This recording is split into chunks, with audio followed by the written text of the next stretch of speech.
So I'd like you to hold that in your mind's eye, and you may, if you'd like, have your eyes closed and have your heart open as we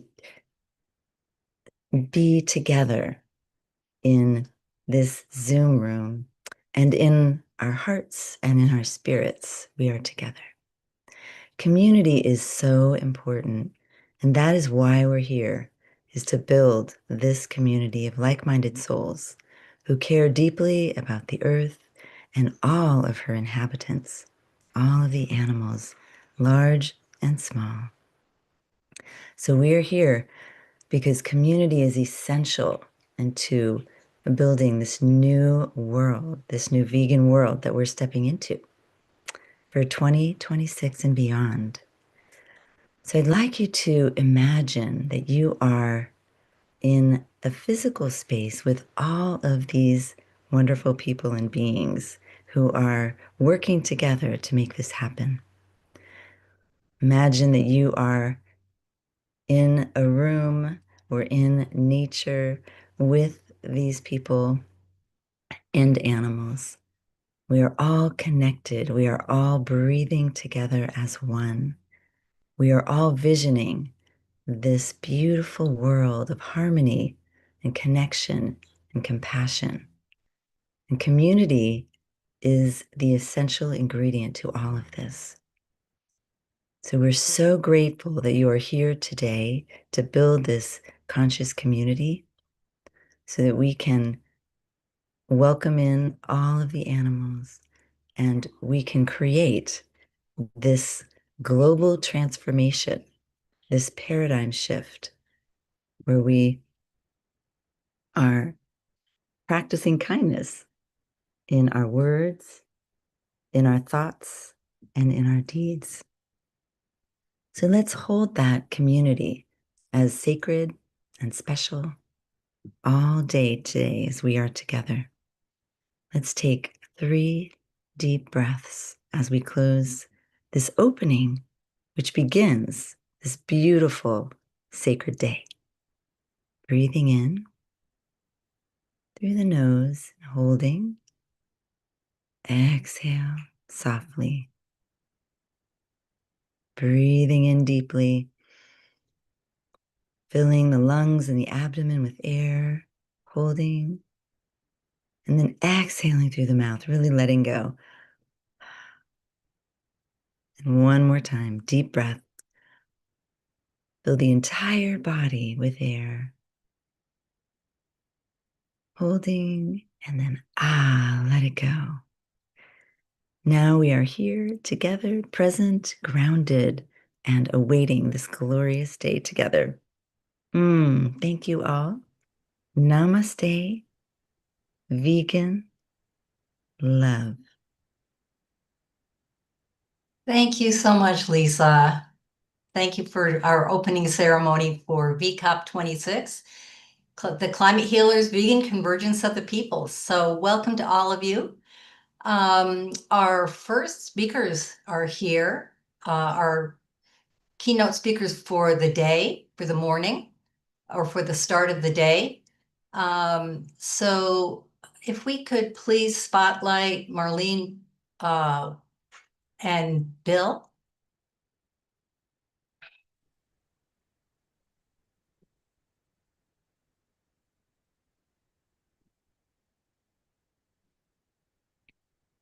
Okay, Marlene, turn on your camera, please. There she is. Okay. I'm here. Very good. And I know that you will be sharing your screens. I will go ahead and do an introduction and then you can get started. How's that sound? Fantastic. Thank you. Okay, very good. So at this time, we're ready for our keynote speakers at the Climate Healers Vegan Convergence of the Peoples, VCOP 26, Bill Tara and Marlene Watson-Tara. Bill Tara and Marlene Watson-Tara are internationally respected authors, educators, and co-founders of the Human Ecology Project, bringing together over 100 years of combined experience, teaching macrobiotics, natural health, and holistic living. Through their books, teacher training programs, and educational work across more than 27 countries, they have inspired thousands of people to embrace whole food, plant-based nutrition, compassionate living, and a deeper understanding of the connection between personal health, ecological sustainability, and the well-being of all life. So without any further ado, Bill and Marlene, go ahead, get started, take it away. Thank you for the nice introduction. You're so welcome. We're so happy to have you here.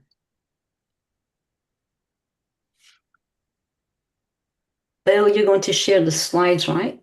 Yeah, will do. Bill's upstairs, I'm downstairs.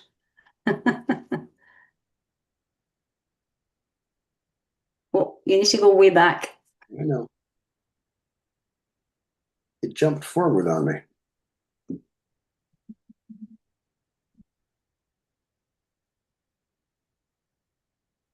There we go.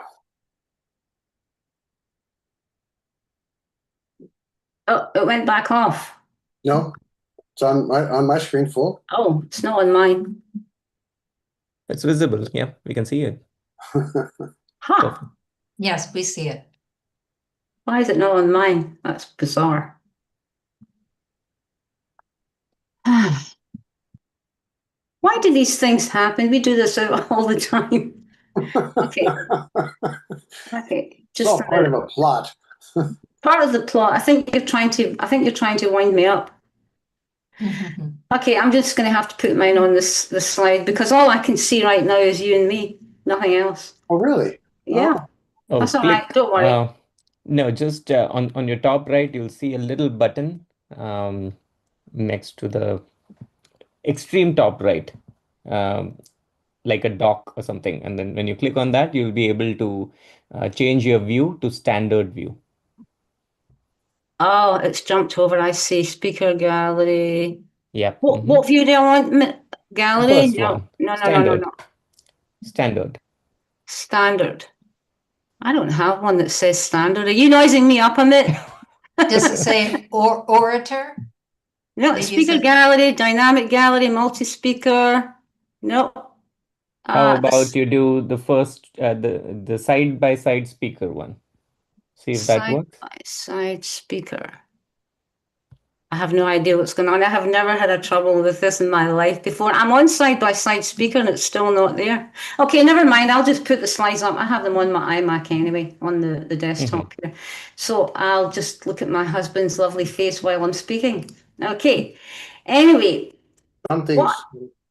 Pardon? Then something went with mine. There we go. Okay. Okay, so we're so excited to be here. And the reason being, well, many reasons, but the reason being, number one, is the world is on fire. We all know this, right? And Bill and I say to everyone who crosses our path, people are sitting around discussing the dust in the corner of the room instead being up and out and taking action. And this is why we continue to do what we do every day, because we're trying to waken the world up. And we do that through two things: serving delicious vegan food and continually to share our educational workbook videos in schools, colleges, universities, and communities. So we want to get into a little bit with that to you today. So oftentimes people ask us, what is human ecology? And the simple answer to that is that it's a study of the way that human beings relate to the environment that they live in. And it's not just the natural environment, but it's also the built environment. It's also the social environment, the family environment.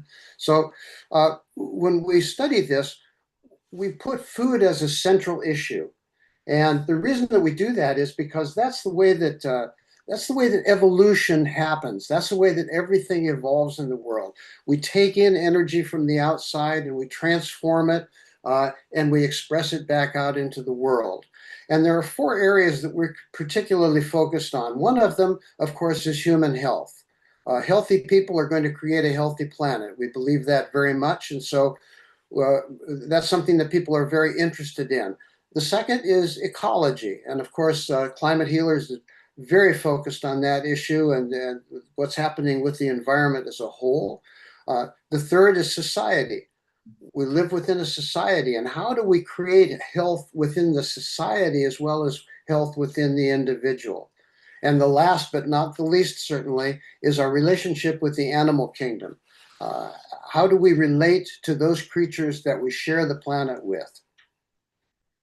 So, of course, understanding that whole thing for me from a very young age, when I was a teenager, really, I really connected with the fact that I could see these lambs being taken away after they'd been playing like puppies in the field. So veganism has been a huge part of my life in the last 40 years in particular. And we connected with our friend Gary Francione, who does amazing work in the world about veganism, his abolitionist approach. And that's the approach that Bill and I always teach our students. So it's about animals for me. It's about what we owe to the animal world, what we've done to them. And here you can see me with pigs. And we were working and teaching in Galway in Ireland for a few years. And these farmers came to our workshops, not because they wanted to go vegan, but because they all had health problems. But after they fixed their health and really made the connection, they went vegan. And then, Bill, if you can talk about that photograph there of you yesterday when we were out cycling. Yes, that picture on the top there is, we go cycling every day with the weather permitting, and sometimes with the weather not permitting, and as well as walking. And around our area, there are a lot of sheep farms. And in the background there, you see a herd of sheep that are out in this field. This field looks like it's in the desert. The grass is completely parched and grazed down. And the interesting thing is that there's no shade trees planted so that the animals can find relief underneath them. And sheep particularly don't drink a lot of water, but they're very dependent on having green vegetation to eat. That's where they get their water from. And as you can see, there's absolutely no green water, no green vegetables anywhere to be seen in the picture. And so they're living out there in being damaged by their health.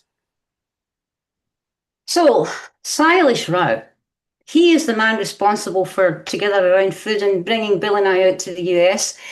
When we first met Silas quite a few years ago, he came to have lunch with us here at home. We were discussing the possibility of doing many projects together. And Silas said, Marlene, if the world could eat your food, they would go vegan. And this is coming from Silas, not from me. So when the Together Around Food project arose, Silas said, would you and Bill come and work with the team that are going to be cooking the food along with you and design the menus? And of course, anytime there's an opportunity for me to feed the world, I'll go anywhere.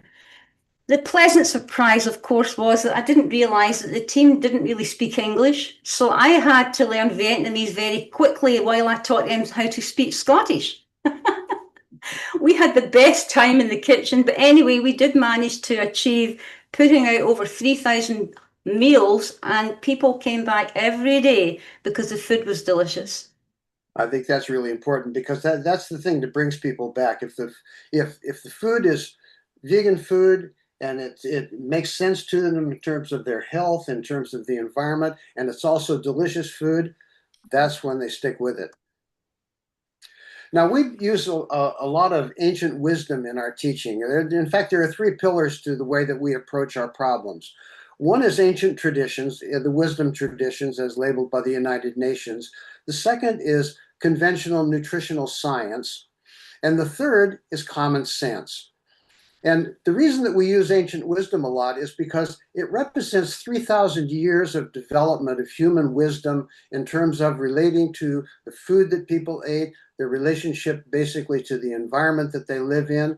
And it's interesting to note that the further back you go in history, the more you see that the origin of medicine was really in the kitchen. It was about what we call kitchen medicine. In fact, one of the oldest texts in Chinese medicine is called Dr. Yin's Book of Soup. So that was the original. Or if you look at the work of Hippocrates, any of the ancients, it was all about food in the beginning. And that's where we have the food doctors. And it's all aimed at creating balance with nature. creating balance with the circadian rhythms, the seasons, the personal needs that people have. That's when you get down into the basis of it. And that's why, Bill and I talk about the human ecology being a holistic approach, of course, because we encompass everything. And it's about connecting the dots and helping people to connect the dots. So, we keep it simple. It's not complicated. We look at our diet, we get the body moving, we sleep well, we're out in nature, family and community being a huge part of that. And ancient nutrition with modern nutrition is what we teach, and that's why we call our workshops Ancient Wisdom for Modern Times. And in studying that, it's what we do is we look at two different things, the macrobiome and the microbiome. The macrobiome is the whole planet. It has to do with both the abiotic or the non-living earth, the weather, the soil, the water qualities, all of those things that are not classified as being alive, and the relationship that those have with the biotic world, everything that lives. And those two have to be interacting all the time, and there's constant feedback between those two worlds. And if you think about the microbiome, it's a collection, as of fungi and bacteria and everything that lives in our little intestinal tract, which we'll talk a little bit more about further into the slides. But we have a fun workshop we call the Microbiome Makeover, because people's biome is so ill, and that's what's wrong with the disease in the world. So Bill and I have a way of teaching that is kind of like Walt Disney, but not in a condescending way, but we make it so simple that a 5-year-old can understand it. And the problem that we're having in terms of both the social, environmental, and the health problems is that we're trying to adapt, and that's what nature is all about. Nature is about adaptation, and that's what evolution is all about. And we have a real big problem now because we are trying to adapt to what we label as the synthetic world. The synthetic world is the world that's made by the hand of man. It's not the natural environment. And the problem is that we are built around the natural environment. And that's when we operate the best, is when we're in synchronies with the natural environment.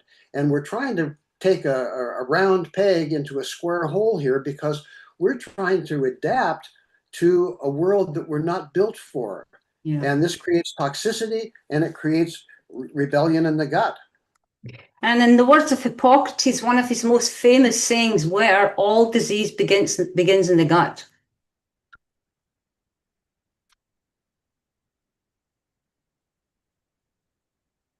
Dear husband, you have to change the next slide.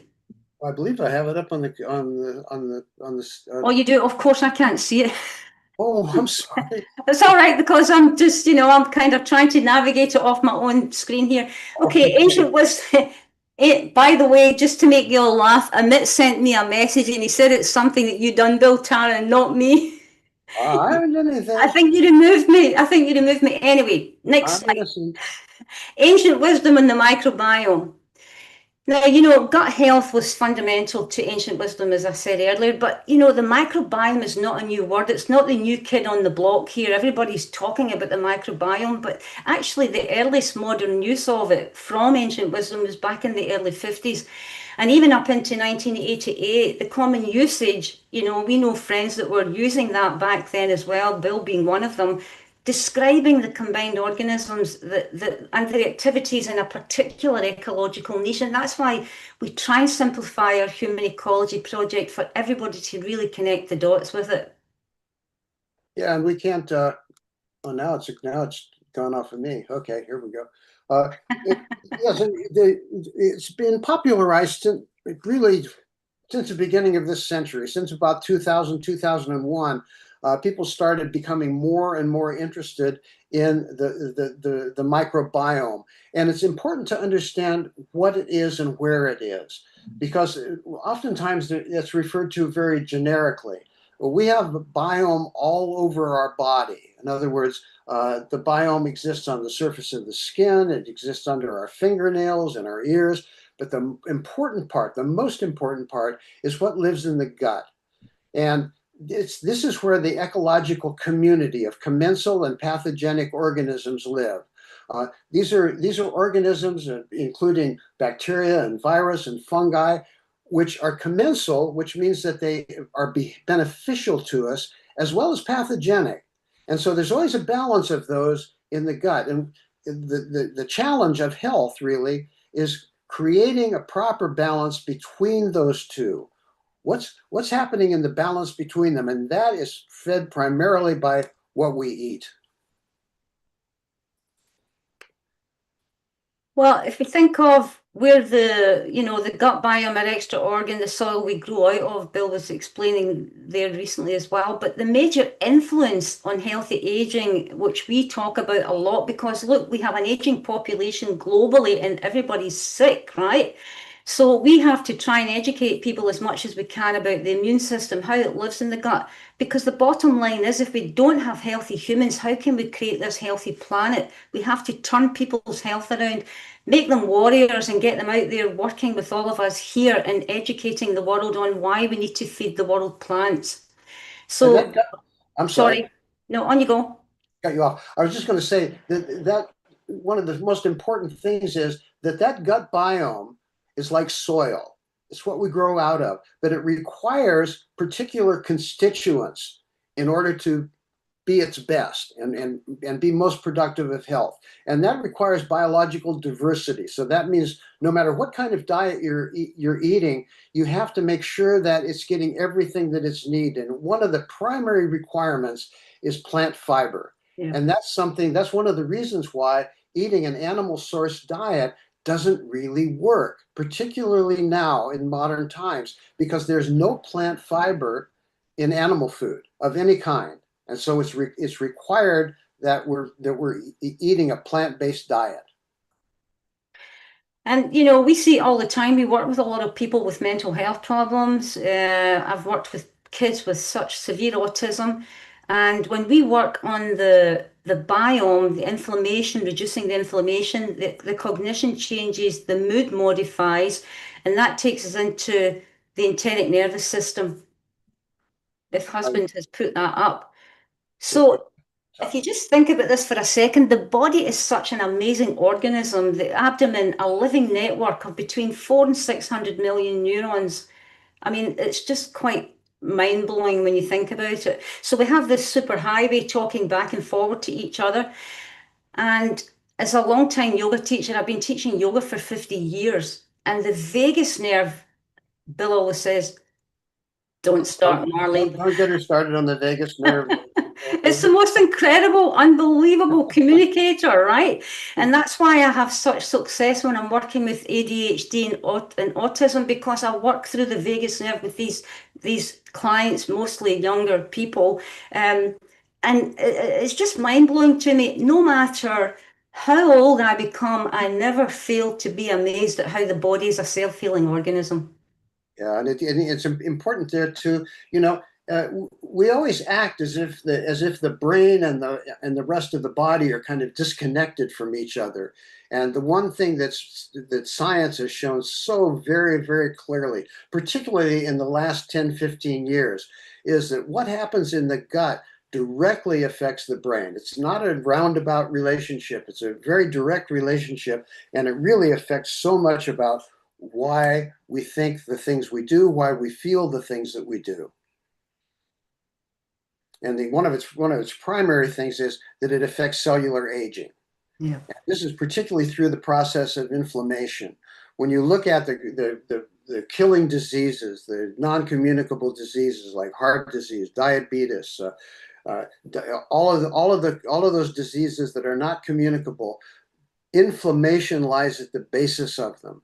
And so one of the things that has been shown with a vegan diet, a healthy vegan diet, is that inflammation rates drop right down to the bottom. And that's what's so very important about that. And also, it might come as a surprise to most of you, but do you know we spend up to 80% of our life digesting food? Can you imagine? I mean, it's mind-blowing. So when we're working with clients and students that are studying with us to become teachers, we ask them to look at their feeding window, if you will, and take your break at least 16 hours. So stop eating maybe 6 o'clock, 7 o'clock at night, depending on your work schedule, and give a break to the digestive system and let autophagy kick in. Right, Bill?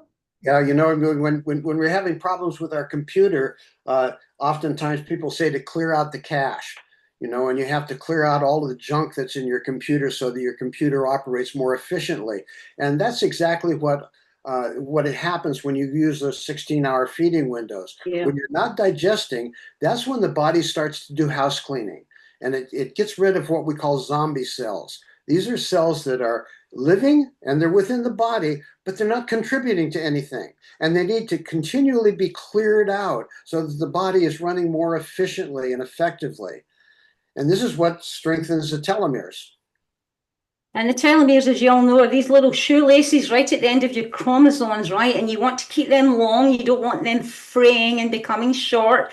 And I know I'm going on a lot here about aging, but that's the type of work that we're doing right now with a lot of communities. We're seeing so many people. I mean, I'm 70 next year. Bill's 85 in his next birthday. We're old people, if you will, but we're like teenagers, right? So we go into these community groups, and a lot of them, most of them are younger than us, and they've all got so many ill health and things wrong with them. So in case you think, wow, you know, they're hammering aging, but we do have, especially in the UK, there's a huge problem with aging population here.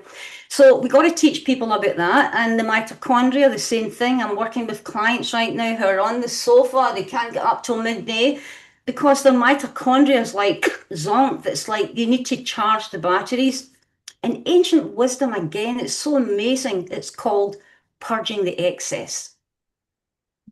Now, we don't normally use pie charts or pyramids to talk about food, but we've developed this chart just for our students that we use because this shows the relationships between the quantities of different kinds of foods and the huge variety that you have when you're eating a vegan diet. When you're eating a healthy vegan diet, you have so much diversity possible. And so nutritionally, everything that we need is within the composition of those foods with the addition of good water. I hope you all enjoy the fact that Bill and I are tuned in here like two peas in a pod because I can't see the screen. I can only see Bill and I. And I can't see you at all. Yeah, I'm kind of trying to navigate and keep with you on my own. The slide that I think that Bill now has up is about cooking has become a lost art, right? I mean, it really has. And you know, there's up to 30,000 edible plants to choose from that we can make delicious meals from. So of course, you will all be the same. People say, well, you don't eat animals, fish, egg. What are you going to eat, you know?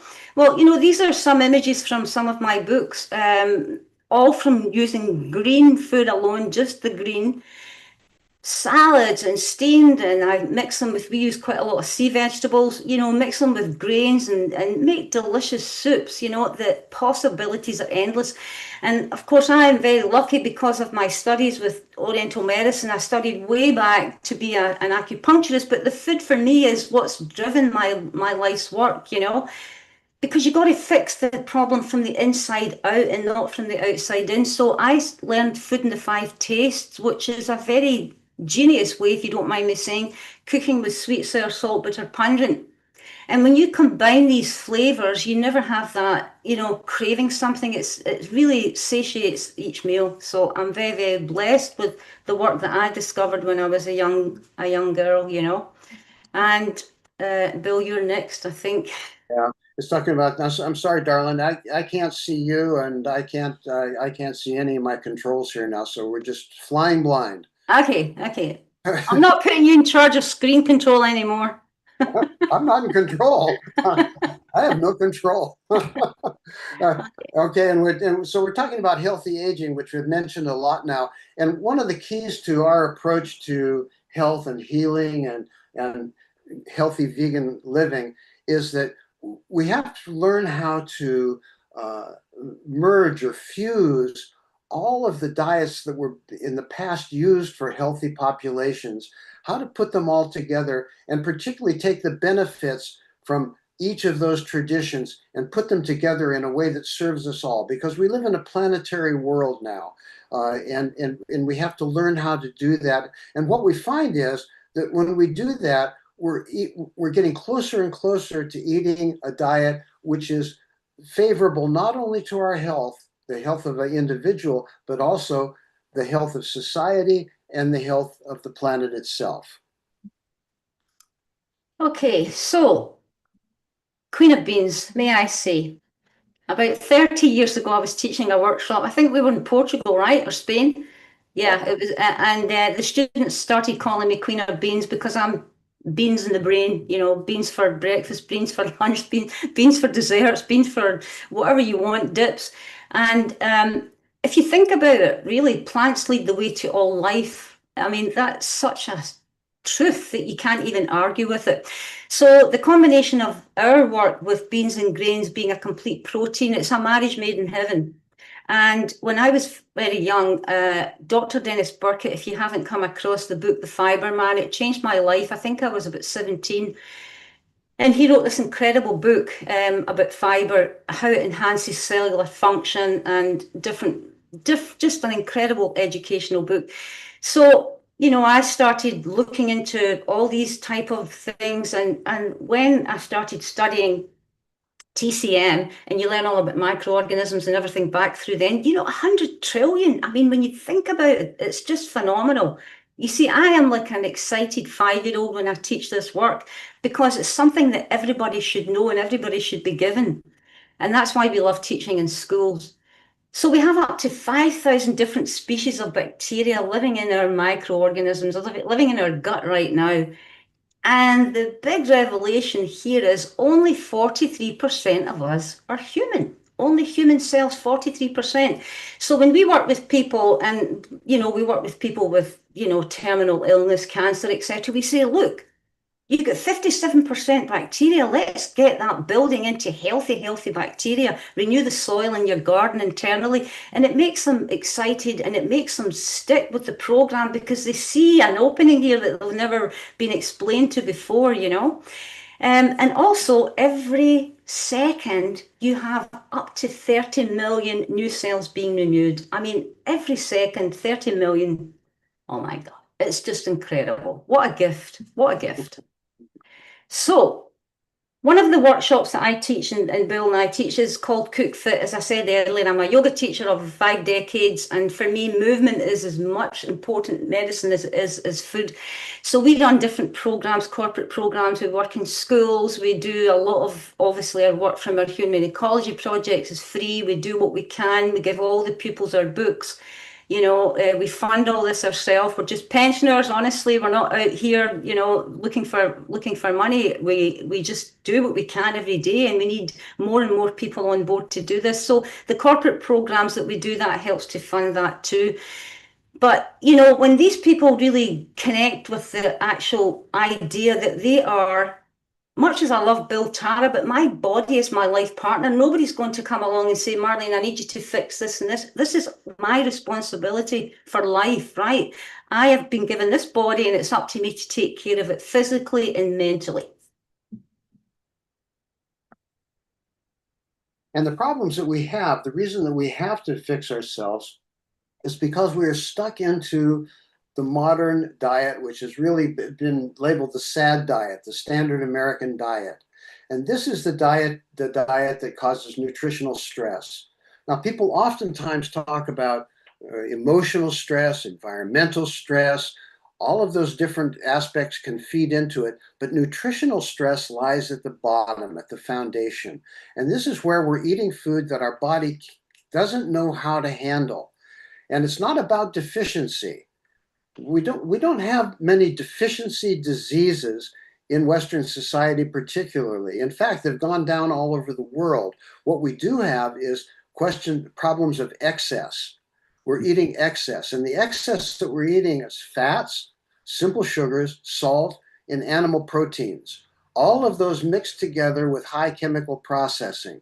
And when we do that, we're creating a diet which our body doesn't know, it doesn't understand how to use that diet. It doesn't know how to convert it into a healthy tissue. And as a result of that also, it creates environmental damage. And so we're stuck between two chairs. But you see, I'm always a good news fairy. For all Bill Tara's bad news, I always have the good news, right? So the bright side of ancient nutrition, we look at polyphenols, look at the colors on your plate every day. We flip the coin over from that dark side of modern nutrition. And these foods are not just antioxidants, these are actually prebiotic, which then ferment in your intestine and create the probiotics. And polyphenols are a meal for your microbiome, and people are spending so much money in probiotics, and you don't have to. You get it from the polyphenols, the colors of foods. Now, when we are, in our other life, so you, if you want to say that, we used to have a home with a garden, and I used to grow everything, but now we don't. So we're in a place where there's no place to grow. So I sprout everything, and it's pennies. You can sprout broccoli. I'm sure some of you do. You know the sulforaphane and all the incredible benefits of eating these raw seeds that you just sprout in your kitchen is just unbelievable. So, Bill, can you talk a little bit about Colin, our beloved 30 years? He's like a member of our family, to be honest, Colin. And if you didn't know, he's actually Scottish. That's why we have this great connection. and if there's anyone on the call who has not read Colin's book, The China Study, at least, you should read it because it's very important. It's one of the most important documents on nutrition that's been published really in the last 30 years or so. In the 1980s, I was corresponding with Colin, and that was before we were emailing and all of that. We actually used to write letters to each other. And at that time, I thought, oh, this is something that's really going to turn the corner for the whole movement of eating a plant-based diet, of understanding the relationship between diet and disease. Because this study was done with the cooperation between the government of China, Cornell University, and Oxford University. And Colin was the lead on that study. And it really showed absolutely the relationship between what people eat and what kind of diets they eat. It was just right there in black and white, and it's so important. It's so important for all of us. Okay, so my top drawer foods, decades of healthy aging. Again, I'm on the aging because I look at Bill Tara. He's coming up to 85. I have to keep the man well. He's a boy, and I've got to keep him going every year. So green foods are one of our top drawer foods, and I call it my inflammation crushing daily meals because we need strong blood. Strong blood is like healthy soil. And I'm moving along the slides because I'm looking at the time here. And the next one up here, we have what we served there at the gala dinner at Oxford Literature Festival. So whether I'm training chefs for royals or business leaders, people from the worlds of movies and arts, or whether Bill and I are working with Action Against Hunger, the principles are the same: whole grains, beans, vegetables, fruits, nuts, and seeds. You can dress them up and make them look like my food here, these photographs of my food, like Michelin star, or you can just work with what you have, the basics, which we do all the time as well. We don't eat a Michelin star diet. I do have to create them because I'm working in areas where we go into the lion's den and we're trying to convert people. So when I mentioned earlier about Queen of Beans, Bill and I are always looking for ways to raise funds to fund our human ecology project, to reach the masses, to get out into more schools, more colleges, more universities, and more communities. So I'm currently in the process of looking for the person or the people in the world who wants to get together with us and bring this brand of food, Queen of Beans, which then percentage sales would go to the human ecology project. Bill, I'll let you back in 1 minute. Amit's telling me to move on. And some of these slides here you can see from the Oxford University, where you'll see Silesh and Amit here. I did have Krishna somewhere, but I don't know where she's gone. She was in one of the photographs.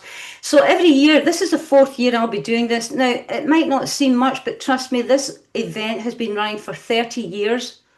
When we went and put the first vegan one together, we thought, well, that was great. Then the second one, I was invited back, the third one and the fourth one. So this is speaking volumes to us because none of these people that come every year, there's different people from all over the world, hundreds of authors, and they're enjoying our vegan menus, my vegan menus every time. So I'm just saying that each year we get more excited about growing this to as big as possible. And one of the things that we're really interested in doing and committed to doing, and that is not just preaching to the choir. Yeah. You know, we do those Oxford events, and it's great. We get in front of people who some of them never heard of veganism, some of them who have only heard negative things, and it's an opportunity to speak to people who are not already committed to that change. And the same is true with the school projects. You know, in these photos, this is Marlene and I teaching in schools, and Marlene does cooking classes with them, and we do lectures with them. A group of boys that I'm talking to there, some of them are interested in becoming vegan chefs. The girls down in the corner were part of a project where they were going to use their graduation project by using Marlene's recipes. And so it's a fantastic way to introduce new audiences to things that we've seen in the past. And this is a very important aspect of this too, is the fact that now, when I started 60 years ago, becoming interested in food and the relationship between food and ecology, there wasn't a lot of conventional research that was out there. There was research, and it was old, and there were a lot of studies that were done, but they were mostly buried, and that has changed so much now. You can go online, and you can get so many good sources on studies that have been done and printed in reputable magazines, double-blind studies, or you can go onto our website and see the material that we have there for you. And health is intertwined with our relationship to the living world. It's that simple. And as Bill is now coined Mr. Macro, M-A-C-R-O, and I'm Mrs. Micro, hence hence why we titled our latest book, Microbiome, how the human microbiome reflects our health with nature. I mean, it's just incredible. And Bill's last book, How to Eat Right and Save the Planet, he asked the question, and my answer was to go vegan. And together with published Microbiome, which if any of you have relatives or friends who have questions about veganism, any aspect of it, whether it's health, whether it's environment, whether it's the psychological influence of food, I suggest that you pick up a copy of Microbiome. And any royalties from any of the sales of all our books, there's 15 books out there, you know, from years ago, any royalties that go to the Human Ecology Project, we then buy the books at cost from the publishers, and we give them out we've given out thousands of books to the schools now, and even the teachers, the headmasters, they take them home. So, you know, that's where we're focused. We're focused in pushing our work into that area. Do I have time to share a very short 2-minute video? Yes, absolutely. Okay, yeah. So Bill, do you want to talk about our video workbooks here? Yeah. And then I'll show the video. These workbooks were developed by Marlene and I initially for schools, universities, and civic groups as a way of introducing people to some of the basic concepts of vegan living. And in the books, there's education about soil, water, health, the different nutrients. Everything is there, and each workbook has references so that people can study more deeply if they want to, and also a short video. And so I'm just going to show you now a short video that gives you a survey of what those books are about. Yeah, Bill, you have to stop sharing your screen. I can't believe my husband moved me right off and I couldn't see the slides. Oh, there you are. I haven't seen you for a long time. Okay, you have to stop sharing. I've stopped sharing. Oh, okay. So I can either share here, and let me share my desktop because I have the video right here on my desktop. Where are we? Here we are.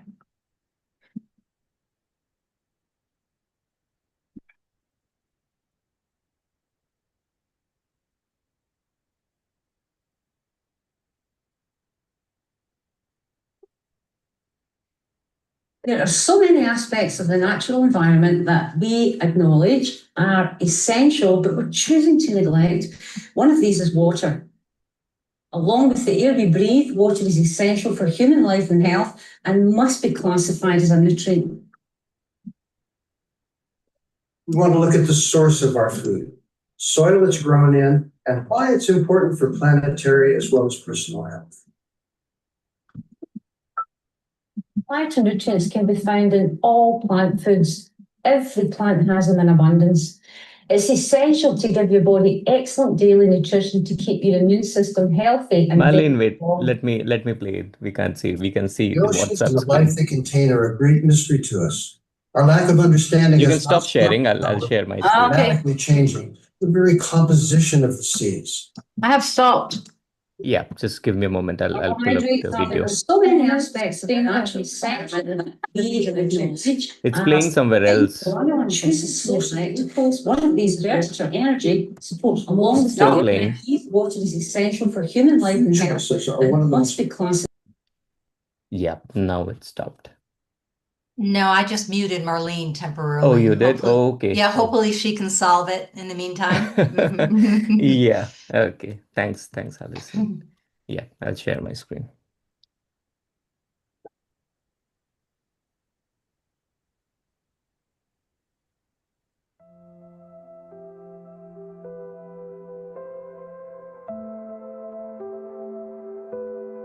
There are so many aspects of the natural environment that we acknowledge are essential, but we're choosing to neglect. One of these is water. Along with the air we breathe, water is essential for human life and health and must be classified as a nutrient. We want to look at the source of our food, Energy. soil it's grown in, and why it's important for planetary as well as personal health. Phytonutrients can be found in all plant foods. Every plant has them in abundance. It's essential to give your body excellent daily nutrition to keep your immune system healthy and very strong. The oceans and the life they contain are a great mystery to us. Our lack of understanding has not stopped us, however, from dramatically changing the very composition of the seas. Carbohydrates are the most common, sustainable and essential of the major nutrients. It's the fuel that we run on. It's the source of glucose, which when converted to energy, supports most body functions. Food choices are one of the most powerful ways that individuals can contribute to a healthy planet. We will not be saved by governments or science or technologies. It seems that we've completely forgotten that simple fact. Food is often seen as something manufactured and not a product of nature. So Bill and I want to shine a little light on what makes sense regarding the human diet and why it's so important right now that we make choices that serve not only our personal health, but the survival of planet Earth. And we're all in this together, so if you can, please join Bill and I in service for a healthy world. Your donation, no matter how small, will go towards creating our educational videos, digital media and community outreach programs. We need your help in getting the message out. Thank you.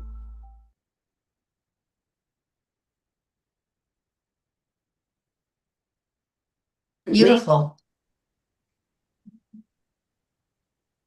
Beautiful.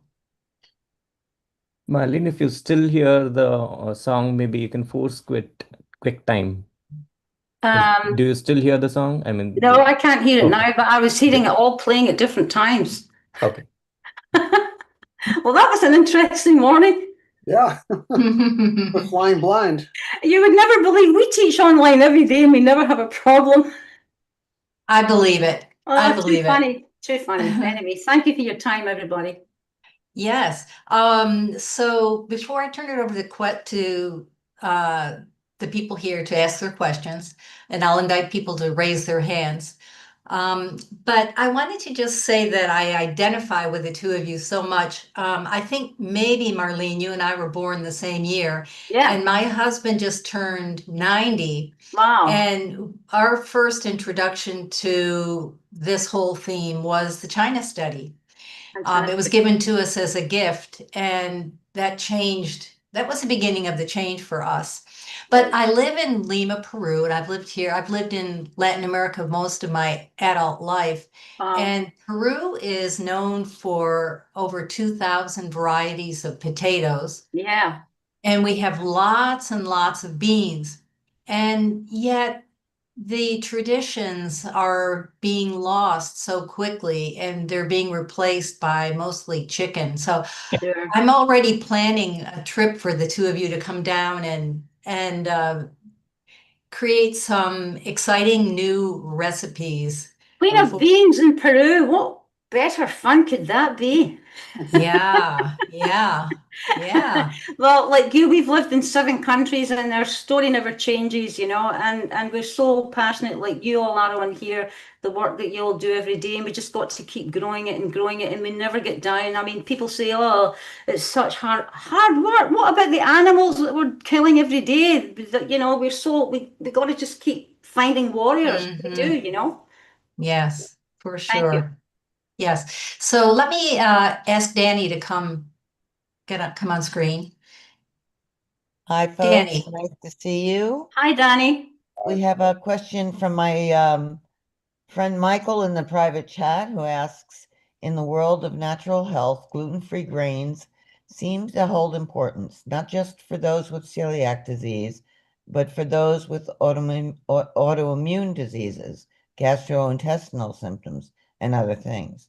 In this day and age, with hybridized grains being predominant type in the USA, I had some concern with the grains being the base of the food pyramid as was shown.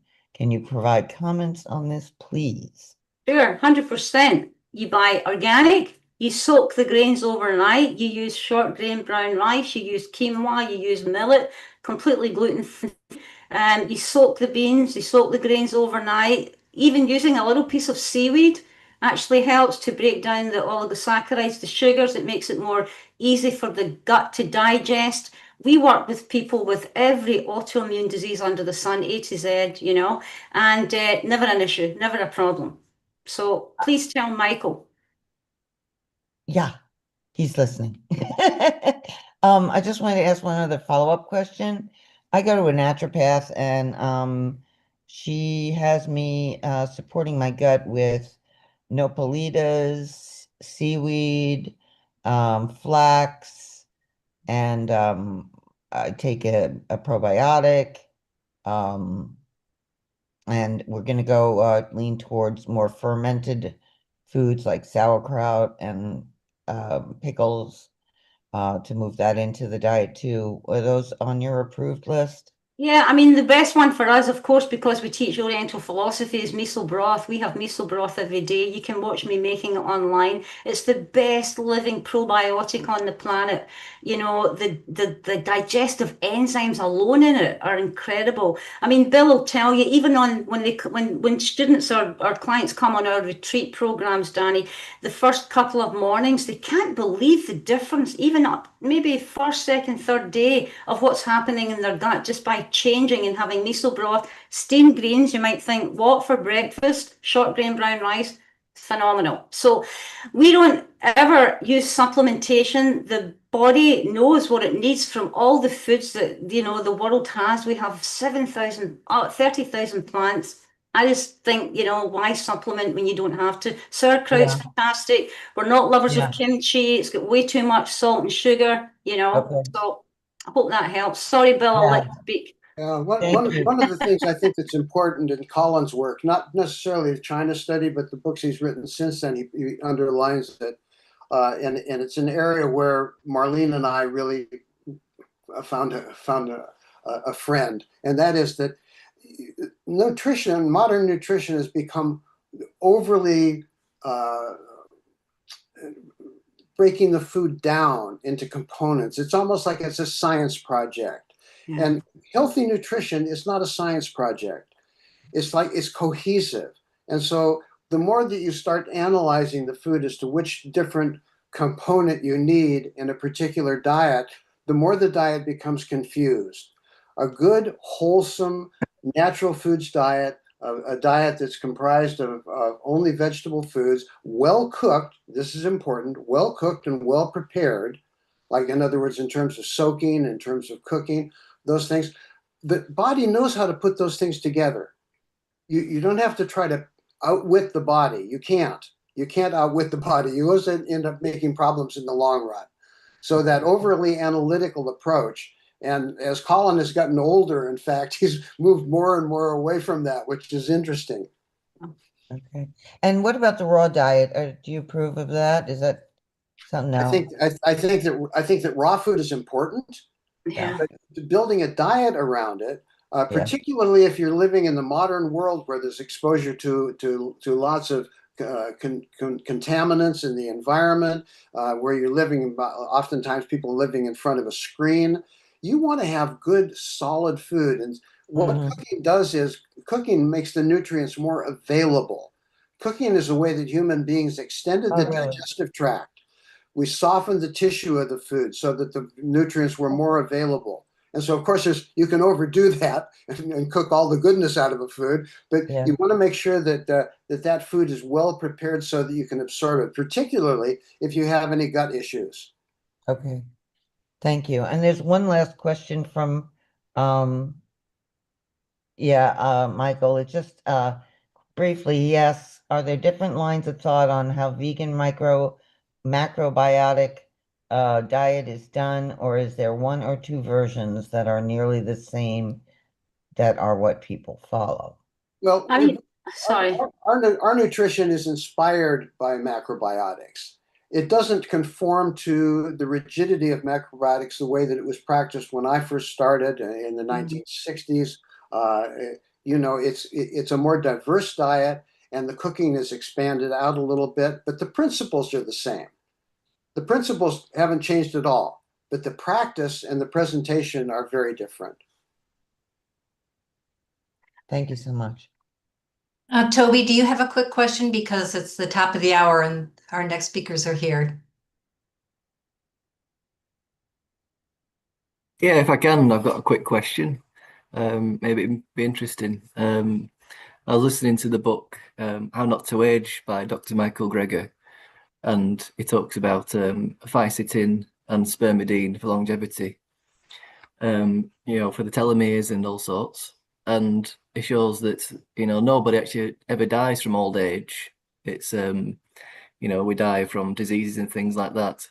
So my question really is, does that mean we're like perennial in that sense? That's quite a nice word, perennial. Well, I hope so. Because of what we teach, because of how our own teaching in terms of Oriental medicine, to me, it's like your kidney chi, your life force, your kidney yang energy, right? And as that depletes as you age, you have to preserve it by diet and exercise. And we really believe that once your life force is gone, it's gone. You can't live forever, but you can age healthily. Right? You can use the spermidine and all the different things that are out there that help longevity, that help the cellular regeneration, get autophagy happening. People don't understand all these things, and it's important to educate yourself about that. But in terms of what I believe, happy, healthy, dead. You shouldn't be dying of all these non-communicable diseases that people are lying in hospitals hooked up to machines, getting drugs. It's insane, So that's my take. A funny story, and I'll make it very short. But we contacted, or we were contacted by a person who's an expert on spermidine, and they started talking to us, and we realized that probably the most spermidine that he had ever seen was what we have for breakfast. Because we have a breakfast, which unintentionally, we didn't start out that way. It's just what we developed as our breakfast, which includes natto, which is a particular kind of fermentation of soybeans, and which includes many seeds and nuts, things like that. So what we were eating, and he was going, "Oh my God, well, you guys are already doing it, unwittingly." That's great. Thank you. Thank you, Toby. Marlene and Bill, Thank you. I invite you to add additional information about anything you'd like to share in the chat. So the chat is open to you to be able to share with people. Yeah. But our time is up, and it is time for us to present our next speakers. So thank you so much. It's your reputation preceded you, and your work is so inspiring. Thank you so much. It was a joy sharing it all with you, and I'm sorry about the hiccup with the slides. I'm just going up to punch my husband. We'll see you in Peru. We'll see you in Peru. All right. Wonderful. Okay. Love to all. Love to all. Thank you for your work. Thank you. I am going to introduce to you my co-MC for today. If Krishna could come on screen. Krishna Gandhi and I are sharing the role of MC for the day, and I am going to pass the baton to you, Krishna. Thank you, Alison. Thank you very much. Very good. That was a great presentation by Bill and Marlene Watson-Tara, keynote speakers, so much to share. And of course, Alison and Ken Hamji, also very inspirational, showing us, good food and good health, redefining what it means to be old.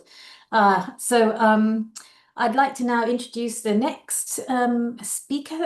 Are we ready? Jay Lakshmi Rai, Naman Dedya, and Nilgun Engin, are you here? Do you have slides to prepare? Hello there. Yes, hello. Would you like, are you working with slides? Yes, we do have, so I just present my screen and Nilgun can start over. Okay, great. So we're ready. So ready for my introduction to you, yes? Great, wonderful. So we have Jay Lakshmi Rai, Naman Dedya, and Nilgun Elgin. So you're here from the Plant-Based Treaty, based in India. Nilgun, I think you're based in the Middle East somewhere as well, and you're working together. Okay. Yes. Okay. I'd like it. I'll be, it'd be great if and welcome here and thank you very much for being here to the 26th Vegan Convergence of the People. It's the second day now. Please go ahead and introduce yourself, Jay Lakshmi, and then Naman and Nilgun Engin.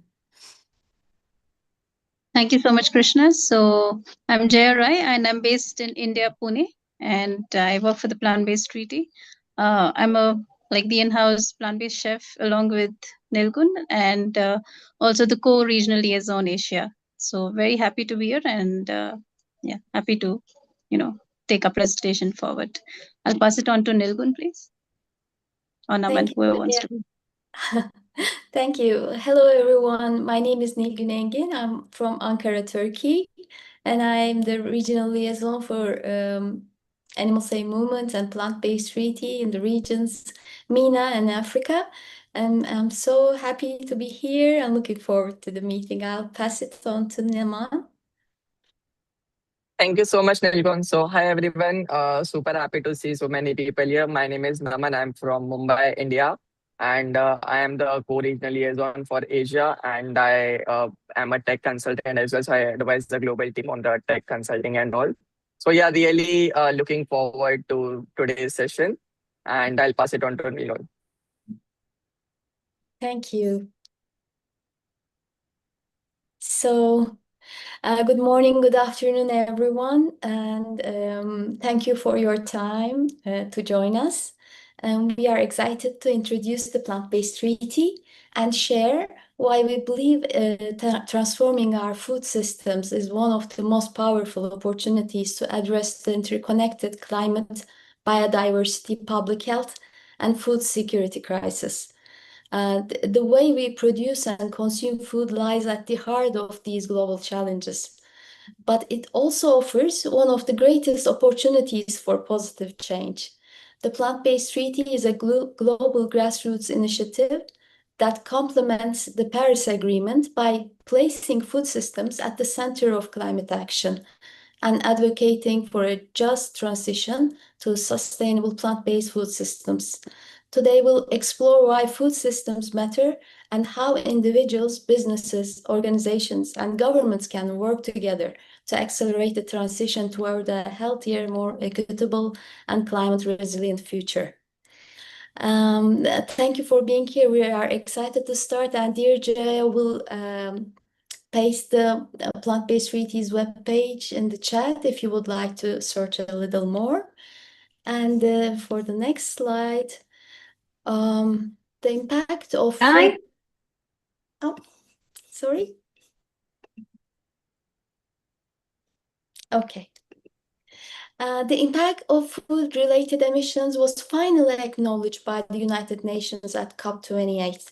However, the food system crisis extends far beyond climate change. Scientists have identified 9 planetary boundaries that define the safe operating space for humanity, and several have already been exceeded.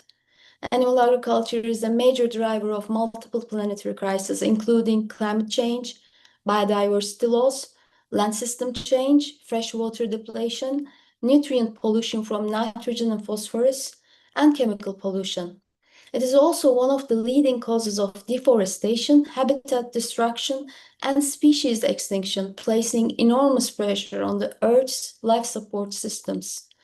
This also presents one of our greatest opportunities for positive change.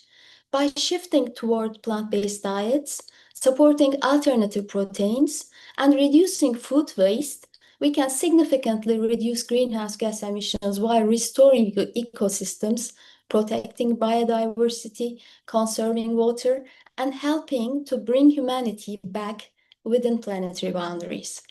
Both the scale of these interconnected challenges and the pathways to a safe and just food system is clearly outlined in our Safe and Just report. Please, you can find it also in the chat, the link. It's a long one. I just don't want to take too much of your time. And the next slide. Plant-Based Treaty has come up with 40 suggested proposals to help the world. The first is to redirect resources to plant-based systems. Second is relinquishing animal agriculture.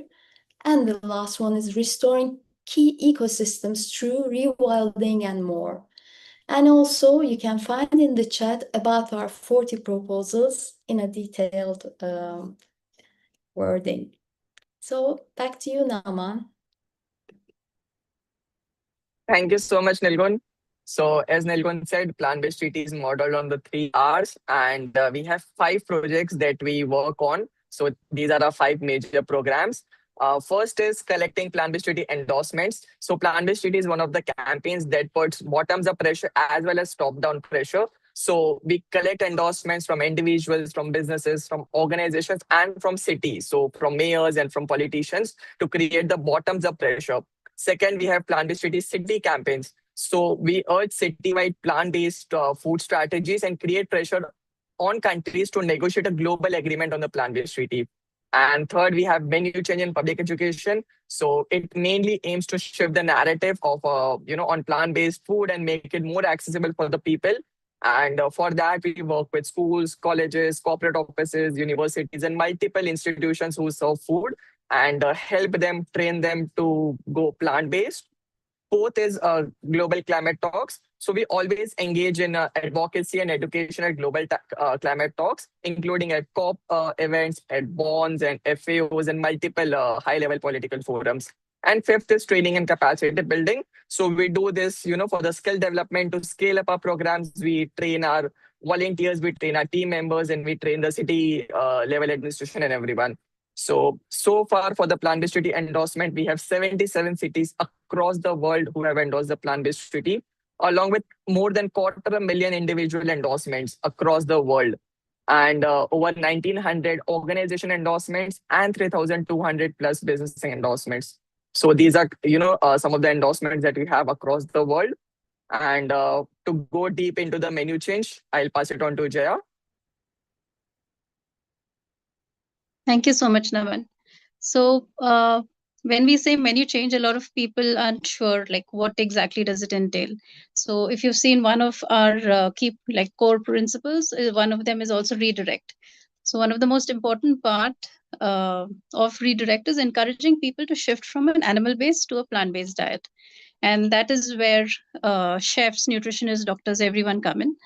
And this is something that we have done actively. We've worked on projects where we've encouraged people to switch or at least add plant-based options. So under menu change, you could choose a restaurant and add vegan options there and actively encourage them to maybe transition or replace an ingredient. For example, if they have paneer or cottage cheese, if you can convince restaurants to start consuming, using tofu, which is much healthier, and also raise awareness among your patrons. So that's something that we've done recently in Pune, and we're very, very happy because one of the restaurants actually said that they've already started sourcing tofu and they've come up with very many different recipes. So that's kind of options and a mild replacement. It's not 100% replacement. But there are cases where we have done complete replacement, where we've asked people to eliminate one ingredient or two ingredients completely, and they've either chosen to replace it with a plant-based ingredient, or they have chosen to not use any replacement whatsoever and continue serving plant-based meals. I'll explain more about that. And another thing is working with institutions like schools. So if you can see the first slide over here, it's a religious place. So that's a monastery. We visited about 13 monasteries in Bhutan very recently. And we just showed all the monks how easy it is to cook plant-based. So a lot of the hesitation when you meet people is because they're like, oh my God, plant-based, that sounds very difficult. So educating people and letting them know that it's completely easy, it's not rocket science. And the most important thing is to let people know that they have been eating plant-based, right from childhood, especially in places like India and Asia. There is a very strong culture of eating plant-based. And when you use a new word, like a new term like plant-based or vegan, they kind of get fumbled or overwhelmed. And so that is where people like us, organizations and individuals come into play. You just need to let them know that it's not difficult, it's not something unknown or completely out of the box. It's just the food that you've been eating from childhood, but you're just removing dairy and meat from it. And the next slide, sorry, not the next slide, the next photograph that you see is a Gurudwara. It's a religious place in India and in other countries as well. So we successfully convinced them to completely remove paneer, which is Indian cottage cheese, from their menu. They haven't started using tofu yet. Tofu is a perfect replacement for paneer. But they're like, they don't want to use tofu right now. When they feel the need, they might use it. So it's called langar. They serve meals very open-heartedly on a regular basis, breakfast, lunch, dinner, all throughout the week. So in this particular institution, all of their meals are mostly plant-based, unless somebody comes and gives some money and says they want to offer certain, animal-based meals, like usually vegetarian, but, dairy is involved. So that was a very big win. And we were so happy that the president agreed to that.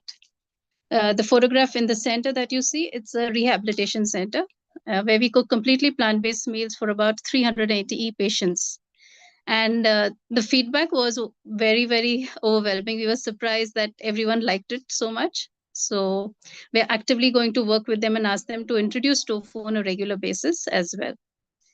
And there's a restaurant, the next photograph, it's a restaurant in Bhutan, which has very good plant-based options. I would say they're about 80 to 90% plant-based. And we held a training and we showed them how to work with things like mock meat. So a place like Bhutan has a very strong animal diet culture. So this was very interesting. And we've actually also told a lot of people about the restaurants, and people were surprised and amazed. They even have something like a vegan steak, which even we enjoyed thoroughly. They sourced it from another country. So people are ready to learn, ready to open up their minds. We just need more people like us to go to these, to these spaces and educate them. And the last slide is, this is evening tea time at one of the schools in Bhutan. We also worked with 2 schools as pilot projects. And usually in the evening, they used to give the kids a glass of milk and biscuits. Those were biscuits with refined flour and sugar. And we said, like, this doesn't make sense. It's so unhealthy. Why don't we give you all some ideas on what to make? And we taught them how to make. In India, it's called chaat, and in Bhutan they called it chatpati. It's basically chopped vegetables and some puffed rice or peanuts or chickpeas, various things. You just mix it all up together. It actually looks like a very colorful salad. And then you add a tamarind sauce and a green chutney sauce on it. And it tastes delicious. As you can see, the kids were lining up and the meal was like, the snack time was over in no time. So these are little things. And if kids are sold to the idea, you can consider it a big win, because they have no filter. They would not, they're not going to say something just to please you. So if a bunch of kids enjoy your meal, then it's a great success. Now, this is how we start. Usually, if a person is an individual, organization, whatever may be the case, the first step is to always identify the perfect space. Let's say I'm just a motivated individual and I want to do work on menu change, but I don't know how to start. So I always tell people, just step out of your house, look at the places around you. Where do you see food being served at a large scale? And that's your ideal candidate. It could be a restaurant, it could be a tiny cafe, it could be even a tea stall. And where you encourage them to also serve, for example, black tea or something like that. If you're a little more motivated, you can go to schools, you can go to universities, you can go to religious institutions, you can go to hospitals, you can go to hotels. There's so many places. Like, you're spoiled for choice technically to, for an ideal space to do this kind of work. Next slide, please.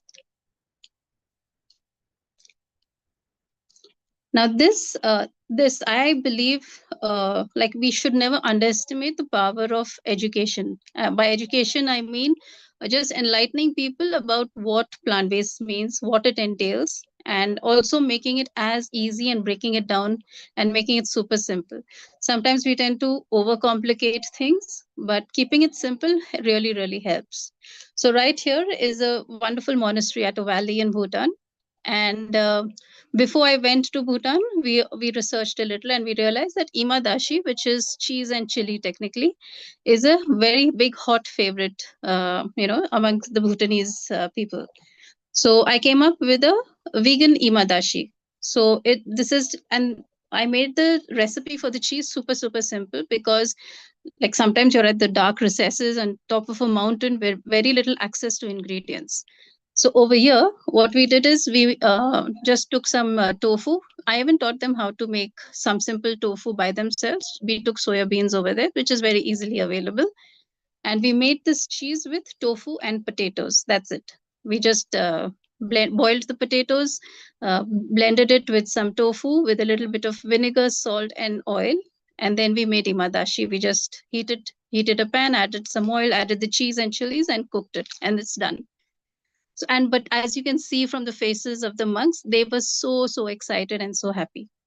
And not only did we teach them, the next day we also tested them. So we asked all of them to form groups and cook the food that, that we showed them how to make. And they were so excited. And again, the next day as well, they swiped up all the food. So there is a lot of power in education, and keeping it simple, making sure that it's not something that is so difficult to do, will definitely work and go a very, very long way. And yes, getting hands-on experience and taking feedback is very important when you do this kind of work, because you end up learning a lot as well. Now this slide, I love this photograph, the one on the top. Naman took this photograph actually. So we were training all these, so the Ministry of Education actually helped us take on these projects. They are the ones who made it possible in Bhutan. And we have about 50 chefs from the Eastern and Western region who came to get trained. They were chefs, they were kitchen staff, there were various people, in the crowd. So here we were training them and showing them how to make some, simple plant-based meals.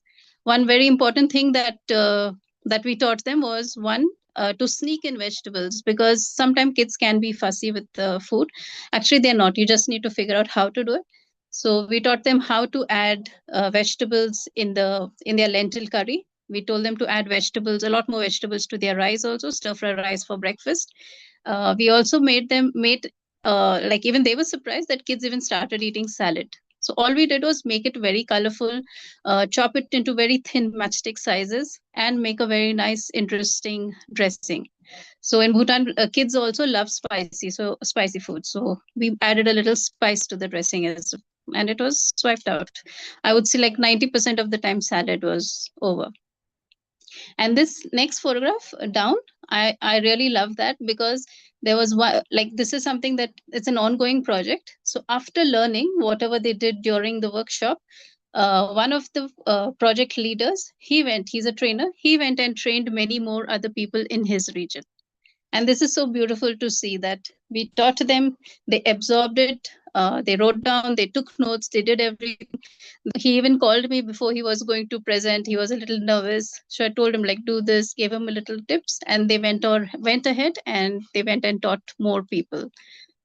So this was really fantastic. And this is the kind of work we're hoping to do. And we're hoping more and more people join or do it in your own capacity. But yeah, please follow this kind of, it's been proven to work very well. So we're hoping more people get on board and do this kind of work.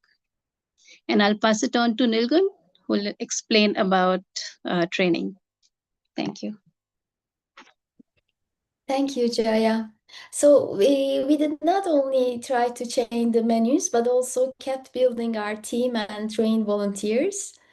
We shared all we could unconditionally, and we had an open mind while doing it, and we learned from each other. We did not train in a way to stay in control, but build leaders who will share their opinion and add their personal touch to all that they do. And the second slide, and also it's about training the chefs in Turkey. These are the chefs of the restaurants and the hotels in Didim. And while training the chefs, we first asked the business to organize the workshop together with the chef and the relevant kitchen staff.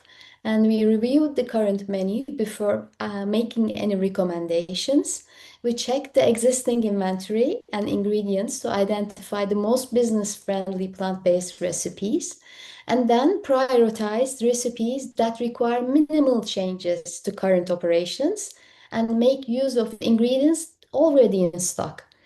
Also, we respected the chef's expertise and the business's way of working. We presented our suggestions as recommendations, not requirements. We focused on practical, cost-effective, and easy to implement main changes, and we work collaboratively to develop plant-based options that suit the business's style and customers. We also provided the plant-based kitchen practices brochure to educate the kitchen staff on best practices for preparing plant-based meals. This prevented cross-contamination and ensuring high-quality plant-based food preparation.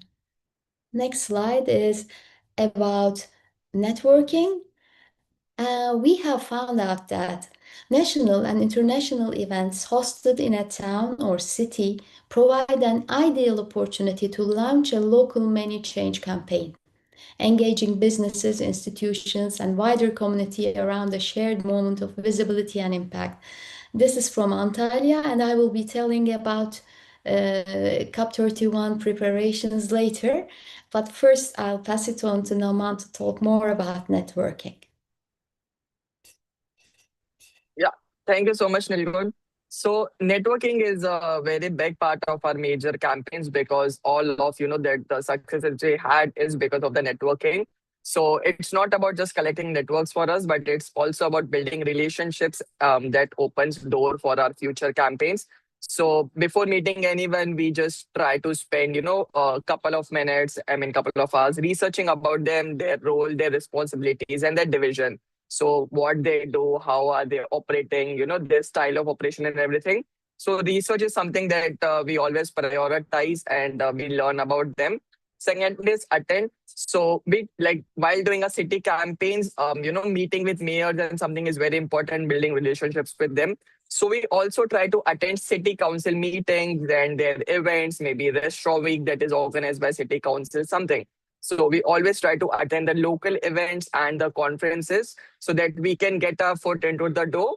And third is follow-up. So I would say follow-up is our master stroke actually.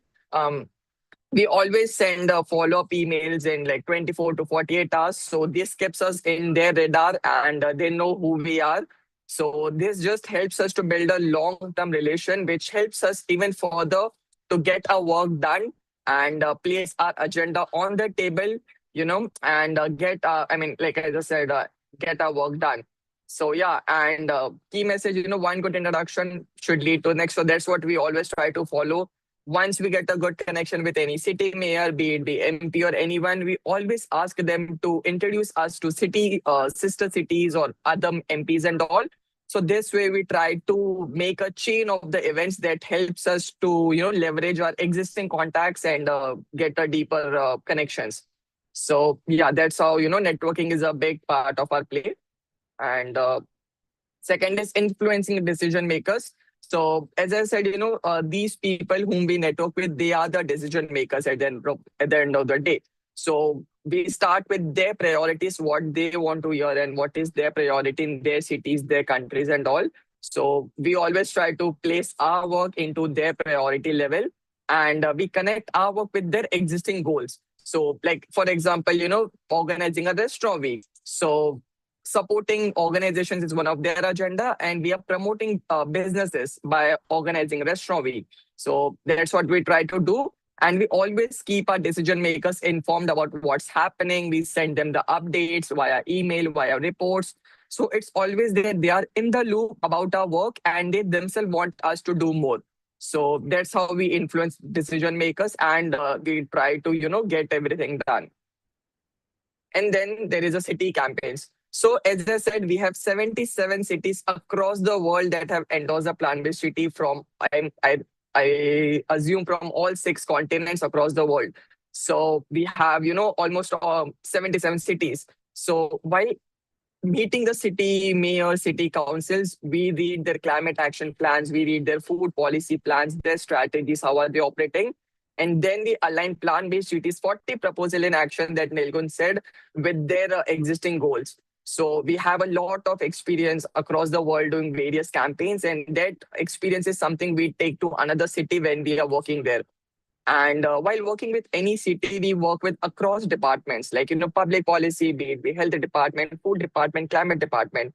So again, we widen our reach to get the work done even more faster, and then identify internal champions. So when we reach out to city council, we always try to identify people who will help us to get our work done even more faster, who will help us to promote plant-based, menu change and all.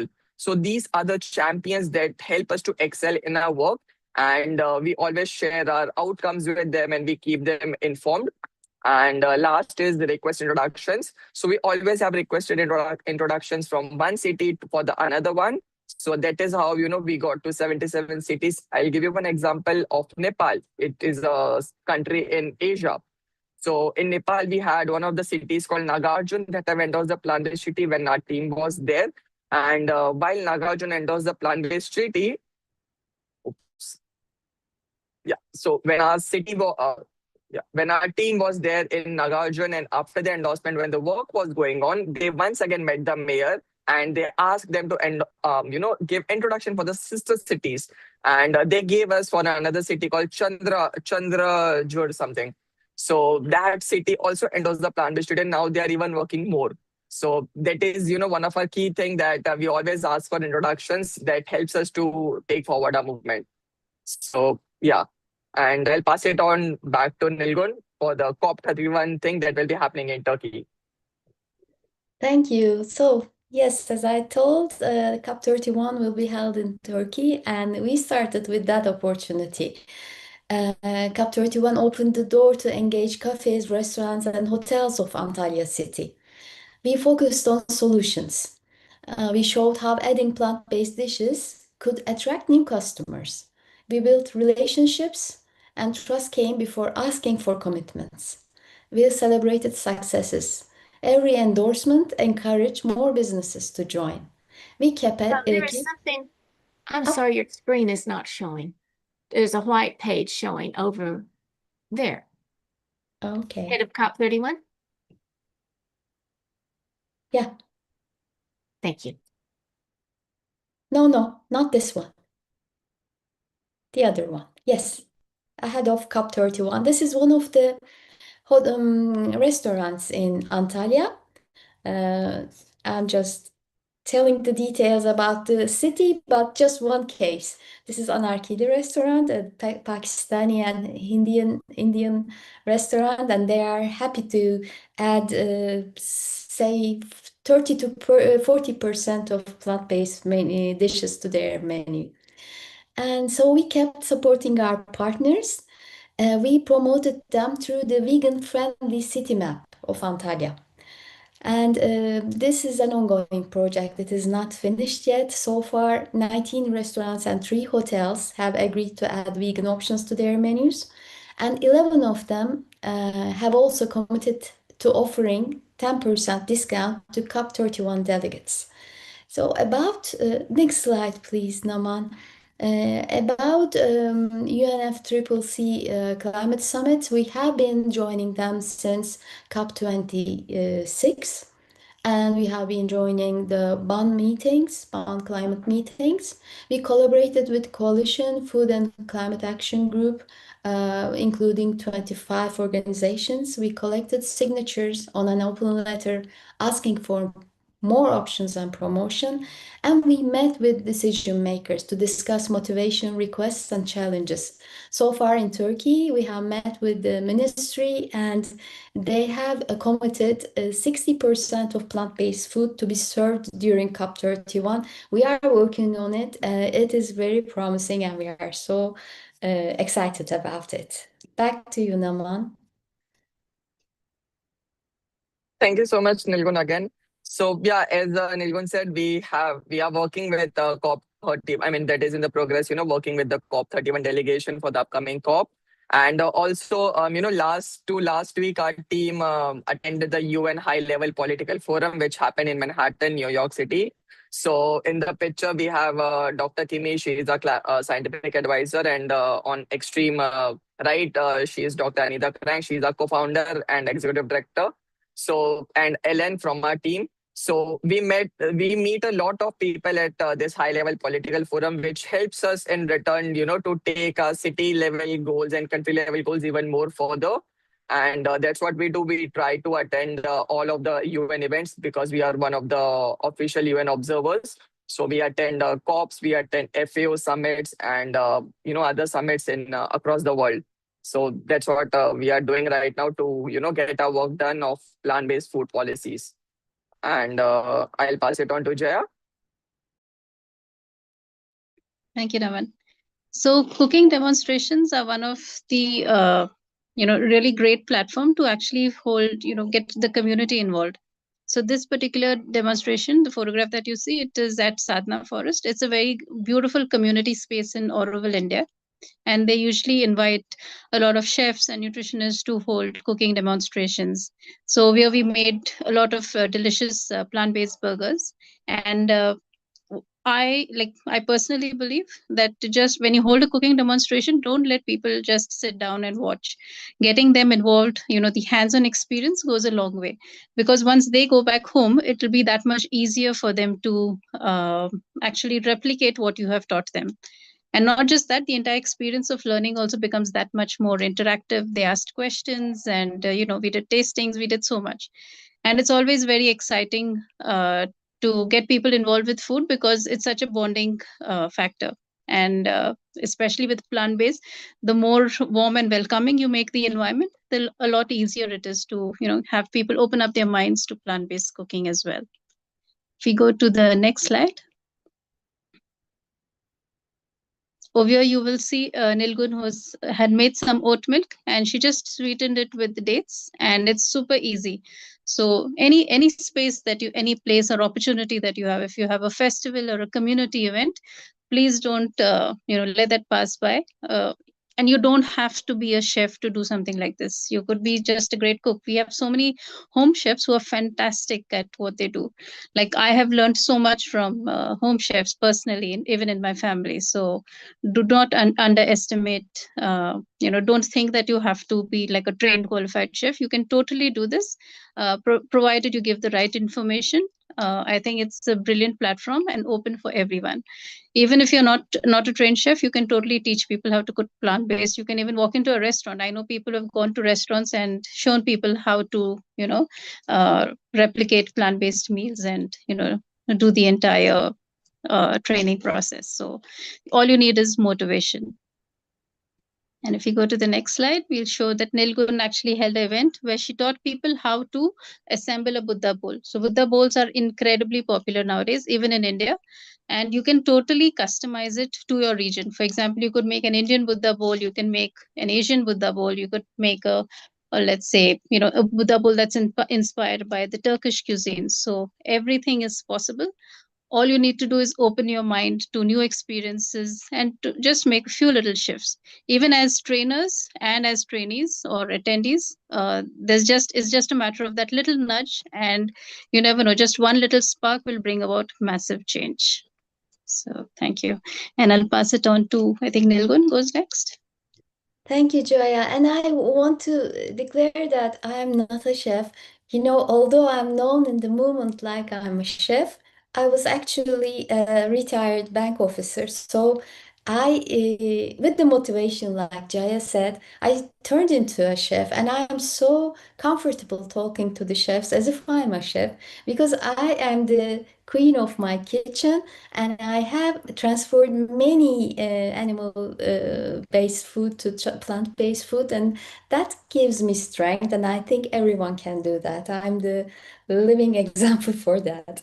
So for this slide, we have been collaborating with organizations that would like to adopt a vegan policy or that have already adopted one. This is Uniqueer.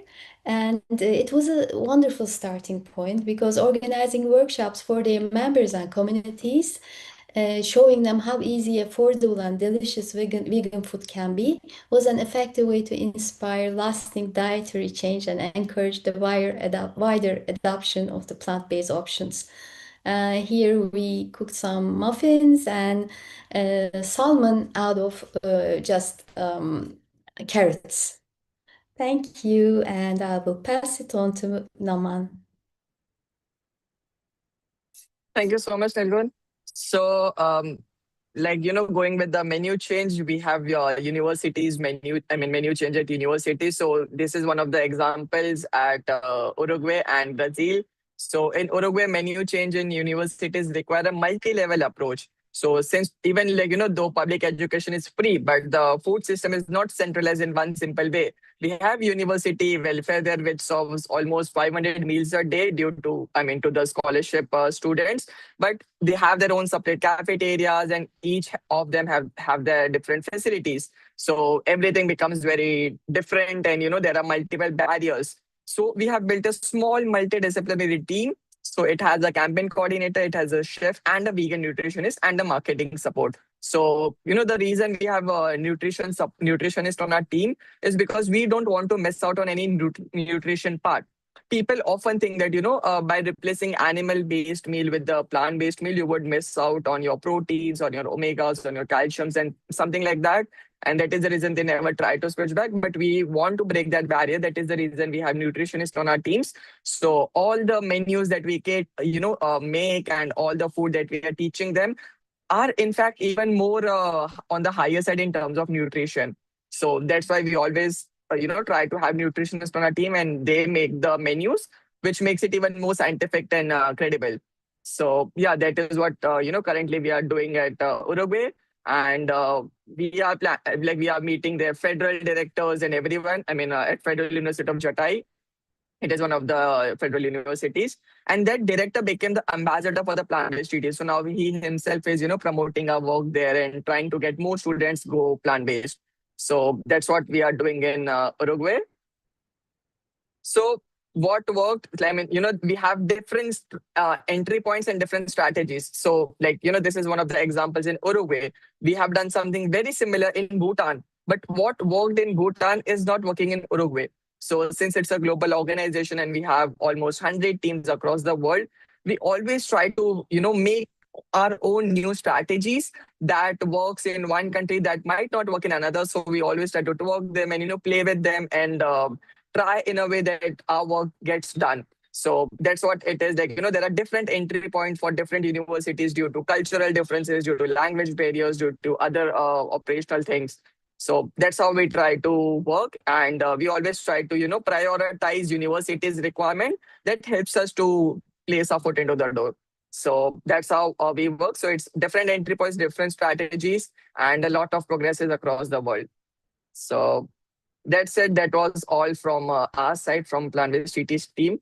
And if anybody has anything, if you guys want to ask us, please shoot, and we would love to answer them.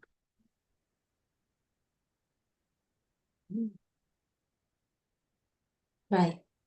That was great. Thank you very much, guys. Very informative. Can somebody spotlight me? Thank you very much. Great. Wow, you're covering so many cities. Really wonderful. Anybody got any questions? I'm sure there must be hands up from the Q&A section.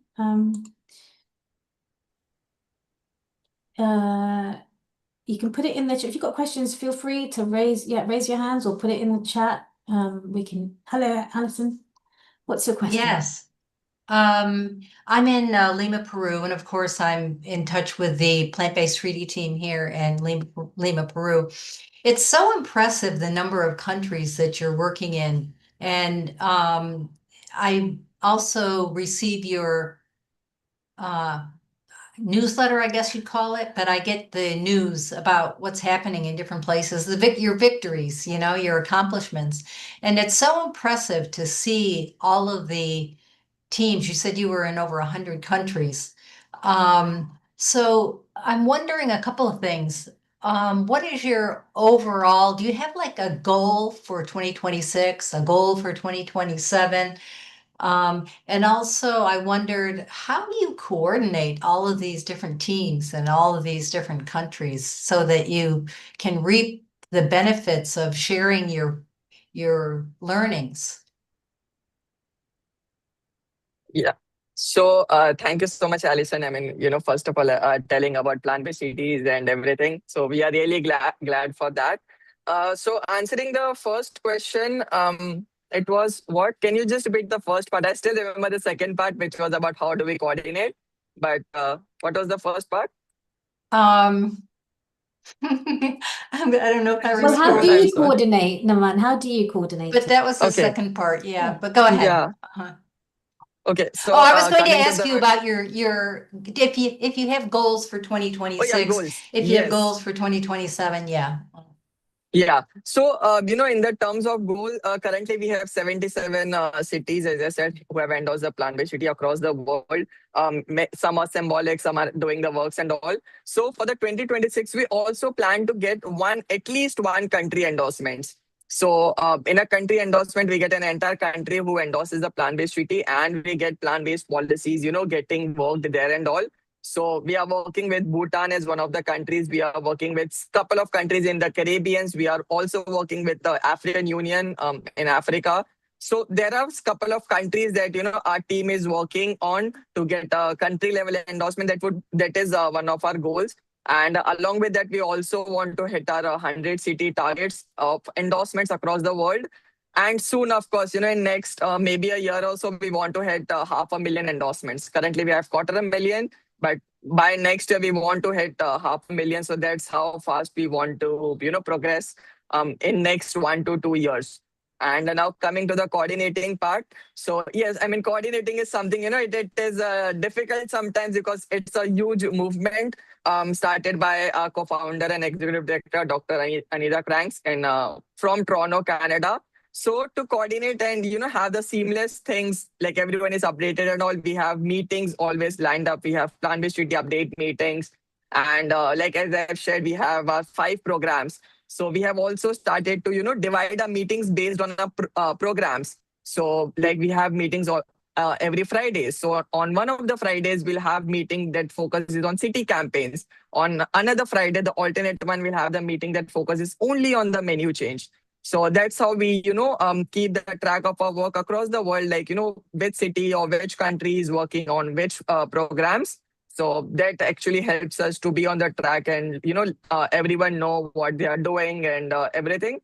And even apart from that, like, for example, this time the COP is happening in Turkey. So Nilgun is even working more like, she's working in that entire COP region in the Turkey to get most of the things done, and like many restaurants to go plant-based and vegan and serve the vegan food during the COP era and even after that.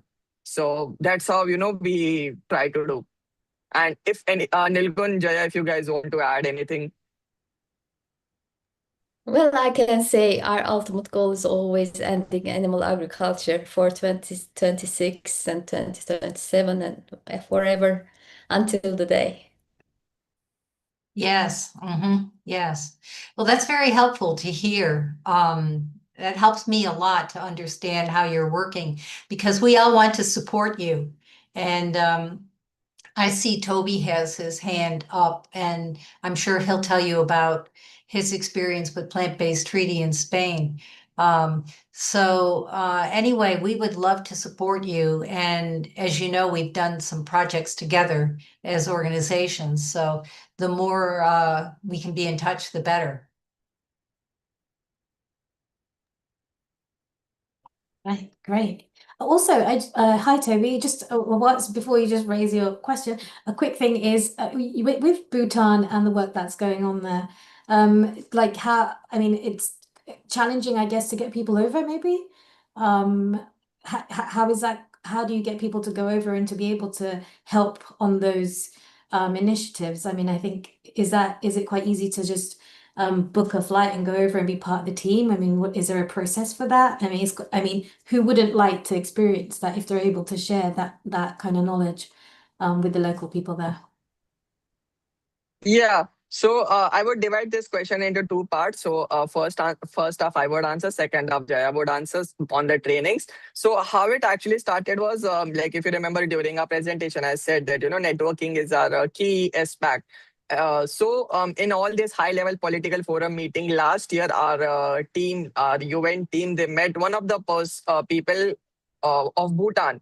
And that was, the one connection that actually sparked into this entire thing there.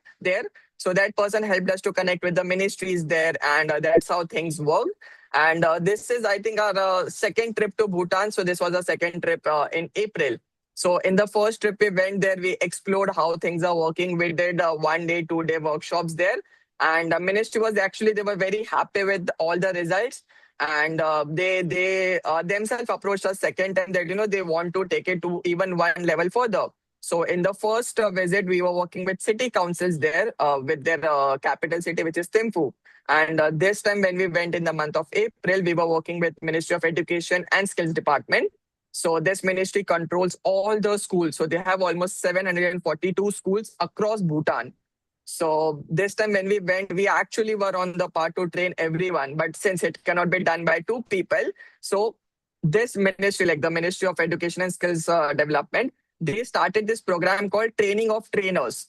So it was a 26-day program where, Jaya gave hands-on training to first 2 pilot schools where we were actually working. She was every day teaching them to make breakfast, lunch, and dinner. So they have their set menu, which is set by government, but of course it's a non-vegan one. So Jaya veganized it along with a nutritionist. She veganized it and she was making the vegan alternatives to all the non-vegan dishes. And the students, of course, they loved it. They wanted it even more and all. So that's how it got better. And in last, I think 1 week, government just came up with this plan that they wanted us to do this training of trainers. So even they put, I think 25 to 30,000 US dollars into that entire program. So we were super happy that, our very small investment of going there and teaching actually sparked government to put money there, and they are still doing it, which is even much more better. We keep seeing this updates from them that they are pumping more money and they are expanding it to even more region. So in last 1 week, so we had like 3 days of. So in Bhutan, it is divided into districts. So we have states with us, but they have districts. So they have 20 districts. So in the first 3 days, we had trainings with 10 districts. And the last 3 days, we had training with the remaining 10 districts. So it was 60 people across the districts whom Jaya trained. And now they have went back to the districts and they are training it even more further. So it got like, chain reaction that Jaya teached 120 people and that 120 people are teaching even more people now. So that's how it worked with us in the Bhutan. And we also had a couple of connections there with ministers and with delegates and with ambassadors there. So that actually helped us to penetrate better there and, get our work done. So I'll pass it on to Jaya really quick and she can just tell about the training of trainers thing. Yes. Also, I just wanted to add that this is not something that happened overnight. It was, like every year.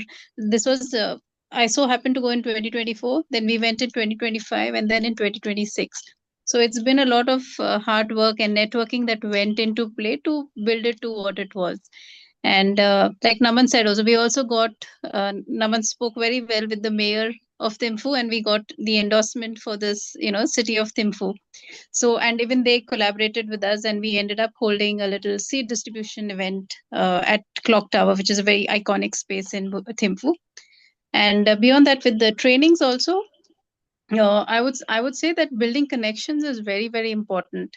It's like building a friendship, even though it's work.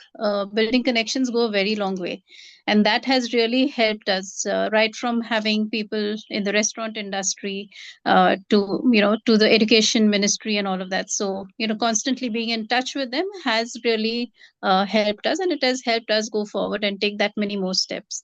And in terms of the training, at first there was skepticism from the trainers. They were not sure like why they're doing it, what's going on. But then after we made sure we let them, put them at ease and told them like this is very easy, it's not so difficult. And even little tips like, for example, don't waste the greens. For example, beetroot greens or cabbage greens. Many people just throw it away. So we also encourage zero waste cooking. So they either put it on salads or put it in their lentils.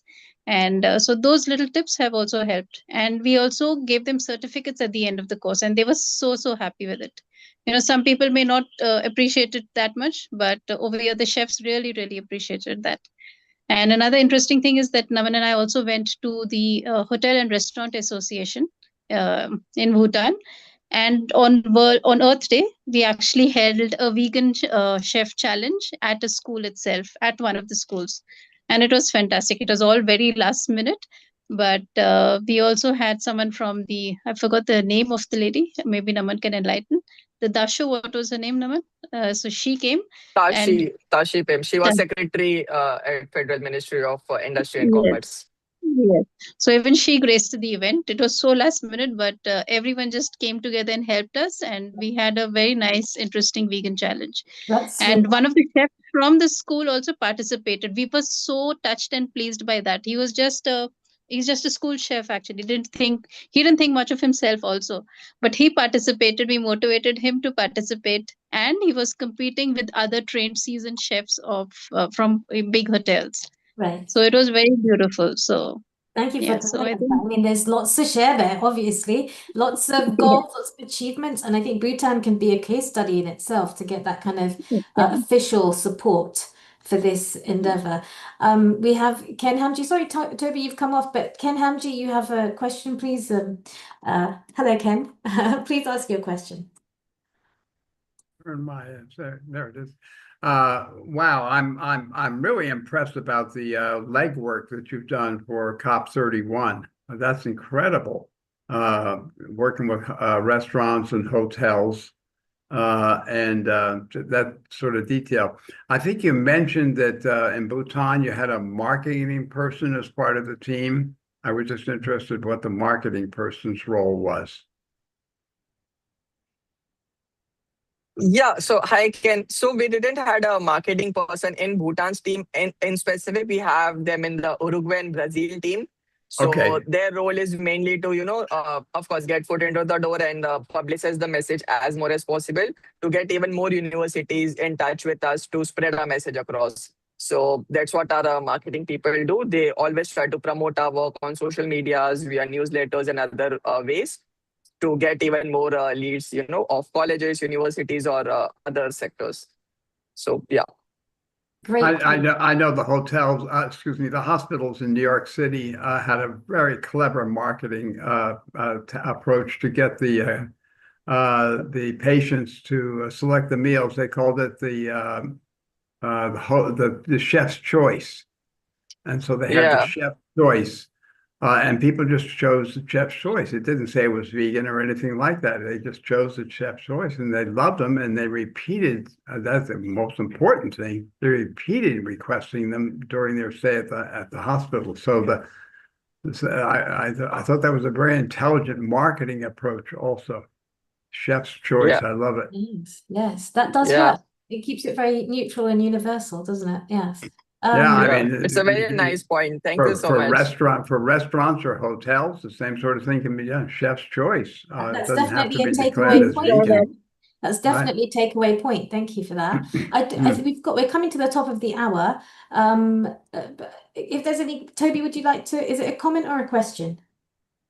It's a question, yeah. Okay, if you could ask a question really quickly, that'd be great. There's someone in the chat. They say, have you received reports back from any of these cities or any of these organisations where they quantified the financial social and other forms of benefits and improvements in performance indicators so that you could bring these results to the next cities and organizations you approach? I would say we got those financial metrics and other metrics from Bhutan in more specific because it was a long project. But along with that, we also have other metrics with other cities like Amsterdam and Edinburgh from UK and everything. So we have like various metrics that we track across the cities. So somewhere it is financial thing, somewhere it is the carbon emission, somewhere it is the money saved per meal saved. So yeah, we do have that and we try to keep a record of it. And when we reach out to our another cities, we always try to use it and pitch it in that way. So for example, I'll give you one of the examples of, again, Bhutan, where, we did the price comparison.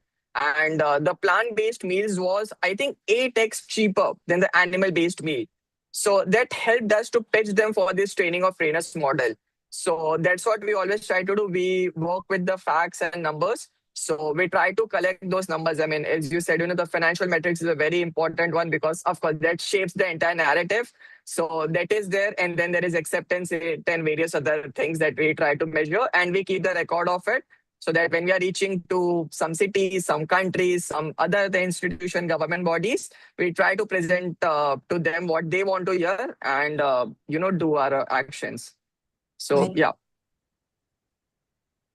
Great. Oh, we've got room for one more. That's it. Yeah. Okay. Is there some more questions, Toby? Do you think they can ask the questions? Have you got them there that can be forwarded to the team, to Nilgun, Naman, and Jaya? Can they have those questions forwarded to them? And also the work's great. Okay. If we want to contact you, is it okay for you to share your details? Yeah. Okay, great. Thank you. Yeah, I just dropped in there. I was just writing that. Wonderful.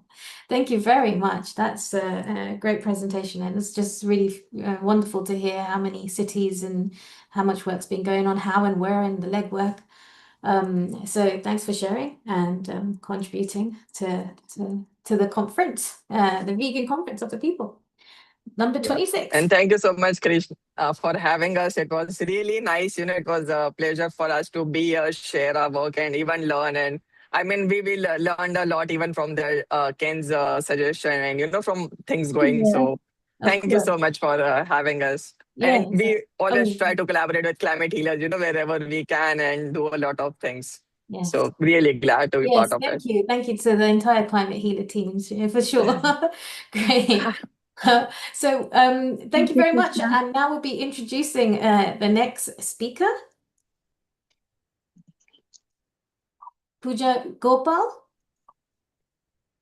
Hi, Krishna. Hello. Hello, everyone. I'm very happy to be here. There you are. Hello there. Thank you for joining us. Have you got your slides? Do you have slides to share? Yes, I have Okay. slides to present. You want to get them ready to get the share out, and then I will introduce you. Sure. Okay. Shall I start sharing up? Yes, do share your slides, and then. Okay.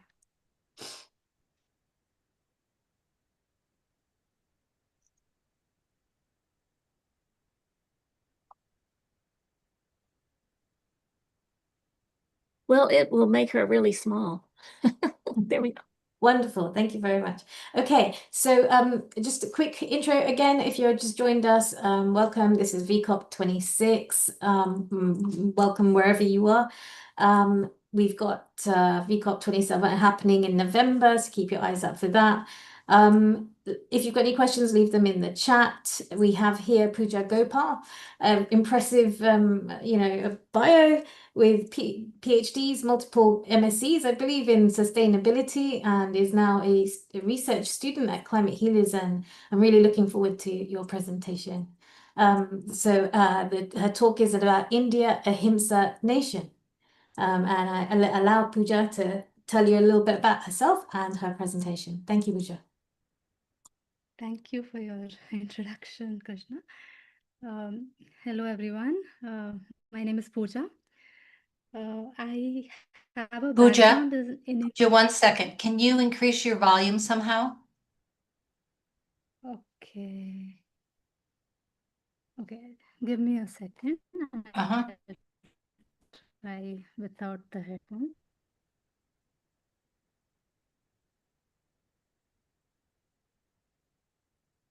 Is this better? I think it's a little bit better. I think it's a little bit better.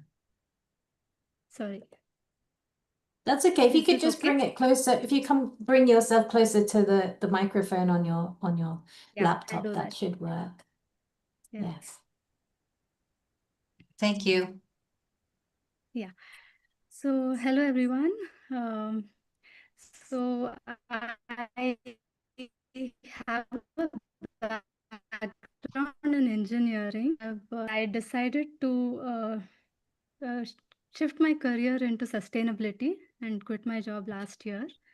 I just completed a one-year master's program in climate change and sustainability.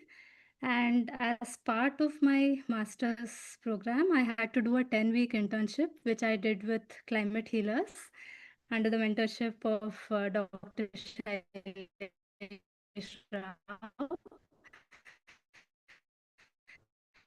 And what I'm today is mostly the work. Is it still low? Sorry. It's just that you're breaking up, so you may have to turn off your camera so that your audio is not broken up. Okay. Is Try it that, slightly? Pooja. Yeah, I turned off my video. Is this slightly better? Perfect. Perfect. Great, great. Yeah. So the topic of my talk today is India Ahimsa Awakened, Reimagining India's Food System Through Holistic Compassion. So it's specifically focused on the impacts of animal agriculture in the context of India. So why India?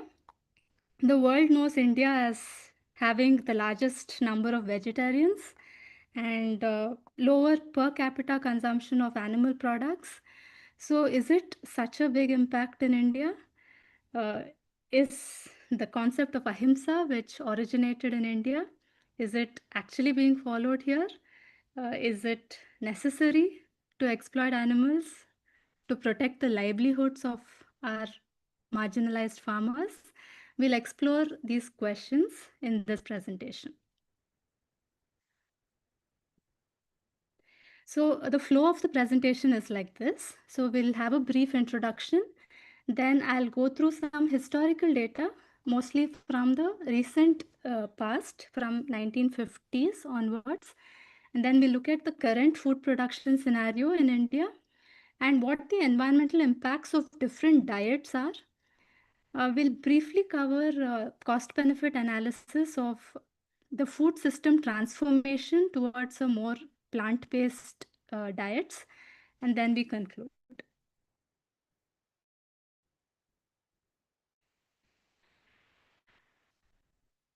So is India really the land of Ahimsa? So the concept of Ahimsa, literally which means non-violence, originated in ancient India. So in its broadest sense, Ahimsa is not restricted just to action, but also speech and even intention. And it's not just for other humans, but to all living beings. So in recent times, we have the concept of Ahimsa transformed from a religious ethical principle to a successful method of political action, which by Mahatma Gandhi. And we see various political movements in India and across the world inspired by this and until this day. And India boasts of having, or should we say exploiting, the world's largest population of farmed animals and ranks amongst the top countries in the production of dairy, egg, and meat.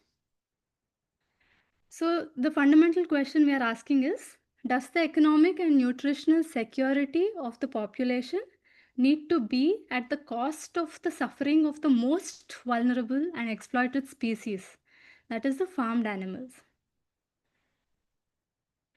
So briefly looking at the Indian Constitution, so we have India is one of the very few with constitutional provisions and implementation failures. And one of the major reasons is also some fundamental contradictions in the Constitution itself. So there's an article that states that it's the duty of all citizens to protect and improve the natural environment and to have compassion for all living creatures. So in lieu of this, we also have the prevention of cruelty to animals that aims to prevent unnecessary pain or suffering on animals. So in stark contradiction of this, animal farming in India commodifies animals disregarding their capacity for suffering. And we have more than enough data and also millions of humans across the world to prove that there is no necessity for humans to exploit animals to meet their nutritional requirements. Then there are other articles in our constitution that grants people the right to food and livelihood, which courts have extended to include animal farming and consumption as well. Furthermore, this particular industry of animal farming is the leading cause of deforestation in India, and also biodiversity loss, pollution, and climate change. So, animals have been domesticated and exploited in India from a very long time, prehistoric times. So, we have this graph, which is from the 1950s onwards, which shows the biomass of humans and farmed animals, how it has been increasing over the years. It's consistently been increasing, right? Next, we are looking at the ratio of farmed animals to humans. So it's surprising to note that the ratio has reduced. So earlier during the 1950s, we had more biomass of farmed animals than humans. Then human population has increased exponentially, but this is not the complete picture because if you look at why this is the case, cattle population in India has been large. Even during the 1950s, we had a large population of cattle, which was used as drought animals, basically in agriculture. So the role has shifted from cattle being drought animals to dairy animals. And also, we are not accounting for the replacement rate of cattle. In the dairy industry, they are replaced at a very high frequency. So the beef industry, and specifically the beef exports, which India is leading in the world, was practically non-existent before the 1970s, before the white revolution came into picture. So that is the reason we see that there is a dip in the ratio, but however, it's not the big complete picture.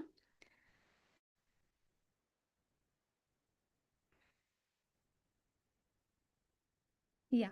Here we are looking at the percentages of different categories of farmed animals. So these animals, not just farmed animals, all animals associated with humans. That includes horses and donkeys and camels and or even dogs and stray dogs. So we see that cattle and buffalo, their biomass proportion is the maximum contributor. Here we are seeing what the percentage of animals used for food versus other domesticated mammals are. So again, we see that it's almost like the entire farmed animals, domesticated animals proportion is contributed through animals used for food and negligible for other kinds of animals. And if we look at the per capita availability, this is not the total production, which has also increased. This is the per capita availability of milk in grams per day. It's almost an exponential increase. And similarly, the number of eggs available per capita per year is increased exponentially. Then we have the per capita meat availability in kg per year.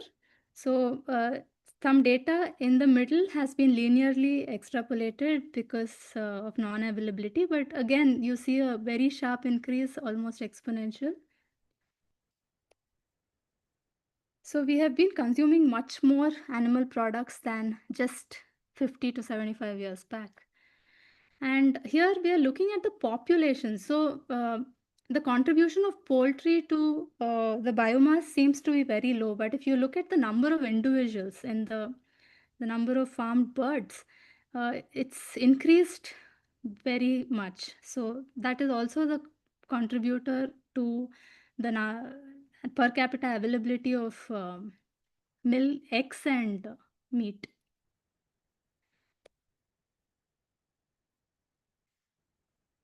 So if you see in terms of biomass, we see that the cattle and buffalo are the major contributor to the biomass because they are large animals, and yeah, they are the major contributors, and human population has increased significantly over this time frame.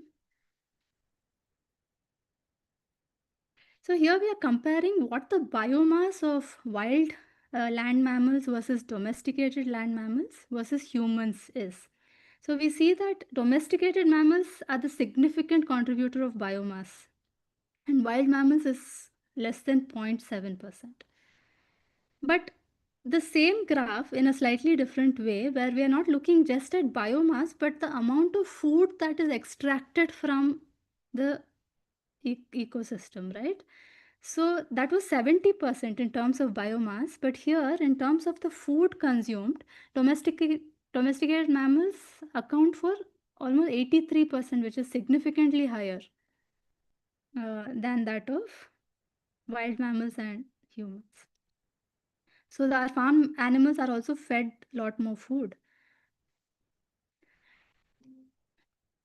So here we have comparing the percentage contribution of different categories in terms of biomass with the global average. So if you look at the global average of wild land mammals, it's around 2%, and in India it's much lower. It's 0.67%. And it's also because domesticated land mammals are so high, almost 70%.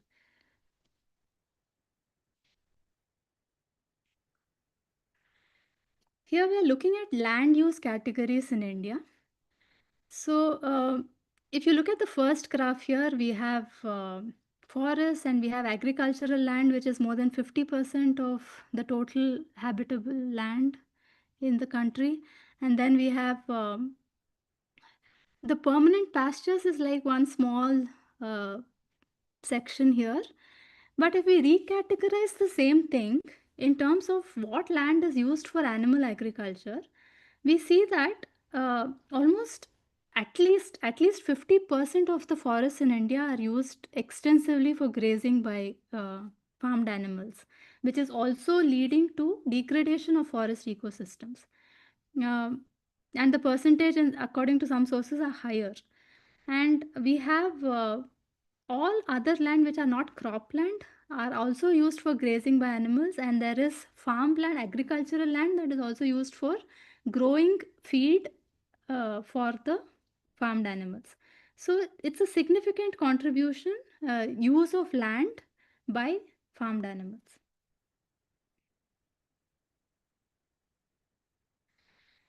Here we have tried to list down what the additional land requirement would be for by the year 2050 if we have to account for the increasing population and also to meet climate targets and to accommodate the impacts of climate change.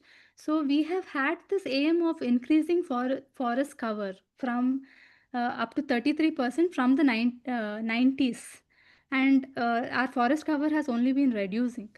And then in order to meet the net zero targets, a lot of land will be used for renewable energy infrastructure.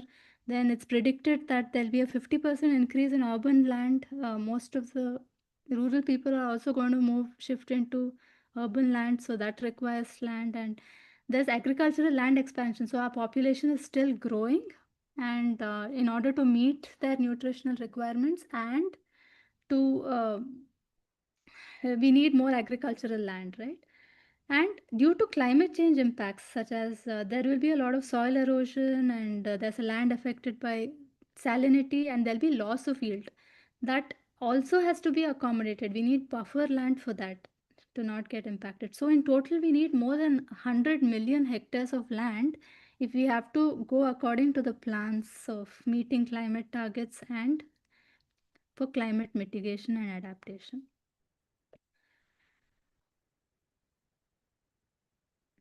Yeah, so here on the left, we have the categorization of the total land area in India, which is, divided into different categories: land used for animal farming, for other than animal farming, forests, and then these are this is the additional land that is required in 2050. So it's almost it's more than a third of the available land in India. And there's no way this land can fit in here unless we probably cut down all our forests.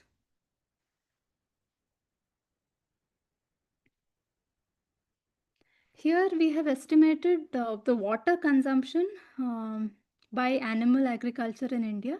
So we see it's around 15%, slightly lower than what can be expected. Is also because in India, a lot of farmed animals are used for, are grazed, which we won't be using fresh water from lakes or underground water for that.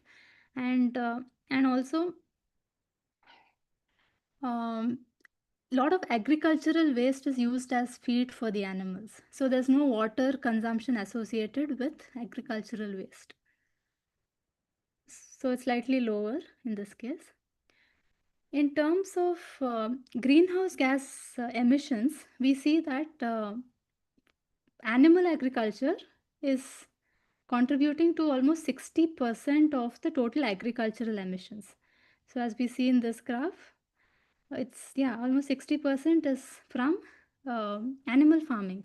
But there is a catch to this. It's not the entire picture because these calculations are for a 100-year global warming potential, 100-year average, which just dilutes the impact of methane, which is the major greenhouse gas coming from animal farming.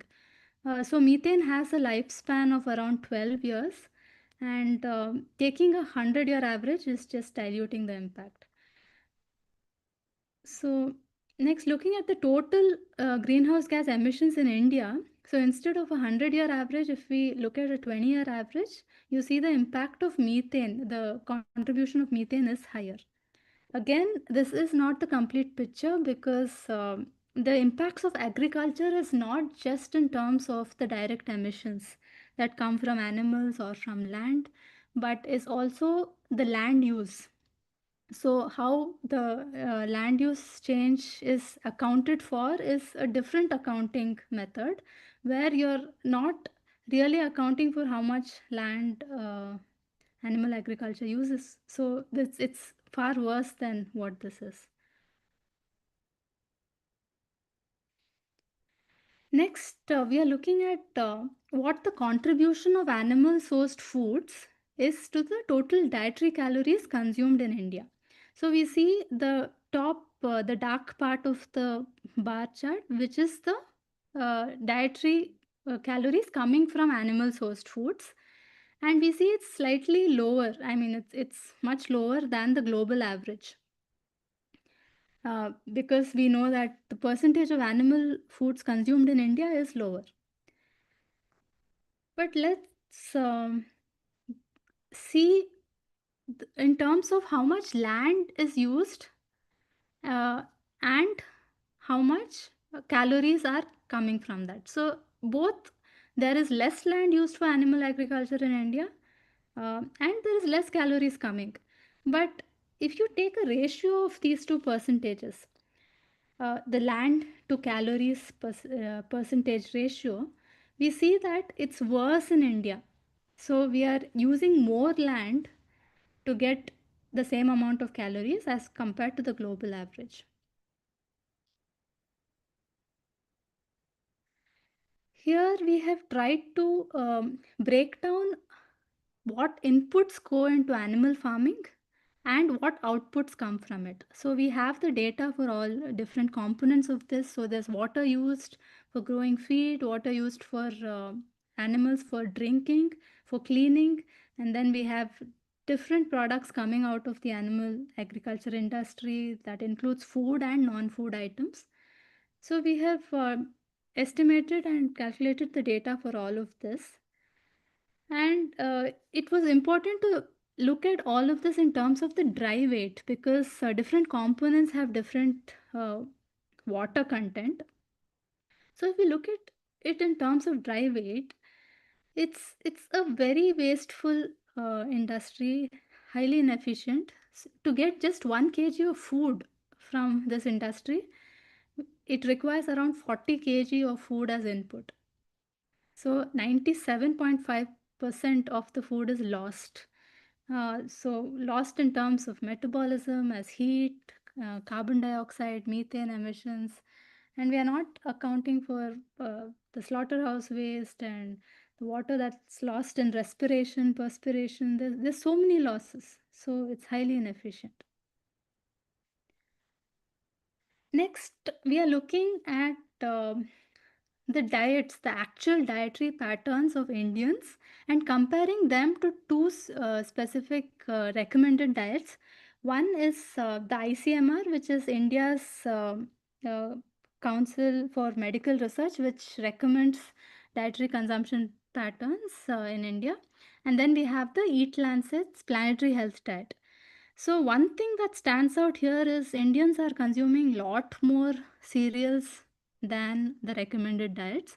It's also as a result of the public distribution system that makes these cereals available, which are also not a nutritious variety of cereal. It would be either white rice or some kind of uh, glutinous wheat, which doesn't have a lot of nutrition, but Indians are consuming a lot more of that and not consuming enough of roots and tubers or vegetables and fruits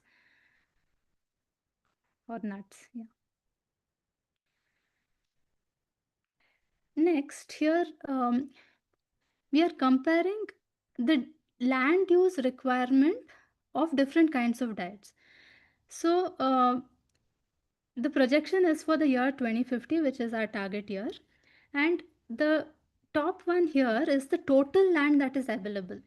The total land that is cultivable, that includes not just the cropland, but also fallow lands, grazing lands, and all the forests that India has. So if we continue our current diets and make no changes and just scale it up to meet the population growth in 2050, but we are also assuming that every Indian, every person in India is getting a balanced diet.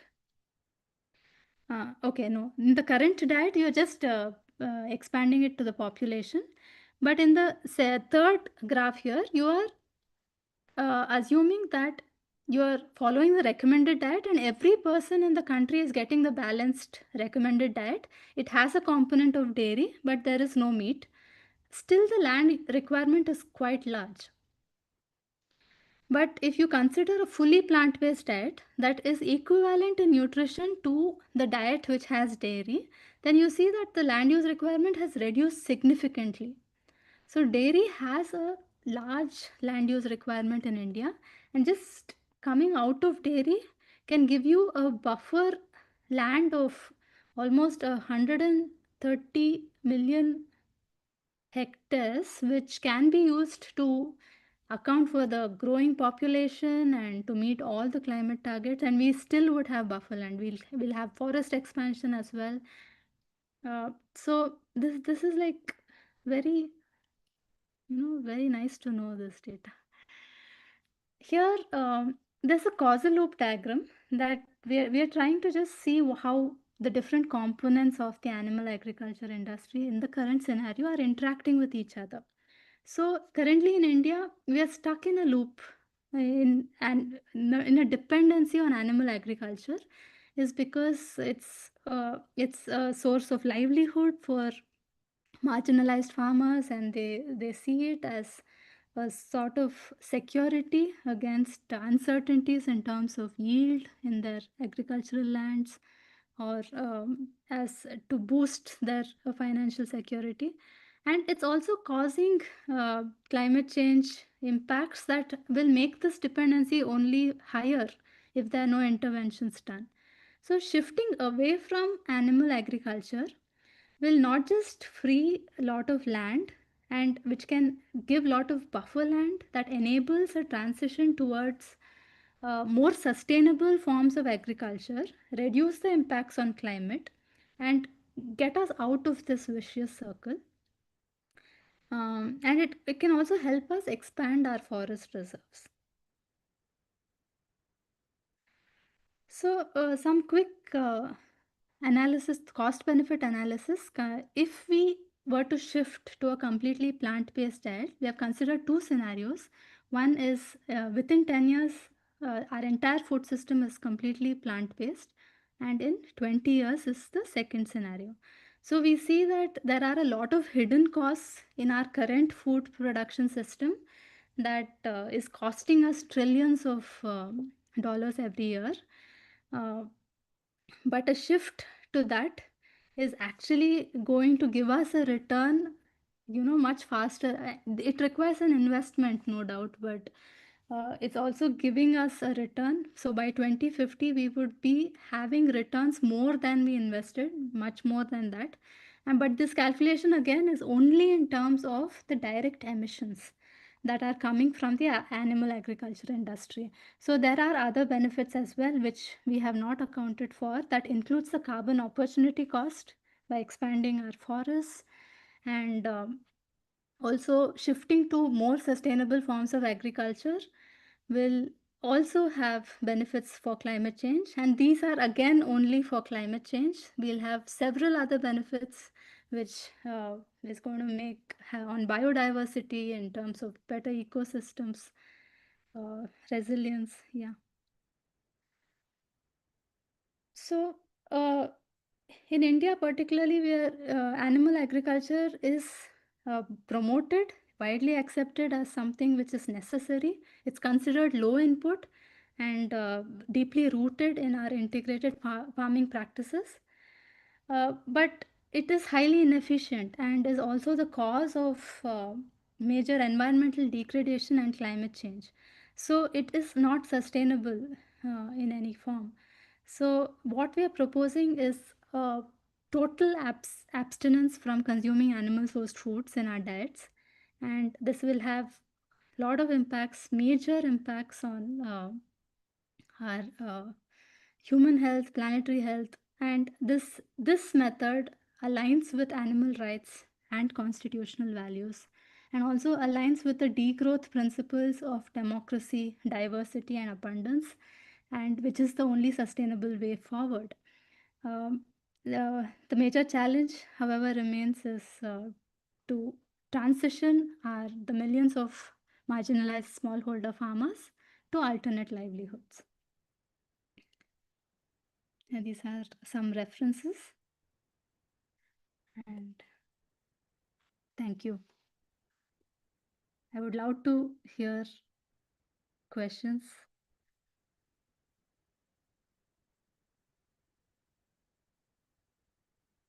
Thank you, Pooja.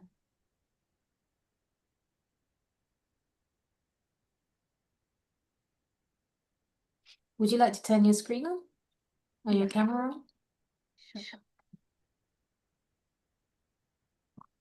Thank you very much for that presentation. We have a couple of questions. We have Dr. Prabodh Mistry. Would you like to come on and unmute and turn your camera on, please? Yes. Hello. Pooja, that was brilliant. Very well detailed. Thank you very much for the presentation. I have worked in food chain, so I know, and I've never done anything like what you have done, which is a very comprehensive top-down analysis of the entire food chain that relates to animal agriculture. So thank you very much. Do you know, about 2 years ago, I was at a values conference in Delhi, and we were at the Oberoi, and we were part of what's called the Values 20 team, which was talking about the environment. So we came out of the workshop, and it was lunchtime, and it was the first lunchtime out of the 2 days that we were there for the conference. And there, what we found was that there was vegetarian section, small, but the large majority was lamb and beef. And I was actually very surprised to see a very large section of that. And I asked for vegan food. And they pointed me to some of the dishes which might be, but they couldn't be sure. But then I asked the organizers, why given that we're talking about the environment, there is no real choice for even vegetarian, because there was a section, but it wasn't all fully labeled as such. And what I find, I'm of Indian origin, but haven't been in India living for a long time. What I find is that the middle class Indians are very much meat seekers. And, they think it's the in thing to eat meat, like the Western diet. So that was more the kind of searching questions. But really, I have no questions on the technicalities, because I'd really like to understand your work. I've made some notes. But yeah, do you have any comment on how might you, what's the first step to actually start to convince the Indian people to take to vegan diet? No,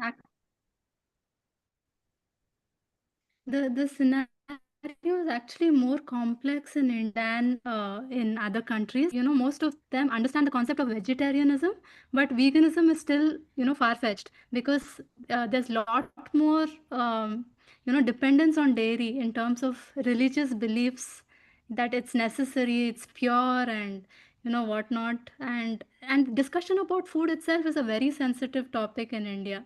So the people generally discourage, even in universities or schools, even in the course I was doing, me choosing this topic itself was discouraged, saying food is such a sensitive topic.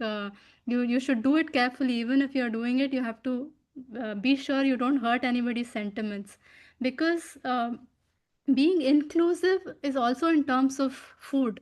So people are encouraged to openly talk about consuming all kinds of meat, beef, specifically beef and pork, but people are not encouraged to talk about abstinence or changing behaviors from that. So it's tricky, and yeah, that's And I think the climate angle, the sustainability angle is what will bring it to mainstream, rather than the ethical angle. So we'll have to take that approach. yeah, uh, I really wish you luck, by taking this forward. So thank you very much. Given given the current Prime Minister is from Gujarat, and the Amul dairy is based in, Yes. Anand itself. Yeah. Do you think there is scope for reducing the scope for Amul in any way? I don't think so, because the politicians clearly know what's happening with the dairy industry, right? The beef industry is a part of it, but it's clearly hidden. Like people are made to believe that all the cows go to goshalas and they're taken care of properly, and it's the milk industry is not committing any atrocities to animals, which is not true at all. So. Yes. Yeah. I mean, in terms of Goshala, it's a front, as you say, but I have actually seen estimates of maybe 1% of the cattle ending up there. Those that look good, white and good-looking cows that the Goshala people are happy to take. Right. But, water buffaloes are not attractive, and they just go for beef. Yes, there's no law for the buffalo at all. Yes. Okay, thank you Thank you very much. Thank you very much, Probable Mystery. Thank you for that. We've got Toby. Please ask your question. Yeah, I've got a quick question from myself. I understand, obviously, talking about the Earth system and the impact with animal agriculture.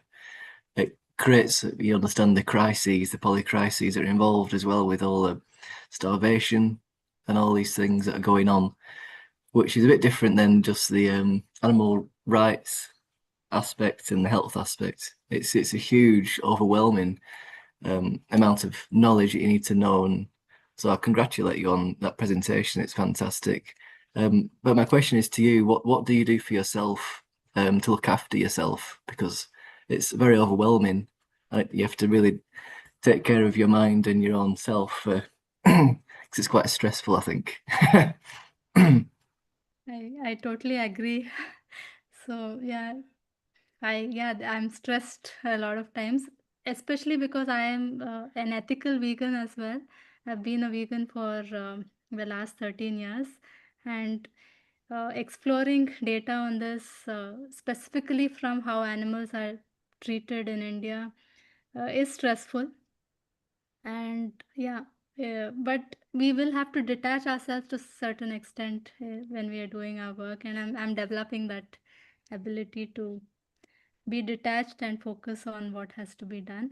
And also the research on this, I think I've barely scratched the surface. There's a lot of interconnections that can be derived from this, because what we need to see is in terms of systems, like Dr. Shailesh Rao always keeps emphasizing. So it's not just the data, but how they are interrelated to each other, how one is impacting the other. So there's a long way to go, and I hope to do much more work with climate healers on this. On the back of that, Pooja, for your map that you've created and the cause and effects and the cycles, I mean, you've put under the climate. I mean, Dr. Rao's kind of mentorship. You've been, and you're working, putting the research together and mapping it. Now that you've mapped it, do you know experts that are linked to each element of your map that you can call on, and say that bit coincides and adheres with your research, this bit coincides and adheres with your research. And so, when they can see, when you've got a body of experts that are involved in that and all of those parts, they'd be the first ones to understand. Right. And be interested, of course, an inherent motivation to understand how their research is not just isolated. Actually, their research is like part of a much bigger system. Perhaps it would help to get all of those experts, come together, even though they're not vegan. But I mean, I think that their interest, in fact, that they were specialized in that very discipline and focused research, they would understand the impact of that. And coming from different academic institutions as well may help that case, be put forward on a more urgent platform, I think, potentially, or even get some the stakeholders. I mean, it's the wrong word. We need a vegan stakeholders, but that kind of thing. We've got 3 hands up, so I bring them on. Sorry, I've not finished my I had a question in the group. Sorry about that. Sorry, yeah. Just from a question in the group. Says, can you say more about the global warming potential over 100 years? And how and who forms the average? Are there different projections, and are these averages used generally regarded as conservative, fair estimates by the collective of people working on climate? Yeah. So the standard definition, the standard calculations in IPCC, they use the GWP 100, the 100-year averages. But it is criticized also by a lot of experts because the time frame you're considering is 100, where very potent greenhouse gas methane uh, has a lifetime of only 12, and it's diluting the impacts over a 100-year average. And if you look at a lot of climate targets as well, we are not looking at 100-year targets. We are looking at targets for the next 20, 25 years, right? So a 20-year average is a better approach to take. But however, this also has been criticized. So Dr. Shailesh Rao also keeps referring to Gerard Bishop's paper, where they use the effective radiative forcing of different greenhouse gases, where there is no need to consider time frames at all. So that gives you true impact, what the current impact is right now compared to pre-industrial times. So that's a better way of looking at things, and also accommodate cooling gases, which almost masks all of the heating from fossil fuels. The net accounting versus gross accounting. So there are a lot of better methods to take up, which shows how impactful animal agriculture is.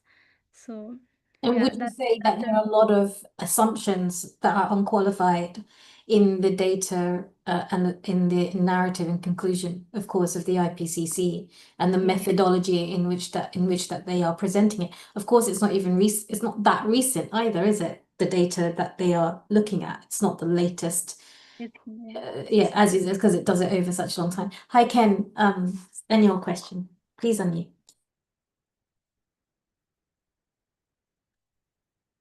I can't hear you, Ken. I did, yeah. I suspect that loss of agricultural labor is pretty much a paper tiger. I really doubt that. It would seem to me you'd have to segregate the cow herds of 1, 2, and 3 cows, the family cows, in other words, from the commercial. The family cows, I don't think consume much resources at all. When I was in the village a long time ago, but when I was in the village, they took the cows out and grazed them along the side of the road, and they used waste products from the family and so on to feed the cow. So I don't really think that those 8 million farmers who have 1 cow or 2 cows have much of an impact on land use compared to the major herds. I don't know if it's possible to segregate. Your work is incredible. I don't know if it's possible to segregate those two. Yeah, there is data on how big the herd size is in India as well. But again, in India, most of the dairy holders are small. So it's just a few cows each. Right. Yeah. But there are some who don't use it commercially, but they use it only for their consumption. So that should be the last category that we try to transition, and the commercial thing must be the Yeah.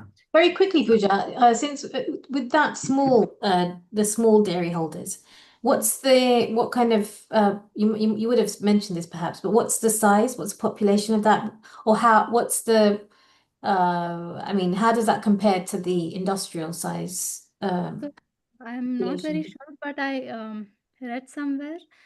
So if we divide in terms of organized versus unorganized, so it's 80% is unorganized, like small village holders, and organized, which includes Nandini or Amul or all these large corporations, so it's only 20% of India's dairy industry. Really? Yeah, that's what I read somewhere. 80% is personal. Yes, not personal. As in It's small not dairy a holders. cooperative. It's not part of a large Yeah, I cooperative mean, like so it's kind of a village, or it's a which it's local. local, right? Local. It would still be commercial, but local. So what happens in Amul is they collect from different villages and they come to a common point where they package it and send it to larger distances. But 80% is local, is what. Right. Mm. And that would sustain the villages, wouldn't it? And that's how they get their income. And perhaps would that mean that they find that more reliable? Because there's already issues with farming as for a long time, as far as I know, you know, farmers and their mental health and suicides and things like this and debt and land. This has been a big topic for a long time in you know, Indian politics. So would dairy farming then be more of a certain Yes. income, and that's why there's a more of a push to it than say vegetation? Is that That's exactly how it is seen in India as a means of financial security. So even if your crop fails, then you sell a couple of animals and then you still have that financial security. That's how. Thank you. Ken, have you got another question to add to that? We've got Shankar on the screen No, as well. I'm just thinking that those rural 80% have much less impact on land use. Their animals also live a lot longer. Okay, so they have less production of the meat output. Anyway, there are variables there that affect the impact as we go forward. Obviously, as a strategy, where do you work? It's pretty obvious where to work. Work with the large herds. Anyway, I think your work is wonderful. Thank you so much for your sharing. Thank you, Ken. Ken. Thank you for your question. Hi, Shankar. Krishna, thank you. Hello, Pooja. It was a wonderful presentation, definitely amazing. And this is a baseline, like a lot of things to open up from this. And like you said, Dr. Rao, our systems, each of this can be applied to different systems, and which I'm curious how it's going to evolve, or how I can relate, and some of the mystery areas like, wow, this is connected correlation. I'm very happy to hear that, and I want to follow research. Is there a way how we can follow your research? You can post it in the chat. We'll follow, and then keep up with your research or updates. That will be amazing for us. And my main question is one thing I think Pramod also brought up in the point. I want to thank him. I have one of our friend, Narayani Gosala Sanctuary. She runs a sanctuary, and her life is rescuing cows that is going to slaughter. Somehow they bring the cow to the Gosala, and they keep it vegan, and then they make sure they do. It's a struggle they're managing. But I want to know how a sanctuary in India, like Narayani Gosala Sanctuary, can play a role in this. Like, I just if you could highlight. Yeah. So the sad part is, Shankar, that uh, keeping cows alive even after their productive age is going to cause more environmental degradation, because you have to continue feeding them. And generally, in the dairy industry, cows are kept productive only up to 5 years of age, but their lifespan can go up to 20 years. So it's almost 4 times more, which they have to live longer. So it's financially not viable for the farmers to do that. Um, yeah, so Goshalas, yes, some people, a lot of Hindus contribute money to Goshalas so that, they can feel that, they are not causing killing of cows. But the long-term solution to this is only moving away from the dairy industry. We'll have to reduce the populations of the cows, which again is reducing dairy consumption.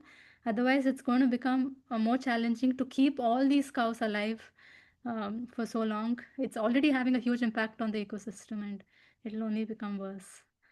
So, yeah. So we just have to stop artificially breeding them, basically, Yes. for the Yeah, dairy. there is That's the main thing, isn't it? I mean, if they live, everyone has a right to live, but it's because we are doing that. Exactly, Yes. because we have the case of donkeys also, right? They just lost their financial importance in India, and the population has reduced exponentially. So the populations are kept high only because they are, important. Uh, yeah. Yeah, it's a sad thing. We've got 7 minutes. So we've got Tammy and Thank Rebecca you. to come up with their questions. Thank you, Shankar, for your question. Hi, Tammy. Hi, Tammy. Hi, Pooja. It's so good to see you again.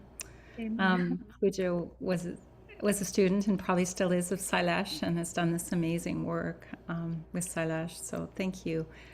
I was honored to be at some of the meetings. Just to clarify something and also to bring it to the ethical vegan part of your life is, local doesn't mean less abusive, for starters. We have seen a lot of the local dairy in India, and local doesn't mean less abusive. They're still tied up. They're still treated incredibly horribly in every way, sense, and form. So thank you, Pooja, for bringing that. So as an ethical vegan, and as a person that practices and lives ahimsa, we're in kind of a bind a little bit, right? Because really, a lot of people don't know, we know probably, that India is the largest exporter of leather and beef. And so it is happening. The cows are being killed and used for leather. So what are the answers as we transition out of dairy, when we live true ahimsa and move into the ethical part of ahimsa in the land of ahimsa? What's the answers for all the animals to live out their lives?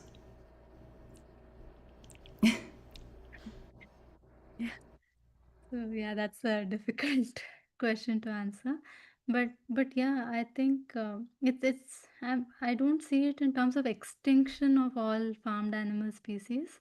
But if we reduce the financial dependence on these industries, their populations will reduce drastically. So we can still have sanctuaries, some places where these animals can live happy lives. That's how I imagine it. So, yeah, Okay. but the transition is, yeah, how do we do the transition to alternate livelihoods? That's Yes. Thank you for the question, Tammy. Hi, Rebecca. What's your question? My question is about your conclusions. I thought that was very interesting. I love the one that said we need to go immediately.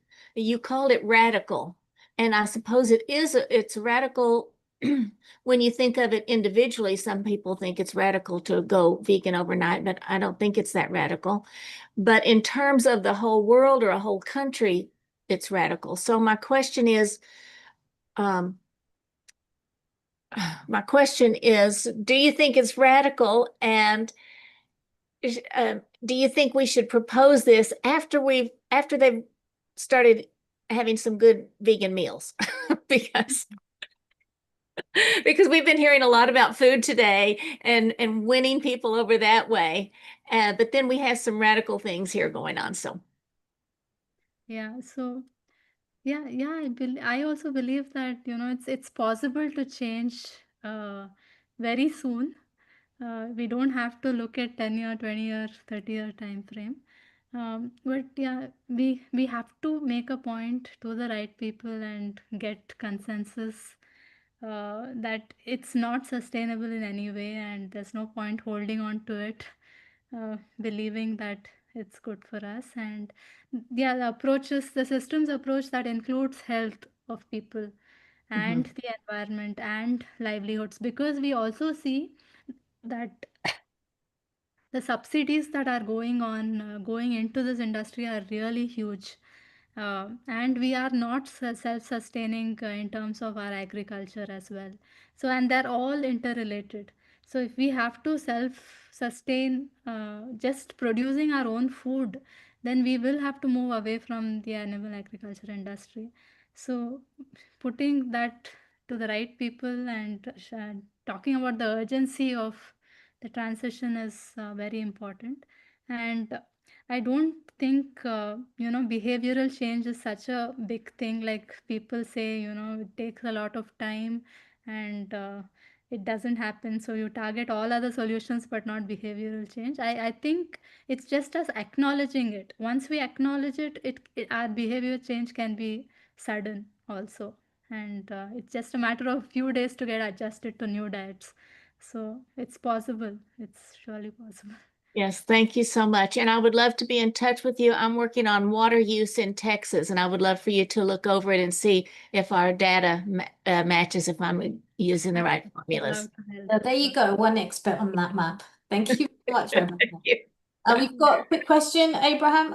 Thank you very much. Would you like to unmute, please, and ask your question? Hi, Abraham.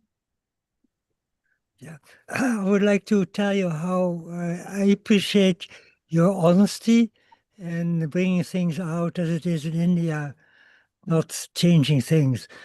I think we need something like Gandhi, Muhammad Gandhi, and maybe Sailesh Rao can form that, be that Gandhi. If we can arrange him to get that popularity, then maybe things can change very rapidly. Right. What do you think? I hope so too, yes. Oh, yes, I totally agree with that. I do anyway. I think we all do. We can do it.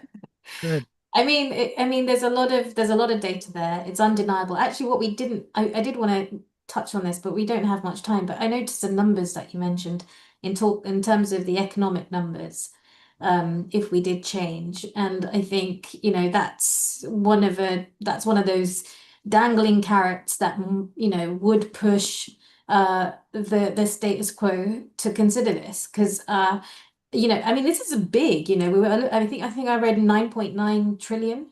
And that's a huge economic amount, right? And I believe economically India is quite in a very sticky situation. So I think there's definitely a chance there with those numbers, outside in like as a curveball, in the most unexpected way. So yeah, thank you very much for that. I'd love to see this. If I want to see the slides again, I can watch it again. I can watch the talk again. So Krishna, what we plan to do is we plan to release a report through Climate Healers with details of all the calculations, which is transparently made available, the sources of data, everything. So it's a matter of a couple of weeks, we'll be releasing the report. So it will be made available. Thank you. Yeah, look forward to it. Thank you very much for your presentation. Thank you, Krishna. Okay, great. So that was a wonderful talk by Pooja Gopal. And now we have Tammy Hay from the Million Vegan Grandmothers speaking on widening our circle of compassion, the survival of the kindest. Tammy, do you have any slides? Do you want to just get ready? Are you okay? No? Okay, so take it away. So you hear me? Okay, you can't hear. Okay, let me ask you. So let me just introduce quite quickly. No, all right, Tammy. I was able to unmute. Go ahead. Okay, I was just gonna say, just in case you've just joined the meeting, you're here on the second day of the VCOP, the 26th Vegan Conversions of the People.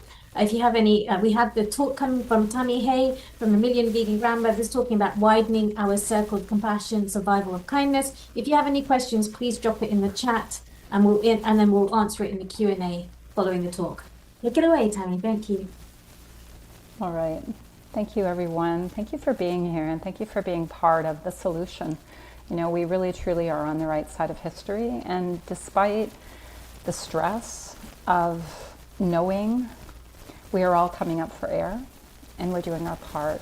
We're taking creative action to help counteract the stress and grief of knowing what's going on. So, Mommy, can I just ask you, is there some background noise? Is it me? Are you hearing background noise? Yeah. Is anybody Okay, else? I'm going to take off my ear. Is that better?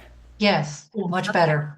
Yeah, I think it's my ear device here. So, anyways, and I'm in a quiet spot with a bunch of kids upstairs, so hopefully it'll be good. But that'll be the sound of pitter patter and lots of laughter, so that'll be okay as well.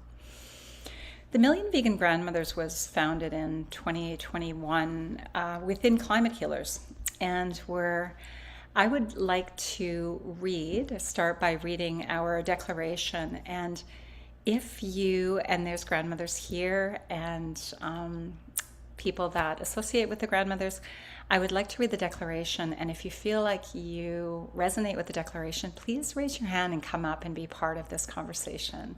It's important. The grandmothers are all about community, all about family and community and children. And we would love to have you all up and speaking about what you are doing. And I'll also share a little bit about what's going on with one of our projects. We, the million vegan grandmothers and wisdom carriers, join together using the power of love for the children and grandchildren of all beings and for Mother Earth. Welcome are all people regardless of gender, age, and official grandmother status who align with the values of veganism and this declaration. We affirm the right of all beings to live in a natural, toxic-free environment which allows all to thrive and to lead sacred, liberated, sovereign, and joyful lives. The power of our love is unstoppable. We do not allow this planet and all who live here to be destroyed. We are creating a vegan world of peace, freedom, and loving kindness for all. We believe that the true nature of human beings and our highest calling is to be kind, compassionate, nonviolent, and partners with, not dominators of, all life. We believe this is the time of the great awakening of humanity, to leave behind the destructive nature of Homo sapiens and become who we have always been destined to be, Homo Ahimsa. As vegan grandmothers, we are here to midwife the birth of the new compassionate human and bring in the new era of a vegan Ahimsa world so that our children and grandchildren of all species can thrive and be free. That is our declaration. If you would like to join us, please raise your hand. And this is a community gathering of grandmothers, and we will allow our tech team to bring you up. Thank you for being here. I know Denise is here. I don't think Freya, who is going to be winning the Ahimsa Award shortly, will be here because she hasn't been feeling 100%, but she might be here. Hi, Wendy. Come on up. Turn on your video first, and then it's easier for everyone to bring you up. So if you could turn on your video, and if we can unmute, allow all the grandmothers access to unmute. Debbie, Paige, Wendy. We can't bring them up until their cameras are on. Yeah, can you turn your camera on? Great, thank you. Paige. And Allison, you're probably busy behind the scenes. And hello, Deborah. I see that your camera's on now. As our grandmothers are coming up and we share a little bit about what's been going on, I would like to share a little bit about a project that's been going on it's going to be a 99-day project that started on the summer solstice. It's with the Compassion Games, so compassiongames.org. And while we're playing a couple of videos that we're going to be doing a 6-part module with, it's going to be a Million Vegan Grandmothers project along with Interfaith Vegan Coalition and In Defense of Animals. The 6-week modules start next Wednesday on the 29th of July, and the modules include our kickoff that we had at kickoff, interesting word, our first international Calf and Cow Mother's Day. On Mother's Day, we're bringing awareness to the dairy industry because, as many people say, that's the first domino that needs to drop in order for us to really make the connection between what's happening to all the mothers and babies of all species. And that will continue. That will be an international movement annually.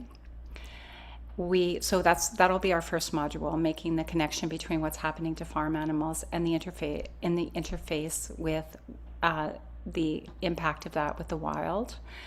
The next one, the next module will be widening our golden rule. So bringing the spiritual aspect in. All spiritual traditions talk about and hopefully practice that the golden rule that, do unto others as we would wish would be done to us. and worded in different ways in different religions.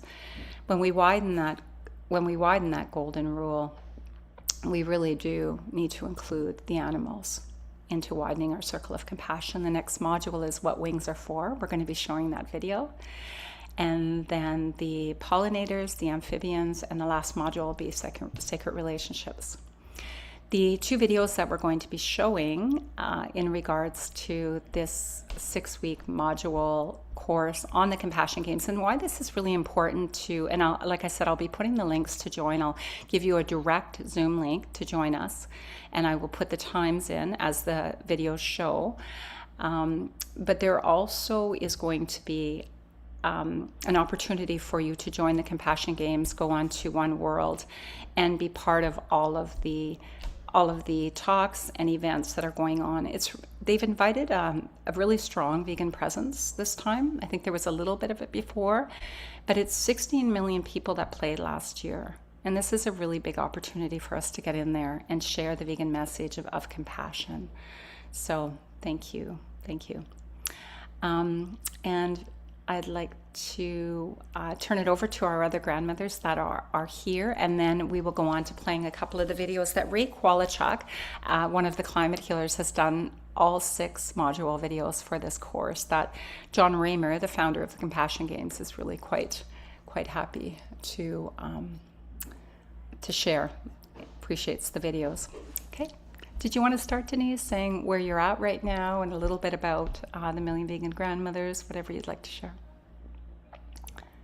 Well, I'm new to Million Vegan Grandmothers. I'm not new to being plant-based. I've been plant-based for 30 years. And right now we're just living out our dream. My partner and I are building an off-grid structure where we will be, opening to people that are interested in becoming plant-based and teaching them, the basics in cooking and nutrition and how to stay healthy. And, just I think this is where we're going, in community and unity, and it's a common unity, and I think it's time. Yeah. Thanks. So I'm hoping a little pods just pop up everywhere for people to access this information and really embrace a widening our compassion, our circle of compassion. Yeah. Thanks, Denise. One of our grandmothers who can't join us right now, she's in Australia, CJ, she comes onto some of our meetings, and she sent this link showing these different grandmothers in one country. I'm trying to remember which country it was, but there's a grandmother on every bench, on a bench in every city of this country that's there, and it's advertised when she's going to be there, and she's there for people to come and seek counsel. Wouldn't it be lovely, CJ said, if every city in the world had a vegan grandmother sitting on a bench so people can come and seek counsel? And so maybe that's CJ's project that she's going to bring forward. Go ahead, Wendy. Well, I've been active spreading the message with the vegan community, and we went to Vegan Summerfest in Johnstown, Pennsylvania. And we had a table there, and Peter spoke at the event, and they're planning an academy. So we're trying to get the vegan message out, and we're also talking about rebranding the vegan image. So if anyone is interested in that, because it's got such a negative thing, so maybe we can move it more towards compassion. We're looking for ways. That's one of the projects we're going to take on. And I'm going to take action for animals next weekend. It's used to be the Humane Society, and then Farm Sanctuary Hoedown up in Watkins Glen, New York, where they're speakers. So I'll be trying to spread the message. Well, that's mostly like-minded people, but still learning ways to share it with other people that aren't like-minded. Thanks, Wendy. And that's what we were really doing on Mother's Day this year when we launched International Calf and Cow Mother's Day. Our website, calfandcow.org, was talking about the mothers and babies of all species and making the connection. Everyone loves watching a mother with baby of any species. And it's very touching and it's very moving. And it's opening up the hearts wide open. It's breaking those hearts wide open so that they can see what's going on with the mothers and babies of other species and making that connection that these are sentient beings that love their babies the same way we do. So I think compassion and a spiritual transformation through heart opening is really true and the answer. Thanks, Wendy. Deborah? Oh, you're still muted, Deborah.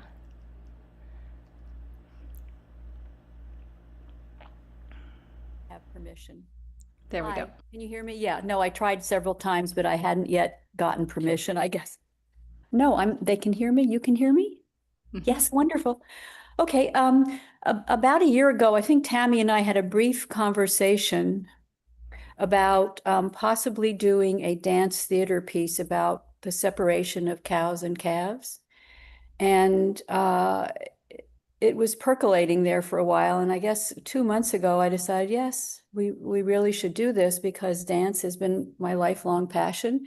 And now that I'm older and a grandmother, I thought that I could actually play a theatrical piece, part of this dance piece. And I have met 2 brilliant young dancer choreographers here in Miami.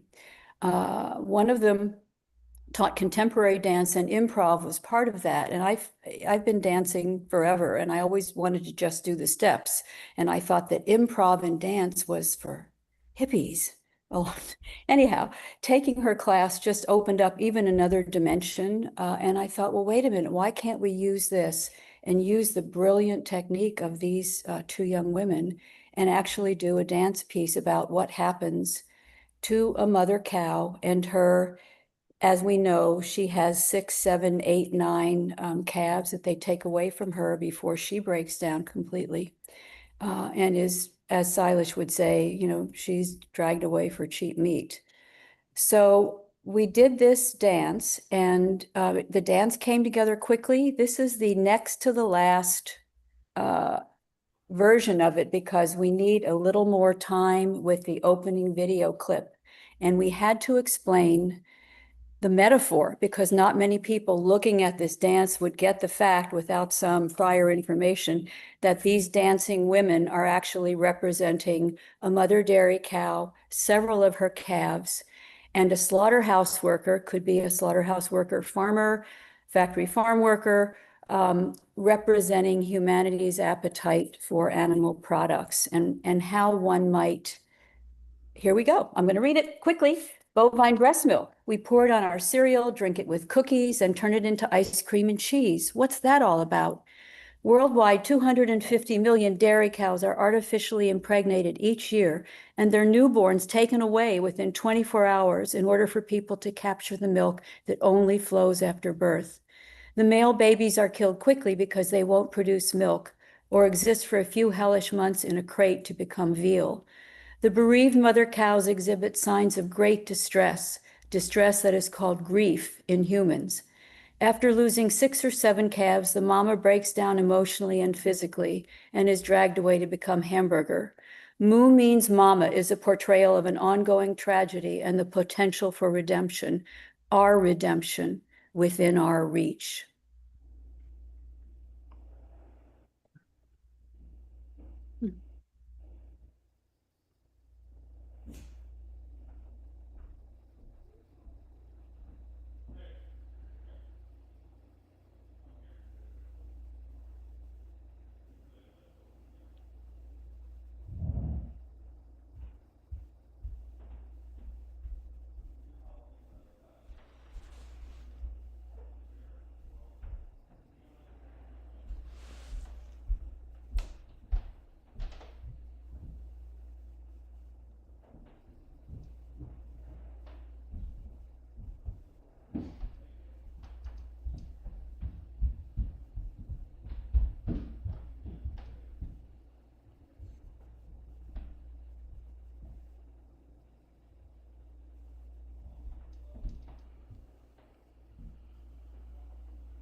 That's incredible, Deborah.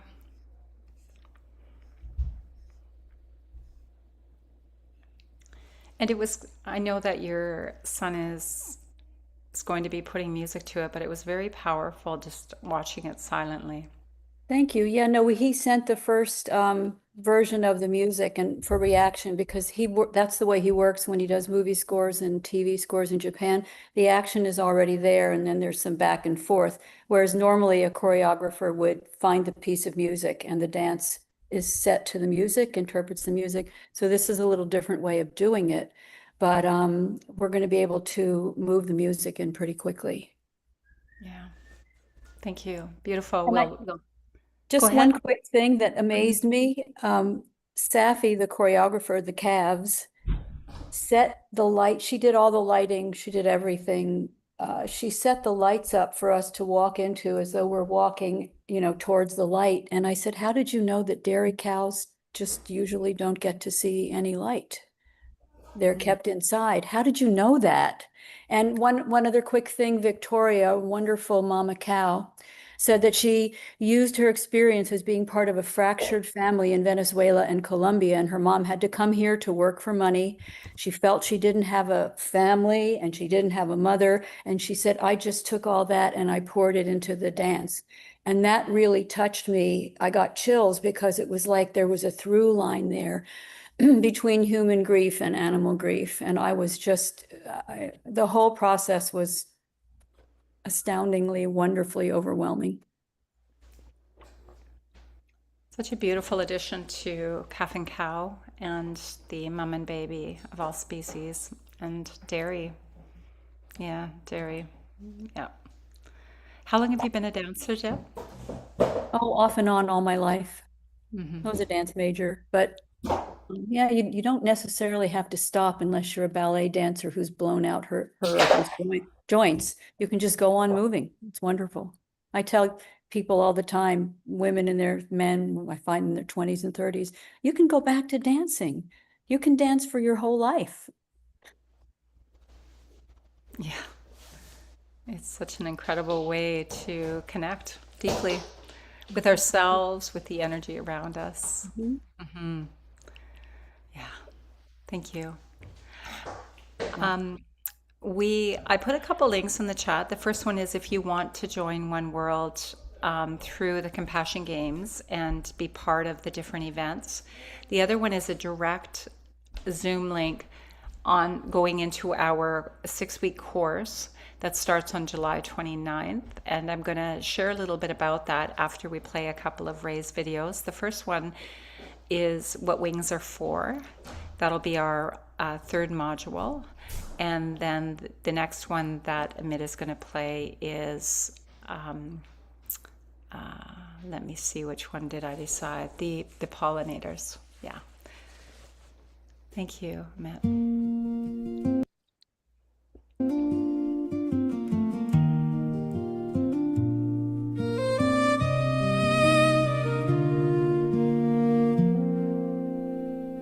It's funny, isn't it?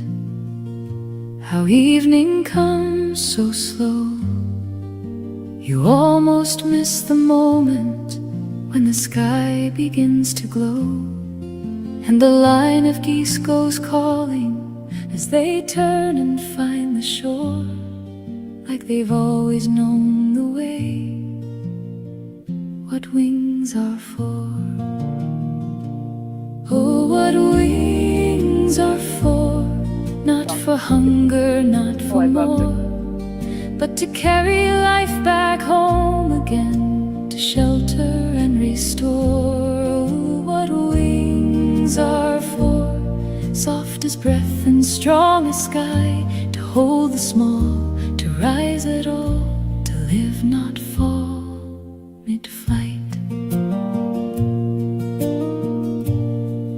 Down close to the grasses, in the rain and in the wind, a mother gathers trembling hearts beneath her feathers tucked within. She doesn't speak in language, but her body is the door, saying, come in, you are safe. That's what wings are for. Oh, what wings are for.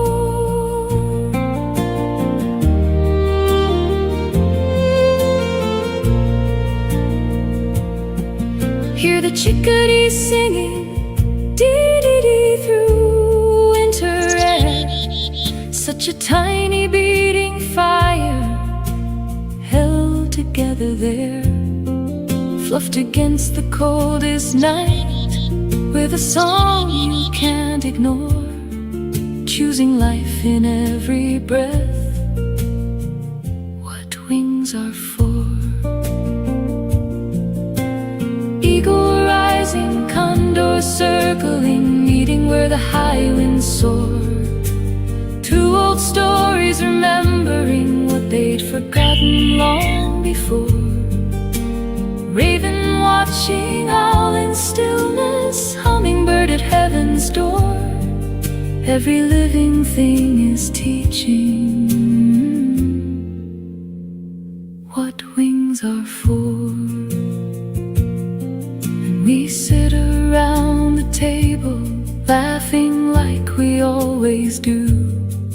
tales are passed and stories told, familiar, warm and true. And we eat that chicken and turkey, goose and quail, and so much more. And something quiet asks inside what wings were for.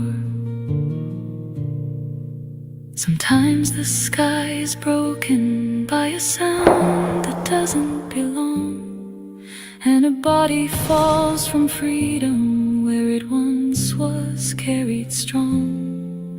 And below, small mouths are waiting for a love that comes no more. We feel the silence asking us what wings are for.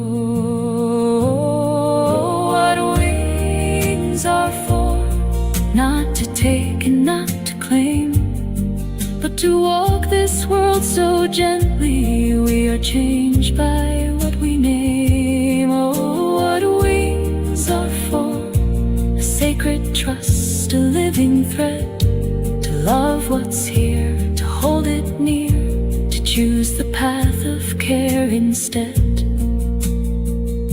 And still the geese return at night, still the small ones sing, and maybe we remember too what it means to have wings.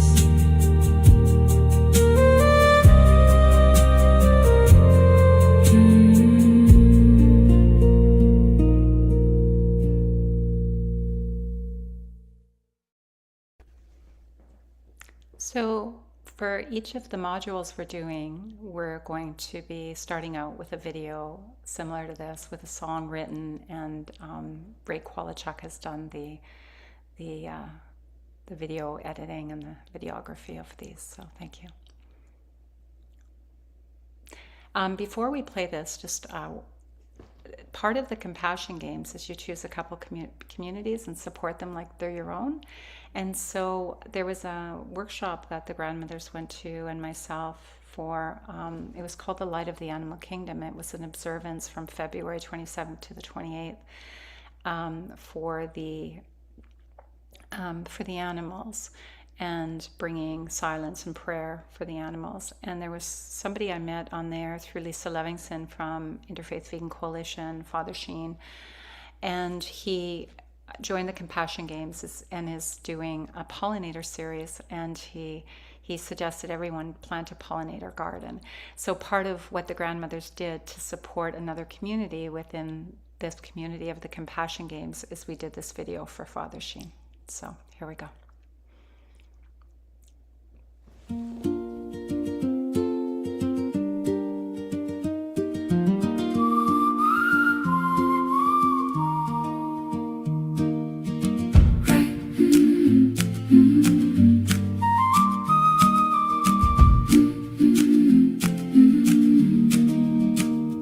Right here where our feet are planted, in a crack, a yard, a field, we can turn the smallest corners into places that can heal. Not by taking, not by owning, but by tending what is near. Every seed a quiet promise, every bloom a welcome here. Listen, there's a trembling hum, life beneath our sight. Tiny wings in patient circles, stitching day to night. Plant a garden for the pollinators, big or small, let it begin. Every balcony, roadside, backyard can invite the wild back in. Leave the nectar, leave the pollen, leave the food for every young. This is how we build compassion. This is how the song is sung. Plant a garden. Plant a garden. Bees that wander, bees that burrow, solitary, soft, unseen. Flies that shimmer green like jewels, working quietly between.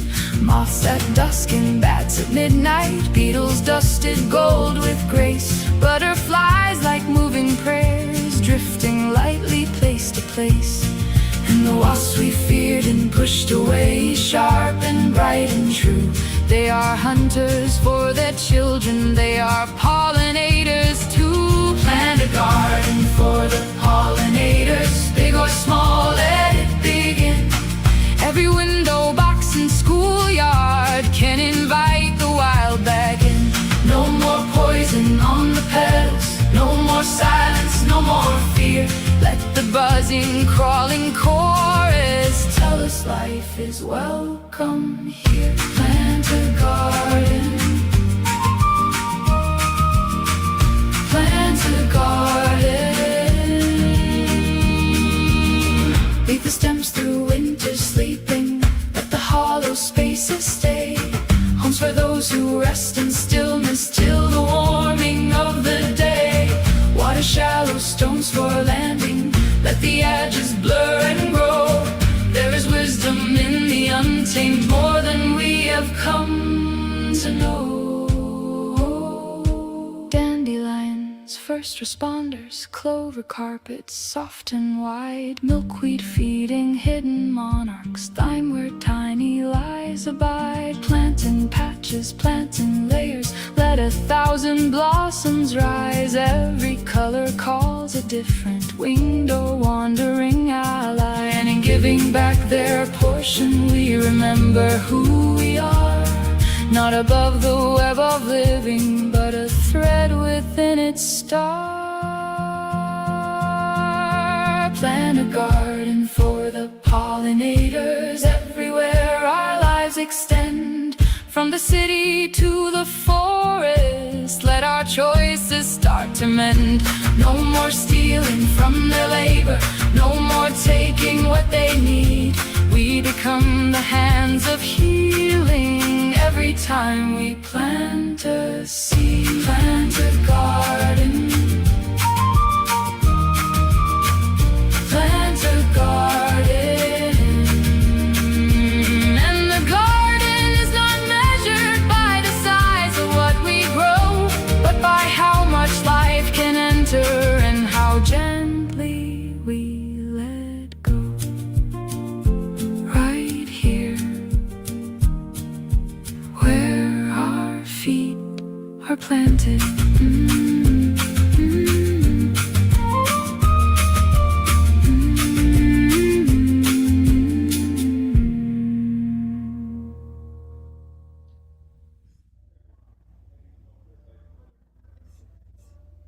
Beautiful. Thanks, Amit. I don't know if Debbie's still here, if she wants to come back up. So all of those videos are available for anyone that wants to share. I know honey is often a subject that we have people that are very uncertain if vegans can eat honey. So that might be a really non-confrontational but informative video. Ray and I were deciding how much to put in there in regards to honey, and I think that was a really important point when we're talking about pollinators, and also all the killing of the wasps. You know, a lot of people don't know that they're a main pollinator along with many other bugs that are killed. So yeah, I think I'd like to open it up for questions or comments, and maybe Deborah hasn't left yet, and any of the other grandmothers that would like to come up, that would be great. You need to turn on your video first in order for you to be unmuted. Thank you.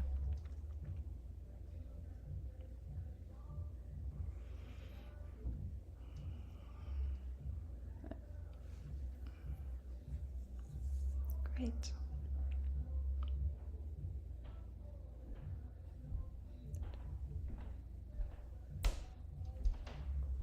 Hi, Dipti.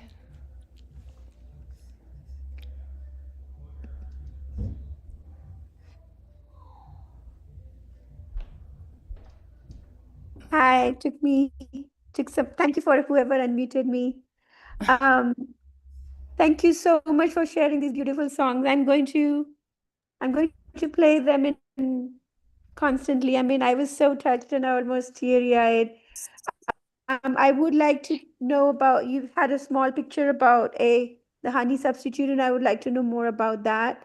And I do want to make a comment. When I was in Folsom, California, Sacramento County. I moved from Seattle to Folsom to San Antonio. In Seattle, the biggest problem was, these grannies and grandpas, I don't know why they keep feeding our kids meat. When I went to Folsom and I was looking for my vegan tribe, I met this group and they were like, our daughters and sons keep feeding meat to our grandchildren. So it was a totally different story over there, but there is a huge granny community in Folsom that I'm not in touch with, but I'm sure they, you all will be like each other's. They all would love to be a part of your group. That's amazing. We'll put a link where they can join and find out more about us. And thank you. It's always really good to have resources. And if there's any way that you can get in touch with them in person and invite them, that would be great. And you can join as well. I haven't. So I met them once at a. We had somebody posted this vegan meetup, and I showed up once, and I never went back because I was looking more like community support for my children. So I never went back because that was not my problem back then. I was a young mother. So I never ever got back in touch with them, but I'll try to see if I can find the meetup group and post your link over there. Thank you. It'd be great to have 1 million of us by the end of this year. Of course. Yes. Of course. And then we can say, see, granny wisdom. Yes. So yeah, and then when I would love to hear more about the vegan, the honey substitute. And let's see.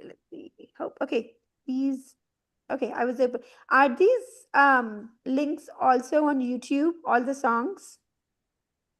Not all of them. Some of them have been distributed to other ones, but the links that are Amit can put all the links that he has in the chat. I sent him 5 today, and they're all drop boxes that can be downloaded. Everything's available to share. That's wonderful. I think they're really powerful. The songs are lovely. The silent videos were, they speak louder than words, don't they? They speak louder than words. So I think sharing them, Dipti, I think we should just share them with our network. And sometimes that personal inbox in your social media message works quite well, doesn't it then? Because it gets there. Sometimes in social media like Facebook, if you put it as a public post, the algorithm doesn't seem to show up on the feed. I find that if we share it like in a direct message, it works really well. So and I think I think that has a great impact. Dipti, is your question answered? Share your feedback. If there's anything, I think Toby has a question, or at least he's bringing a question from the Q&A. Toby, please. Okay, and I'm just going to make one more comment to Dipti. So stay tuned. These are all going to be modules with lots of resources. So they're teaching modules. Lisa Levinson and I are just working on the first one. We're almost done the first module. They will all be a course, a six module course that people can download and share on calfandcow.org. And then we also have a teaching community in climatehealers.org. And so we will also have them there. So thank you. Hello, yes, I've got a question from the comments. They're asking who is behind making these songs and the videos that go with them, if they can be named. Yeah, so I wrote the lyrics for the songs and some of the music, and the 5 songs are AI voices, and Ray has done all of the video and cinematography, and none of the cinematography is AI. It's all B-roll and sanctuaries that he might have taken, or other people have given him footage for that. So and Ray Kwalachuk, who's one of our climate healers, has done all of the videos. It's taken him a heck of a long time, but he's done a really good job because it's really hard to keep up with the lyrics. Things are moving so quickly. But I think even though they're 5 minutes long, they, you know, they really hold attention. And I think that's in an attention deficit society. I think that they do their job. Yeah. And I've got a quick question. Is there any lifelong 1 million vegan grandmothers or million vegan grandmothers? A lifelong one? Any of you know of? Like has born vegan? Yeah, born vegan, yeah. Yeah, I think probably the closest we have is Freya, maybe. She was vegetarian before she was vegan, and she's been vegan for 65 years. Maybe that's the longest. Judy Carmen has been vegan for a very long time too, but I don't think any of the grandmothers, as far as I know, were born vegan. They have children that are born vegan, but yeah. Yeah.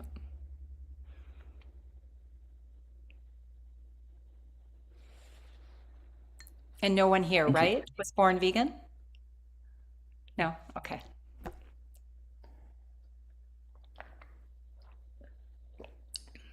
That would be a great blessing. That would be incredible blessing. Yes, I think maybe the next generation now we will see lots more. I have a friend who's vegan and her child is vegan. So they haven't been giving her any dairy products, and she has to face challenges from her mother-in-law and her mother, and like, how are you bringing this baby into the world being vegan? It's not fair, and you know, as if they're doing injustice to the child. But I mean, isn't it? One has to make an informed choice before getting them addicted to something they may not even actually choose to do, had they known in the first place. So, yeah. So, I think are these being shown in like within you've got your community groups? I wonder if there are any schools, because they're videos and they're silent. It leaves it to one's own imagination. The songs feel good. You know, the last couple of songs did really feel good when you see it building, like how you build a better world. I think we've seen so much trauma but to see it building, you know, when you build the world, the video at the end where how can you live and give back more life and let go? I love that video. I love the message, and I like the feel good. It felt good, positive, and encouraging, actually, very encouraging to do that. Yeah. Thank you very much. Are there any more questions? Anybody want to come up? Is there anything in the chat? Yeah. So we've got the list here of all the videos. So I'll definitely be taking a look at that and sharing that with the people that I know. I love them. Thank you. And Deborah's dance performance, it will be on calfandcow.org as well. The website that was launched in the spring for the grandmothers and for us to focus on the compassion of the mothers and babies of all species. Mothers are always mothers. It's not just a celebration once a year.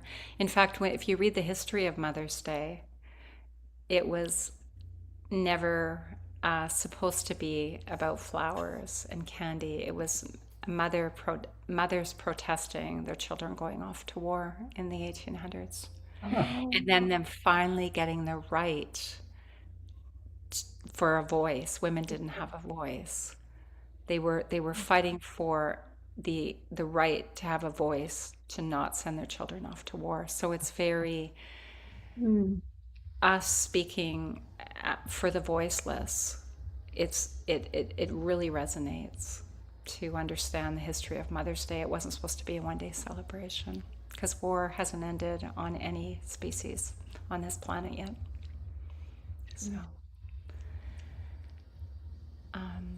Rebecca? Hello. That was so beautiful. Thank you so much. I have a question and a comment. I didn't hear, Deborah, you probably said, I know you talked about the music would be coming, but I don't remember. Is that within a few months? No, Justin just sent me the music last night. Oh, And my. so Okay. I'm going to send it to the choreographer and talk to the team about it. And he said, I just want feedback, because he already talked to Safi, the choreographer, and they were, in harmony about several things. So yeah, we're ready to make the final version after we get back in touch with him. It'll be soon. Yeah, great. Thank you. The thing I wanted to bring up is about grandmothers and me not being a grandmother, but being close to my nieces. And also last night, I ran into one of my students, and we can become very fond of our students also, as you can imagine.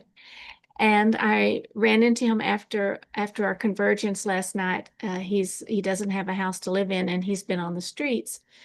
And I have seen him off and on, and it was just heartbreaking for me to see him again last night and see how much he's changed.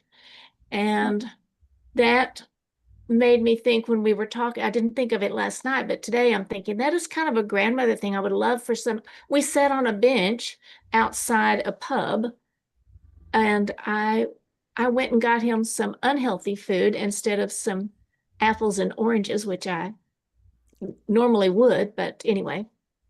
And I love the idea of grandmothers on a bench. That's what I was doing. I was just sitting there listening with him, but my heart was breaking for him, because I knew him when he was 16 and 17. And so anyway, that's kind of sad after all this uplifting, but I just want to say that there's that feeling in me, which may be similar to grandmother. It's not exactly the same, of course, but it is caring. And I wonder if any of you have any words to say about that. And then I see Toby's got a question too, but yeah, the caring of people that we don't know, just like we care about birds that we don't know. We see images of them, and we don't know them. And we see people, and we got to care for them too.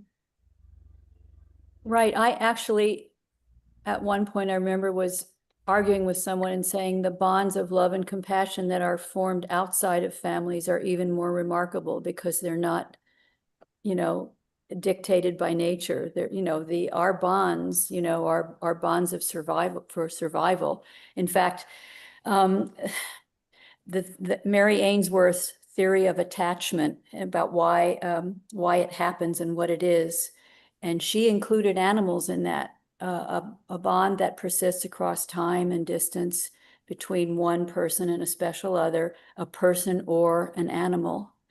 And she said, and then they researched it, and they said, yes, well, it's basically about the attachment. The bonding is at the core of nature for survival, and it grows into something really beautiful.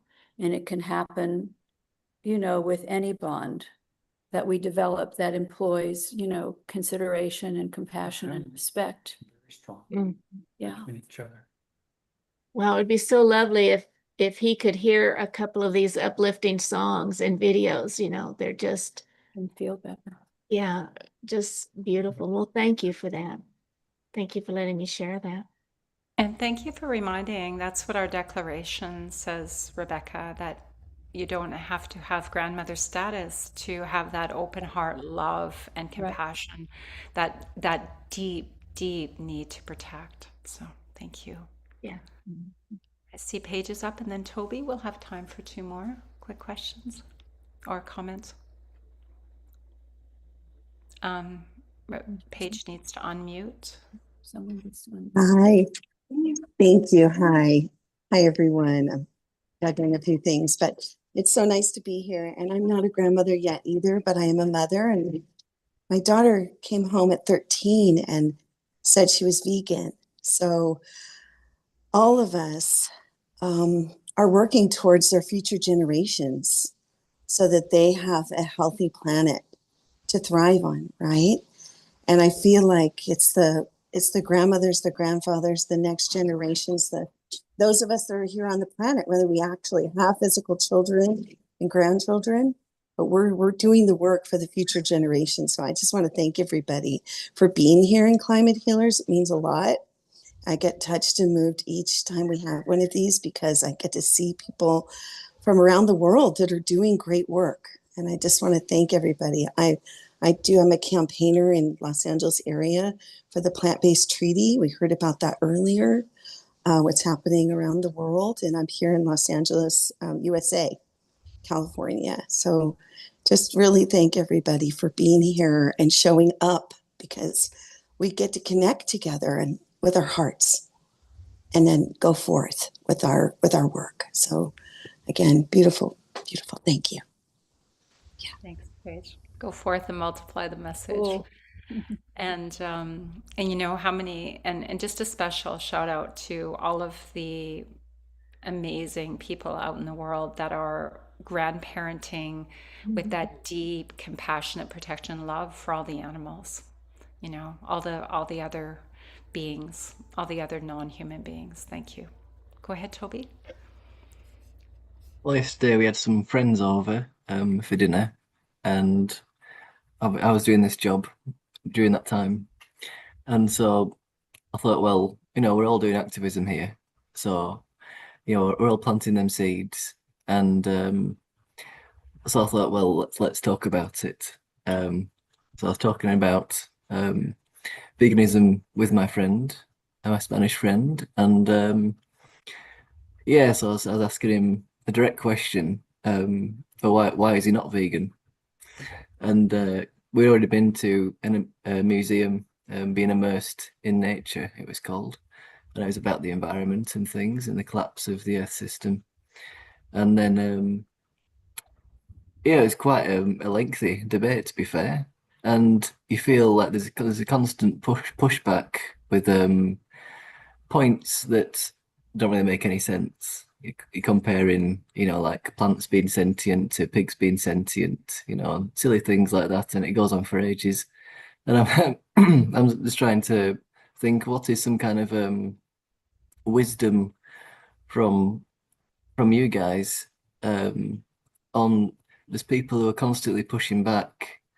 Like all my friends pretty much are always going to push back, even though they're absolute lovers of nature and animals, but they'll still go and have chicken as the main thing in their dish. Hugo's Valdez Vera.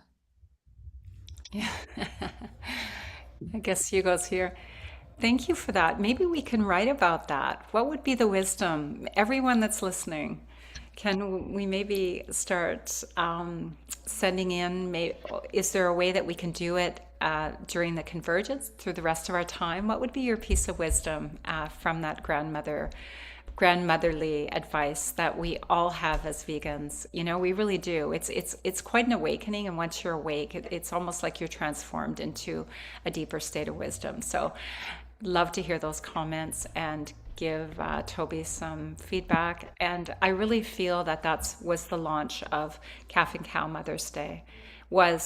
It's a very easy talking point. These are mamas and babies. These are mamas and babies. So I know that Hugo is here, and so we need to Not yet here. I think we can take one more question. Okay, great. Okay, thank you. Thank you. Hi.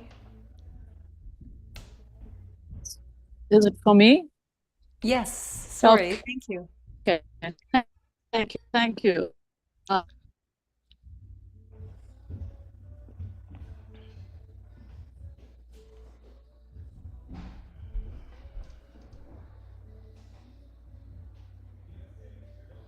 Sujata, your image is frozen. Maybe if you turn off your camera, we can hear you.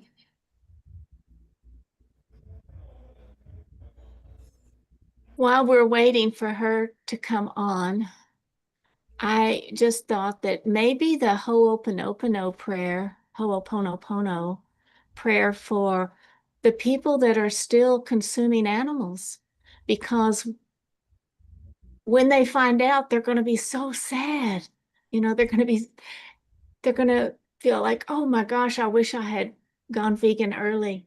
And so the Ho'oponopono, you know, I'm sorry. I'm sorry. Okay, here she comes back. That was my comment. And you're muted. So I think if people do that, because I'm an architect, so actually even in the architect profession, when they're trying to promote architecture and everything, they have these little video clips like, why did you become an architect, kind of a thing. So I think something like that might be good, because a lot of people don't read stuff. Okay. And I think it's more little video clips of sharing journeys, because I remember reading a research article. I think that was maybe one of the few articles that actually had little quotations or little stories of people who've turned vegan. And I found that was much more powerful than just data and everything, So you need data and all that, and we have a lot of it. But I think personal stories of like why people change, but it doesn't need to be long video clips. Again, people won't watch.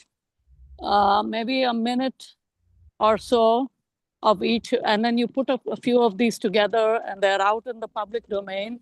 I think people will slowly get the message. Just a thought for you guys to consider. It's a great idea. Thank you. Really great idea. Thank you. Thank you, grandmothers. Namaste, vegan. Ho'oponopono.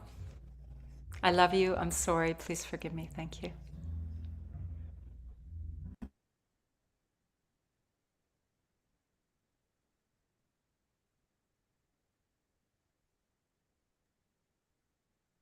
Hi there. Right. Okay. So thank you very much for that talk. And of the videos, we had Hugo Valdez Vera, which went hello there. Hugo, bit complicated because your name is Galaxy A2. So we weren't sure if we were to spotlight you. Thank you very much for being here. Can you hear me?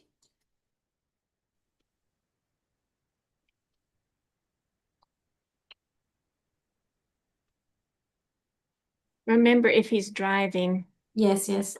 Hello, Hugo, are you there? Hugo, can you hear me?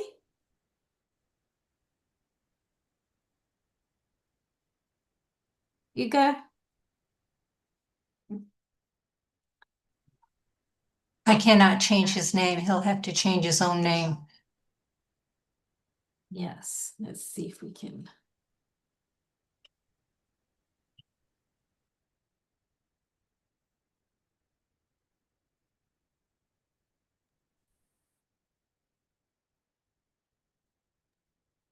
Okay, Hugo, are you there? Can you hear us? Maybe. Hello? Hello there. We can hear you. We can see you. I think, you can hear me really well. Yes. On the storm here. Yeah, I hope you're not driving. You're That's not why I driving, didn't are make you? it was supposed to be, and from the car. Okay, you're not driving, are you? You much, but you can hear me. We can hear you, but you're not driving, are you? Are you parked somewhere? Because the M1 is cut off at the moment. I have to go to an emergency stop to the call. Right. Okay. All right, Hugo. So, well, there's Vera. He is I'm just going to introduce you. I'm guessing you don't have slides or you haven't prepared anything, but let me just introduce you and what you do in terms of the polycrisis that we're doing. So you're here on the second day of the Climate Healers, Vegan Conversions of the People, number 26. So good evening to everybody who's just joined us. We've been looking at the polycrisis and the poly solution. One of the crisis, or one aspect of the crisis and solutions, looking at the dead zones of the ocean, restoring fresh water, cyclic, and reversing ocean acidification. For that, we have here Hugo Valdez Vera, who's the founder and think tank of Think Ocean, where the organization is looking to raise awareness on the water and the plastics, to combat technologies that prevent plastic waste entering the rivers and oceans. You've been working on this for a while. Perhaps you can share with us what you've learned, what you're doing, what work are you doing, and it's valuable because obviously we care about the oceans, we care about the planet, we care about the entire system. So please share with us what your company does, what your work involves, and how can we support you if there's any way to do so. Yep, sure.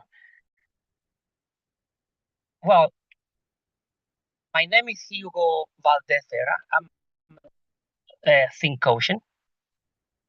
ThinkOcean exists 1995. Our first mission was whale hunting in Antarctica. Part of the crew, the Rainbow Warrior from Green, and that's how I started everything. For when we create the sanctuary in we was literally, because we worked for 3 years to achieve that. Then we moved to different of environment.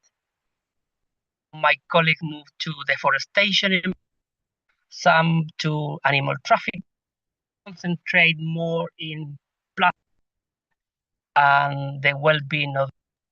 So, Ugo, sorry to interrupt you, but your voice is breaking. Do you think you could turn your camera off and then we can just hear you without it being interrupted?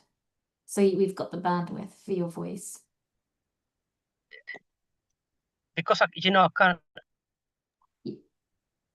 Okay, yeah. So I think that would be better, and we'll be able to hear you clearly. And then you can come back on for the Q&A. You were saying, Is yes, okay now? yes. Let's try that. So we found ThinkOcean in 2021 with the idea of stop talking about the problem, but very clear in solution.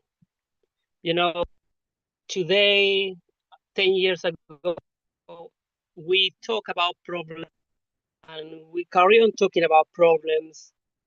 Only thing we do on Wisdom is in talking about. Everybody know about the problems. It's common how bad the planet and the at the moment. So the oceans and the marine life.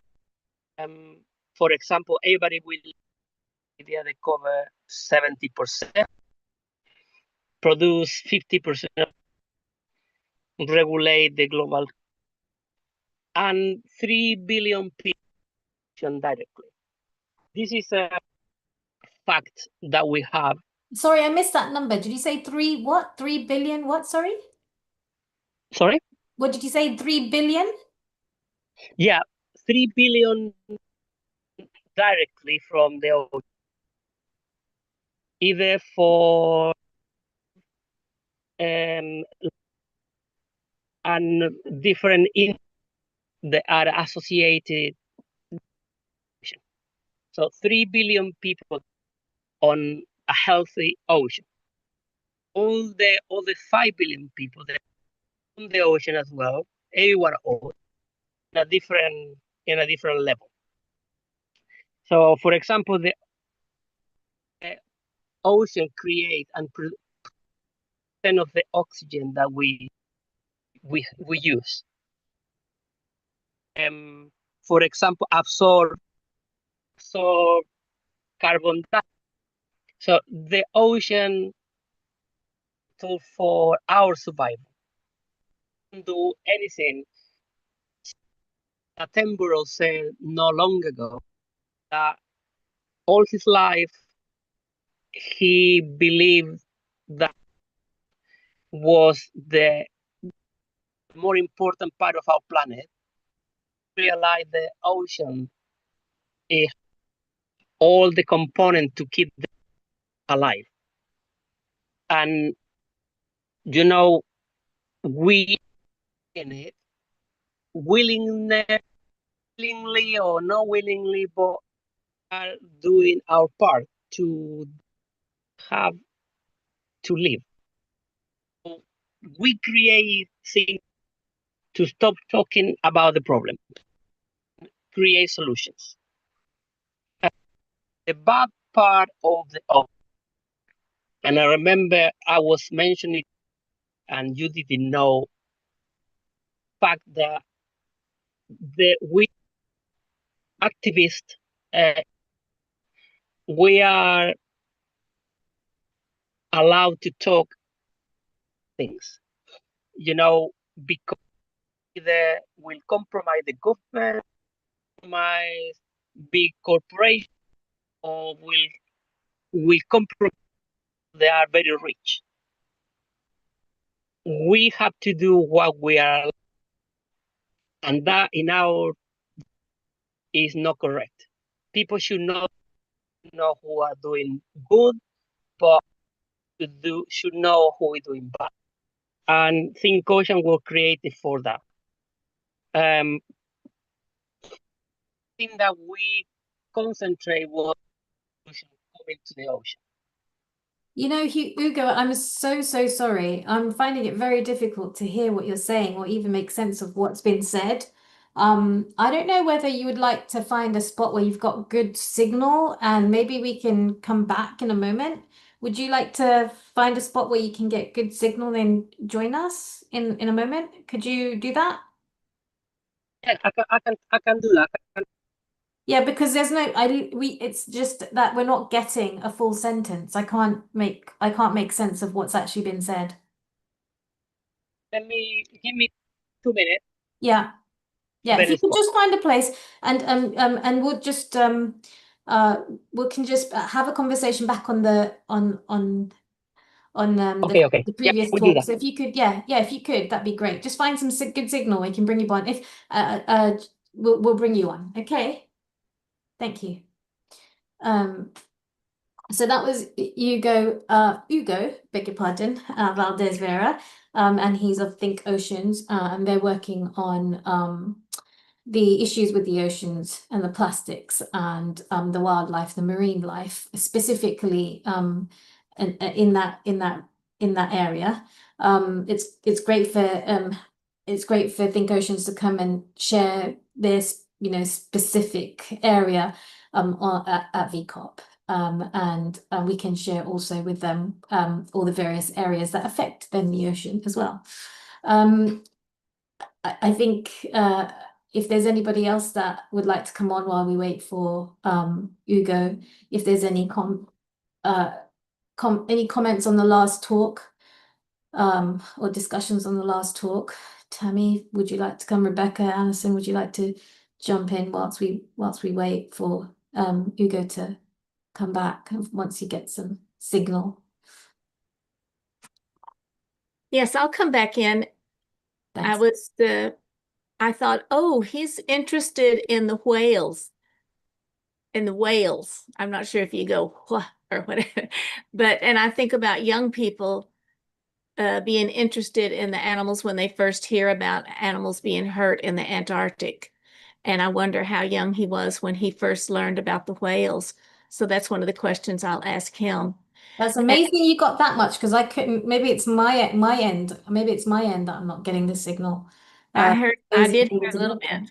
Right. And the first time I heard about sea animals that I was concerned about was in high school when I first learned of the manatee. And that's such an unusual animal anyway, and they were being hurt by boats. I'm surprised and so glad that we still have manatee, because back then I thought, we may lose them.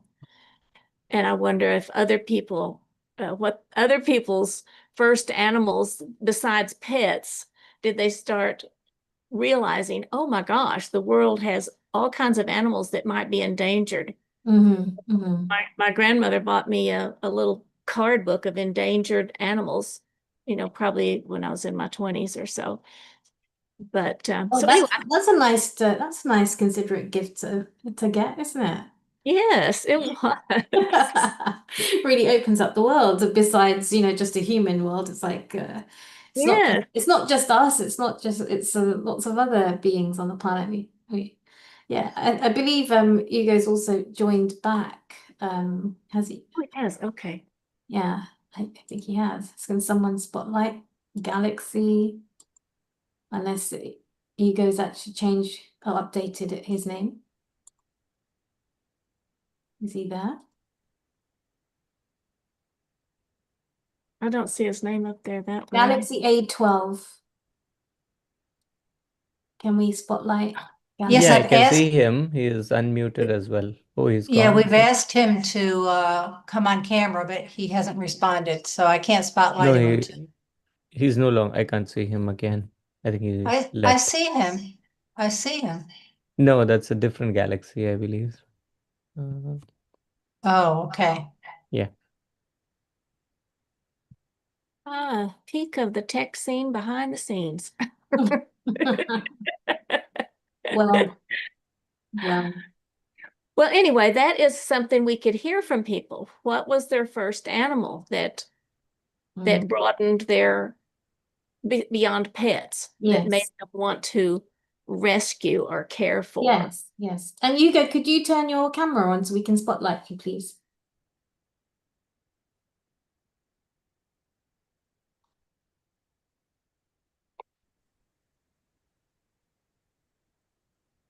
If you could turn on your camera, that'd be great.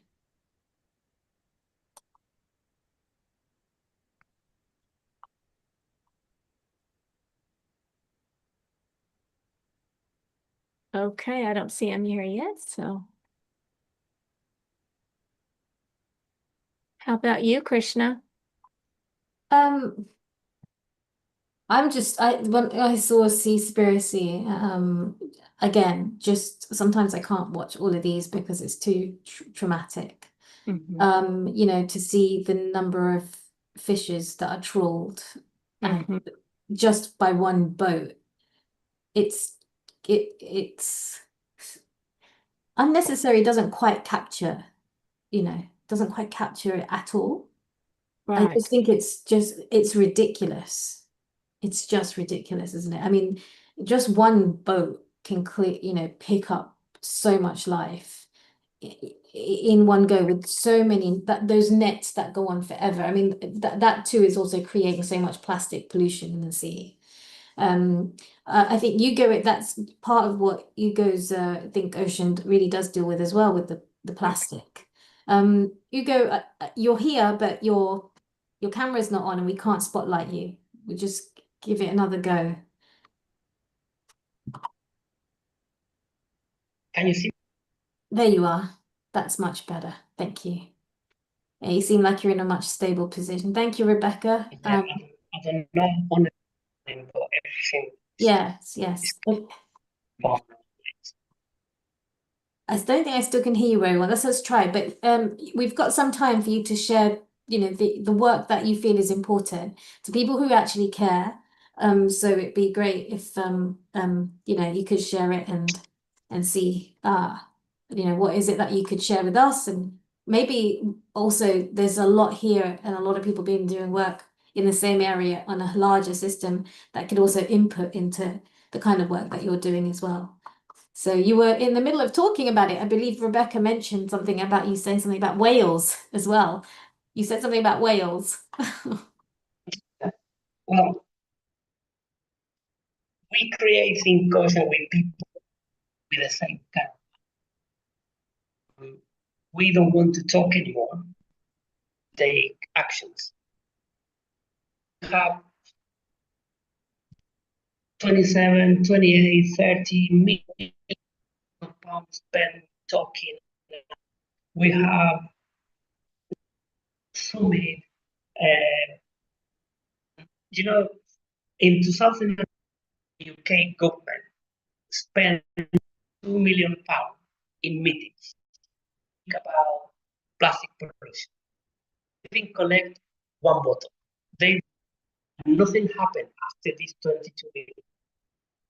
We to stop in the ocean.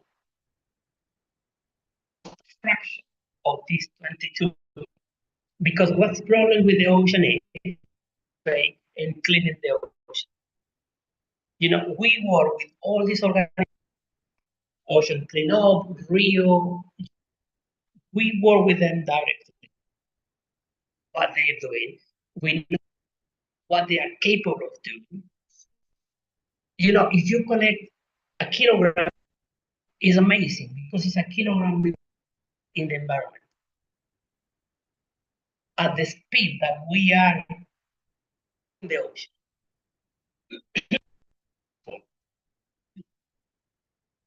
Not possible to clean the ocean.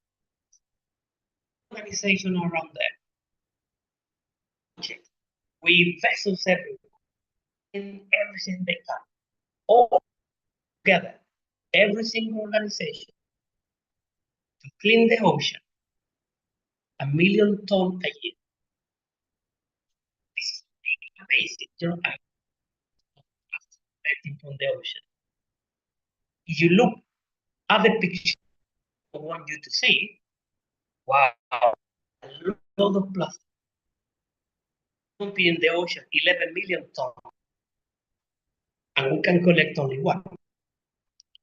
So there is tons, not million tons of plastic collected. It's not technology, not the manpower, it's not technology, just amount of plastic. What is the best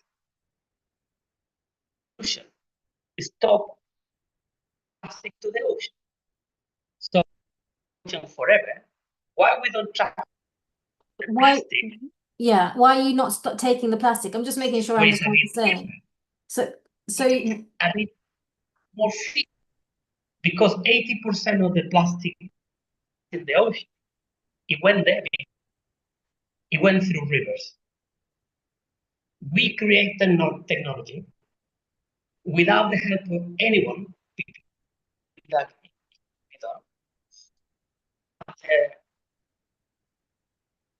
from the government, local government, different countries, nobody will be possible. Yes, figure out technology to stop plastic going to the ocean. The problem that we had was only 15% of the plastic flow. So all these organizations, oceans, they can collect only the plastic. So a disagreement with one of the organizations, what they will say for the people. Because if we say, for example, we are cleaning everything, what you gonna do? You know, oh, this guy are cleaning everything. So why you gonna do somebody cleaning is just, so you don't take more care or the care that should, because people do it. Ugo, can I just interrupt you? Ugo, can I interrupt you? It's very difficult to hear what you're saying. So I'm just going to ask you questions. And if you could answer it, I think it will be a lot more effective. Because I don't know if your audio settings are right. But literally you're talking and we're not getting it. And it's very difficult to make sense of what it is that's been said. You were talking about that Think Oceans is about action rather than talking. That's the first point. And a lot of money has been spent on talking and doing meetings rather than actually getting the plastic out of the oceans or doing something about it, or maybe putting that money into innovation. Is that right? Is that what the kind of one of the biggest issues that you have? Yes. Right. So how do you go about acting to address, how are you, Think Oceans, proposing the solution? What's the exact action? Well, for organizations like ourselves, they are not funded by not funded by anyone, difficult to reach the mainstream media. People to say, well, one, because they are funded by big guys, by the government, or funded by they control the narrative. Ugo, do you think, just because I think what you have to say is important, but we can't hear you, so can the tech team help you? We have a tech team that can help make sure that we can get your audio right. Do you mind just holding in there? We can get the tech team to try and get your audio come through clearly. Bear with me just a moment. You know, I can really hear you. Sorry? Hear you. Right, yeah. So I think if you could just bear with me, maybe you could just turn your camera. I think maybe it could be your audio settings as well. That might be a little bit difficult. I'm gonna just Krishna, yes, Krishna, yes. Shankar is going to try to call him. Yeah. Okay. So he needs the number. Yes, I'll send the number. Just a moment, Ugo. We're gonna get the number, and somebody's gonna call you. If you could answer the call. Bear with me just a moment.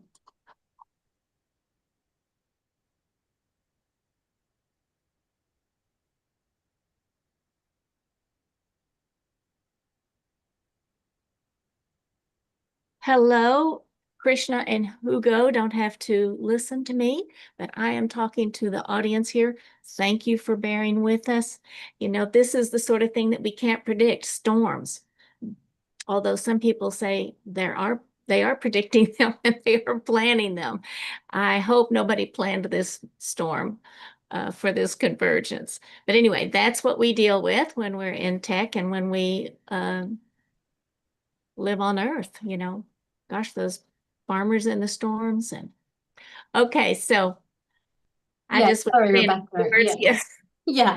I mean, I think perhaps it's the first time Ugo's been on a VCOP, and there are a lot of people that have chimed in. And you know, it is important for us to connect with the different initiatives that are happening in different systems or different areas for the poly crisis, because otherwise, you know, it is just talking, but working in silos as well doesn't really make any it's not significant enough. So we really do need to connect and work across the poly crisis and the So does Ugo know that Shankar's going to be calling him? Yes, Ugo, Shankar, you're going to get a phone call from someone shortly. He's going to try and sorry? From Washington? Yes. Yes. Okay. Yes, I didn't want to keep because I see it. Just listen. Sure.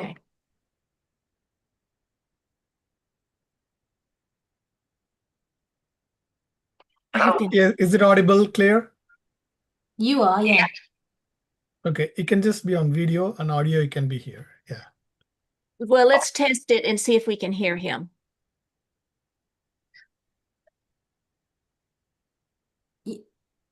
Ugo, would you like to I don't know if you can see me now. Yes. Yes, we hear you. Because for some reason now the communication was really good. This is great, thank you. So please take it away, Ugo, because we can hear you clearly now. Yeah, now even for me it's much better. Great. So you were talking about the solution and what it is that you're doing. What is Think Ocean's doing? Think Ocean is working towards solutions to different problems that we have today. We don't really waste much time talking. We have a problem and we try to find a solution. This is mainly what we do in different areas. Plastic pollution, ocean, river, waterways, but also we have education, part of Think Ocean, we have next generation research. So everything that we do is thinking is what we need to do to actually fix a problem. We know the problems. We don't need to talk about the problem every day, every moment. You can put the CV problem, you put the ranges problem, open your computer in some problem. But we are missing, okay, I don't know, what is the solution? What are we going to do about it? And this is what we do.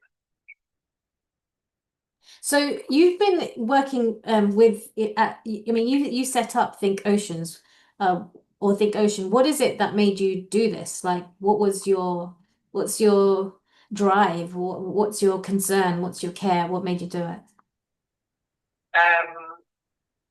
Well, I have to look.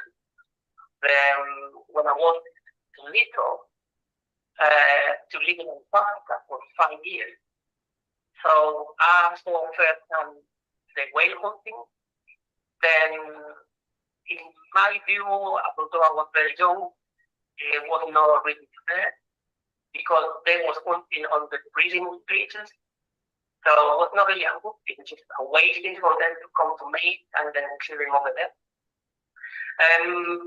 So when I got back to the continent, I started talking with different people, and it was not fair.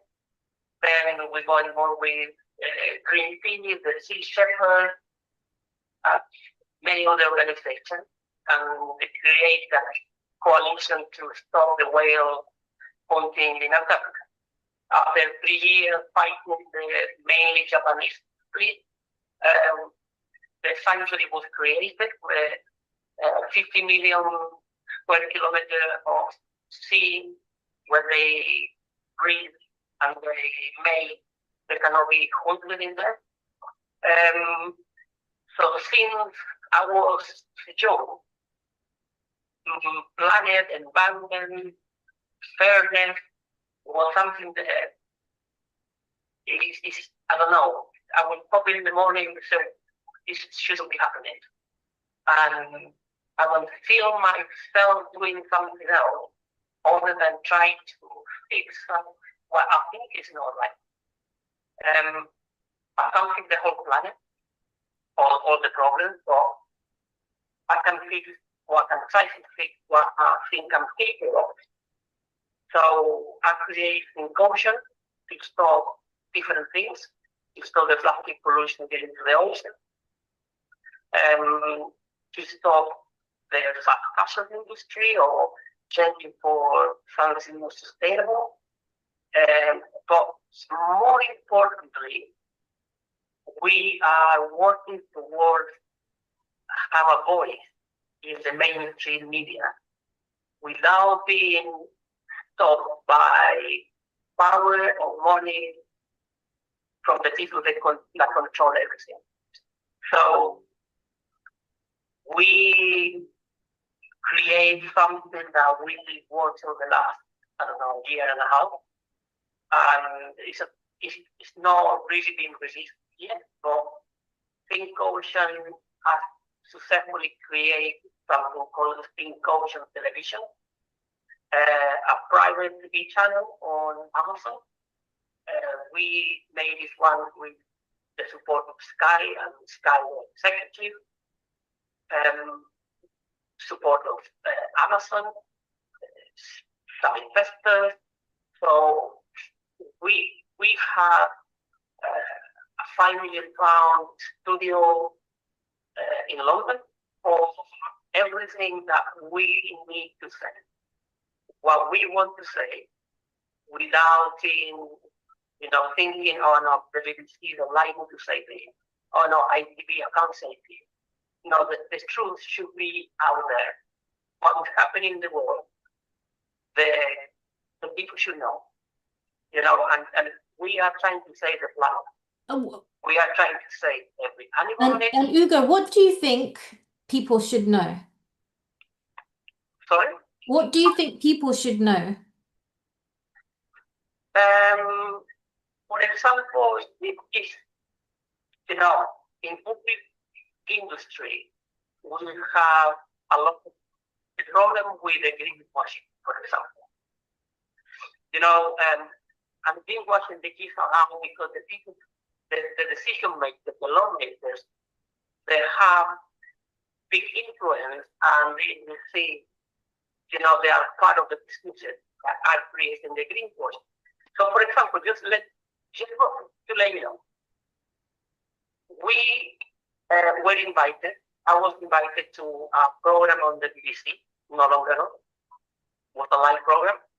But I was suggested to speak about Coca-Cola and how bad Coca-Cola is doing for the people. Because it's true, Coca-Cola produced they sell 5 billion plastic bottle drinks a year. Coca-Cola bottles, you will use it once and then you discard it, so it's single-use plastic. But only Coca-Cola used 5 billion bottles.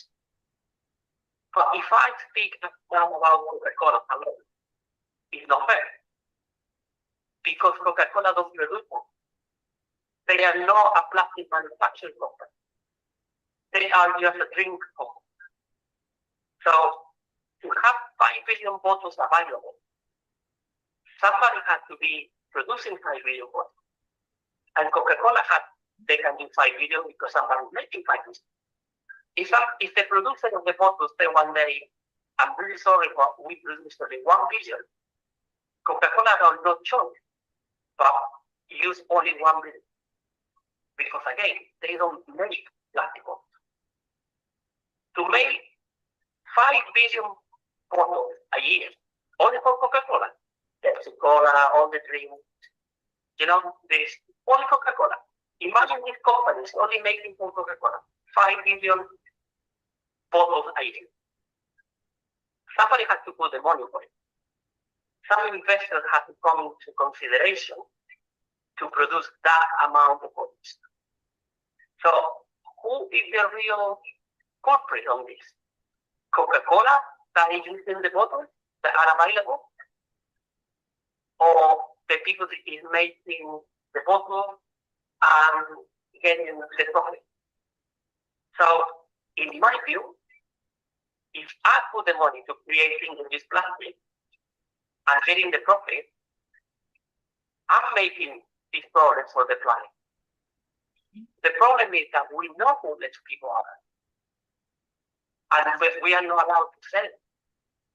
We've been warned several times. So what we can't say. okay, so the things that you're working on are on the political levels of political level of who the plastic polluters and how you say what you say. In terms of actions in the ocean, what are you actively doing to solve this? And can you actually bring the phone closer to your mouth so we can hear your voice more clearly? Yeah, that'd be great. Yeah. Well, we created the specific channel for that reason, because we cannot say, for example, the pipeline bank is the #1 investor in single-use plastic. We cannot speak anything about Unilever. We cannot speak about the government expenditure in meetings and first class, flight and dinner, just to think about plastics. So we created the TV channel to be able to see what the truth is behind the problem. In the other time, plastic, we created technology to store the plastic in the river before it gets to the ocean. Before, only 50% of the plastic was able to be collected from the river. Now, with the technology that we create, and we are testing it with a new river in Serbia, in collecting 92% of the plastic content in the river. So, sorry, Ugo, what was that? What do you do in Serbia? What do you do in Serbia? You collect the plastic out of the oceans? We create some technology that allows to lift the plastic from the bottom of the river, and then we can collect when it's in the sun.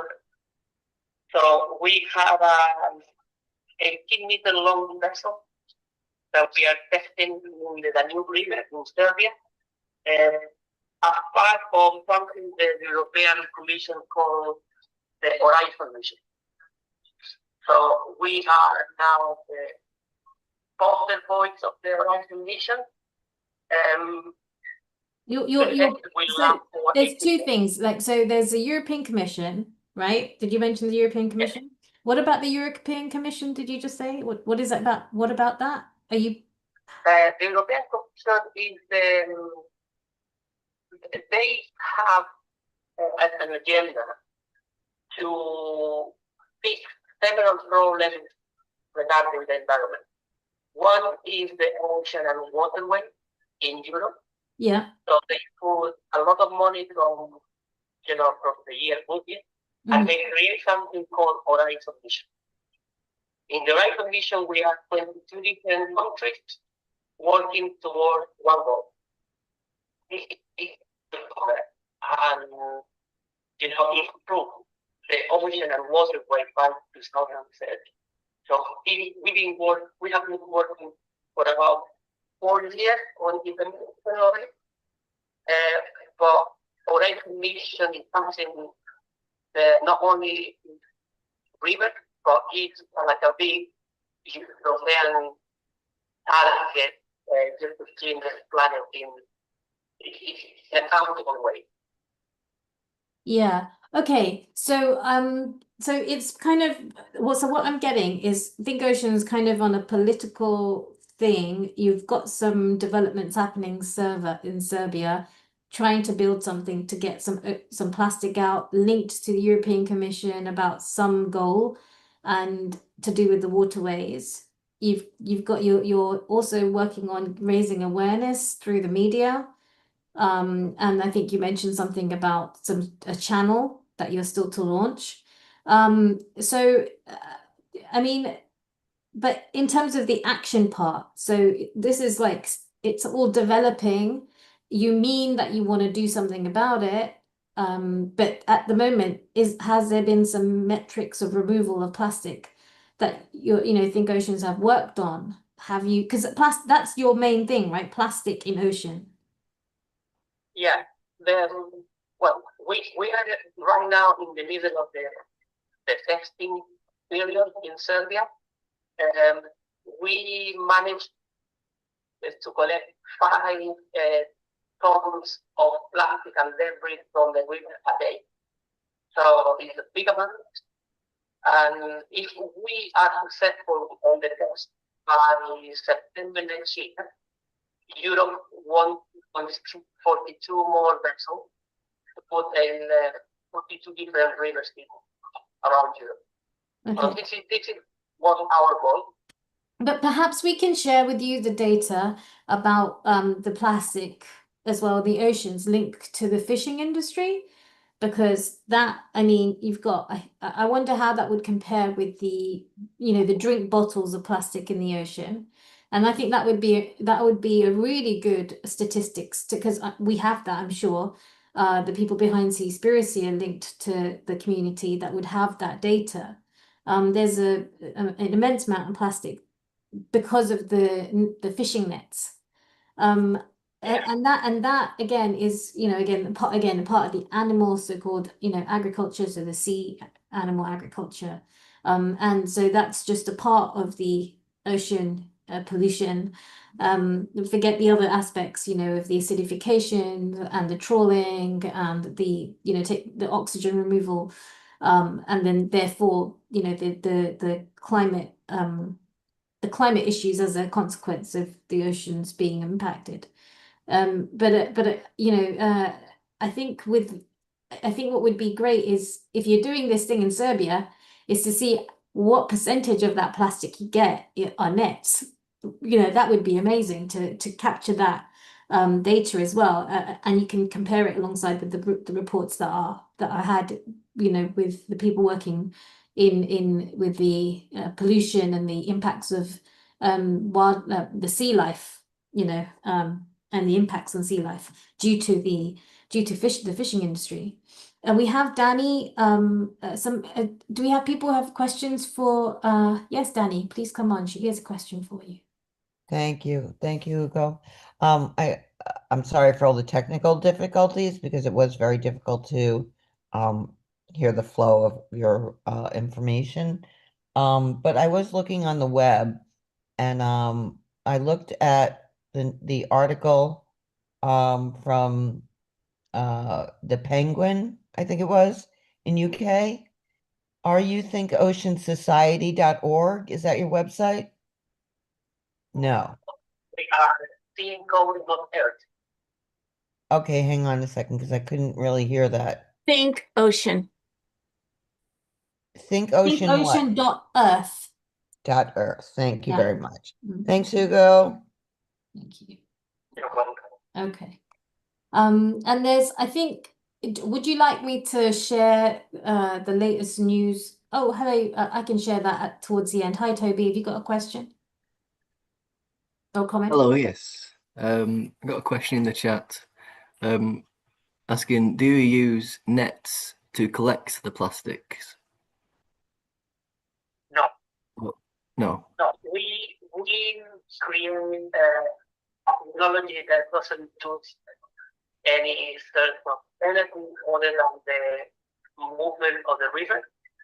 And what we did was to make 4,000-year-old invention, a Roman invention, and we live with the feeding behavioral whales.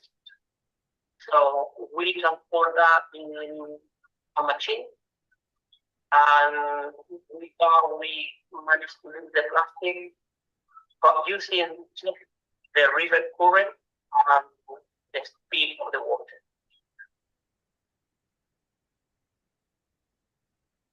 No, so no netting. No. Thank you. I was wondering where it is that you are based. We are based right now in Barnard, in the UK, but because the new channel has the offices and the building and everything, we are surely moving to London very soon. All right. Okay. So once we've got a couple of minutes to we're about 5-6 minutes left of this session. Hugo shared some news and maybe I can, because we can't hear Hugo, maybe I can just share. So one part of the I think Ocean is a political change via impact through political change. So I believe Hugo you're an MP at some point. Were you you were in the political realm, weren't you, Hugo? And that's where a lot of the work has been done, and you're getting the money, you're doing. I believe what you said in Serbia is in development. It's not happened as yet, has it? And the new thing is that you've got a channel, and that's you've got an infrastructure to get information to the people out via the mainstream platform, and that's anything to do with sustainability. So this is something that now Think Ocean has pivoted into that role into a recent thing, right? Where you are now able to provide a media platform on a mainstream where you've got support and you've got buildings. So you've got support from Sky and a channel to stream, or a digital channel on Amazon, and you have been given a building, I believe, and the television and media recording facilities for airing all the sustainability messaging, and you've got content to share on this channel. So is that something like, I don't know if I mean the content over the last 2 days is high signal, it's not something you can get easily anywhere. People are really dedicated. If there's anything really of real substance, that's it's content that should get to people, even videos and songs and things like that. So I think although you're from what you said to me, that's the important thing, that if you're doing something and you're not being heard, Think Ocean now can give a platform to share the message to mainstream. Is that right? On mainstream. It's exactly what we create the channel. You know, we are little people. They don't have the chance to know what we do. So we needed a platform, but not a platform of YouTube or a platform that anybody can, make them feel. No, we needed a platform to compete with the mainstream. So we managed to do this, but we are not doing this one to make this go bigger. We are doing this one to the chance to everyone that needs a platform to get in touch with us, bring the materials, and put that forward on our Amazon channel, where no one can say you can put this or you can't put this. This is our decision, and what we want to show, what we show, and the people see and learn. Because if the people know the reality or the problems that we have, the people doing the wrong side, their own thing, we have to do better.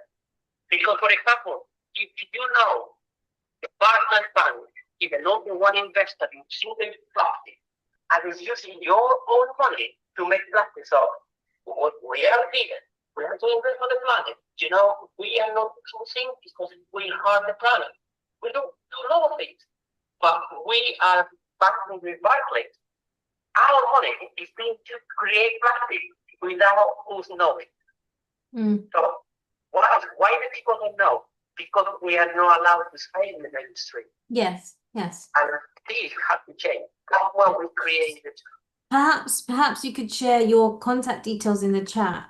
So if anybody would like to share their contact to distribute on a Sky Amazon channel, they'll do it on a Think Ocean channel, and you're also able to provide studio space and recording facilities if you want to record any content or documentaries or need if you want a team to record content that you want to make, and that can also be aired on the channel. Is that right?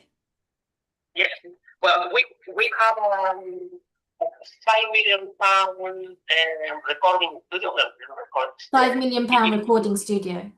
With building an office, everything that we need for, we were given this opportunity to do something for our planet. Right. And we need to make most of it. Okay. Well, look, this is an amazing, interesting point. I mean, there's a lot that we haven't heard, and I know you're really passionate.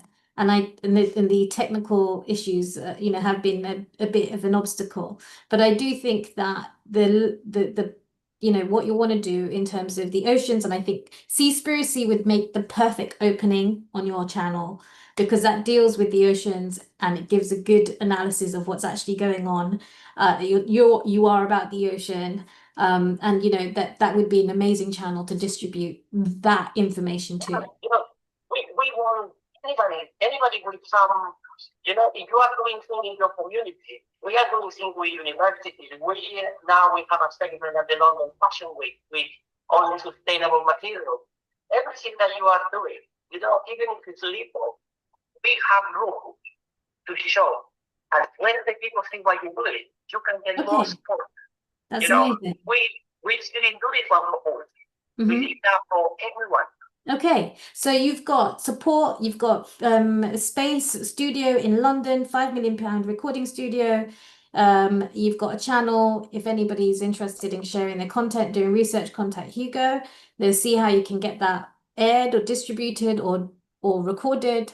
And if you could leave your details in the chat, Hugo. And I think the best thing would be is it opened up with a Seaspiracy recording or airing with Seaspiracy. That would be perfect, because you are about the oceans. So we have another speaker lined up now, Hugo. And I'm really glad that you managed to make it even with the challenges. But I think working, if you can, air the content, that would be amazing. Another thing that is really bad.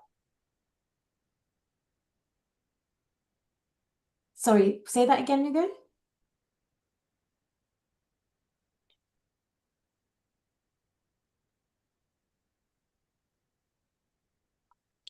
Hugo is adding things in the chat. Okay, thank you very much. So I'm going to now. I'm just I was Thank you. to be bad in the thing, and I'm really sorry about this. I'm sending my email address on the chat. Okay, thank you. So if anybody wants to get in touch with me, this is my direct email. Thank you very much, Hugo. Thank you very much for that. And I hope to see great things and Seaspiracy definitely aired. Look, that's been that's been Hugo from Think Oceans, offering something new in terms of distribution of the content and the energy. We have got Alison Hart here now, Hamji, my colleague on Climate Healers, and this is the second day, the 26 vegan conversions of the people. And I now hand over the baton back to Alison for the second half. Thank you very much. Thank you so much, Krishna. Thank you. I am going to deal with the echo in the background. Give me 1 second. Okay, all set. Very good. So let me spotlight Judy, Carmen. And Judy, would you like to be on screen by yourself to begin with, or how would you like to proceed? I think first you're going to introduce her. Lisa, yeah, I think Lisa is going to speak first. Is she here? No. I don't believe so. Okay. We've Well, been trying to reach her. Oh, interesting. Okay. Something maybe came up for her. Because it is. She was here earlier today. Okay. Hi, Freya. This is a very exciting event here, the Homo Ahimsa Award. So, yes, and we will do a formal presentation of the Interfaith Vegan Coalition and everything once we're ready. There's Lisa. Okay, beautiful.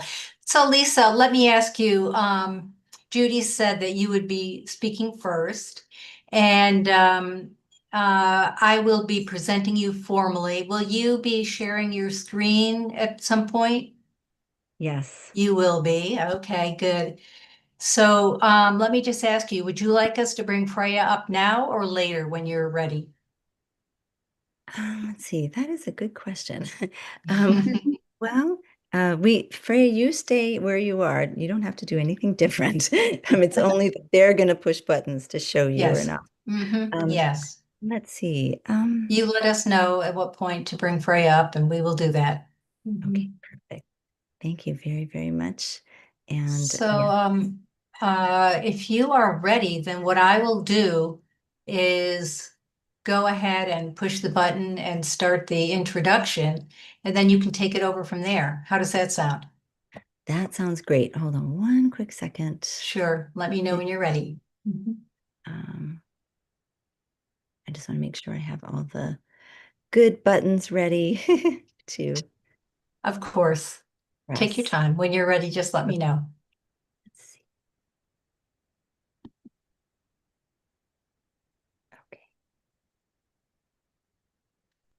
I think this looks good. One little second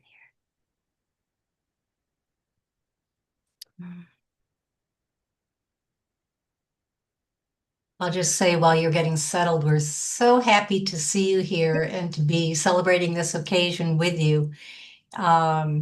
We've had you here announcing these awards at least 2, if not 3 other times. And it's always so much fun to celebrate our fellow vegans and their accomplishments here in this setting at the Vegan Convergence of the Peoples. Yes. Well, thank you so much. And we are we are ready. Okay, so next at this Climate Healers Vegan Convergence of the Peoples, VCOP 26, we have the Interfaith Vegan Coalition. They will be presenting their annual Homo Ahimsa Award, which is why our dear friends Lisa Levinson and Judy Carmen are here. So welcome, Lisa. Welcome, Judy. Thank you all so much. We are thrilled to be here. This is one of our favorite times of year where we get to announce the recipients of our Homo Ahimsa Award. And so this year, we are thrilled to announce that the winner of this award is Freya Dinshaw of the American Vegan Society. So today we begin Homo Ahimsa Day, which is an international holiday.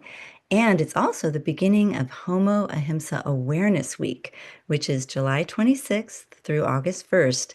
And this features 7 daily practices for living with Ahimsa.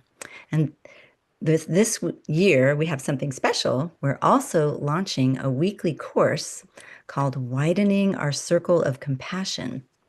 And that will be launching as part of the Compassion Games, which starts on July 29th. That's when our course begins. The Compassion Games runs from the summer solstice, June 21st, all the way through and beyond the equinox coming up at the mid to late September. So we're so excited to have this vegan programming as part of Homo Ahimsa Awareness Week and also as part of the Compassion Games. So after we'll have Freya's example of her everyday compassion in action since 1960, and even before that when she was a child. So it's my pleasure to introduce you now to my co-host and also Judy Carmen, who is the co-founder of the Interfaith Vegan Coalition. And she is the author of Peace to All Beings and Homo Ahimsa. And she's going to explain a little bit more about the origin of Homo Ahimsa now.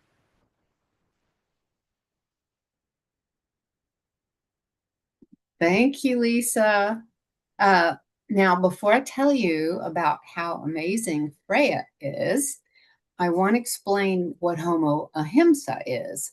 If you haven't heard of it, it is a term that I coined in about 2001 in my book, Peace to All Beings. And more recently, I wrote Homo Ahimsa to explain more about it. Ahimsa, as Freya well knows, is the Sanskrit term sorry, that's my answer machine, is the Sanskrit term for non-harm, non-violence, and loving kindness. Now, her late husband, Jay Dinshaw, originally named their magazine Ahimsa and created an anagram for the word. We're going to talk about that in a little bit. Jay is considered the father of American veganism and founded the American Vegan Society in 1960. Freya soon joined him, and they became quite the power couple for veganism. We all owe so much to them and today to Freya, both for laying the solid foundation for vegan living. I was so inspired by their dedication to living a life of ahimsa that I wanted to write about how we could all transform from Homo sapiens, which has, as we know, caused a little damage to the earth, transform from that to Homo Ahimsa, the loving, nonviolent partner with all life. And that's, I know, what everyone here is all about. But Freya has demonstrated how to live that way for so many years, basically her whole life. And so we owe her so much for hanging in there and doing this work for all these many, many years. So as you can see, I'm a longtime admirer of Freya and how she has demonstrated all these many years how to live as Homo Ahimsa and be our way showers. So thank you so much. And I think, are we going to see a slideshow now? Yes, that is next on our program. We'll be seeing a slideshow. So I'll be sharing my screen, and just for the Zoom tech, I don't need to be shown during the slideshow so we can see it, but I will be sharing my screen for it. So I'll turn off my video for that part. This is a slideshow about Freya. And there isn't any sound in the background, just to let everybody know. It's more for enjoyment, to watch and to read, and then we will see you afterwards. So. Yeah.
Wonderful. Well, it's a real treat to share that with you. It's a presentation that was put together about Freya's life and her life's work.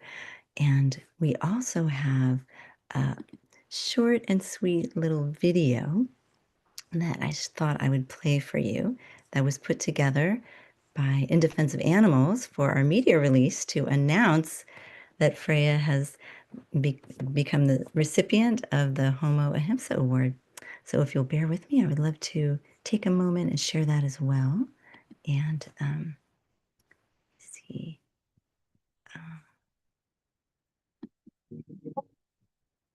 To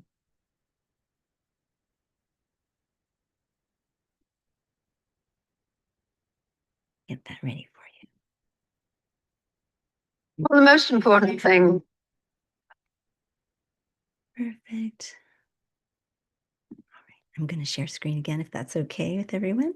And then we'll bring on Freya. So this is about Freya, but we're just so excited about this. We want to share this with you. So we'll go ahead here. It's very short. And I'm going to also do it in a little bit larger format.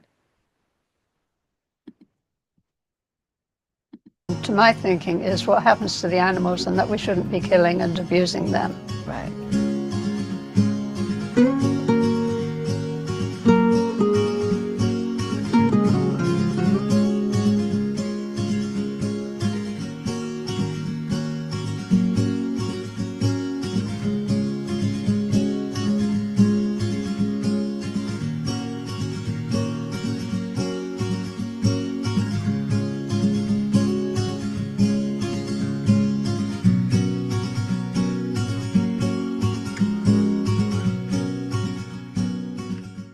Well, the most important thing, to my thinking, is what animals and that we shouldn't be killing and abusing them.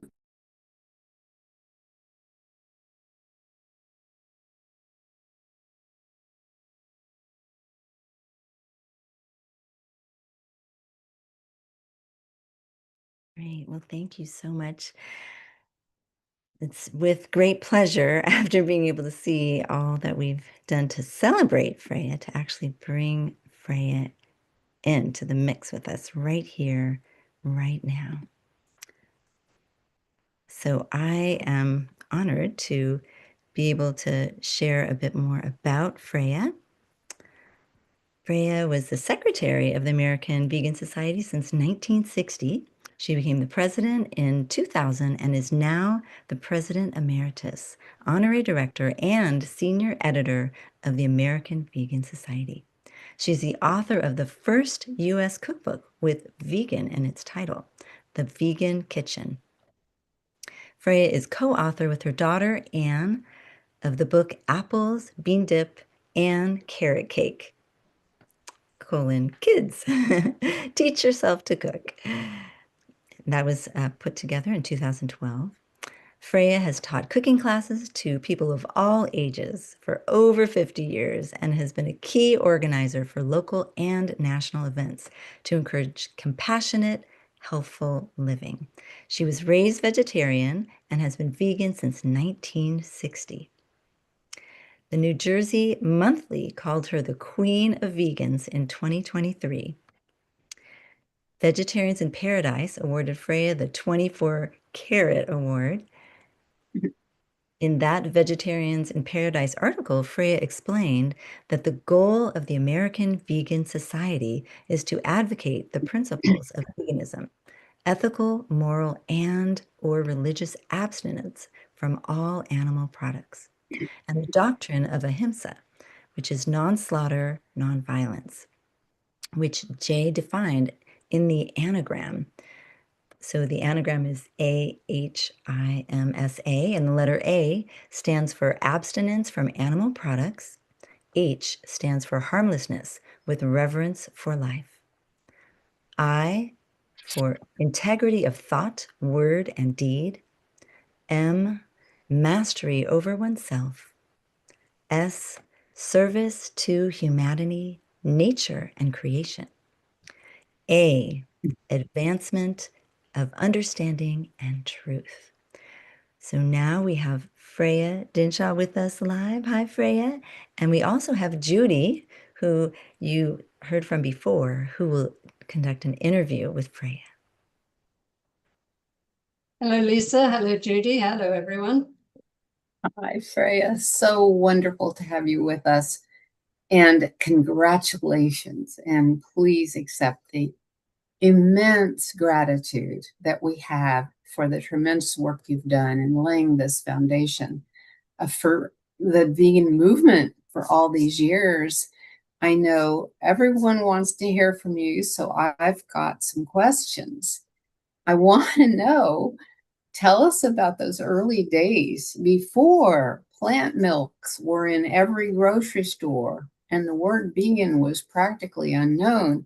For a lot of the people here, they may not have been even born yet when you were doing this great work and maybe not know there weren't plant milks for sale in the grocery store. What was it like? Well, way back then, we had to make everything we wanted from scratch. That included milk. We made a soy milk from soy powder and some sweetener and water. And that was okay when you put it on cereal or something, but it wasn't that great. When we made almond milk, that was much better.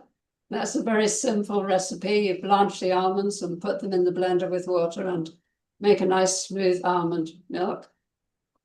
But it wasn't until, I suppose, the 1990s that vegan products came on the market, such as the soy milk, which was produced not far from where American Vegan Society headquarters is, in Bridgeton, New Jersey. And in fact, the state of New Jersey gave a grant towards the establishment of this factory for soy milk. I'm trying to remember the name of the brand, which should be on the tip of my tongue, but it isn't at the moment. Anyway, you remember the soy milk which started in Boulder, Colorado? Silk. The silk. Okay, yeah. So, yes. So when they couldn't produce enough soy milk in Colorado to meet the growing demand on the east coast of the United States, they asked a dairy in Bridgeton, New Jersey to help them and put in a line. And so that's how it started. And pretty soon thereafter, they made the White Wave factory for soy milk in Bridgeton, with New Jersey farmers growing organic soybeans for this silk soy milk that was proliferating on the East Coast and the rest of the country in supermarkets. And of course, when plant milks reach supermarkets, that means that so many more people can try it and use it. And if you look in dairy cases now, you will see so many plant milks side by side with the cow milk. But that shows you how much that has caught on. Yeah, it's amazing, isn't it? How much has happened. And you wrote the first cookbook with vegan in the name. And now look, we've got, I don't even know, thousands of books like that now. Yes, it's had a very wide distribution. Probably, well, we came out with the first book edition in probably about 1970. And it was distributed by a distributor in Colorado to health food stores across the United States. It was also distributed in Australia by David Phillips, who had a distribution network among health food stores there. So that's how it began. Yeah, wow, wow. So, and I wanted to let everyone know you were at the 23rd World Vegetarian Congress in 1975. This is like, what, about 50 years ago. This was at the University of Maine.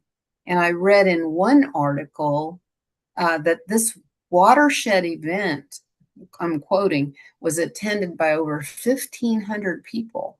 and was covered by the major TV networks and national newspapers. So many vegetarian leaders of the past and present were there. Helen and Scott Nearing were there, and Wigmore was there, the founder of Hippocrates, and Tom Reagan, Alex Hershaft, and a bunch more that they mentioned. The event inspired a lot of people to start a vegetarian group in their area or embark on a particular campaign or effort. So that must have been an amazing event. And we saw a picture of you and Jay walking. I think you got an award there, right? Yes, we were honored by the Indian delegation. Yeah. This was an international congress. People came from all over the world. Australia, India, Thailand, Malaysia, the European countries, South America. People came from all over for that. And all over the United States, from San Francisco and all places in between. That must have been really something. It must have made you feel like, okay, this is really happening. Yes, well, I was part of the organizing committee for this, and I had to work in conjunction with the University of Food Service on preparing the menus and getting recipes ready that they could use.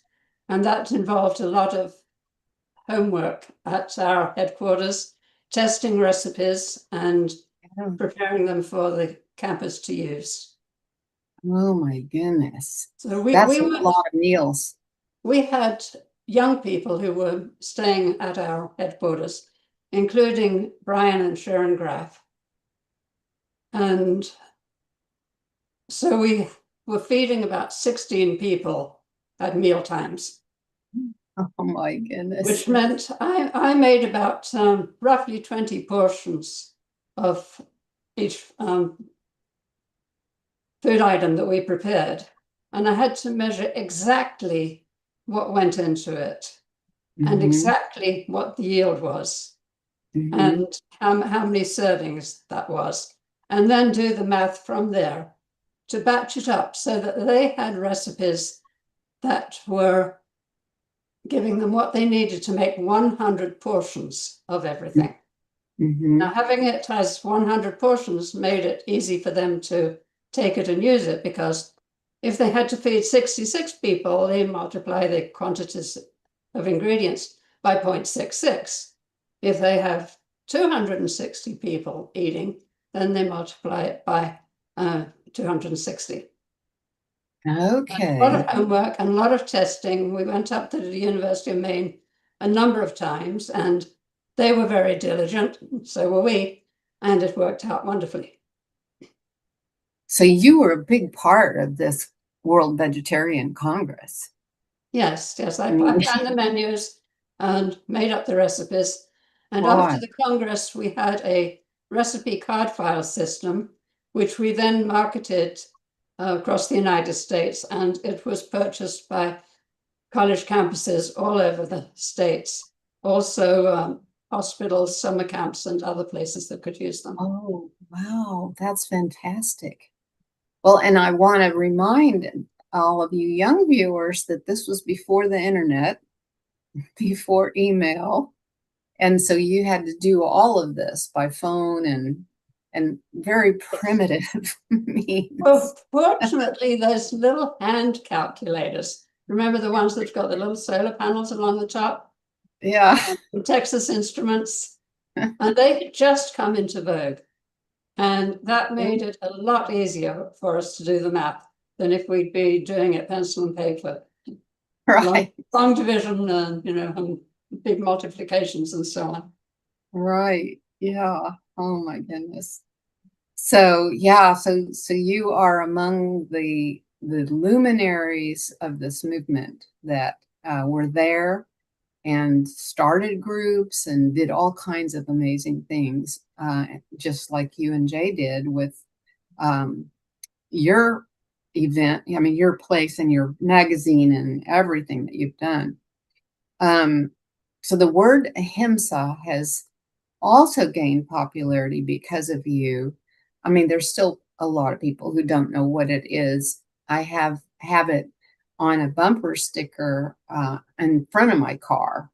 And a lot of people will say, what does that mean? I've never heard of it. So there's still people who don't know. But this is really at the very core of veganism. Ahimsa is, it's almost like they're the same. It's so much more than just a diet. It extends compassion to all beings in every way. Animal experimentation, zoos, all these things. So tell us more about that and how much Ahimsa means to you. Well, Ahimsa was a new word to me, but it was the word that Jay chose as the name for our magazine. And the first issue was published in May of 1960. And in fact, the masthead of that spelled Ahimsa as Ahinsa. Oh. It's a Sanskrit word, and the sound of it is really between the sound of an N and an M. Mm-hmm. But those people who do know about it in the United States know it better as Ahimsa. So we changed the magazine name to Ahimsa with the M. And that was the name of the magazine up until 1999 or 2000. And then began a new era. Jay died in 2000. Anne came in to join me with the American Vegan Society work. And we wanted to appeal to the American public. So we decided to change the name of our magazine to American Vegan, because we thought when they saw the word Ahimsa, they thought, what's that?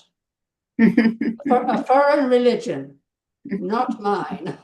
So we had to make veganism theirs, and that's why that magazine is now American Vegan. We preserved the concept of Ahimsa by using it as our motto, saying Ahimsa lights the way. And then it's explained in the magazine. Yes, I love that motto that you have. Yeah. So tell us more about that and why that was a motto and why the word was so important. How did it impact you in your personal life? Well, Ahimsa, as you said, means without hurting. It also means with care.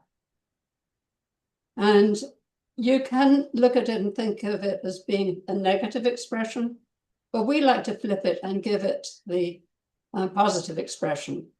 Instead of just doing things harmlessly, Jay talked about dynamic harmlessness. So all our actions are very positive and making for a better world, a better life for animals, a better life for people, a better situation for the planet. Yeah. Yeah, that's what it's all about. Yeah. And I think so many people they hear the word vegan and they think it's just about eating. They don't understand that this is a lifelong dedication to living a life of no harm and of loving kindness. Yes. So, yeah. Well, I grew up as a vegetarian. We didn't want to kill animals for food, and so we didn't eat meat. But I did grow up eating eggs and drinking milk and eating cheese. Lots of cheese, too much cheese. But anyway, I had this pen friend in America, and he had grown up in a vegetarian household also. But a few years earlier, he had decided to become vegan upon visiting a slaughterhouse in Pennsylvania. And a lot of people don't realize that when cows who are being milked, when their supply of milk drops, so they're not so economical, then they go to the slaughterhouse and become sausages. So when Jay went to the Philadelphia slaughterhouse and saw these retired dairy cows going into slaughter, it really drove home to him what was going on. and it was very sad. We also learned that the milk that we had drunk from childhood, which we thought the cows gave us, are kind of the cows who give us their milk. We actually were able to drink the cow's milk because they took the calf away from the cow. The cow was killed for veal, and the farmers milked the cow to fulfill the milk in the dairy industry in this country, or all Western countries where people drink milk. It's less prominent in other countries, in Asia and so on, China, Japan. But as we know, a lot of the Eastern countries look to the West for an example, and they like to do what we do, and that's a pity. Yeah. Yeah, I mean, I can remember when I decided to go vegan, and I told my mother that I wasn't going to drink milk anymore. And she said, but you need to drink the milk, because otherwise they're going to be in pain from their udders being too swollen. And I thought, okay, that's how that idea got into my head, that we were helping the cows somehow by drinking their milk. Quite so. No. I heard that too. Yeah, not realizing about the calves, the babies, that they had to keep her pregnant in order for her to produce milk. So, yeah. So, so that's how he discovered that, was by going to that slaughterhouse and seeing that. I did not know that. Yeah. So, well, I want that began a tradition in Jay's family, the Dinshaw family, of making their own soy milk. Later on, we made almond milk and sesame milk, which are really good tasting milks. And also making their own ice cream. Ice cream in those days was bananas and cashews mixed in the blender and then put in paper cups and then put to freeze overnight. And then the next day you could eat banana ice cream. So at first, when I considered becoming vegan, I thought it was ridiculous, and why should we deprive ourselves of so much? And even when I did decide to be vegan, I thought it was going to be difficult. But what's wonderful is if you have faith, and I think faith helps a lot here, the substitutes and other ways of doing things will be found. Yes. Now, most people think that they need protein. Protein is very important. And where do you get protein from? Meat. But we know that beans are an excellent source of protein. And there's also protein in whole grains and vegetables, and abundantly for our needs in the plant kingdom. Milk, you're told you need milk for the calcium. And if you're going to have good bones, good teeth, you need milk. Well, the Harvard School of Public Health gives other sources of calcium and says we can get them from leafy greens, from almonds, from figs, and other good sources. So it's just a question of learning, and you will find other ways of doing things, even better ways of doing things. So I encourage people to try veganism. Yes, we do. And you have much longer than we have. So how can people find out more about the American Vegan Society and get the magazine, and which is called American Vegan? I have a copy right here with your picture on it. There it is. How can people get that? One here. Okay, yeah, that's a good one. I have that copy too. Dr. Ted and Carol Barnett, who are very enthusiastic vegans and great promoters of veganism. Yes. So how can you get it? go to our website, AmericanVegan.org, and you can join from there. Our mailing address is 56 Dinshaw Drive in Malaga, New Jersey, 08328. But we're pretty well known around town. If you just put American Vegan Society, Malaga, New Jersey, we'll get it. We also have a phone number. Our phone is 856-694-2887. But nowadays, most people find our website and join from the website. So it comes to us via PayPal, and that's how our members come in for the most part these days. Sure. Yeah, of course. Yeah. So any current projects? What's going on over there? I know you've retired, but you're still president emeritus, so I'm sure you know everything. Mm-hmm. Well, for 5 years, we ran the American Vegan Center in Philadelphia. Mm-hmm. And that was in Center City, a wonderful location.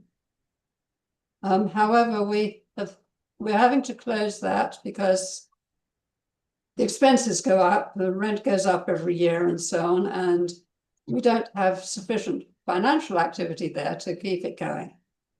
So what we had at the center in Philadelphia is moving down to Malaga, New Jersey, where we have a pretty good sized property. Being a nonprofit organization, we are tax exempt. We're not even paying property taxes to be here, and we own the building. So everything that we had in Philadelphia will move down to New Jersey.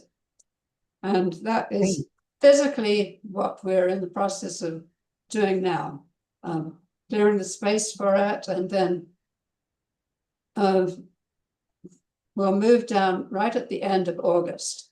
So anyone who wants to go to our Philadelphia location should do so now, the end of July and through August, because it's a great opportunity to learn about veganism, to even take the historic walking tours led by Vance Lemko, who will tell you the history of vegetarianism and veganism in Philadelphia. So it's something else for you to do. Yeah, there's a lot, excuse me, of history of veganism. I mean, it goes back so far to Pythagoras even. Mm-hmm. But so learning the history is really valuable, I think. Excuse me. Well, we have a book called Revolutionary. Gosh, I know I'm messing up the name. Anyway, it's a book about Philadelphia vegetarians by Vance Lemko. And that I think you will enjoy. Not only does it tell stories of people who've been vegetarian and vegan over the years and promoted it in this region, but it's illustrated with Vance's cartoon style portrayals of the people we're talking about. Revolutionary Peace, Vance Lemko. And you that's can something. get it from our website, AmericanVegan.org. Okay. So it's an actual book we can order. It's a physical book you can order, yes. Wonderful. Oh my gosh, I would love to get a copy of that. Okay. Well, is there anything else you'd like to add? I think we might have some questions, and it looks like there's a lot going on in the chat and a lot of hearts going up celebrating you. Well, is there anything you'd like to add? The Vegan Kitchen book is still available from us. And another book you would like is Powerful Vegan Messages, which is an anthology that Anne put together. Oh, right. Talking to people who've been influenced by the American Vegan Society, and particularly by their association with Jay Dinshaw. So that's a good book to recommend to you. I have a copy back here.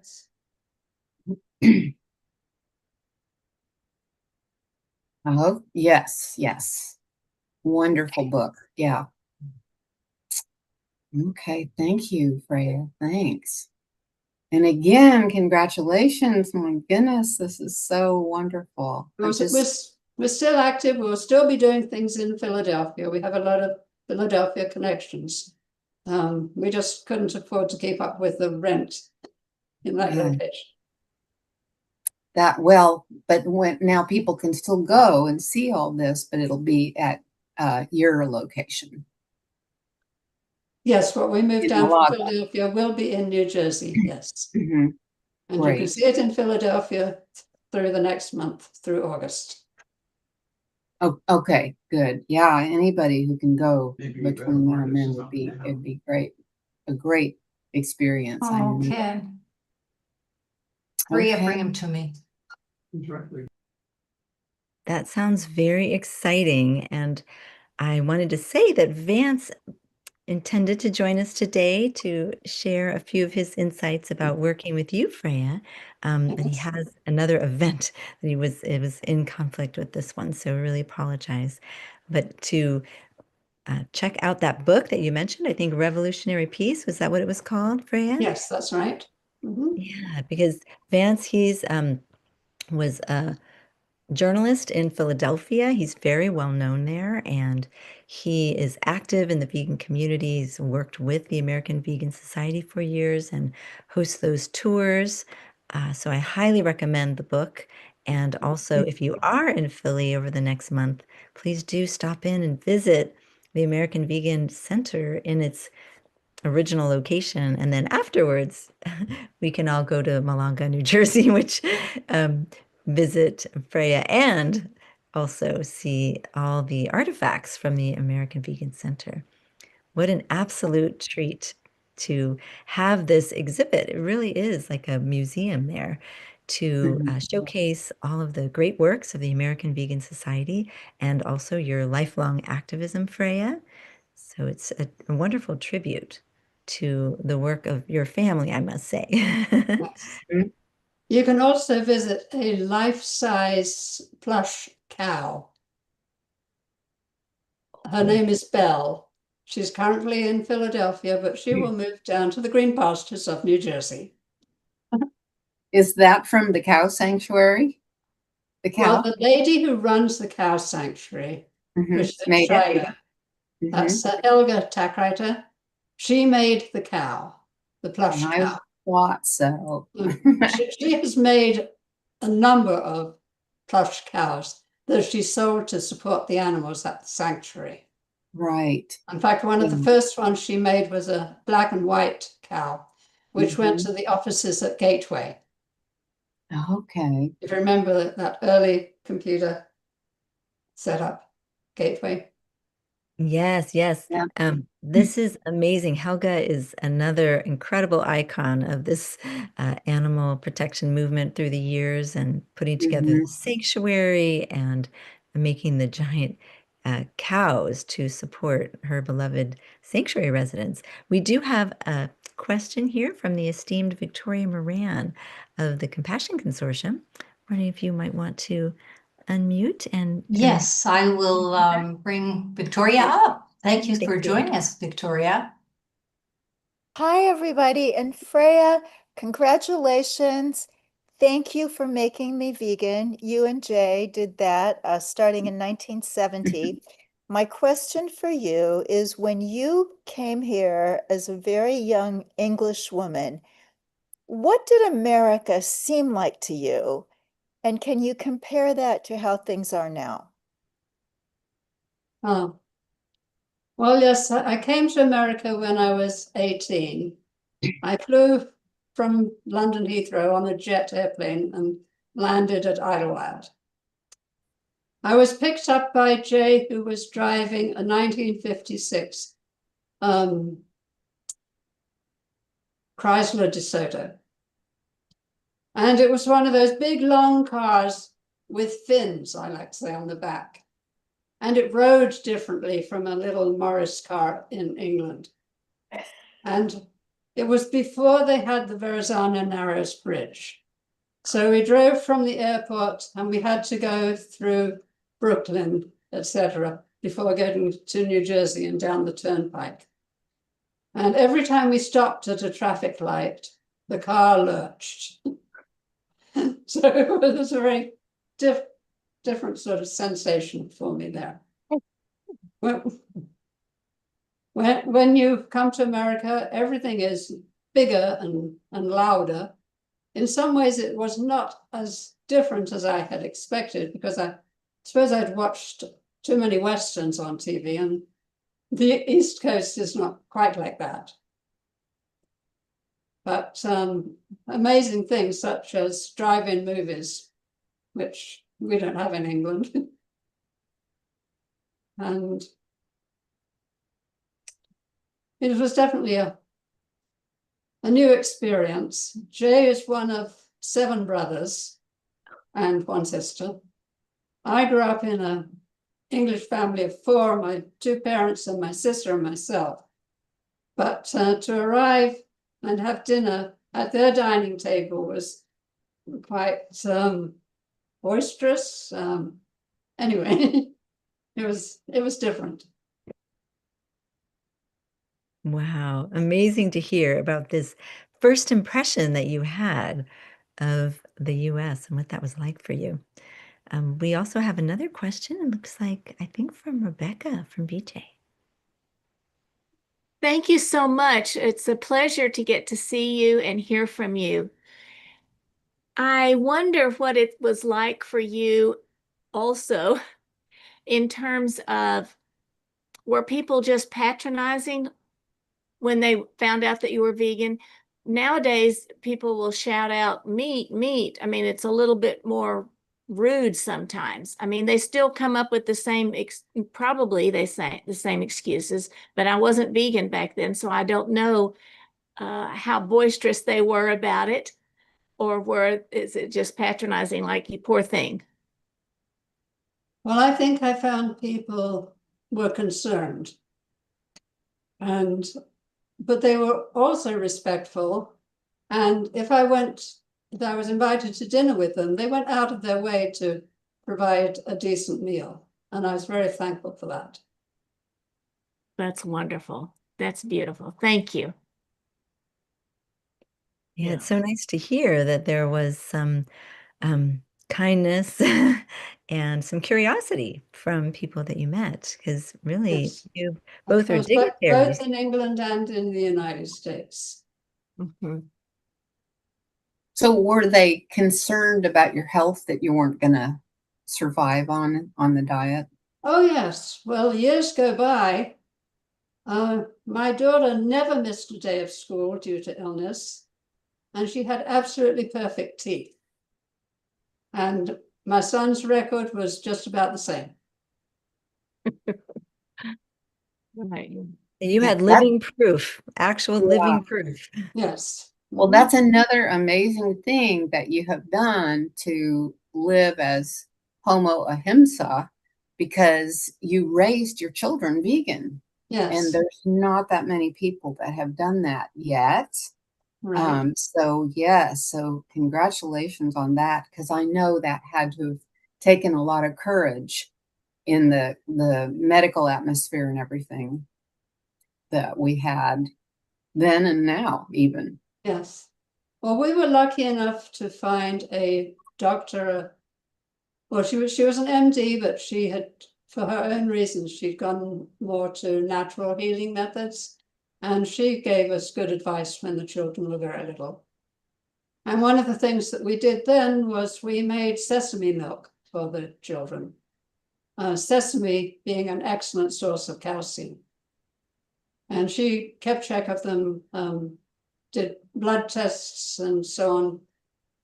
So everything was all in a good range. We had it, what we were doing was good, but her recommendations made us a little bit better than that. So I bet people were intrigued then by the fact that you made so many different of your own foods. Yes, and I was at home and able to do that. Mm-hmm. I didn't have a 9-to-5 job elsewhere. So Freya, But many of us are probably very curious about your sesame milk. It sounds delicious. How did you make that? well, you can get whole sesame seeds and you can get the unhulled sesame seeds. So the natural sesame seeds are the better ones to use. We soak the seeds overnight in water, and then we drain off the water and put them in the blender with fresh water. And then I would add about 3 dates for sweetening and blend it very well. If you want it smooth, you can strain it through a cheesecloth, but most of the time we didn't. We just drank it as is. We also used fresh juices, such as carrot juice with spinach and parsley and celery and other greens, and that was very good for the children. Mm. What a joy and pleasure to grow up in your household.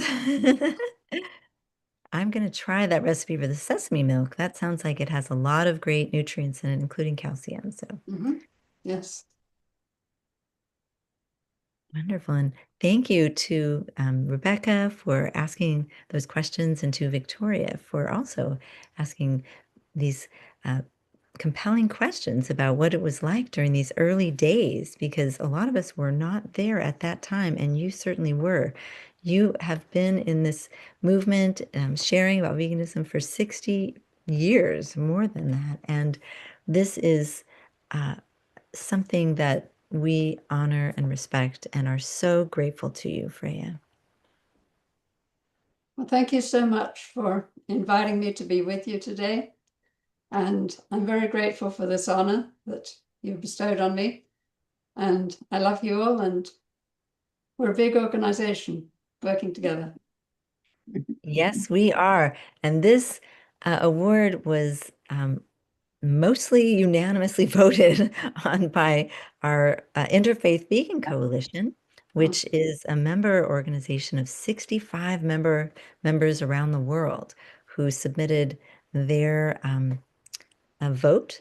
And so it was we just wanted to let you know how far and wide your reach has gone through the years, so that all these organizations knew about who you were and your great contributions, and wanted to honor you and celebrate all of this.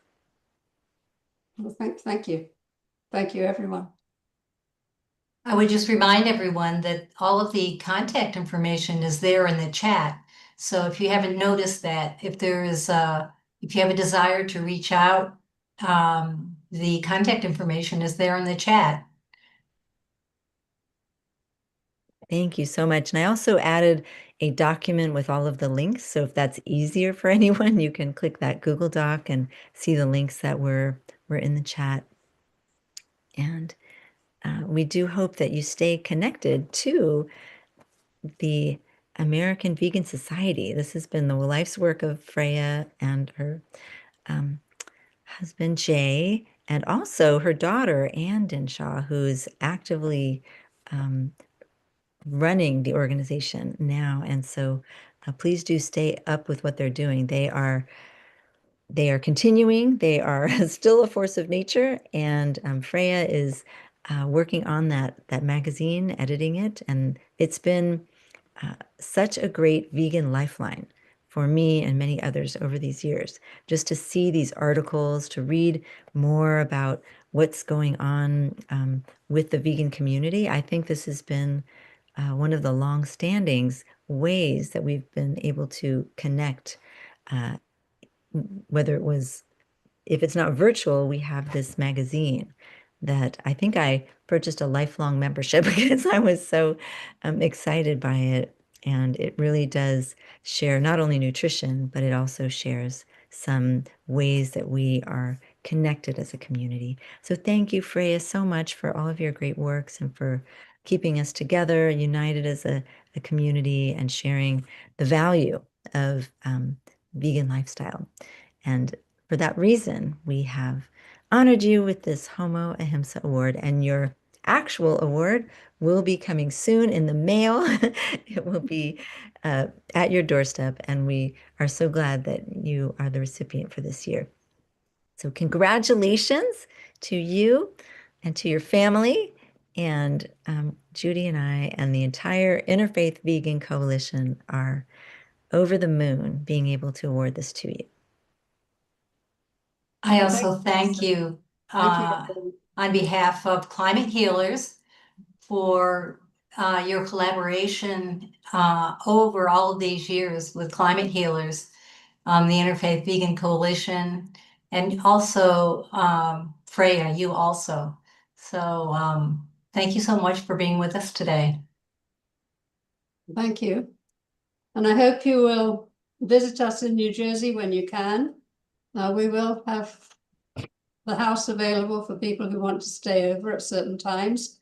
And that gives you an opportunity to go visit the cow sanctuary or whatever else you want to do. Look through our library of books, for instance. But we're still here, we're still active and carrying on. Wonderful. Thank you all so much for tuning in. And we're grateful to all of you for being here today. Thanks again, Lisa. Thank you, Judy. So now it's close to the top of the hour, and I'd like to welcome Dr. Neal Barnard to the Convergence. So nice to see you, Dr. Barnard. Well, thank you. It's great to be with you. Before we get started, let me ask you, will you be sharing your screen? I'd like to, if I may. You should be able to, yes.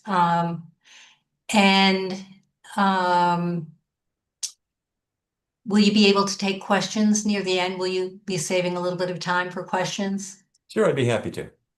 Okay, very good. I think people are anxious to speak with you. Yes, and we're so glad to have you here. Before we get started, I will do a little bit of an introduction, very brief, and if you'd like to add to it, then please do. So if you're comfortable and if you're ready to begin, you just let me know, and I will go ahead with the introduction. You bet, whenever you're ready. Okay, very good. Now we're ready for our next speaker at the Climate Healers Vegan Convergence of the Peoples, VCOP 26. My colleague working together with me in the courtroom on cases in Latin America involving the right to conscience for vegans, Dr. Neal Barnard, founder of the Physicians Committee for Responsible Medicine, also known famously as the PCRM. I'm honored to welcome Dr. Barnard. Thank you very much. I appreciate the kind introduction and the opportunity to speak with you today. I was asked to talk about one of perhaps the biggest motivators for people for making a diet change. And as we all know, diet changes can affect the health of the planet. They can affect the health of the animals with whom we share this planet.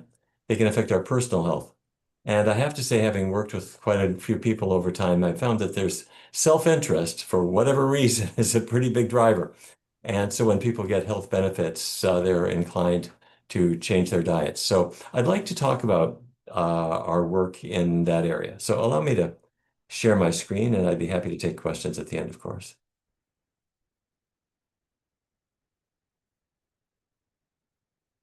I want to start by talking about the work of Dr. Dean Ornish, which is familiar to many of you, but to some may be new.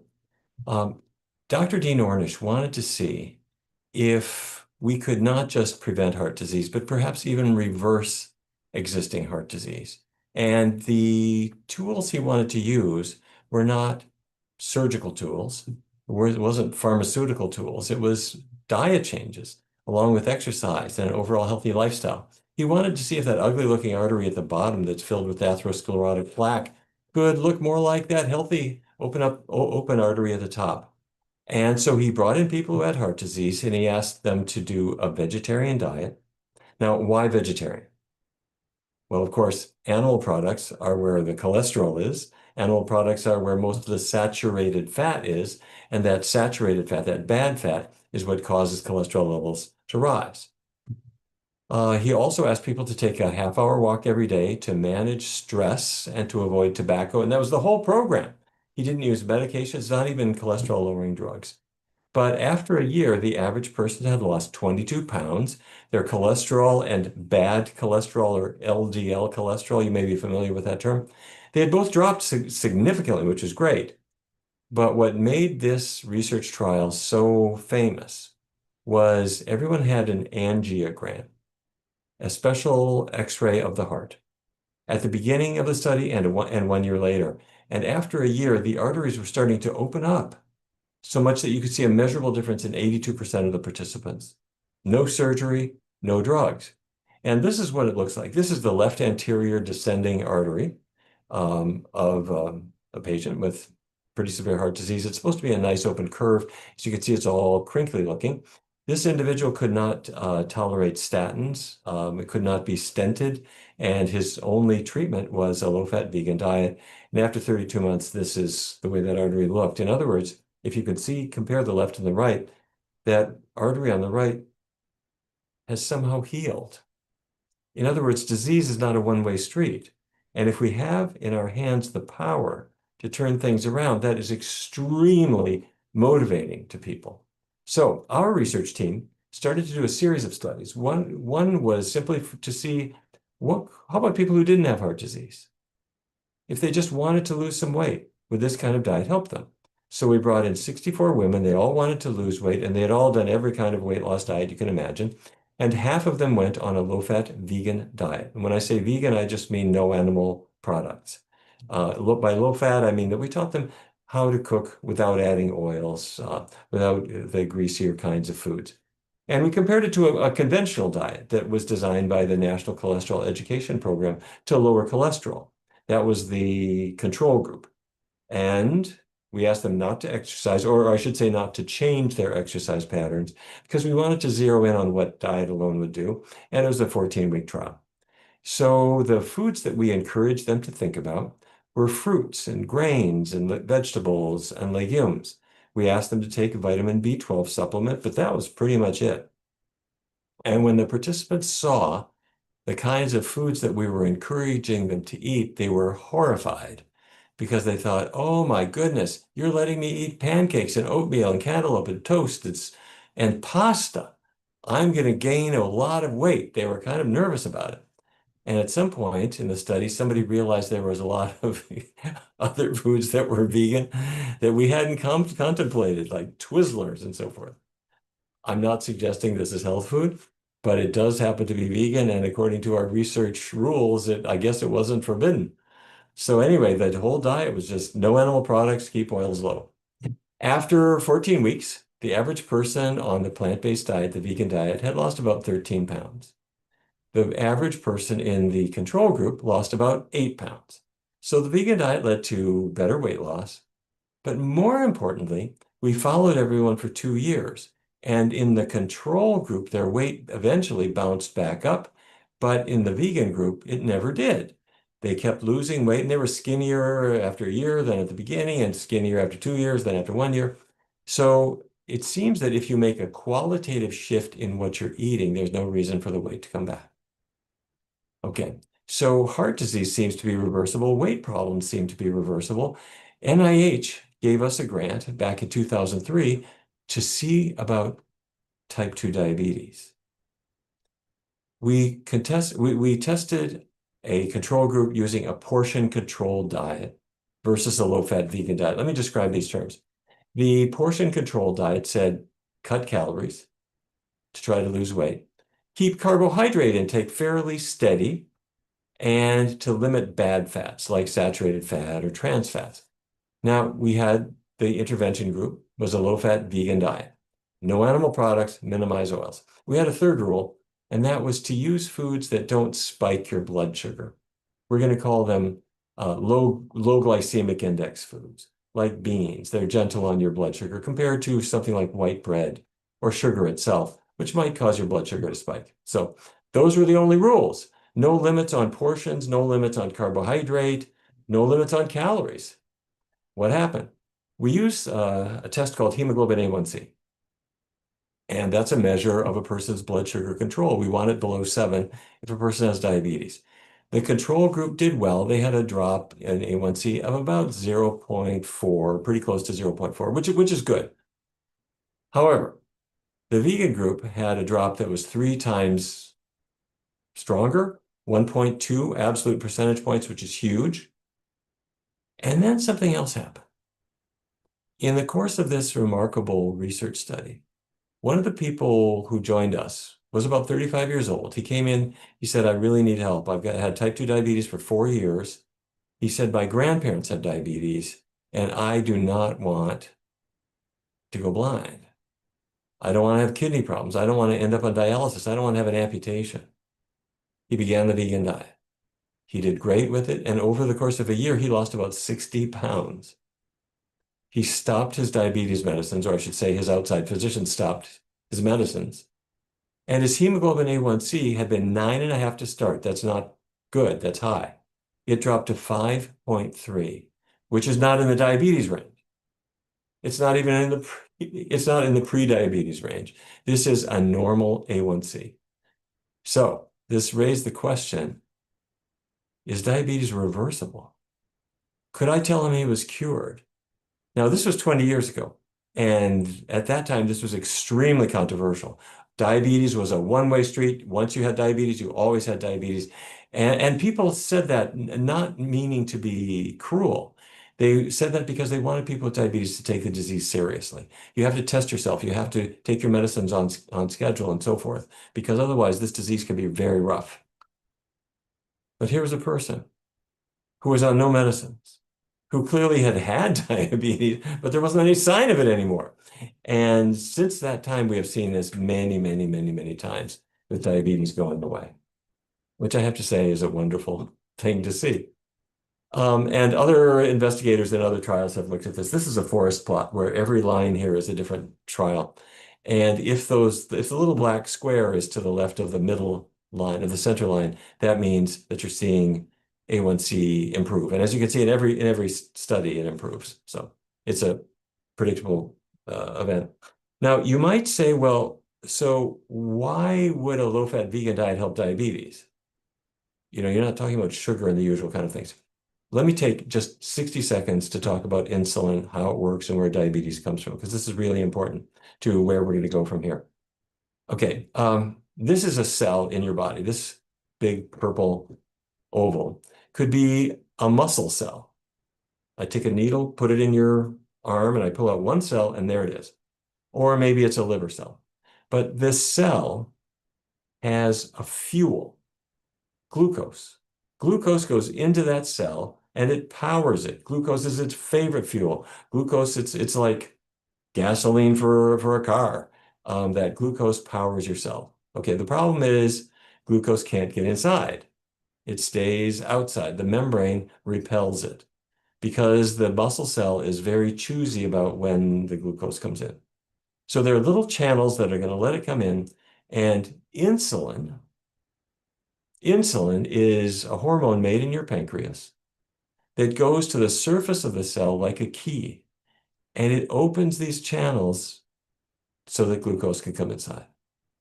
Okay, so if you have insulin, and people with type 2 diabetes have insulin, and their pancreas is still making it, and it attaches to the surface of the cell, it opens the little channels, the glucose comes in. What could ever go wrong? Well, what goes wrong is that's my dinner, that's my lunch, that's my breakfast. I'm eating fatty foods, fatty beef, fatty fish, fatty, all kinds of things. Yes, there's fat in all of these things. And if I'm eating a fair amount of fat, that fat goes down the esophagus, gets into the bloodstream, goes inside the cell. Fat builds up inside your cells. The technical term for this is intramyocellular lipid, which simply means intra means inside, myo means muscle, cellular means cellular, lipid means fat. Intramyocellular lipid is fat buildup inside your muscle cells. When that happens, the insulin key still attaches, but it can't work. That intracellular signaling can't make its way through all that fat. So the blood sugar stays outside in the blood.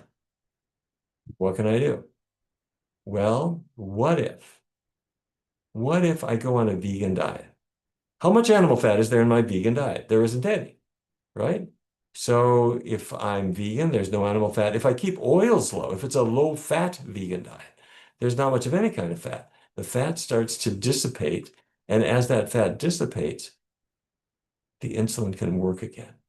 The insulin resistance is giving away, and now I have insulin sensitivity. So that's why this young man's diabetes went away.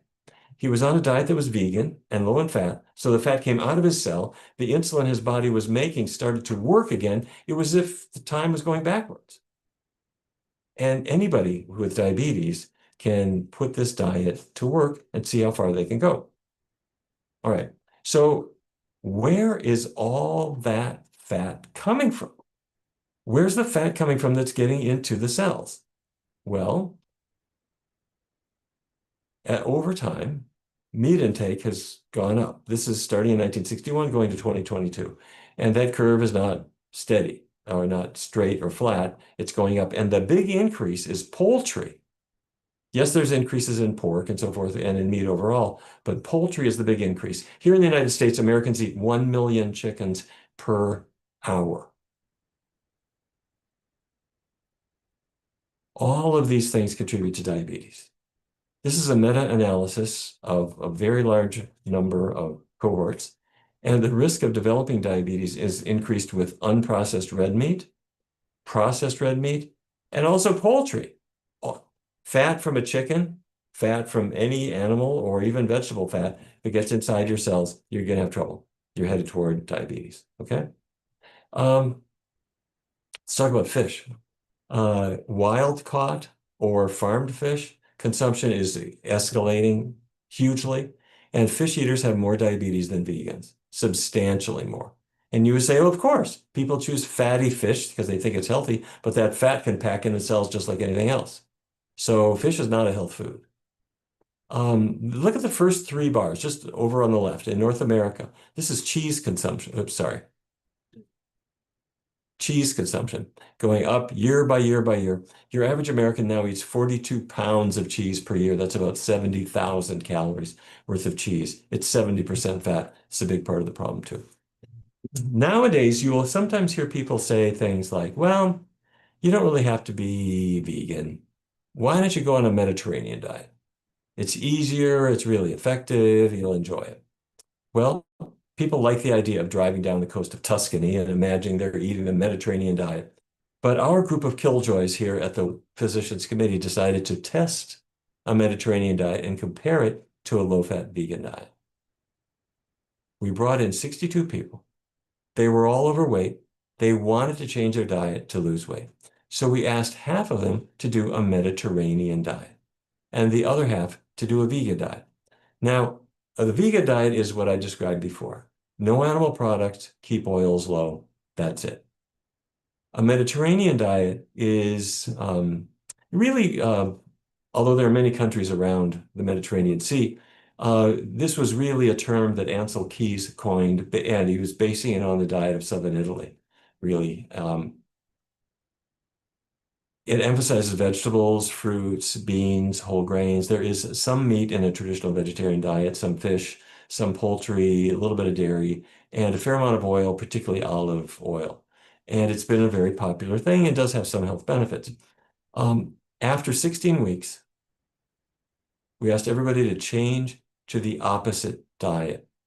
So the Mediterranean group went vegan. The group that had done the vegan diet for 16 weeks now switched to the Mediterranean diet for another 16 weeks. Let me share with you what happened. At the beginning of the study, we asked everyone to jump into their diet, and the people in the Mediterranean group, that's the brown line here, they said, wow, this is a really simple diet. It's very indulgent. I like everything I'm eating. This is great. But I'm really having trouble. I'm not really losing the weight I expected to lose.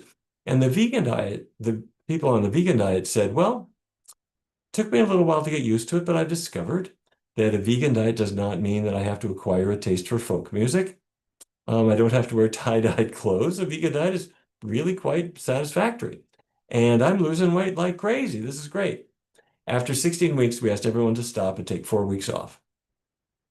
Then we asked them to begin the opposite diet.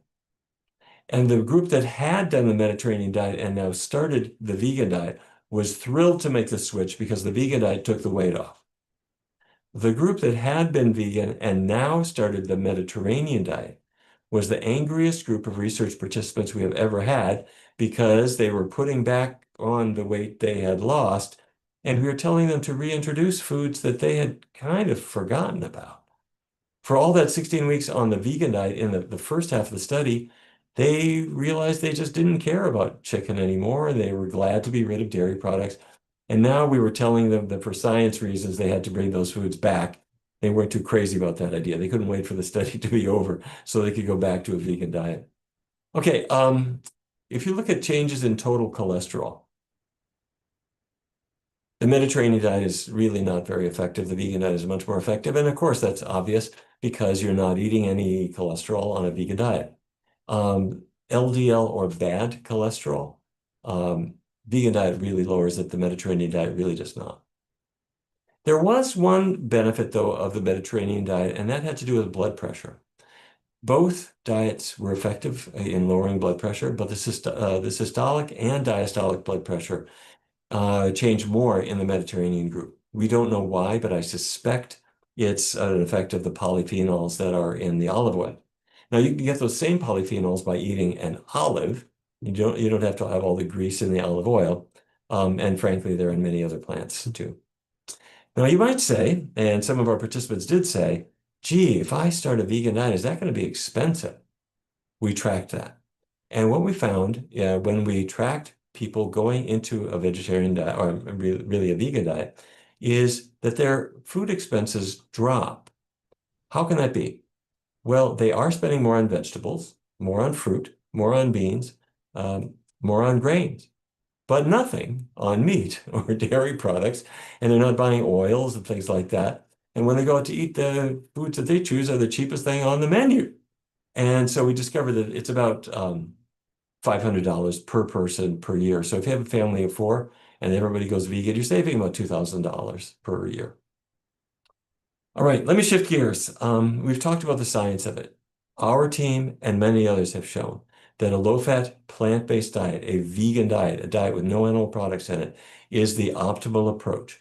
And there is never a rationale for putting meat products back in the diet.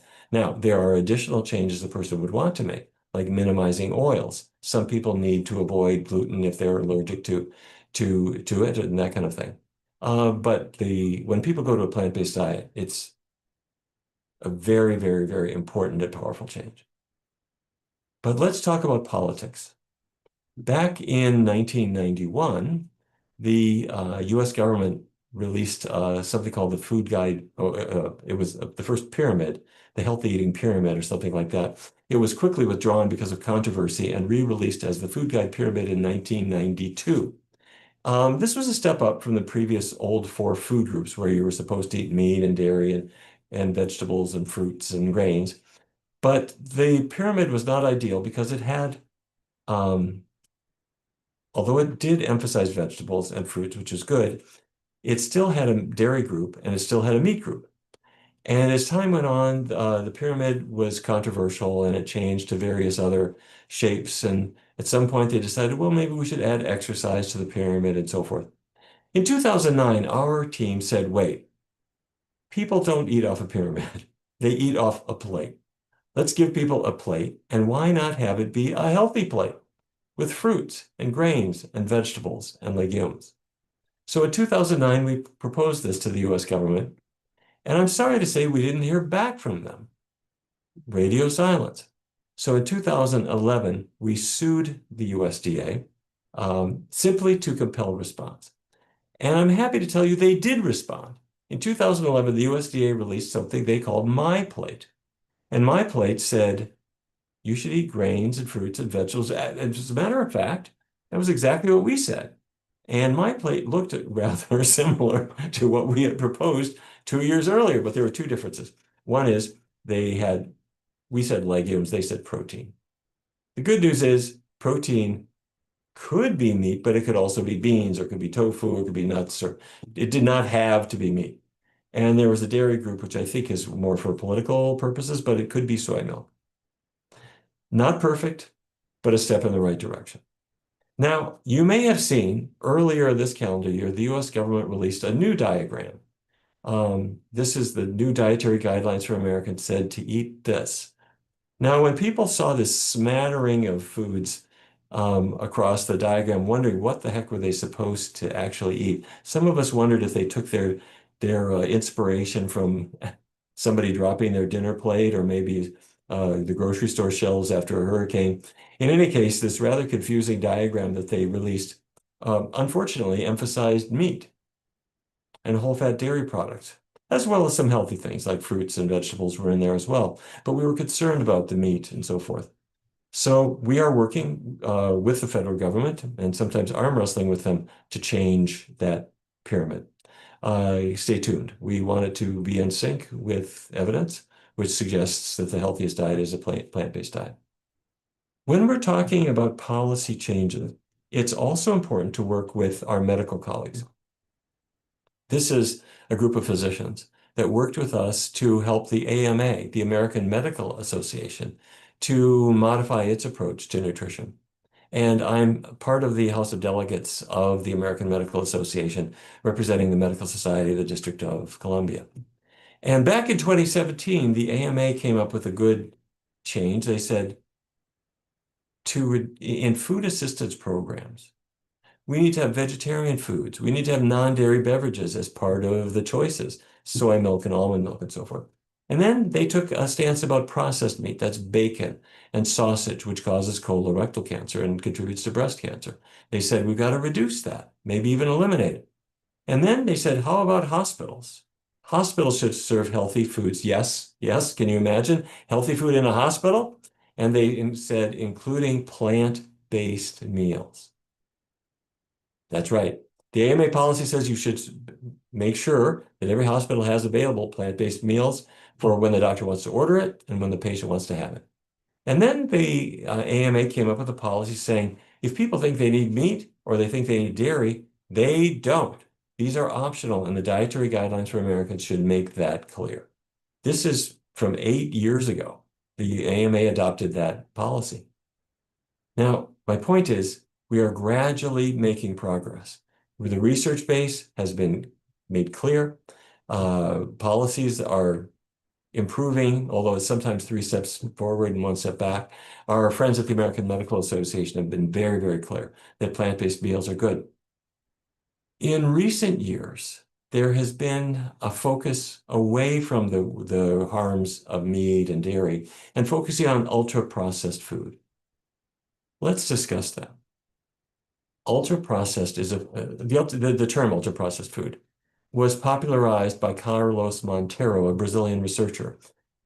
He developed a system called the NOVA system. NOVA is simply Portuguese for new. And the whole idea was that there are foods that are unprocessed, like an apple or an orange. You don't do anything with it other than eat it. But there are foods that are ultra-processed in a factory or somewhere else.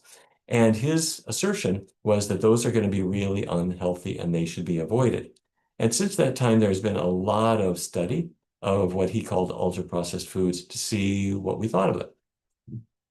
In 2023, Harvard researchers looked at ultra-processed foods and the risk of type 2 diabetes. And they looked at 3 prospective US cohort studies. You might be familiar with a nurse's health study, for example. A huge group of people where they track what they eat year after year after year, and then you track to see who gets diabetes. Now, let me show you. This is a busy slide, but let me explain it. Every horizontal line is a different food group that they looked at. And the green vertical line is, if the result is right on that green line, that means the food didn't affect your diabetes risk one way or the other. But if the little blue dot is to the right of the line, that means it increased the risk of diabetes. If it's to the left of the line, that means it reduced the risk of diabetes. Okay, all of these are what were deemed by Dr. Monteiro to be ultra-processed foods. These are all ultra-processed foods. His idea was you should avoid them. But look at this, ultra-processed cereals like cornflakes. That dot is to the left of the line, it's way to the left of the line. Meaning, if you put cornflakes in a bowl and you eat it, it's not going to increase your risk of type 2 diabetes, or at least according to the Harvard studies, it's associated with a strong reduction in the likelihood of getting diabetes. Here are confectionaries, packaged sweet snacks, fruit-based products. By and large, they're associated with reduced risk too. These were what Montero called as ultra-processed foods, but they're really not causing any harm. Even if they're sort of sweet foods that are heavily processed. Yogurt, whether it's a dairy-based or soy-based yogurt, plant-based yogurt, also not associated with diabetes risk. Well, which foods did cause diabetes? Well, sodas seem to be associated with diabetes, although the association wasn't huge. But the big association, animal products. Animal-derived ultra-processed foods like bacon, sausage, bologna, ham. They were strongly associated with type 2 diabetes. The point is, Montero devised threw all these foods into the wastebasket, said these are all ultra-processed foods. And if you add them all up, you do see that on average, there might be an increased risk. But that does not come from the plant-based options. That comes from the meat options in particular. That's the big driver. So in Europe, the EPIC study, the European Perspective and Investigation into Cancer and Nutrition, made the same kind of comparison. You see the dotted line. If something's on the dotted line, it does not increase or decrease the risk of diabetes. What do we have here? Breads, biscuits, and breakfast cereals. Where's that square? It's to the left of the line. These things are associated with reduced risk of diabetes, just like at Harvard. But wait a minute. Animal-based products, they're associated with greatly increased risk. Okay, same pattern. We got it. If you're having the animal products, you're going to be in trouble. If you're having the plant products, you're not. Plant-based alternatives, that's the veggie burger instead of the meat burger, associated with reduced risk.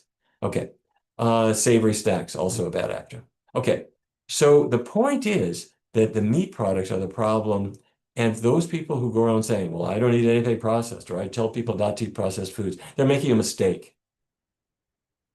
Because certain processed foods are associated with risk, others are associated with reduced risk. Okay, so what is the most processed food? Any ideas? How about this? I'm going to suggest that eggs or chicken meat are the most processed food. What do I mean by that? What I mean is you take a chicken. Farmers take lots and lots of chickens. They put them into a big steel building because they want eggs out of them. And so in goes feed grain, out come eggs. The chickens are used as food-producing machines. If I were to make high fructose corn syrup, I'd start with corn. In my factory, I'd add an enzyme called amylase. And the amylase enzyme breaks up that high fructose corn syrup and releases the sugar. It turns out that chickens make amylase too. It's in their saliva. And if you feed corn to the chicken, in the same way as you could put corn into your factory, that chicken swallows that corn, the amylase breaks up the carbohydrate. And as the corn goes along the chicken's digestive tract, what happens is the enzymes break up the proteins, rearrange them, change the fat content, remove the water, remove all the fiber, and out come eggs at some point. Well, what have I done? Protein is made of amino acids. And if I feed corn to a chicken, that plant protein that made up the corn is rearranged so that the amino acids are now animal-based amino acids. The amino acid sequence is different than it was before. It's not better. In fact, I'm going to show you in a minute, it's not the one we want. The chicken's body also makes this molecule. That's cholesterol. It wasn't in the corn, but now it's in chicken meat, and it's a huge amount in eggs. Also, the corn had some fat in it, corn oil. About 15% of it is saturated fat, the kind that raises cholesterol. So 14% of corn oil is saturated fat. When it goes down the chicken's esophagus and through the chicken's body, and it comes out as chicken meat, say, Chicken fat is 30% saturated fat. Okay, so this machine, this walking machine that I'm going to call a chicken, is changing the protein, it's changing the fat, it's removing all of the fiber as well, and creating eggs and creating chicken meat that are more processed than cornflakes or anything else. So when people want to think about what is the most processed food, it's animal products, because the animals' bodies are used as machines to change feed grain into products that are more profitable than selling the feed grains themselves. Okay, the last thing I'd like to talk about is the process of change. We've all known people who want to change their diet, but they're not sure how. And it becomes sort of an awkward process. I want to share with you how we do it here at the Physicians Committee in our research studies, or we have a clinic here, the Barnard Medical Center, where we see people by telemedicine or in person. And many people want to change their diet to tackle their diabetes or reverse it if they can, or to get their blood pressure down, or to lose weight, or whatever the case may be. So what we do is we explain to them that fruits and grains and vegetables and legumes are a healthy diet, plus vitamin B12. But beyond that, we don't really try to talk them into it. We don't use logic. Oh, by the way, vitamin B12, the reason you need it is you need it for healthy blood, healthy nerves. You don't need much. You need 2.4 micrograms. To be practical, if you go to the health food store and you get a supplement that's up to about 500 micrograms, fine. Take that every day. If it's higher than that, like 1,000 micrograms, you can take it maybe every other day. All right. So as I was saying, we don't just try to talk patients into doing a vegan diet. And the reason is logic plays almost no role in human behavior. And you know this is true. All you have to do is look at the headlines and you will see that logic has almost nothing to do with choices human beings make. And you could prove this to yourself by thinking about what you had for breakfast. Did you think to yourself, well, logically, I'd like to have maybe 10 grams of fiber, and I'd like to have some beta carotene, and da-da-da. No, we don't think that way. We eat what our culture is eating, what our parents ate, what our friends ate, or I'm going to call it noise, what we saw advertised on television, or what we can afford, or what we're addicted to, or not. It's not based on logic. And when our doctors attempt to use logic to tell a patient how good a vegan diet is, here's what happens. You say, this is the brain, obviously. I'm going to show you the neuroanatomy of attempting to talk a patient into making a diet change. You say to the patient, a vegan diet could reverse your diabetes. It could help your blood vessels to heal. It could help you lose weight so easily. That causes the ideatron in the brain to develop ideas like, maybe I should go vegan. Maybe that would be good for me. Maybe it would make me live longer. But these ideas irritate the famiglia.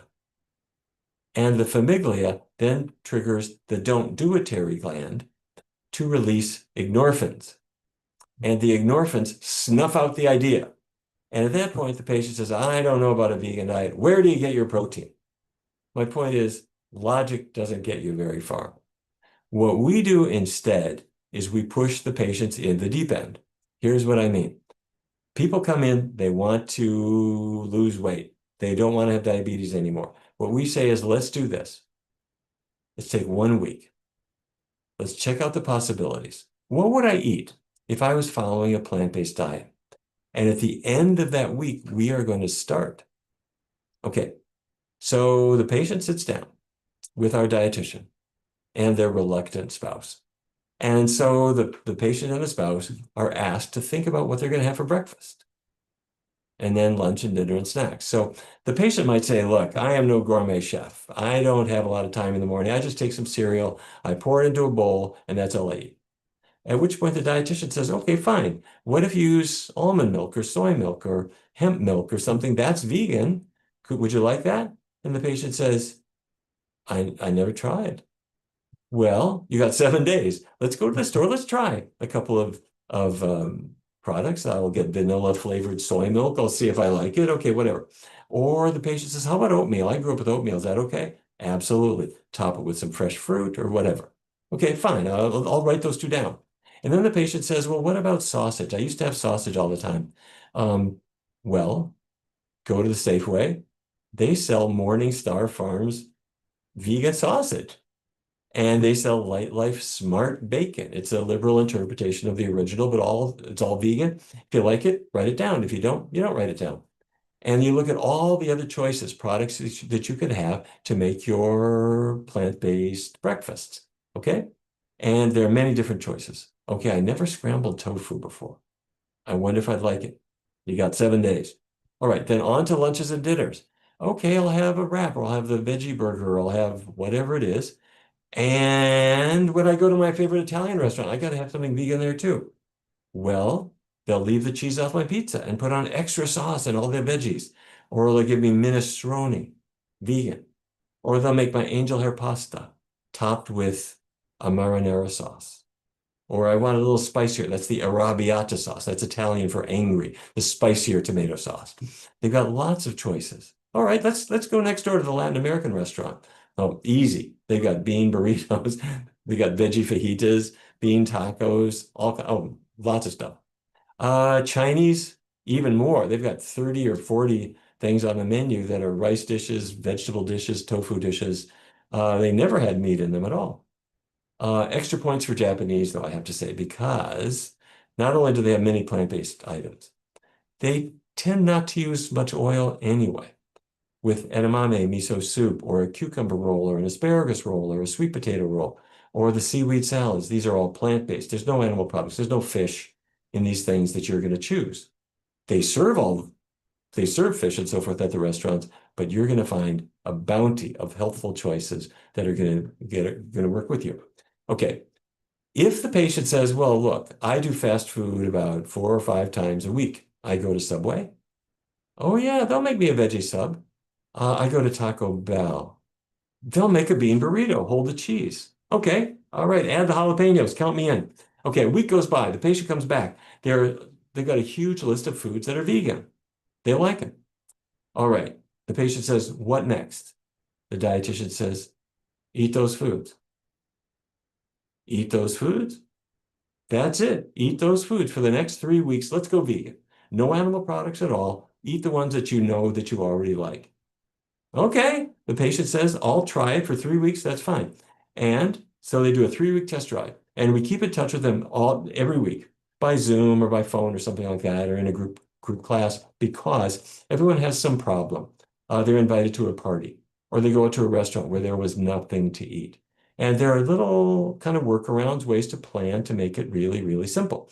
And so we problem solve with the patient. Now, what you'll notice that what we're doing is we're helping a patient to change their lifestyle. We're partnering with them. They are the locus of control, as opposed to what all of our doctors used to do before they started working here, which was the doctor was the locus of control. You've got diabetes. I'm going to write your prescription. You're going to take it. That's not what we do. We're giving the patient the power to take their health into their own hands. And we provide weekly group support. Okay? So this little birdie wants to thank everybody who goes on a plant-based diet, and his friends want to as well. However, I do want to say that the stakes we were playing for are extremely high. And everybody on this call knows it. That the planet is changing and you can feel it. The projections of climate change, if anything, were too modest. The changes are faster than predicted. Diseases, unfortunately, like diabetes and obesity and cardiovascular disease, are roaring ahead, taking victims day by day by day. Who is going to pay for this? The animals certainly pay for it. Our planet certainly pays for it. But let me encourage everyone to think about the next generation. Every time anybody changes to a plant-based diet, these kids would have something to cheer about. It means that there's a planet that's worth living in. And that's what I want to thank all of you for, because you and people who have been participating in this have been pioneers for a long period of time, helping people to learn, helping people to change, and helping people to use their power and use their voice to save this planet that we live in. Thank you for letting me share this time with you. And if there are any questions, I'd be more than happy to take them. We've got lots of questions. Very good. I will bring them forward. Okay, please. For anyone to ask a question, please come on screen. Toby, Jyoti. There's Toby. Okay. Go ahead, Toby. Oh, I see Danny's here also. Hello. Toby, go ahead, and then we'll bring up Danny. Hello, Dr. Neal Barnard. Yes, hello, Thank Toby. you very much for your work. And I've got two very quick questions. One for people that I know of, and one for myself. I hear people with type 1 diabetes and pre-diabetics for type 1. And they say that they're on a ketogenic diet and things like that. And I don't know too much about type 1 diabetes. It seems to be quite a trickier subject than type 2. And then I've also got, I just want to hear your thoughts on that, please. And then one on DHA and EPA. And I hear people like Dr. Joel Furman and Dr. Michael Clapper, who talk about issues with, that as well when you get older. So please may I have your thoughts on DHA and EPA as well. All right. Well, Toby, thank you. Those are two great questions. First of all, let's talk about type 1 diabetes. The form of diabetes that I was describing in the trial that NIH gave us a grant to do was type 2. That's maybe 90% of diabetes is type 2. And what that means is the insulin is still being produced in the pancreas. It's still in the bloodstream. And the problem is insulin resistant, where the cells are filled with fat. Type 1 diabetes means the pancreas has changed. The insulin producing cells have been killed off. And so there's no insulin in the body anymore. So that person needs to inject insulin. And the insulin then goes to the surface of the cell, just like in type 2, and it tries to make the cell accept glucose. So the difference is in type 2, the cells are making, the cells of the pancreas are making insulin. In type 1, they're not anymore. Diet plays huge roles in both forms, but let's talk about type 1 for a moment. First of all, the question is, what caused type 1 diabetes? It's an autoimmune reaction. Somehow, in most cases, somehow antibodies, little proteins, have formed that have destroyed those cells. Why would that be? We don't know exactly, but the immune system is there to recognize viruses that come into our body, or bacteria that come into our body, or other foreign things that come into our body. And an autoimmune reaction means that your immune system has been tricked. Some protein came into your body that your body thought was a virus.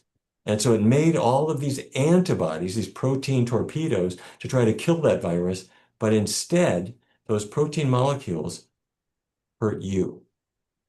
They hurt the body with autoimmune disease. Back in 1992, I believe it was, the New England Journal of Medicine published an amazing article suggesting that that protein triggering the autoimmune reaction might be dairy protein, a protein from cow's milk. And if you think about it, cow's milk proteins would be something that humans would never encounter. During all of our evolution on Earth, we would never consume the protein from a cow until people figured out how to make cows stand still, and they then would milk them and take the milk that up until then had only gone into the calf. So that was 10,000 years ago or something like that, and actually only in the last couple of generations in some parts of the world where people are now getting dairy. The reason I'm telling you this is we now think that food might be the cause of some cases of type 1 diabetes. More research is needed in this area, but for my money, there's no reason to expose children to animal proteins at all. Okay, but now what if a person has type 1 diabetes, which maybe your friends might have? They still need to inject insulin, but we did a randomized trial where we tried a low-fat vegan diet in people with type 1 diabetes. And what we showed is just like type 2 diabetes, the fat starts coming out of their cells. Their insulin that they're injecting is able to work much more efficiently. And the average person had a 28% reduction in their insulin doses in the course of this trial. So they weren't going low carb. They weren't saying no to spaghetti. Oh, I can't eat a bean. I don't dare eat fruit. They could eat all the fruit they wanted. We didn't even make them count calories or anything like that. It was the easiest thing ever. And their bodies became much, much more insulin sensitive. Don't get me wrong. They were terrified beginning this because they thought, oh, you're going to make me eat all these carbs. You're telling me I can eat pancakes. I can't do all this. I can't have a bowl of oatmeal. But they did. And they felt fantastic with this result. But I want to tell you something. The most important thing, what kills a person with type 1 or type 2 diabetes is not a high blood sugar or a low blood sugar in the vast majority of cases. What kills them is cardiovascular disease, heart disease. You want to baby those arteries. You don't want a drop of cholesterol or animal fat in your diet because your heart and your kidneys depend on clean blood. So we use a low-fat vegan diet for everybody, type 1 or type 2. Okay, hope that's clear. Regarding EPA and DHA, just really quickly, these are long-chain fatty acids that your brain uses. Your body doesn't make them. Your body takes a shorter fatty acid called ALA, or alpha-linolenic acid, and extends it from 18 carbons to 20 to 22 and so forth. Your body can do it. It can make EPA, it makes DHA. But people say it's really slow. It's taking forever. And if you eat a lot of other fats, it competes with those enzymes. And some research has suggested that people who are low in DHA and EPA have a higher risk of Alzheimer's disease. So that led everybody to go and supplement, not with fish oil, but you can get vegan omega-3. You can get the vegan DHA and EPA, okay? And so for some people, that's as far as it goes. But there was a new study that came out looking at individuals supplementing with flaxseed. Flaxseed doesn't have EPA or DHA, it's got a lot of ALA. But they found that the people who were really low in DHA and EPA, if you just gave them flaxseed, they could extend it to the longer chain fatty acids pretty vigorously and make more DHA and EPA from the flaxseed alone. Some people say you should not take EPA or DHA because there is some suggestion that it might be linked to prostate cancer. We don't know the answer to that. There is some evidence that it's good for the brain, other evidence that it is harmful to the brain, and I have to confess, I don't know which is true. But I will say this. We do know that plants are good for you. We know that flaxseed is good for you. If you want to measure to see if you're low in DHA, you can do that really easily. There's a company, there may be more than one. There's one called Omega Quant, as in Omega Quantify, Omega Quant. You'll see them on the internet. You pay them $50 or something like that. They'll send you a little card. You put a drop of blood on it, and they'll tell you what your DHA and EPA level is. And there you have it. So Toby, thank you for those questions. Forgive me for this long-winded answer, but I hope that was helpful. Thank you very much. Emery, BJ, can I bring you up?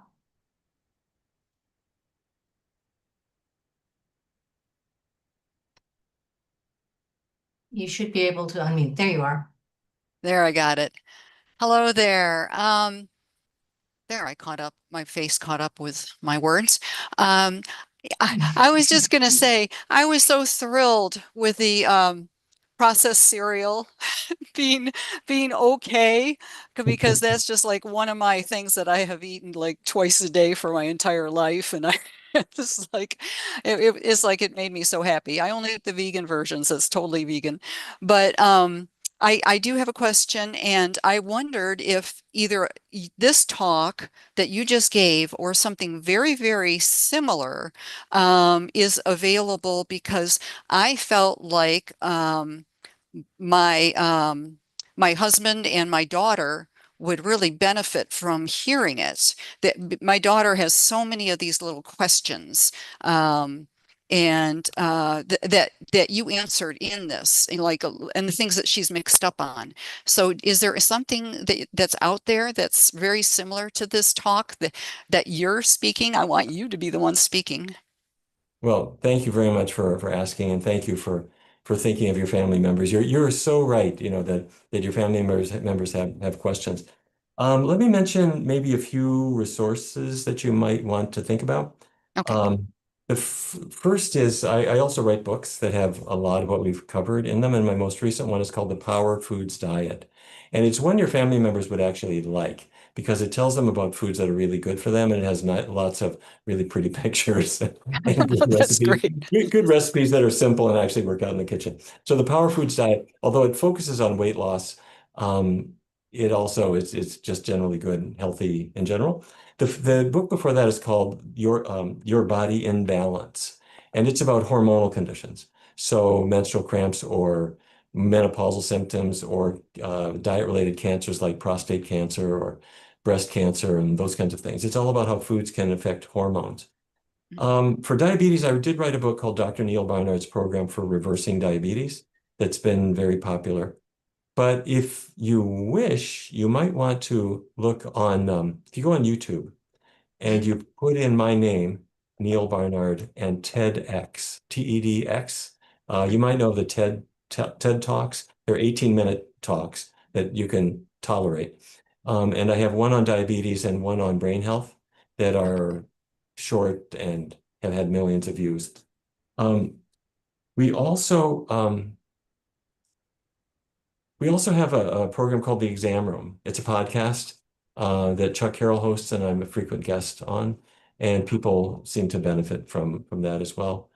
And if you're in the US, at noon every Tuesday Eastern Time, we have something called the National Diabetes Program, which is diabetes experts providing support for anybody who's got that as an issue and just wants to join for free. So you go to our website, pcrm.org, type in National Diabetes Program, and you'll see the link, and it's real easy. So those are a few resources. And if you go on YouTube and you just put in my name, you'll see lots and lots and lots of videos. Okay, I will do that.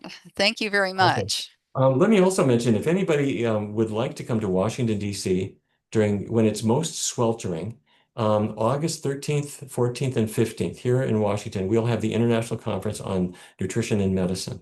It's jointly sponsored by the Physicians Committee and George Washington University, where I'm on faculty. It's 3 days. I'm the MC, and it's fun. It's all vegan food, and it's really cool. There'll be hundreds and hundreds and hundreds of people there. So it's here in Washington, the International Conference on Nutrition and Medicine. Come if you can. I'd love to see you. That would be awesome. Maybe you can put that in the chat after we're finished here. We do have some more questions. I'd like to bring up Dr. Gavada. Dr. Gavada, are you able to unmute? There you are. Okay, thank you. Thank you so much, Dr. Barnard. Excellent presentation, and I've heard you for the first time.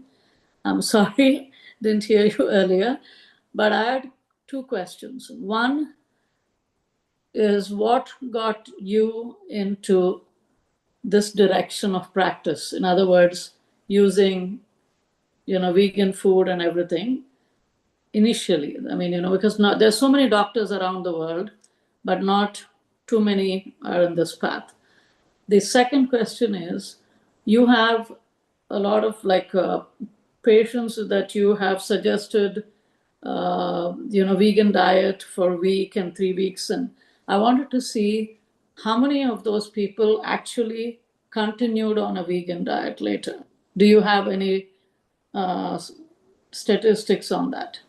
And thank you for doing this. I hope more doctors, if say 90% of all doctors did what you're doing, we would have a vegan world. Thank you. Thank you for saying that. Back a number of years ago, a diabetes foundation came to talk with me because they wanted to find an alternative to using animals in experiments. People were asking them to give them money for rat experiments and mouse experiments, and they felt that they weren't getting very much for their grant money. So they came to me and said, what would I advise? And I said, if I were you, I would do diabetes research using human beings, which we can do ethically. And I would focus on food because that has to be the driver of it. And so I let them know what I thought they ought to be doing. And they said, okay, well, how about if you start this research? And which was kind of a new idea. So we started getting involved in designing clinical trials. And the first ones were small, but then they got bigger and bigger and bigger. And we studied a great many conditions. My own personal background is quite different. I grew up in North Dakota in the middle of cattle country, and we did all kinds of things that I regret now, but it's never too late to change. Regarding the question of continuity, if a person goes on a typical diet or a fad type diet and they cut calories and they're going to eat 800 calories a day and starve the weight off, it's unsustainable, and they have to eventually bounce back to the way they were eating before. And if a person is avoiding carbs and so forth, it's after a while you think, wait a minute, can't I have a piece of fruit once in a while? Can I really not have a serving of chickpeas? And it becomes unsustainable for many people as well. With a plant-based diet, with a little bit of support, people discover that they can do it, and the benefits that they experience are such that you want to stick with it. You don't want to give it up. It's sort of like a smoker. When a smoker has finally quit, they think, you couldn't pay me to go back. Now, that said, in medicine, if we're counseling people to quit smoking or quit drinking or quit using drugs or change their diets, there is some recidivism sometimes. A person goofs up and they say, oh, doc, you won't believe, we don't wag our finger at them. We welcome them back and say, this happens. The modern world that we live in, with restaurateurs trying to lure you into heaven knows what. And sometimes our family members are not so helpful either. People can goof up. So we plan ahead, we help people out, and we don't make blame or guilt or shame. We don't even know those words. Our word is just, let's put these tools to work. And if you goofed up, come on back in. We're doing a study now with a major insurance company, which is a longer than 2-year trial. And we find that the people come into it, they love it. They just love it. They're losing weight, they're feeling better, they're coming off their medicines. So people do really well with it. Thank you so Anyway, much. thank you for your kind questions. Thank you.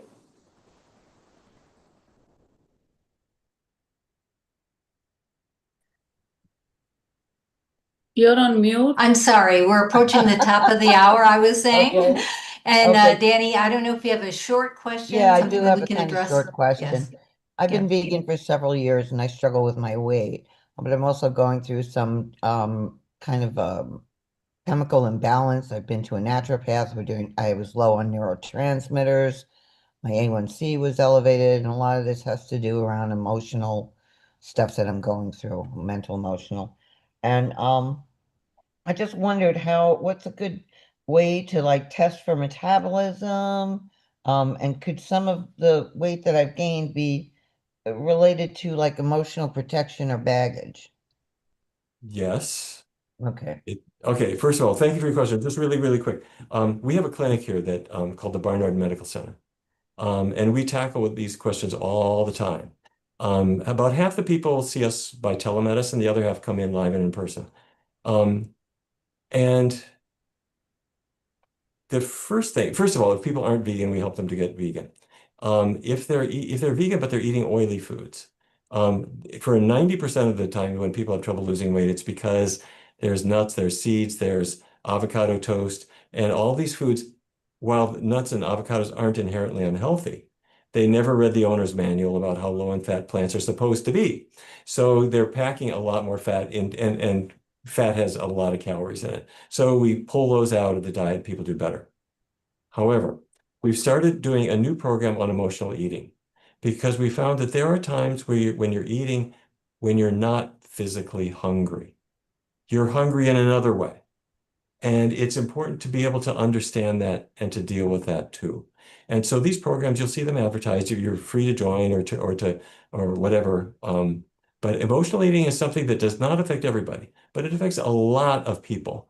And it's rewarded by the products that once upon a time were not available at stores.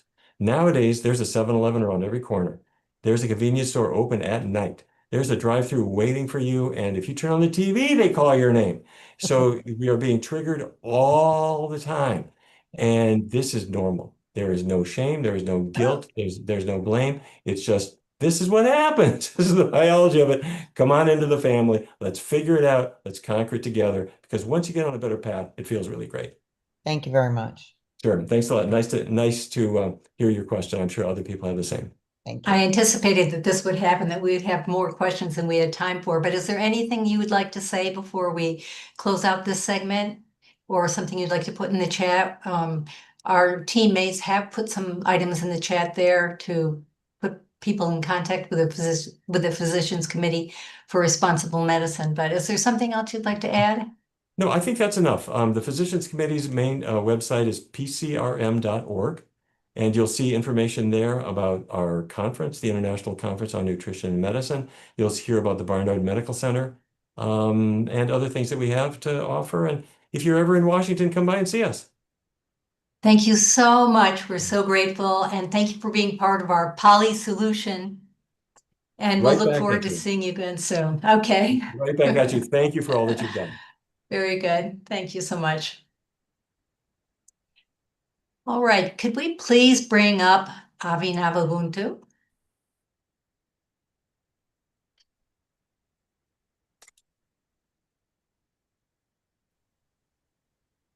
Hello, everybody. Happy So morning nice to from see Thailand. you. Yes, from Thailand. Hi. It's the opposite time of the day where you are. Yeah, it's 5 a.m. Yes. And do you have slides you'll be sharing? Yeah, I have. And will you be Should I? allowing some time for questions at the end? Yeah. Okay. So how are you feeling? Are you ready to go? Should I introduce you? Oh, yeah. Okay. Very good. Maybe I can do all. I'll introduce myself. What do Okay, you let me say? just say something brief here. Sure, Just a moment, sure. just a moment. We need to make Abhinav a co-host. Oh, he's sharing. Okay, now. Good. Thank you. Okay, very good. Thank you. So next at the Climate Healers Vegan Convergence of the Peoples, VCOP 26, my dear friend Abhinav Ubuntu, founder of Ubuntuverse, is here now to tell us about Compassion Wi-Fi. Welcome, Abhinav. Thank you, everybody. Again, happy morning from Thailand and happy evening to you. My slides are like, you can see the power of community driven with compassion on the screen. Yeah, let's go. Okay. So what is this? First of all, when I came, I was hearing Dr. Neal Barnard, and what an inspiration. I'm so glad that I was able to hear those last two questions and get his aura, which is now my energy to give you back. So let's go. Okay. We'll talk about first, who am I? So in short, I'm Abhinav Ubuntu. But today I'm not here to talk about me in details that you can always find out through internet or through some people who know me already. I want to talk about another aspect of me, which may be a little surprising in the beginning when I say that I'm Abhinav Ubuntu and I'm a business person. Have I come here to promote my business then? We'll figure out. But if in the live setting, I would ask people how many of you are also business person. In this format, maybe I don't know, but when I ask people in the room, how many of you are also business person, I have like, if there are 100 people, maybe 10 hands are up now. 10% people say, I'm also a business person, and 90% people are not participating. I'm not a business person. And then I say, give me one more minute and you all will raise your hands. Because we have to understand this word called business. When we hear this word business, we think that it's some very complicated process where people are juggling with 100 things. In business, there is innovation and tech and marketing and finance and whatnot, right? Customer support. So somebody who is a business person has a lot of mess to handle. I'm happy with my maybe a job or maybe something like doing at my home. But actually, if you come closer to this word, come closer. Can you let me bring the word closer to you. Okay. Is actually made of two words, busyness. That means what it is saying is that business, this is the definition which I understand. Business is nothing but the art of being busy with what truly matters to you. It's not that. It's not that somebody has a registered company or organization, and that is also a business because they are busy in that. But all of us are busy, except when we are sleeping, then we are busy sleeping. But otherwise, the whole day, we all are busy in something, right? Some people are busy on their social media. Some people are busy in thinking about some solutions. Especially this group who's sitting right now here, you definitely are busy in almost same thing that I am busy. And this question is, I'm just leaving with you that you have to ask this question to you after this program. What keeps you busy every day? But let me tell what am I busy at, okay? Because I just told I'm a business person. So I am busy at something. And I am busy at one thing, compassion. That's my business. I am busy in creating compassion in the whole world. When I get up in the morning, see, I just got up 30 minutes ago here because it's 5 a.m. right now. So I got up at 4:30 to meet you all. And the moment I got up, the first thing I thought, how can I make a compassionate world today? What is my contribution today? What can I do my best today? And the whole day will be guided by this question that I would like to remain busy in creating compassion.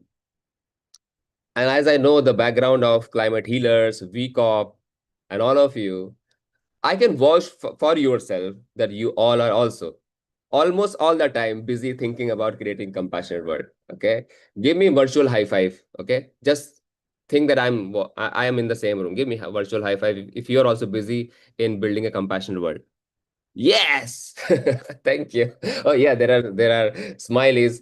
Good, thank you. So that's why we are here. That's why this VCOP is happening, to bring people together who are actually mentally busy in building compassionate world. How can we come together and can become out of our mind, can become busy in action together in your way, wherever you are, in your way. If you have been thinking it for a long time to bring a compassionate world, let's come together, let's inspire each other, let's build teams and work on different projects so that we can bring compassion in the world. That's where we are busy at. So in this room, I can safely declare that we all are business people of a compassionate world. Now, if I ask who all are business people, raise your hand. Are you busyness person of a compassionate world? Yes. Awesome. Thank you. And that's what we need in this world. We need in the world people busy in compassion, even if they are on social media also. See, phone, mobile, of course, people are busy these days scrolling on their social media. But when they're busy scrolling, if the scrolling is the business, then it's a loss for them and for the world. But when they're busy scrolling also about compassion, for example, they're putting content or they're sharing content or they are saying or doing or something with that scrolling also. For compassion, like I scroll also at least 1 hour, 2 hour every day. But when I scroll, I go to the pages, many like Climate Healers page or many other pages. I share the content, I post and I myself make a content. I write comment about positivity in those chats where there's whole debate is going on, and I go there and I drop a compassion there because that's what I'm busy at, right? So in all small way, we can drop the compassionate ideas and be busy in compassion. Now, the question which I have been working upon, and probably this question is relevant for all of us, that why we need to build a community of those busyness people driven with compassion. See, everyone in this room is doing in something for bringing this vegan world 2026. That is the goal. And in a way, we'll talk about that also, that when we say vegan world, what truly we are saying? Are we saying that everybody is eating vegan food? Is that the world we are saying about? But I think what we are saying and what we are meaning is we want to build a world where people are busy with not just veganism, but I just told you, but I'm going to tell you again. But before that, I want to tell you something which has completely changed the way I look at the world and the way. So we have this Ubuntu community. I just showed you this photo. Right? These are the photos of our community. They meet every month and they celebrate compassion. These are called compassion celebrations. Every month, people from all across of life, they come together, they bring food, of course, vegan food, and then they celebrate compassion. And they all have been told what I'm going to tell you, which has changed their life also. See, since the day we have become vegan and since the day we have got to know about the truth, little more closer, is it complete truth? No, it's a journey. We keep getting the better view on the truth itself. But definitely we started looking at the truth when we became vegan. And then some people have worked harder and faster and walked faster to be closer. Some people are slower, but now we cannot ignore the truth, right? What happened at that moment for me and for most of us is that the world was divided into two types of humans. One who is vegan, somebody who I can connect to instantly. If I get to know in any stranger crowd, where I'm traveling in the train or in a restaurant or in some shopping, if I can see somebody's t-shirt saying something about vegan or just a small hint that they are also buying the plant-based milk, I can just immediately connect to them. But then the bigger alleys of the bigger events, the part of the events where people are still buying the same thing or talking about the same thing, or we can't relate to them and we avoid them and we think, how can these people just not go there and come to plant-based option and not buy that? And we, in our mind, that is where the world has been divided. And there are hardly any vegans now in the world, maybe 1%, 2% people who are actively pursuing in their life. Some people are thinking they are becoming vegan, and some people are still not aware. But I found that this word, these two words are in the core of the problem that the world is not changing in the way it must change. Because see, if you divide people, like clear division, it's not a minor division, it's a clear left and right, it's a clear black and white. You can't divide people in the tags and dream to unite them. I mean, we literally use these words. You are non-vegan, I'm a vegan.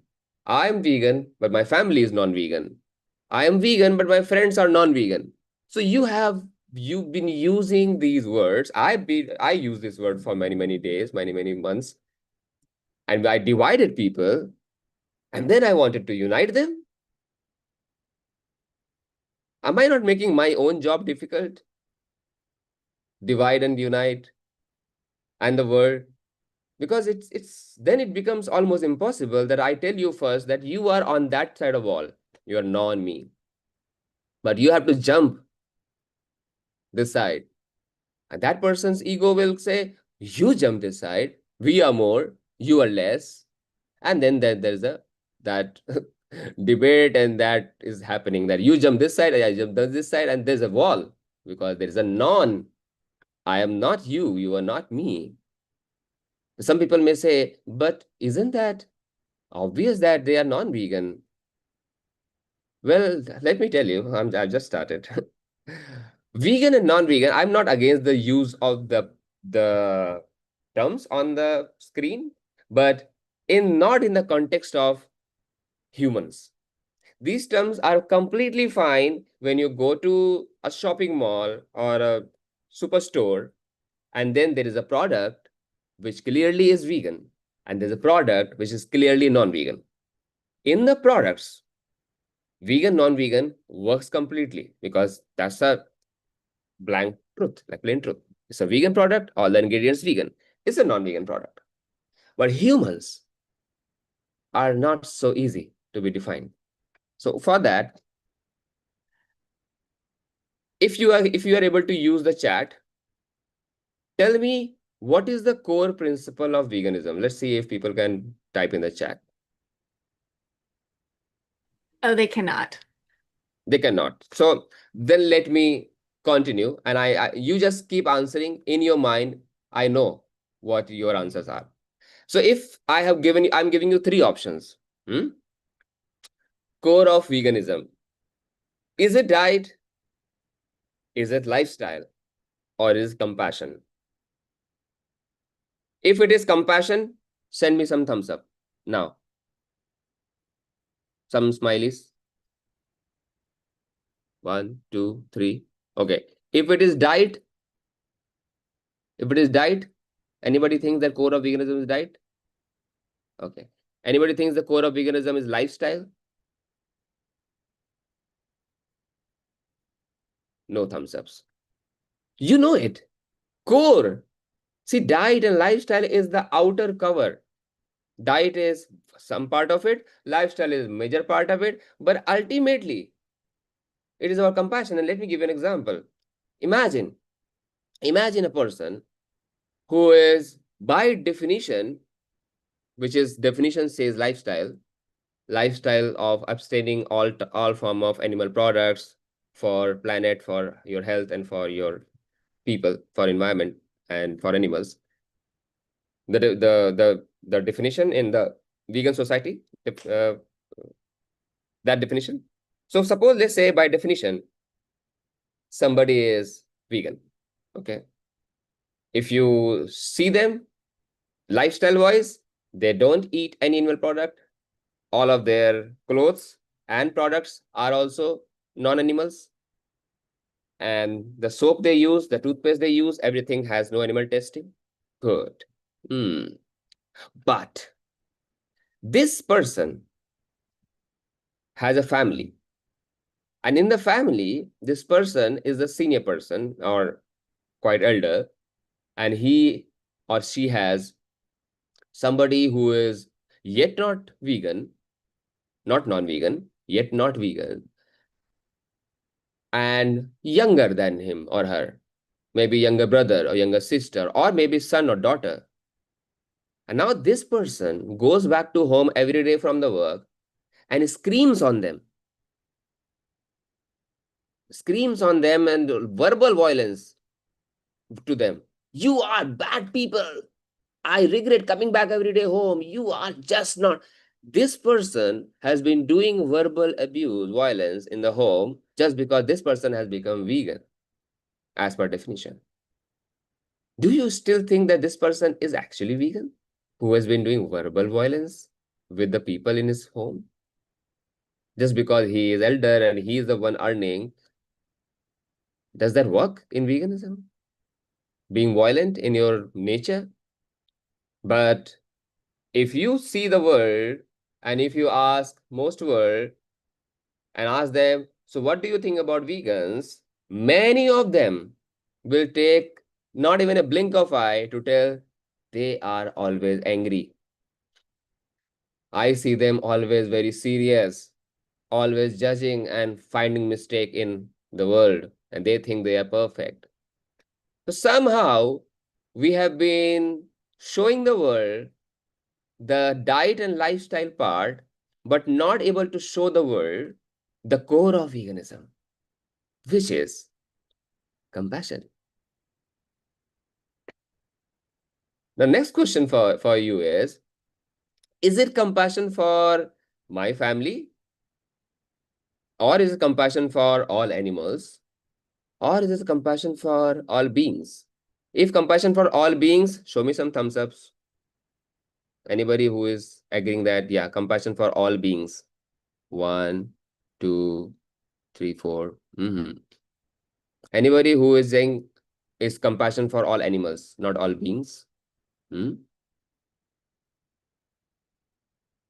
probably you may have thought about it, but now as we are talking, you are also saying, yeah, when you see the clear division, I think we all know, but do we show that to the world? The majority of time, people show this, that veganism is all about animals. Like I have seen so many activists, because I work with activists and I have been an activist. I've done more than 1,000 outreaches, standing on the street, talking to people. So I've seen many a time the street activist give this idea to somebody that veganism is only about animals. Is it? So I can kill humans, but not animals, and I will be called vegan. Some vegan also will say yes to this. There are some very angry vegans, and I totally understand their anger. I was angry too in the beginning, because I couldn't take this fact that my whole society, family, my own parents lied to me and made me do that. So anger is obvious, but growing that anger is not what veganism is. How many of you have heard that joke, which is also a reality, that I became vegan for love, but now I hate everybody? That's what the reality of almost everybody who became vegan in the beginning, because it's actually very natural. We can't deny that emotion. That emotion is very natural, because someone at 30, someone at 40, someone at 50, realizing that my last 20, 30, 40, 50 years have been all lies, and I have been eating my friends, and nobody told me this truth. You will get angry. I was angry. But you can't function from that emotion, because actually you have to be connected to the core even better now. That's why I want to introduce you a concept of compassion Wi-Fi.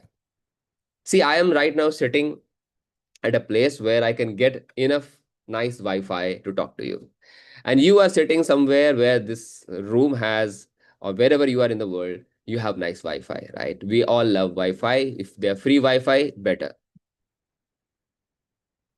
But today I'm going to introduce you probably the oldest and the most beautiful Wi-Fi we all are holding, our heart. Your heart, if you, everybody put your left hand or right hand on your heart and see the Wi-Fi signal coming with the sound, dup, dup, dup, dup, dup. Just like how Wi-Fi router also blinks, this heart is blinking and sending a signal in the world. And we use this heart. Some people who have, maybe you have understood the chakras and everything. If you know the chakras, we have 7. This one is called heart chakra. And it's the frequency and the color from this chakra is light green, what you see on the screen, that heart. And this chakra is responsible for compassion. That's why we use literally the heart as a term whenever something love, whenever we express love or receive love, you can see that heartbeat going up, because the Wi-Fi signal is becoming stronger. And whenever we see, even though the opposite of that emotion, like anger or some kind of fear, some kind of danger, then also the Wi-Fi signal is because now it is searching for compassion or safety or love. This Wi-Fi has been working since the day you are born, and it has been sending signal to the world. But our society, just like all the Wi-Fi router, it's not rocket science. All the Wi-Fi router comes with setting button. You can set password. You can set the range also, that this will only work in my room, in my home. So you can set the range, you can set the password, and you can make it unavailable to most people in the world. Similarly, when we were growing, the society and the practices and all those rituals have put a setting, a password, and the range of this compassion. So let's go range by range. The closest, the Wi-Fi signal is the strongest when you're closest to it. And who is the closest person to that Wi-Fi router? You, my friend. Your body, your mind is the closest. The heart is in the center of your body. Your body is the first receiver of that Wi-Fi, compassion Wi-Fi. And the people who are near and dear to you. We all have heard it, but I'll give you this example again, because in this context, this will fit, that if you go to a general, like these days, youngsters, they take like random interviews on the street, and they go with a small mic on their spoon and one phone on their some device, and then they ask people random questions, right? If you today do this experiment, you go to street and ask 100 people, are you compassionate or you are not? Or you are violent? Are you compassionate or you are violent? Out of 100 people, not 100% people will say compassionate. Because some people are actually having a bad day. Some people have just lost their job. And then you are asking them, when they are coming from that moment of loss, and you are asking them, and they will tell you on your face, I think today I am violent. Or somebody has lost a person, somebody has lost the hope, somebody has got some news by the doctor. And in that moment, if you catch them, if the wrong moment, if you catch them, of course, you will not get the right answer. But most people, you can say safely 90% people will actually say, well, I think I'm compassionate. Yes, I think I'm compassionate. Because they have been compassionate to the near and dear ones. They have been compassionate to the people they live with. They have been compassionate with the people they work with, their neighborhood, probably a dog in their house. That's you and me before being vegan. You and me were that person before being vegan. We were compassionate, but to the near and dear ones and to ourselves in the way we knew, maybe buying our favorite thing to ourselves and taking nice breaks. Some people take care of their health also. Some people don't take care of their health, but for them, the self-love is to eat junk food, because that's what they think self-love is. There is self-love has both ways, both paths. You can destroy yourself in self-love. You can take care of yourself in self-love, but somehow they both are self-love, right?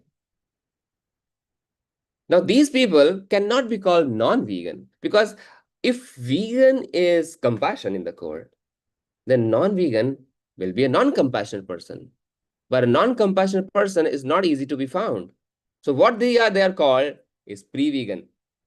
They are pre-vegan. You were pre-vegan, or you are already pre-vegan if you are sitting here. But actually, you're not pre-vegan if you're sitting here. You were pre-vegan before you thought about knowing veganism. I'll come to that at the second stage.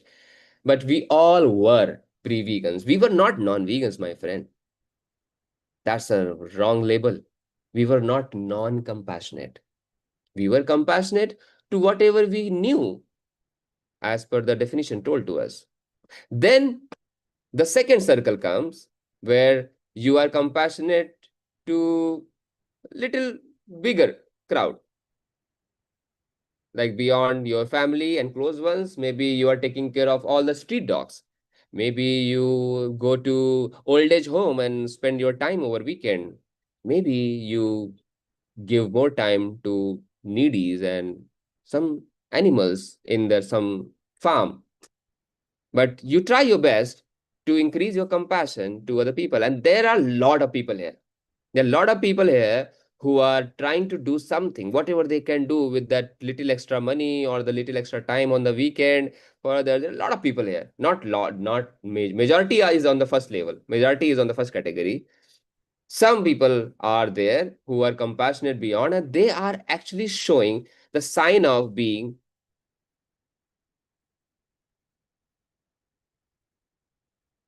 pro-vegan. They are being pro-compassionate, because what they are being is, vegan is just the one way to say it, but actually the core is compassion. They are being pro-compassion.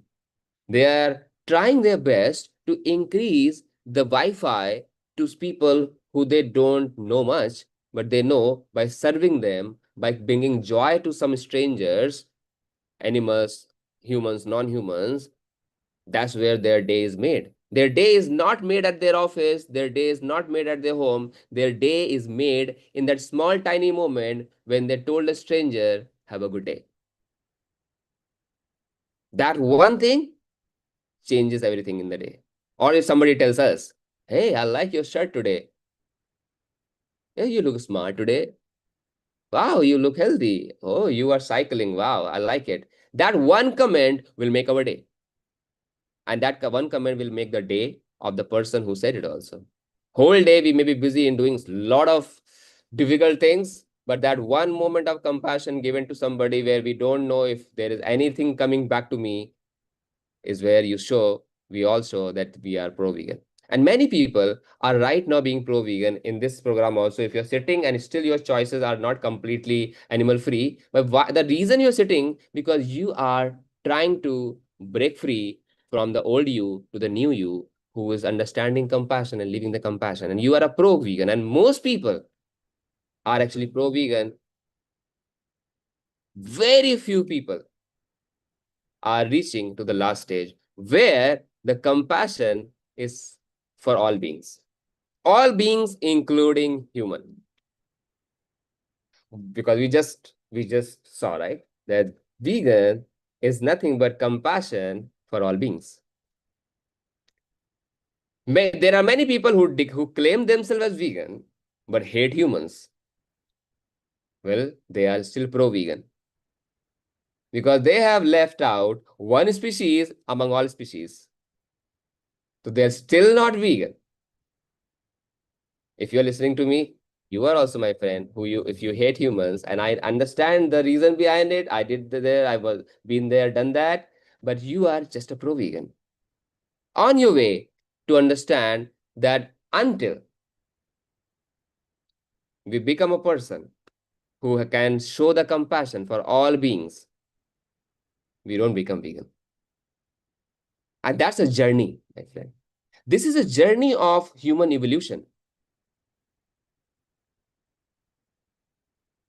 How beautiful it is going to be for you and for me and for all of us if after this COP, we all go back to the home with this realization that there are no non-vegans, only pre-vegans, pro-vegans, and vegans. Maybe there are non-vegans who are non-compassionate, and that's why they are behind the bar.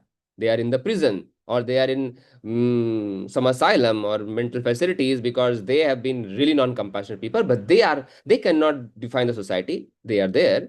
But majority of the people who live in society, they are pro-vegan. So that means we are not living in non-vegan world. We are living in a pre and pro-vegan world, because majority are pre and pro. Won't that be a positive feeling to live in a world which is already pre and pro, and I can give a little more push to make it more pro and vegan? That's what our job is. Because if your job before this VCOP was that I am living in a non-vegan world and I have to convert that into a vegan world, that seems like, oh my God, what I have to do? I have to make from left to right. But how about a shift? Just tiny shift. 1% at a time, one activity at a time, one conversation at a time, from pre to pro to vegan.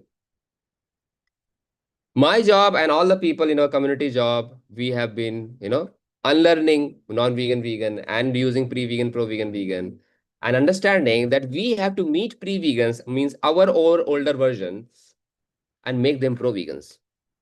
The only control we have is not to make somebody vegan. We ourselves are not yet vegan. We are still there. If not all humans, there are still 1 or 2 or 3 people who have been, that vegan who we hate, and we are still on our way to become a vegan, because compassion for all beings, no, Abhinav, that one person I cannot be compassionate about. And they are usually called anti-vegan. But where do they come from? Anti-vegan? Well, let me give you this news. Nobody becomes anti-vegan like that's what they dreamt at night. Like today I woke up and the first thought, I want to stop veganism for no reason. Nobody becomes anti-vegan because they just got a dream. Anti-vegan actually are nothing but glitches in the matrix. I mean, compassionate humans, and some people have chosen to go on the other side because of our wrong communication. When I say wrong communication, let's divide into two parts.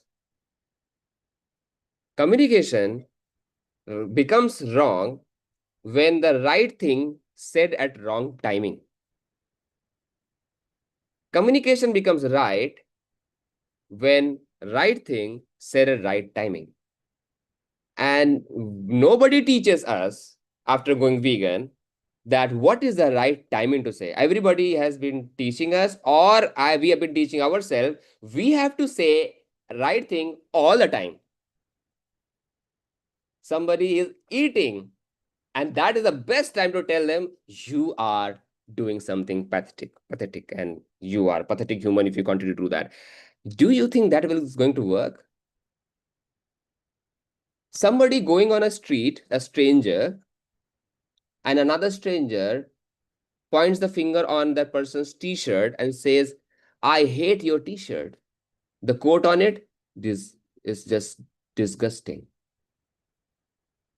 Those two people will start fighting just for that person talking about the t-shirt, which can be changed next day. And we put finger on somebody's whole lifestyle, which cannot be changed next day. And we want them to say, oh my God, thank you for telling me I'm not gonna eat it anymore. It's a basic psychology. Nobody wants lecture, especially when they are doing something. Most anti-vegans, I know, you know, are the result of right thing said at wrong timing. Sometimes we did not understand. And sometimes you can say, but Abhinav, then I did not say when they were eating, and still it was wrong timing.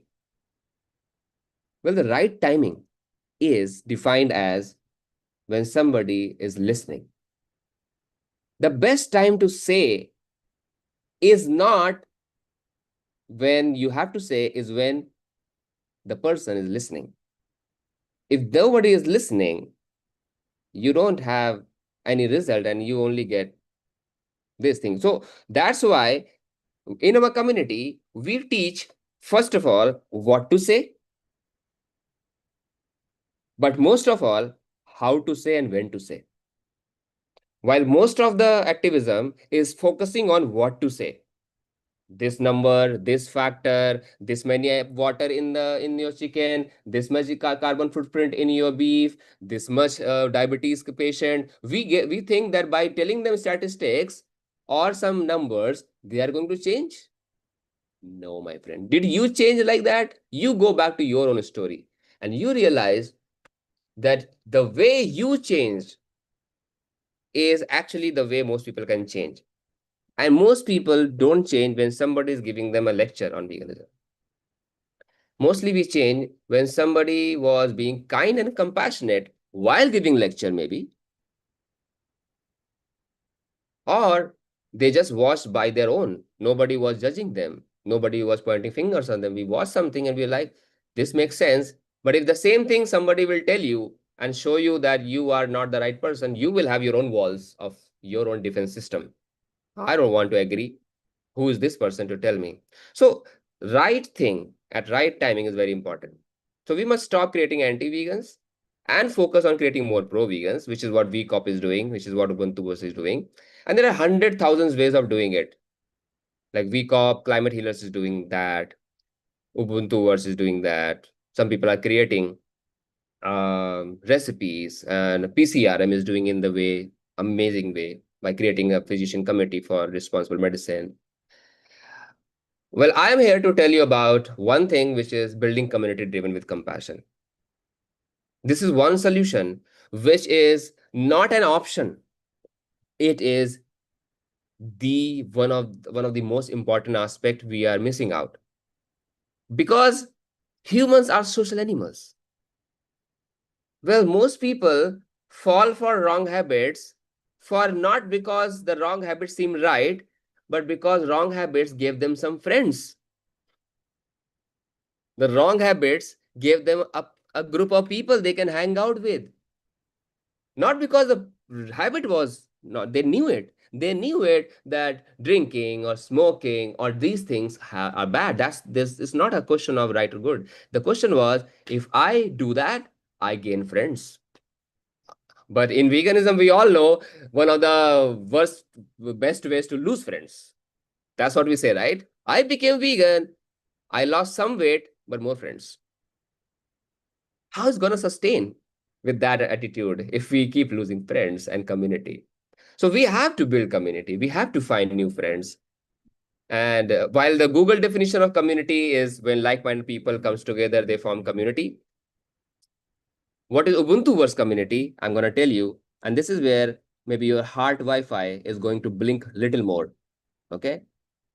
If you put your hand on your heart, you can see it. Because Ubuntu-verse community is when not like-minded, but the like-hearted people come in unity. They form Ubuntu-verse community. We are building, you and me, we are building a community of like-hearted people. The Wi-Fis who are working for the same mission together. And community, come in unity. The word itself is saying, the like-hearted people come in unity. That's what Ubuntu-verse community is. And that's what Ubuntu means, Ubuntu is. And maybe now I will just tell Ubuntu story, and then I will give to the mic back to our host for Q&A, because some of you may know the Ubuntu story and some of you may not know. So I'll come back to this slide when the story actually will be about that slide. What is Ubuntu? The word Ubuntu, where does it come from? Because you are mostly of you are not from India, so you may think that is it an Indian word because I'm from India? No, it's actually an African word, and some of you have heard this word. I have done something little more with this word than just listening to it. Okay, Ubuntu is an African philosophy from Zulu tribe in South Africa. Once upon a time, an anthropologist who was doing research came across this story of a tribe which is probably the most happiest, kindest tribes in the world. One of the most, if not the most. And the kind of text he was reading was making him believe more that this is just a fictional story, because the more he has seen the world, humans are really messy. Just a moment.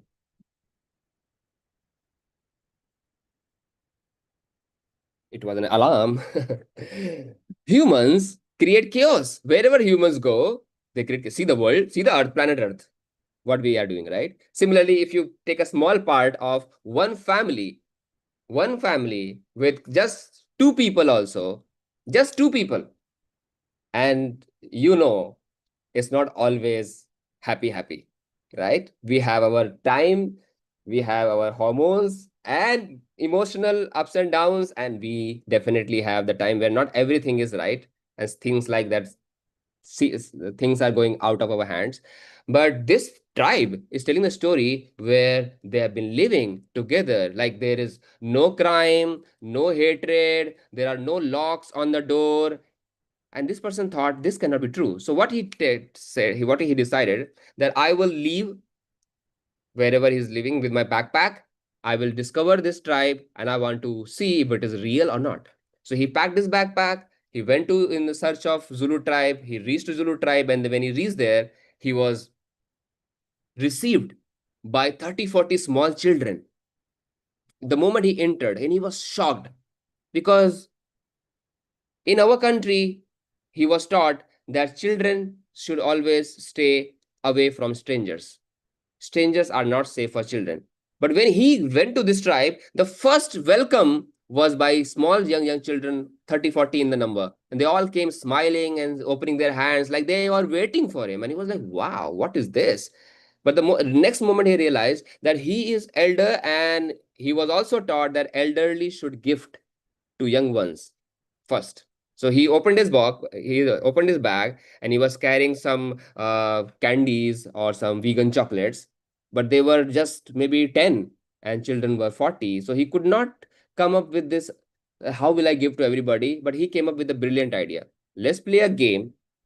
The winner of the game will get this box as a prize. So he said, everybody stand near to that tree you see far from 100 meters away. I will count to 3. You have to run as fast as you can. And the first person who will come and touch the box is the winner, and that he or she will win the box. And children said, yay, let's play. And then he said, okay, 1, 2, 3, go. No one ran. They all came together, holding their hands together. They all came together, holding their hands. They sat in a circle. They opened the box, and they started dividing the chocolates in a way that everybody gets to eat equal. And the biggest happy moment is this one, that after breaking the chocolate, everybody gave it to the person next to them, not in their own mouth. And they all screamed, Ubuntu. Upon asking, what is Ubuntu? When this person who is feeling the same thing what you're feeling, what is this happening? Not fighting for chocolate, giving somebody else before you. He asked the tribe and somebody senior, and the tribe, the most senior person of tribe came forward and he said, you came here to search a secret. It's called Ubuntu, which means I am because we are. Everybody, can you say this with me so that you feel the energy? I am because we are. Do you see how at the end of the we are, your smile becomes bigger? You want to see again? Say again. I am because we are. And that's what Ubuntu is. Thank you for listening to me. Thank you, VCOP. Thank you, everybody. Thank you, Avinav. Okay, so we're going to open it up to questions, and I see that Danny is ready to go. So let me bring her up. Hi, Abhinav. We have a question from Danny. Michael, one of our guests Sure. today. Sure. And he says, I have a question from the perspective as someone who has been vegan for many years. If someone who is not vegan catches word that they are being labeled as pre-vegan, are you of the opinion that the person would not feel averse to veganism? I feel the adjective can be problematic for people who feel that other people are charting their destiny for them in a way, in a way, anyway. In other words, it certainly feels like a risky label for us to be using. Thank you, dear. Yeah. So I don't know about experiences of the person who's asking or the somebody here, but I have been vegan for 11 years. And in my journey, I have been a very outgoing vegan. I have talked to more than 20,000, 30,000 people one-to-one, and have built the community all across India. We have 5,000 people in the community. So what I'm going to share is not my opinion, is a test, done, seen. So half of my life, I use non-vegan. And those people did not start the journey the way I wanted them to start. And half of my life, I use pre-vegan. And not just term. It's not about using term, by the way. It's about the intention behind the term. With the pre-vegan, my hands were going further to support them. With non-vegan, my hands were going backward, that I'm not in your team. The intention matters more than just terminology. Terminology gives the support to the psychology, to the what I'm saying. So when I say pre-vegan, it's a natural gesture that my hands are going in the front. Hey, pre-vegan, wanna come with me? But when I say non-vegan, it's also a natural gesture. My hands are in the back. You are a non-vegan, my friend. You first show me hands, then I'm gonna show my hand. So it's more about how you approach the whole thing, not just, okay, I use this label and people are changing. No, no, no. So we have been using pre-vegan along with the body language, along with the intention, and it has been working beautifully. That's why we have more than 5,000 people, pre-vegan, pro-vegan, vegan, different stage, and they're growing together. So it's a test done and it's working. Okay, thank you so much. Beautiful. Thank you. Okay, let's bring up Sven. Hi, Let's Sven. see. Are you able to unmute, Sven? We don't see you, Sven. Sven is figuring out. Yes. Sorry, my phone's dying. Oh. No worries. Hello? You want to ask your question quickly? Yeah. No, I think I just got it plugged in time. Wow. Okay. Yeah, I was saying it was Good, cool. good. Go ahead.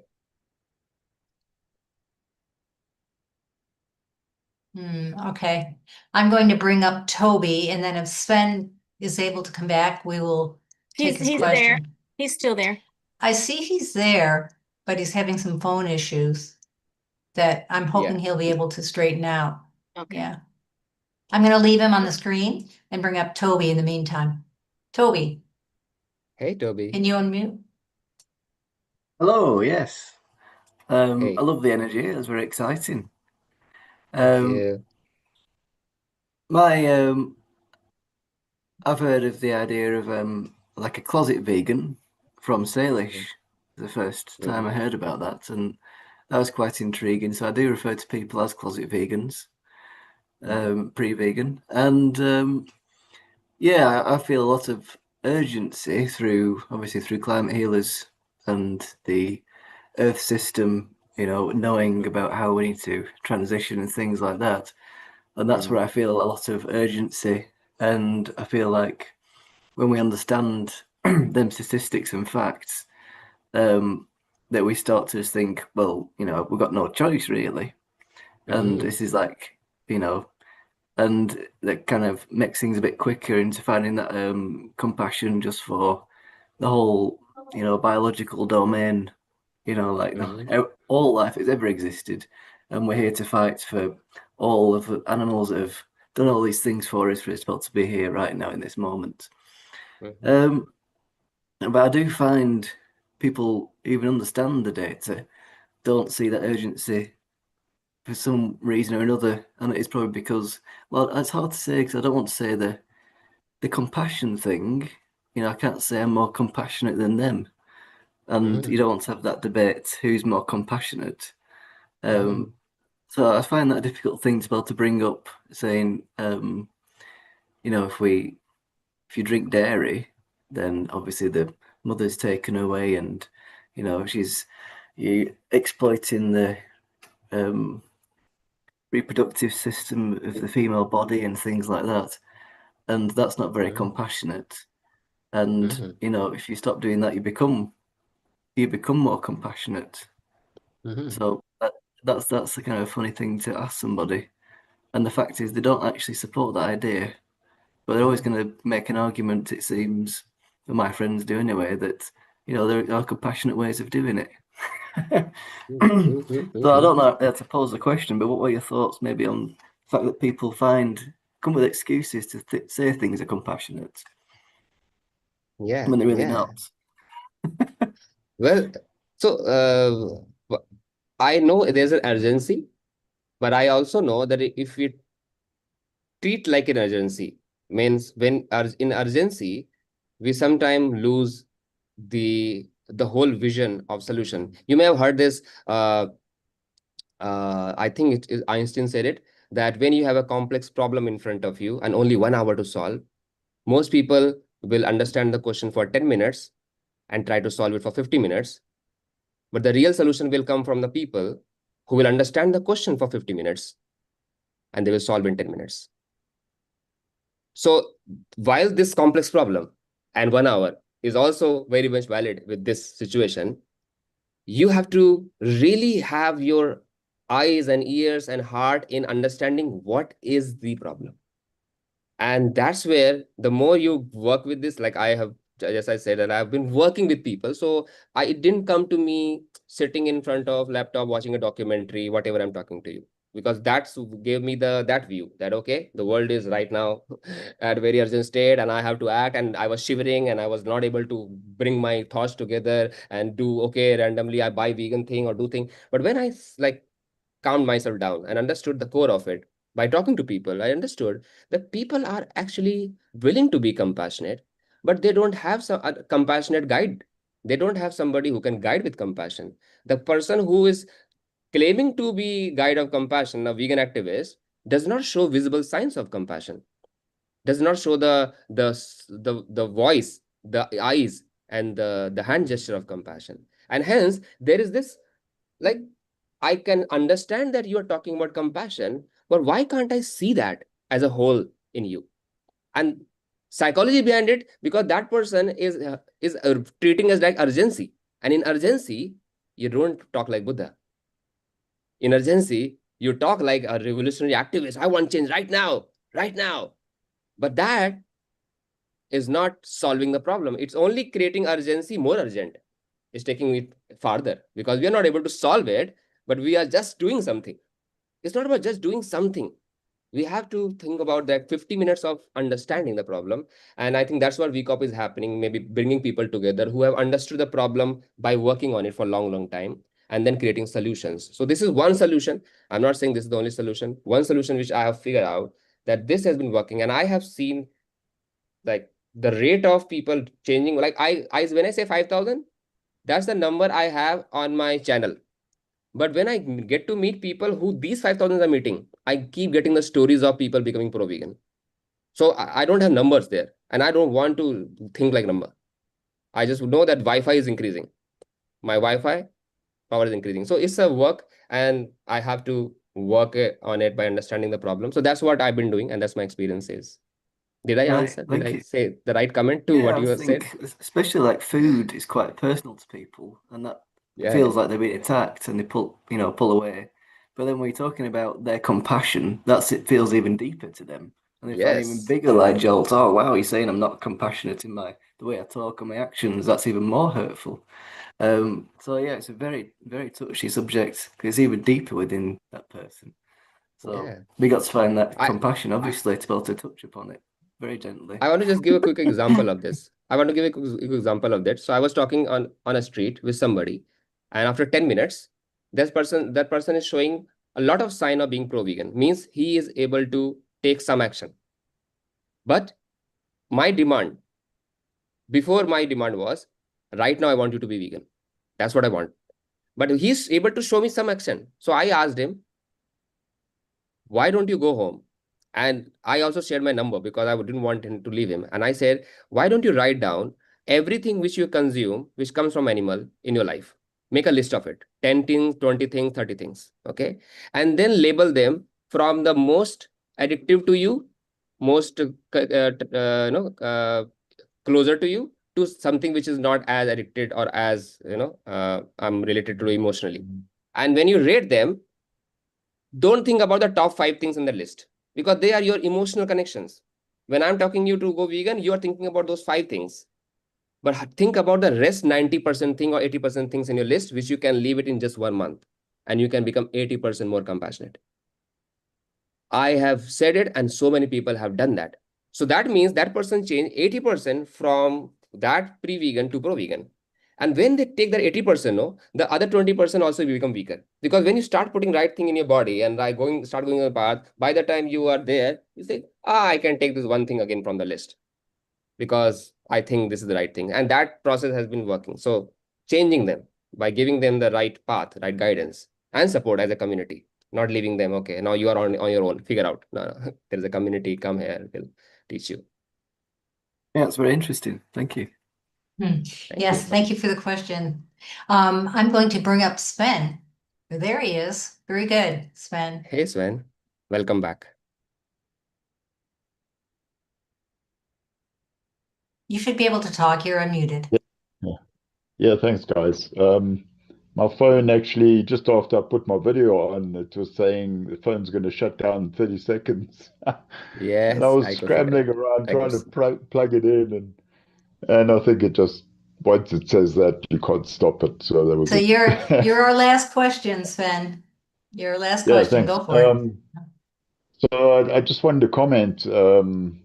Yeah, I really love your analogy about the Wi-Fi thing. I think that's beautiful, and I think that's what a lot of vegans miss is the compassion, and a lot of vegans are anti-human, and I say to them that I was a non-vegan before, I changed, so that gives me hope that other people can change. And I'm from South Africa, and all about Ubuntu. There's a woman there who's vegan and runs a thing called Ubuntu Vegan, or Wow. Vegan Ubuntu or something. But yeah, we must talk. Yeah, But I love yeah.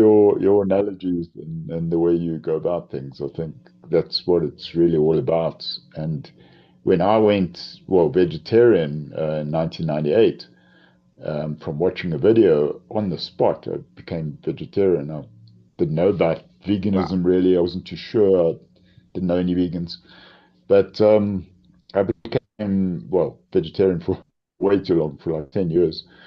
But, when people asked me why did I do it, I said, there's one word, and that's compassion. So, Yeah. yeah, Yeah. it means a Wow. lot. Thanks for Beautiful, that. Sven. Yeah. Thank you for sharing. Do connect with Yeah. me, and maybe Alison will share the email ID, and maybe we can talk to the lady in Africa also. Great Perfect. stuff. Yeah. That'd be great. Thank you. Cool. So Avinav, I'm actually going to, at this point, it's the top of the hour, I'm going to bring our next speaker up, but could you stay and put that information in the chat? Yeah, sure. I will put that. Yeah. Yes. Thank you so yes. much. We so appreciate your being here and sharing with the rest of this community, which I know you're a part of. So thanks so much. Thank you. Thank you. All Love you right. all for being who you are. Love you all. Love Thank you too, Avinav. Okay, so I am delighted to bring Mary Finelli up. She is our next speaker. And Mary, will you be sharing your screen? Will you be sharing some slides or something? Yes. You will be, okay. And do you need help with that, or do you feel like you're all set? Hopefully I can do it. Do you want me to go ahead and try now? Not necessarily. If you're confident you can do it, yeah. Yeah. And will you also be taking questions at the end? Will you be saving some time for questions? Hopefully so. Hopefully time will allow. Okay, very good. So then I won't keep you any longer. What I'm going to do is introduce you briefly, very briefly, and then I'll let you take over. How's that sound? Good. Okay, very good. So let's get started. Now we're ready for our next speaker at the Climate Healers Vegan Convergence of the Peoples, VCOP 26, Mary Finelli of Fish Feel. Mary, we're looking forward to hearing your presentation. Would you like to begin by introducing yourself? Yes, my name is Mary Finelli. I'm the founder and president of Fish Feel. It was the first organization promoting respect and compassion for fishes as sentient beings. Thank you for that. And would you like to just go ahead now with your presentation? Sure. We're looking forward to it. Thank you so much. Thank you. And can they see this? Can you see that all right? No, not yet. We're not seeing it. No, I think she has to like. Do you need to do like share screen or something like that? Yes, there's a button on the bottom of your screen that says share screen or share. Go back to it. Just a moment. You see it? Don't be concerned because we can always cut this segment out. We're still not seeing it. Oh, okay. I think we got it. I hope so. Application window. I hear someone talking in the background. Can we? Yeah. He's with her, hon. Oh, okay. All right. How's that? Perfect. Now we're seeing it, but we're seeing the small slides on the side and the big one in the middle. There do you you see are. it now? Okay. Yep, we're all set. Perfect. Go right ahead. Okay, thank you. I know we're primarily looking into climate change, and the climate crisis certainly does affect fishes. In fact, the way it first affects the earth is through the ocean, because the oceans absorb so much heat and so much carbon. But I thought before we go into that, we would just learn a little bit about fishes. And here you can see just how amazingly diverse fishes are. There's some 30,000 plus, like 35,000 known species of fishes, and more are being discovered every year. And you can see just how diverse they are. There's animals that people don't consider fishes are fishes. For example, seahorses are fishes, and eels, and rays are fishes, so many different animals. In fact, there are more species of fishes than all the other mammals and birds and reptiles combined, and their bodies are more diverse than all of them also. So just to give you an idea of just how amazing fishes are. And there's so many myths about fishes. The first one is memory, that fishes have a short-term memory. For example, that goldfish have a 3-second memory, so it's okay to let them swim around in a little bowl because they forget where they were by the time you get back to the beginning. But that's just these are such absurd myths. For example, goldfishes have been shown to be able to remember for almost a year. The experiment ended after 11 months, but they may have been able to remember for a year and beyond. And this is an example. This is a frill fin goby, and they are just these remarkable. They live in tide pools, and just by going over a tide pool at high tide, and they make a mental map of the tide pool, and when the water goes out, then they have to be able to know where the puddles are, so they can don't get dried up, or so they can escape predators.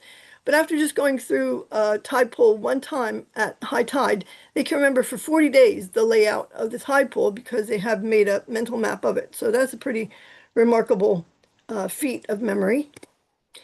Fishes also learn. This, for example, is an archer fish, and they shoot down insects from the overhanging vegetation. And they've been shown to learn how to do it, get better at it by watching older, more experienced archer fishes. Tool use, fishes also use tools, which when you think of a fish's anatomy, it's pretty amazing that they can do that. But this, for example, is a tusk fish, and they will take a clam and go a considerable distance to find an appropriate rock to be able to crack it open. Fishes also have cultural knowledge. They pass knowledge from generation to generation. For example, where the best feeding grounds are, where the best spawning grounds are, that type of information. And because fishing targets the largest, oldest fishes, they're taking away that knowledge base. So it's really affecting the remaining population. Courtship, some fishes have very elaborate courtship rituals. This is a pufferfish, and they build these beautiful underwater structures, and they decorate them to try to attract the female. And that's the nest where they will lay their eggs. This is a stickleback fish, and they build these nests. And once they lay the eggs in them, then the male fish will fin the eggs with his fins to help oxygenate them. And he's very vigilant parent, stand guard, protect the fishes from the babies, the fry, from predators. There's also fishes who do what's called mouth brooding. Well, they'll actually incubate the fishes in their mouths until they hatch, and they'll go for some days or even weeks without eating to do that. And even after the fishes hatch, if a predator comes around, they'll call the fishes back into their mouth to protect them. So just really impressive parenting. The fishes also have interspecies cooperation. This, for example, is a grouper and an eel, a moray eel, and they're both reef fishes. And because the grouper is large, he or she can't necessarily get into the reef to go after prey. So they will actually go and do a gesture to the eel, indicating that they'd like them to come hunt with them. And the eel can get into the reef and either catch the prey or chase the prey out, and the grouper will have a chance to catch the prey. And they've been shown to be more successful working together than independently. And they also do this with octopuses too. That's another example of interspecies cooperation. This is another great example of interspecies cooperation. These are blue streak wrasses, called cleaner fishes, and there's also cleaner shrimps. And what they do is they'll go to, they have like set up like what they call a station, and other fishes will come to them, and the cleaners will remove parasites and debris from them, and that way they'll get a meal, and the other fishes will get cleaned, which is very important for their hygiene.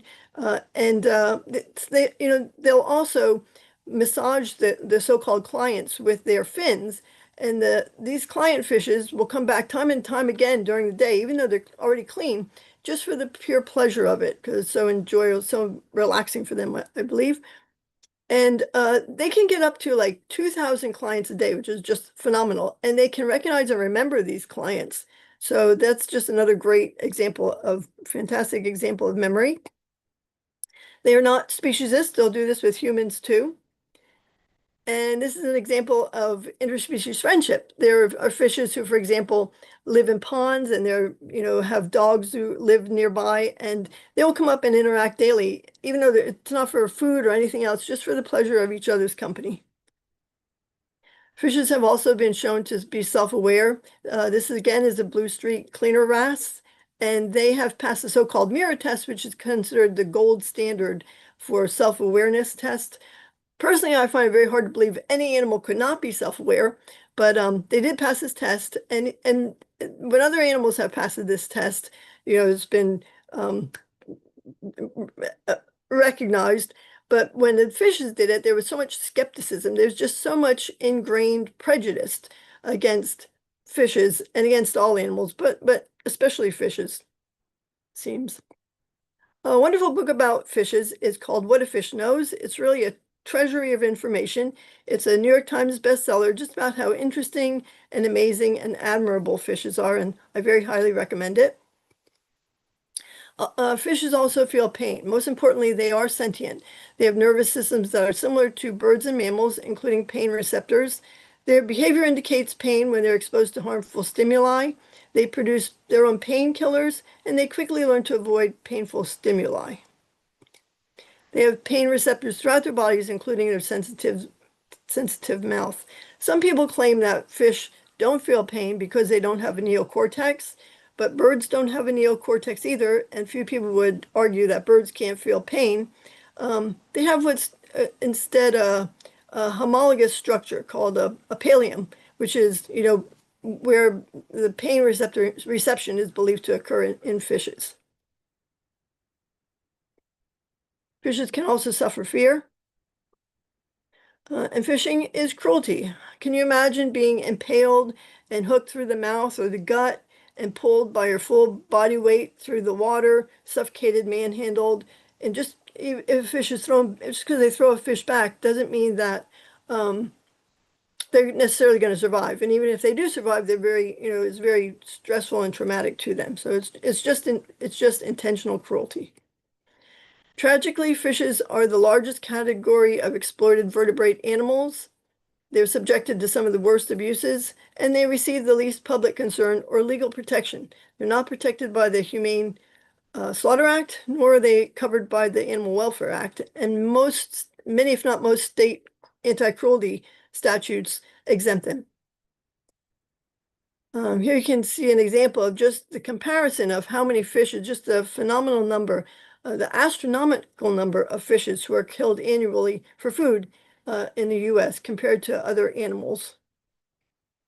This is another example just to give you an idea of just, again, the astronomical number of fishes who are killed. These are some of the fishing methods. You can see they have just all kinds of high-tech fishing methods now. There's planes that go over and try to see where the schools of fishes are. They have radar. They have just all kinds of high-tech devices now to find and catch fishes. this, you can see now they have these immense factory ships where they can catch the fish and process the fish and store them until these supply ships come and supply them and then take the catch back. So these ships can be out there for months or even a year or more. And you can see how giant those nets are. This is again just to show you, the factory ships. You can see just how immense these catches are. I mean, just phenomenal numbers of animals being caught. And there's with more and bigger ships, but fewer fish because they're catching so many. They're just really desertifying the oceans of fishes. Global marine fish catch with technology and bigger ships and all continued increasing until the 1990s, and then it started to level off and actually began to go down, and requiring more and more effort, more and more energy to catch the same amount of fish. Since 1995, humanity has tripled the share of fish stocks being harvested at unsustainable levels. And now 93% of the world's commercial fish stocks are already fished at maximum levels or are overfished. So we're really desertifying the oceans. A lot of this is only profitable because of government subsidies. These are some examples.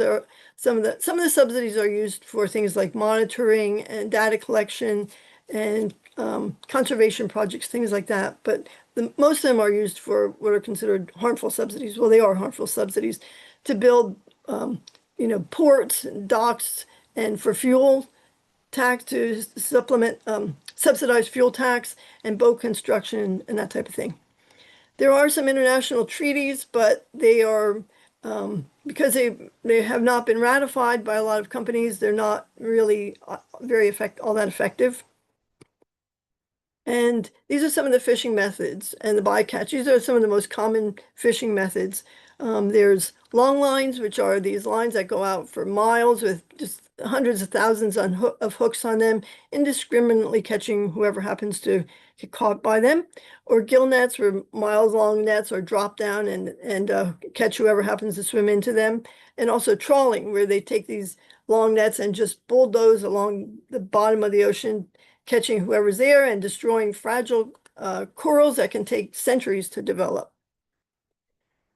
Every year, fishing bycatch kills 250,000 turtles, 100 million plus sharks, 300,000 small whales and dolphins, and hundreds of thousands of seabirds. Shrimp fishing is especially problematic. Just for a handful of shrimp, you can see that's an example of all the bycatch that comes with catching just a handful of shrimps. Then there's ghost fishing, where these nets and long lines and other fishing gear are either lost or abandoned or irretrievable in the water, and they can be there just catching and killing animals for years and decades. So much of this ghost gear is lost at sea. This just give you an example. Just tons and tons of this ghost gear is lost at sea, and it takes such a long time to break down. So again, it can just continue catching and killing animals for decades, if not centuries, some of it. Human slavery is rampant in the fishing industry because we've so desertified the oceans now. Ships are having to go out further and further to catch the same amount of fish, and increasing their costs for fuel and energy to refrigerate the catch. And so to try to make it profitable, they are actually enslaving. People are actually being enslaved to go out to sea. The Associated Press won a Pulitzer Prize for their expose on it, and New York Times did an extensive article on it. It's getting more and more attention now. But in the expose, they showed that when these ships came back to port, they would actually take these guys to an island and literally lock them up in cages until they came back and took them out again. They're just tricking people, claiming that they're going to give them good jobs and such. And once they're out at sea, they're at the mercy, if there is any, of the captain. So this is just, if you are eating seafood, you may well be eating slave-caught seafood. So don't support slavery, including non-human slavery. If you want to know where you would have stood on slavery, look where you stand on animal rights today.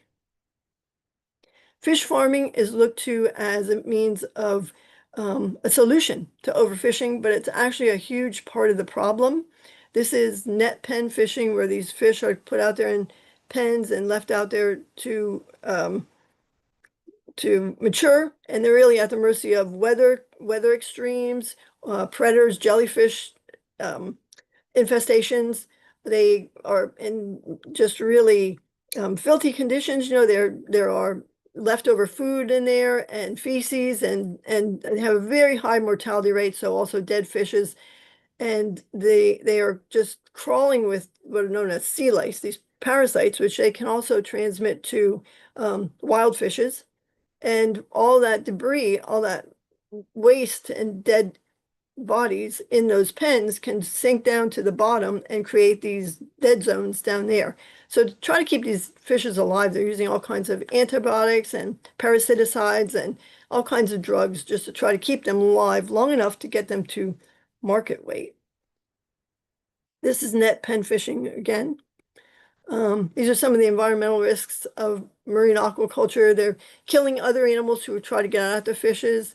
Again, the sea lice problems, and you can see the dead zone below and all the drugs that they're using to try to keep these animals alive. This is an example of how these fishes are just eaten alive by these can be eaten alive by the sea lice.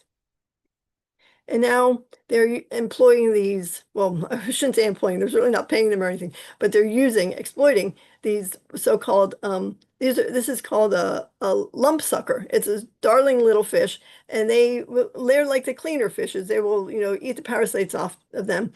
But it's estimated that in Norway, like 50 million of these fishes died in a year there in the salmon farms because they don't know how to take care of these fishes, and they don't know what their welfare needs are. And some of them, may not be eating the parasites, may be starving to death. It's just, victims on top of victims. So it's just a horribly cruel industry.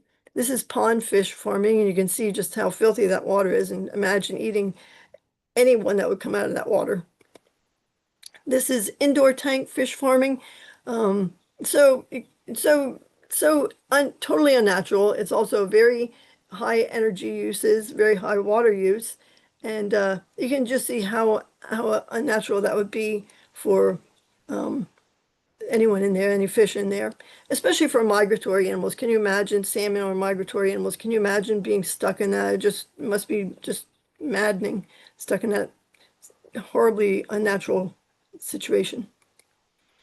Whether wild caught or farmed, as noted by Jonathan Safran Foer, author of Eating Animals, you never have to wonder if the fish on your plate suffered. They did. And this is how they die. Most wild-caught fishes are likely to die from being crushed in nets or from suffocation, frozen, or live dissection after landing. The process will probably take many minutes and can even take hours. Most of the world's farmed fishes are also killed by slow and inhumane methods such as suffocation, bleeding to death, electrocution, or by being cut up alive. There's just anything goes. Again, they're trying to say that fish farming is a solution to overfishing, but it's actually a huge part of the problem because so many of the fishes that they farm are carnivorous fishes. So they're feeding them wild-caught fishes. So it's just a huge part of the problem. An immense amount of wild-caught fishes are used as feed for farmed fishes. And also feed for pigs and chickens and other farmed animals, propping up those cruel industries. And again, back to climate change, climate change is largely caused due to burning of fossil fuels, animal agriculture, other industrial pollution, and also from fishing, which is unfortunately is not mentioned in here. But one of the major ways that fishing contributes to the climate crisis is by bottom trawling, where the ocean is really a carbon sink. It absorbs like 90% of the excess heat and 25% of the carbon dioxide. But this trawling, it sinks to the bottom. And when they trawl, in addition to catching whoever's there and killing coral and whatever is in the way, it releases the stored carbon, which goes back up into, much of it goes back up into that atmosphere. So it's contributing a huge amount. It was there was once that compared it to the amount of carbon released by air traffic, like jet travel and other airplane travel. That's, you know, a little controversial, but whatever the amount, it's an immense amount of carbon that's being released because of this bottom trawling. Climate crisis is really problematic to coral reefs. Coral reefs only cover like 1% of the Earth's environment, but it's home to like 25% of marine species. And with climate change, you know, you're getting the warming ocean, which makes it difficult for fishes to live in this heated environment. Many of them are already moving towards the poles, but not all of them can. And when they do move towards the poles, and even if they stay where they're at, because other animals are moving, they're going to have to they're going to face unfamiliar predators. They're going to have to find new sources of food, new sources of shelter. It's just a whole new environment they're getting thrown into. And you can see some of these other problems that are caused by it. This is 5 ways that climate change affects fish. Again, the warming waters, the ocean acidification, because when the CO2 goes into the water, it acidifies the water, which makes it difficult for the fishes. Also for crustaceans that have like a shell, it can like actually dissolve their shells or make it difficult for them to form shells and skeletons. So it's very potentially lethal to them. It also makes the water quality go down. It promotes algae blooms, which can suffocate coral, and also it takes the oxygen out of the water, suffocating the fishes too. And it's also like a breeding ground for disease too. So it's just really, really problematic. These are some of the many ways that heat and salinity affects fishes, because of course, when the water is heated, it's also evaporating. So it makes the substances in the water more concentrated, which are problematic for these fishes. That causes them to require more oxygen when the waters are losing oxygen. So it's very problematic for fishes and other animals, aquatic animals. It also affects freshwater fishes. Some 1% of the aquatic habitat is freshwater, and yet 51% of known fish species are found in freshwater. So it has a similar effect on freshwater. So it's problematic for them also. And all for something that's not even good for us. It's got mercury, dioxins, microplastics, parasites, cholesterol, saturated fat. It's definitely not a healthful food, despite the hype that it is. It is not a healthful food. All the nutrients that we get from seafood, we can easily get from vegan, plant and vegan sources. There are marvelous vegan versions of virtually every kind of seafood, every kind of food, really, and beverage imaginable, including vegan seafood. On our website, we have a seafood section, which has hundreds of recipes and links to companies that make vegan seafood products. There's vegan seafood cookbooks, so anything you have a hankering for, there's a vegan version that's better for us, better for the other animals, better for the environment. Just makes sense. This is just an example of some of the vegan seafood products that are out there. And again, recipes, there's vegan, and almost anything you can think of. It when we go tabling, we have a sample of, for example, we have a poster that shows a lot of vegan seafood products, and we have some sample products, and one of them is vegan squid. There's vegan squid, there's vegan sea slug. Again, it's amazing how imaginative and creative people are in replicating flavors and textures. If you really like that oceany flavor, just put some seaweed in. Which is just remarkable. There's also vegan fish sauce. And alternatives are really, the plant-based meats, including seafood, because people think seafood is different from meat, but of course meat is just animal flesh used as food, and fishes are animals, so fish flesh used as food is meat. But these alternatives are going up, becoming increasingly popular. Including plant-based seafood, and investments in alternative in plant-based seafoods are increasing too. There's also great vegan sources of omega-3s. For example, fish oil, unfortunately, is one of the most popular supplements, which is really problematic because in addition to the cruelty, it's also not hazardous for our own health, in that it can easily go rancid, and if it does, it can release free radicals, which are potentially carcinogenic. So much better ways to get omega-3s are from, for example, flaxseed oil, flax seeds, chia seeds, hemp seeds, walnuts. If you want a really concentrated dose of omega-3, there's algae supplements, algae being how fishes obtain their omegas.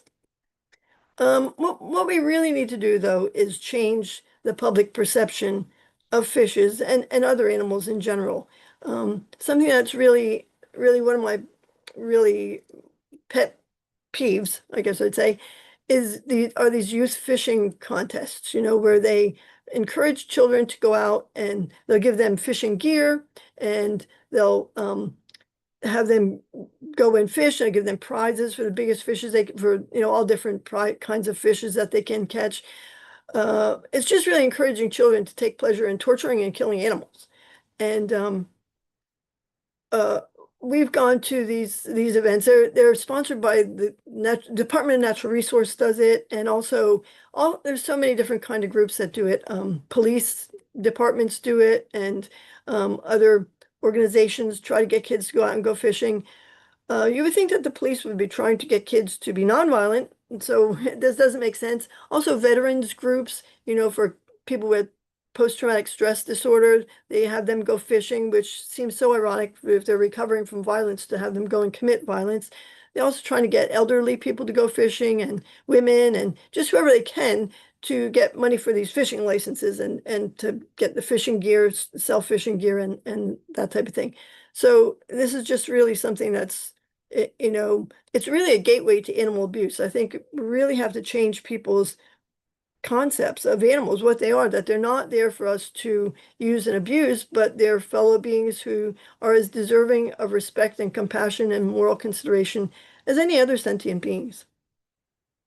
This is an example.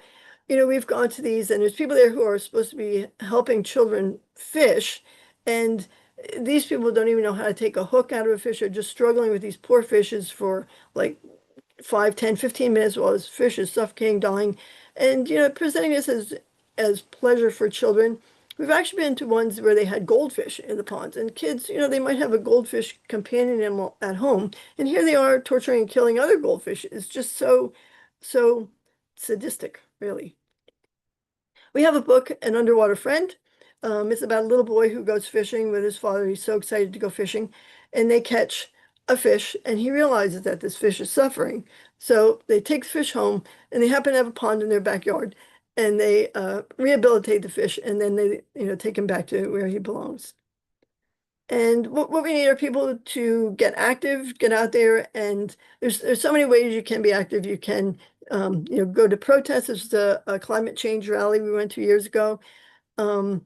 Go to just any of the animal rights marches. We need people representing fishes there, and climate rallies, any kind of environmental rally. We need people representing and promoting respect for fishes.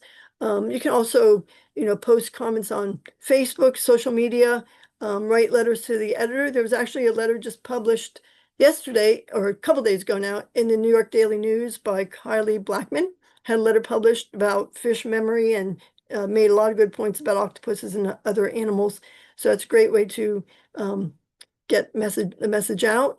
Call into radio programs. Anytime you hear, I hear it almost every day. I'm constantly, it seems like, hearing myths about fishes and faulty, erroneous information about fishes and insults about fishes and the like. And just whenever you get the opportunity arises, please correct people, make a point, let them know that fishes are sentient animals, as deserving of respect and compassion as any other sentient beings. On our website, we have a lot of information. We're actually getting a brand new website. We're getting our website revised, which should be up very soon, but our current website is up. We have fact sheets. We have, again, vegan seafood recipes. We have a kids page. We have videos and poetry. We have a page called Your Page, where people who have write in and let us know how they've came to respect fishes, including a lot of people who used to fish, and explain how they realized that it was cruelty and stop doing that, and many of them became vegan advocates. So if you have a story about how you came to respect fishes, we would love to share it on our Facebook page. We're also very active on Facebook, try to post on information news and information and action alerts on there daily. And if anyone has any questions, we'd be happy to answer. You can contact us at info@fishfeel.org. And we also have t-shirts and other items with the Fishfeel logo. This is a beautiful Fishfeel logo that someone created for us. So I'm actually wearing the tank top with it on now. And it's a great way to get the message out and start conversations too. So thank you for your interest and concern for the climate crisis and especially for our non-human animal fellows. Thank you for listening. Thank you, Mary. Thank you so much. Gladly, thank you. And if anyone has any questions, I'll be happy to try to answer Yes, them. there will be questions. Can Great. you stop sharing? If you'll stop sharing, then we can see who's raising their hand. I will try to. Oh, yes. Yeah. There we go. Perfect. Okay. So, Danny, you are first up. Look at that. I've got all the time in the world. Thank you so much. I'm so excited that you're so excited about fish. You know, I've had a fish as a pet. You know, I've been vegan for like 8 years or so now. And I used to love preparing gourmet meals and, you know, fish were a part of it. But it was very actually easy for me to relinquish fish. In fact, I don't even want the flavor anymore. I eat nori, you know, which has health benefits and still gives, you know, a little taste of the sea. So thank you. We have a couple of questions from Michael, real short ones here. Let Can me I just just mention, Yeah. I actually have a chapter in a book called Vegan Voices, which is about how people became vegan. And I explained that I used to, fish was my favorite food too. And how I came to, you know, once I realized how cruel it was, of course, I stopped eating it. But that was for like 40 years ago. So been vegan for about the past 40 years. And you know, after a while, animal products just become really like a non-food. Like any more food to you than a piece of wood would be food, you know? Right. And it's not like you have to give anything up. You know, like I said, there's so many vegan versions now. Virtually anything you have a hankering for, there's a vegan version. Right. Yeah, I mean, it's amazing. As in fact, in Canada, our colleague Ray says that he gets like tuna from overseas, like vegan tuna, and you know, like a slab of tuna, you know, and I've seen meats and things here in the US, like pastrami. I'm not quite sure how they make it, but you know, Yeah. I mean, so Yeah, you can get that. You can get that here too. There's a company. Well, there's a number of companies, but one of them is Maywa. They're in New York City. Well, I think it's called Lily's Pantry. The daughter took it over, Lily's Pantry, and they have a whole great selection of vegan seafood, including vegan salmon, and other companies make it too. And it's so easy now to make vegan tuna. That was actually my favorite food when I was 15 months old. My mother had my sister, so she was in the hospital. This is I explained that book, Vegan Voices.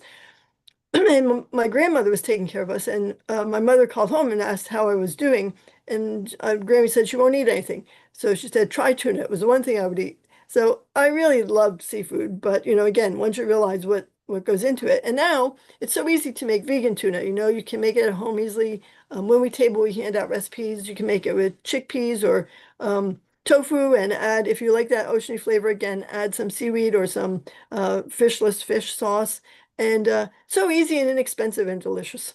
Okay, great. So I'm just going to bring up the questions from Michael in the chat.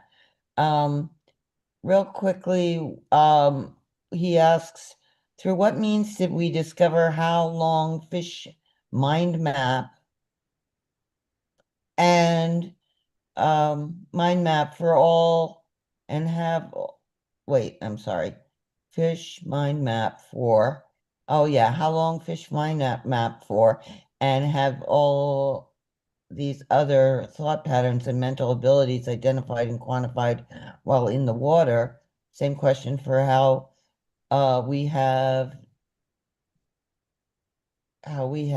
they have their emotions evaluated? Easy to spot fear, but other emotions. Okay. Yes. Well, Yeah. that's a good question. And I think perhaps his concern is that a lot of this is done in laboratories. And that's true. That was, we know how the mental map was done, artificial, it's my understanding that an artificial tide pool was created in a laboratory, and they monitored the fish, how they reacted to that. But now, thankfully, with increasing technology, more and more we are able to study fishes in their natural environment, and that's happening more and more now. Yeah, some of the, pain experiments were done in the laboratory, and, these animals did have pain inflicted on them. But now, just by observing animals in the wild, and increasingly that's being done, thankfully. So, yeah. Okay.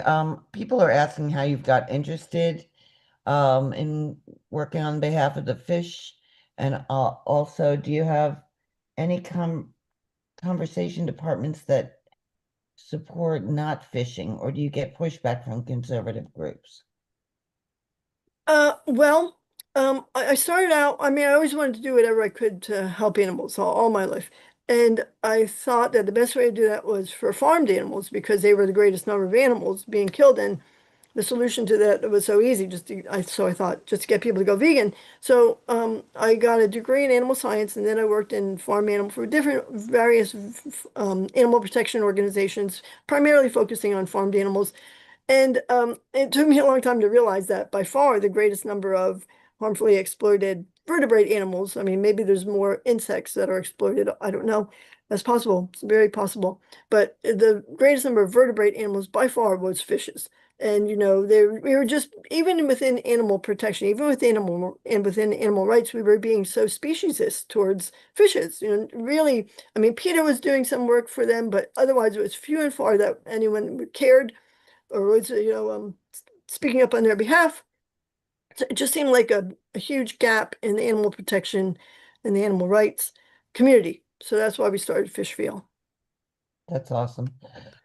Michael has one final question. Among the decades, are there any efforts and strategies from what you've seen and heard that certain organizations have used to ban or mitigate the amount of allowed trawling or any of these other egregious activities? Creative, non-ordinary, effective approaches to the people or groups within any country have taken? Well, there are some restrictions on some trawling, depending on the countries. Something I didn't get into is in this presentation is illegal, underreported, and I forget there's like a little acronym. A huge amount, like a fifth of the global catch, is illegal, underreported, or unreported. I think that might be it. So going under the radar, basically. So when they're giving these well, for one thing, when they give the figures for the global fish catch, they're usually almost always going by tonnage rather than the number of fishes. And a great number of these fishes are relatively small fishes. So far more fishes are being caught than the numbers being given. And there are, like I touched on a little bit, international treaties to try to restrict some of this, but there's it's so hard to get it's the World Trade Organization and United Nations have these treaties, international treaties, but it's so hard to get enough member states to ratify them. So they're still working on that. It really goes by the country. It depends on the country. Some countries have restricted it, mainly not so much out of welfare, or not at all for the welfare of the fishes, but because they want to be able to continue having fish to continue exploiting. So yes, and back to the other question about blowback. Some of the worst blowback I've encountered has been from environmentalists. For example, when the movie, the documentary Seaspiracy came out, I highly recommend the documentary Seaspiracy. So many of the environmental groups were so angry about that, which, I was really taken back by it. And I had so many arguments with it. I wrote a whole article about it. Because they're so wedded to the concept of conservation as far as like restricting and all, rather than what should be the obvious solution of getting people off of eating fish, So there's just, the environmentalists were some of the toughest ones to deal with, unfortunately. So weird. Okay. They're just Thank you so so stuck much. on this whole conservation concept rather than compassionate conservation, Right. Totally different. Okay. Thank you so, so much, and keep up the good work. Appreciate you. So Mary, while we're Thank you. bringing up the next question, I'd like to just ask you quickly. Many of us as vegans go to Oriental restaurants when there isn't another option. And my understanding is that there are fish ingredients, even in what they call vegetarian dishes at Oriental restaurants. Do you know anything about that? Well, kind of similar to like when you go to a restaurant, if you order a vegan dish, maybe they use like chicken broth in it. You have to ask, and Yeah. you don't know if they know. That's similar to ordering fish. So much fish, they say like a third of the fish sold are mislabeled. So people that are trying to follow these certification systems, which have been shown to be very faulty. I actually had a slide, I don't know why it didn't show up, on these certification schemes, which for the most part, they don't take animal welfare into consideration. But I know people were buying this one product and they did a DNA analysis and they did find it did have actually, I think, shrimp in it or something like that. I mean, you just have to check the labels and, do the best you can. Yes. Okay. Toby? Hello. That was fantastic. You're incredibly knowledgeable. You know a lot more about fish than all the fishers. All the fisher people, which is quite funny because they think they do. Yeah, I live in Spain. There's a lot of octopus that are farmed here, and I'm wondering what your thoughts are on that, and like what's been done about that. If there's anything that's been done about that you know of. Yes. Try Well, and some stop very it, yeah. good news. I just learned of this week. I think it may have happened this week. I'm not sure, but they were trying to get an octopus farm started in the Canary Islands. A Spanish company was trying to get this octopus farm started. And they've been trying for like 5 years and getting so much pushback, including from the government over there, that was causing, really after them for environmental regulations. And they finally gave up this week. They withdrew their application. So that was a big victory. Yeah. And I mean, farming octopus would be so horrendous. Well, any factory farming is horrendous, of course, and animal agriculture in general. But octopuses are solitary by nature, and they've shown that, if you throw a bunch of octopuses together, they can get so stressed out they'll resort to cannibalism. So it's just a horribly cruel thing to do. Fortunately, it hasn't really started. It was also stopped in Hawaii. They were trying to do it there, and that didn't go out. That didn't work. At least so far, it hasn't. But another good thing is that so many scientists are opposed to it too. It seems there's a lot of, friction from the scientific community about doing that too. So people have this, and understandably, there's so much affection for octopuses, it seems like. So hopefully, they won't be able to start factory. There'll be enough societal pushback that won't happen. And a little bit more good news, not about octopuses, but about fishes, is just this past week, I learned, and I think perhaps it just happened this past week, Argentina recognized two goldfishes in particular, as being sentient beings. So more and more they are getting their sentience recognized by governments, which is what we need, is legal protection for animals, of course. Great, thank you. I was just wondering if there's any way, if you do give out like your slideshows, because they're incredible. Like if I could get some of them in my slideshows, that'd be really informative for people. Well, I can just go on the website. Yes, we have one on there. I think it's pretty old now. Like I said, we're going to have a new website, hopefully very soon. It should be ready very soon.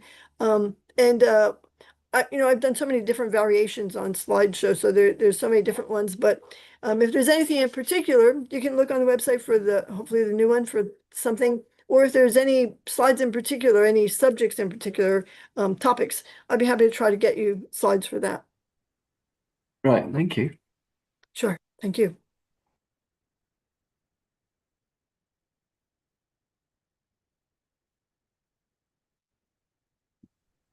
Hi, Mary. Good to see you again. Oh, good to see you, Nancy.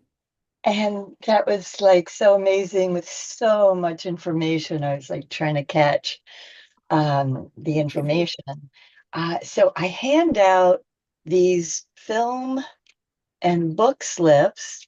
And before I made everything a little larger, more readable, I had on there, how conscious can a fish be? And Ryuji Chua made this, it's short really, but very cute, funny. And it was so cute and funny that Trevor Noah of The Daily Show got him on and interviewed him. So I was wondering if you might have, like on your website or somewhere, a list of other films besides Seaspiracy, like How Conscious Can a Fish Be?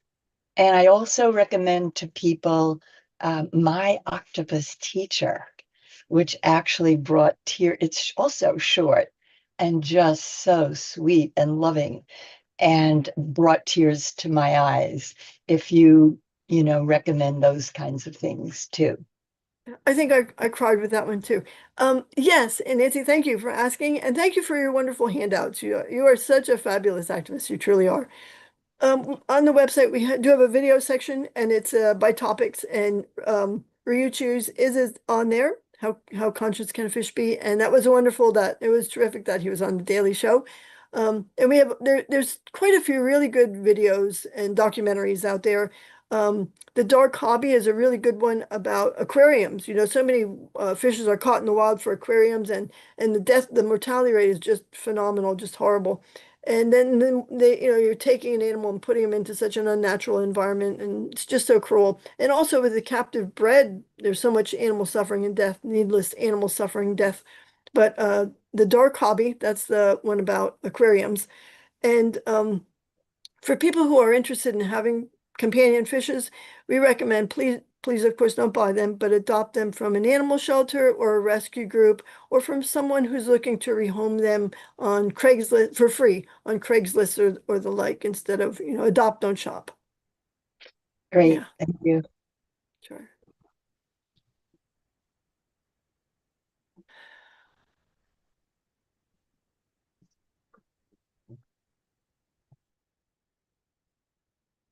You're on mute, Alison. Thank you. I guess Yes, I'm on. go ahead, Ken. Mm-hmm. Yeah. Thank you so much. My gosh, what an accumulation of information and art forms. And you've done so much work. I'm in awe. I've heard that there are like 5,000 these huge bottom trawler ships out there. And I'm wondering what motivates the subsidies from governments. Is it the building of the ships? Is it the food? What's the political and economic driver behind that huge subsidy for those huge ships? Yes, well, that is it. They use them to build bigger ships and to subsidize the fuel, because they use just such an immense amount of fuel, which also contributes to the climate crisis. And for food also, but a lot of it is these affluent governments that are doing it, and at the expense of countries who genuinely do depend on fish as a matter of survival. So they're going into distant fleets because they pretty much wiped out so many of the fishes in their own waters. Each country has like 200 nautical miles that's considered their waters, and they pretty much wiped them out. So they're going into distant fleets. China is really horrendous on it, but not solely China. And, not to point a finger at China, because a lot of their catch is sold to affluent countries. So, people in affluent countries are eating the fish that China is catching off of West Africa, that type of thing. So, and of course, the fishing industry is really lobbying for the subsidies. So, yeah, it's really a huge problem. But what is the fishing industry? Is it big companies that build the ships, or is it the big companies that operate them? Well, probably the lot of it, the big companies that are fishing industry companies, and also probably the shipbuilding companies that build these fleets. I don't know exactly who all's, lobbying for it, but probably anyone who has a vested interest in it, any of these. And Yeah. the bycatch is a big market now for chicken feed, and other animal feed also. So, yeah. And they also use it for fertilizer. I mean, can you imagine Yeah. catching animals to use them for fertilizer and just all kinds of horrible things? And, like sharks, they're catching so many sharks, which are such a vital part of the ecosystems. And they use the ingredients from sharks for like things like pet food and cosmetics and all kinds of, non-essential things. So, yeah. There are a lot of economic forces there, aren't there, driving that whole thing? Huge, A lot of economic huge, forces. Yeah. multi-billion, probably trillion-dollar industries. Yeah. Yeah. Thank you. Well, thank you. Hi, I'm back. Michael has one last question. And it goes like this. For those persons and health conscious people eating fish and other sea creatures for health, air quotes, or pleasure, from a strictly health point of view, what have you found are some truths that seem to land most concerning for those persons, other than microplastics, mercury, PCBs, for example? Your thoughts. Thank you. Well, a lot of people think fish is a health food, but it has cholesterol, saturated fat. The toxins are really something that people are concerned about, and understandably so, and rightly so. Parasites, I mean, people get so grossed out with parasites, and fish are just crawling with worms and other parasites. Some of them are transmissible to humans. Mercury, of course, is the classic toxin of fishes. So really just health issues in general. Yeah. And a lot of people are eating fish for omegas, but again, you can get those omegas from much safer, more healthful, humane, environmentally responsible sources. Very quickly, would you say that nori is a good source of seafood? Go ahead. Yeah, it's a type of seaweed. It's very commonly used, Right. Very flavorful. So yeah, But it provides something. It has nutritional value. it has nutritional values. I'm not sure exactly what all it has in it, but it's a healthful food. Yeah. Thank you very much, dear. Sure. Okay. Bye.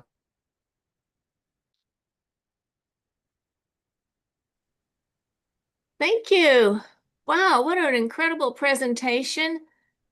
Thank you so much for your years of experience and study and fighting for the fish when they've been ignored in so many animal rights movements. So thank you for that. My question is about, you had one slide that people don't usually talk about, and that is about the oxygen in the ocean. And so you talked about CO2 in the atmosphere. And I wonder if you could talk a little bit more about how that is using up oxygen in the ocean that's depleting the fish. If you could elaborate on that. I don't know how much you know about that, but if you can go into that as much as you like for as short a time. Yeah. Yeah. Well, again, the water being heated causes water can't hold as much oxygen. Warmer water can't hold as much oxygen as colder water. And it also enables algae to grow, which depletes the waters, can deplete the water of oxygen. It makes fishes, it raises their metabolism, causing them to require more oxygen, make it harder for them. And the CO2,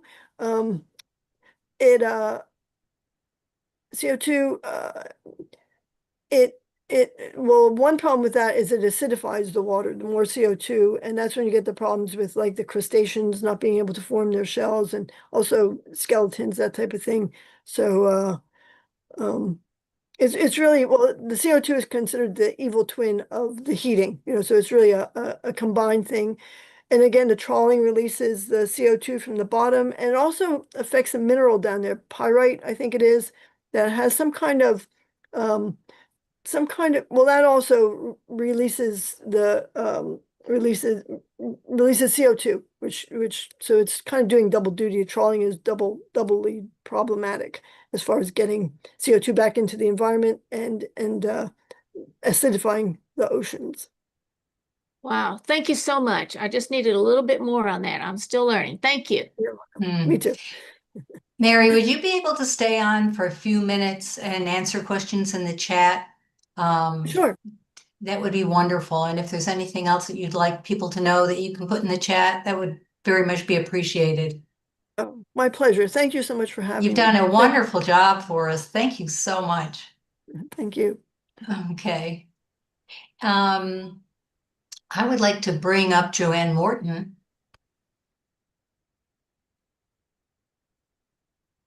There you are. Here I am. Yay. Yay. So excited. Where do you live, Joanne? I'm in Savannah, Georgia, on the East Okay, Coast. so it's East Coast. Yeah. Yeah, so it's 8 o'clock right now. Yes, it is. Very good. So Yeah. We're very glad to have you here. Will you be sharing slides or something? I do. I have a couple slides, and I'm also it's going to be an interactive. So if people want to take their video off, or because we're going to do some laughter yoga, so it's kind of fun sometime to unmute. If it's easy, if it's not, no big deal. But sometimes it's kind of nice.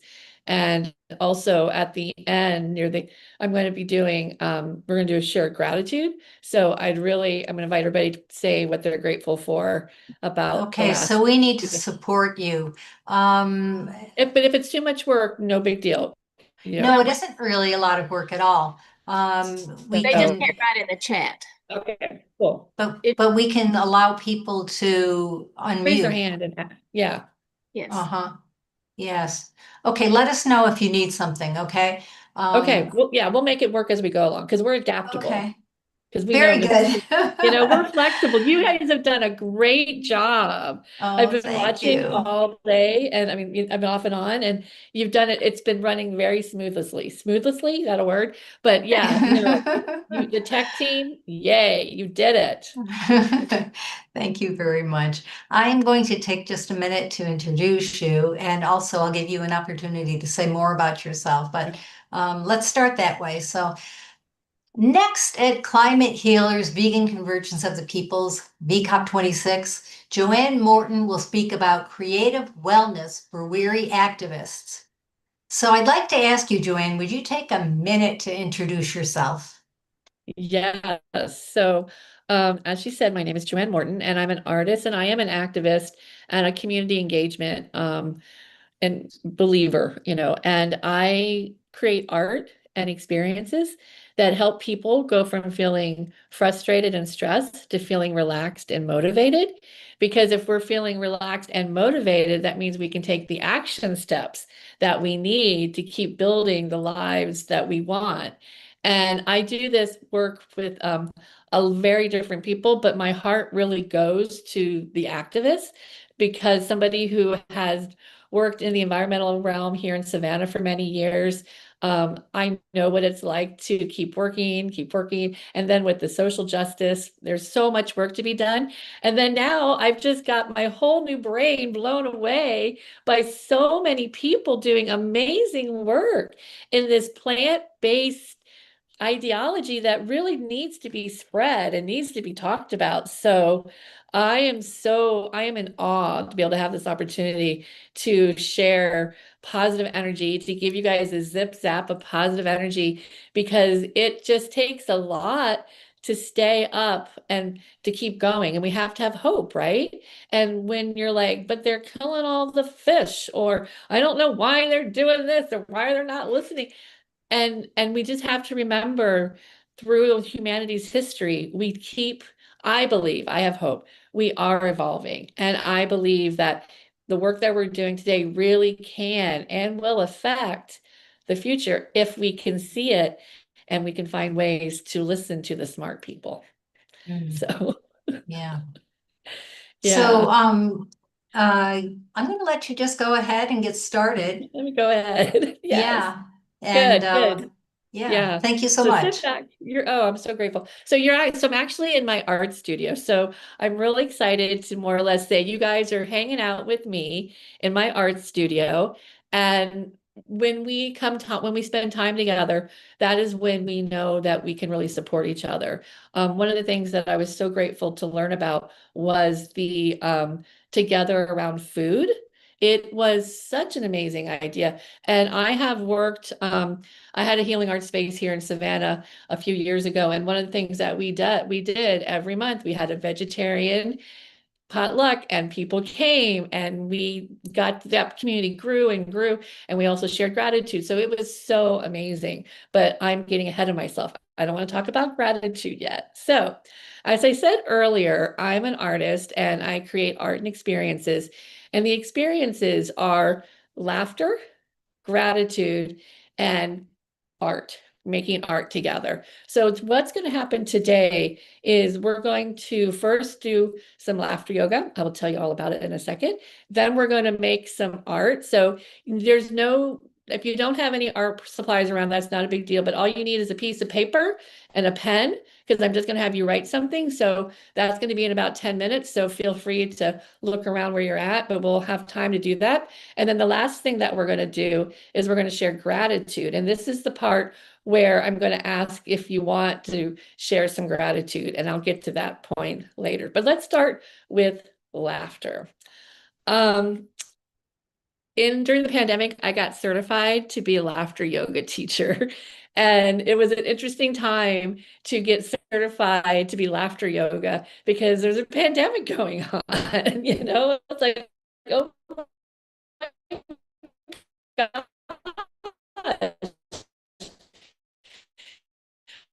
But that is why I laughed at the filmmaker,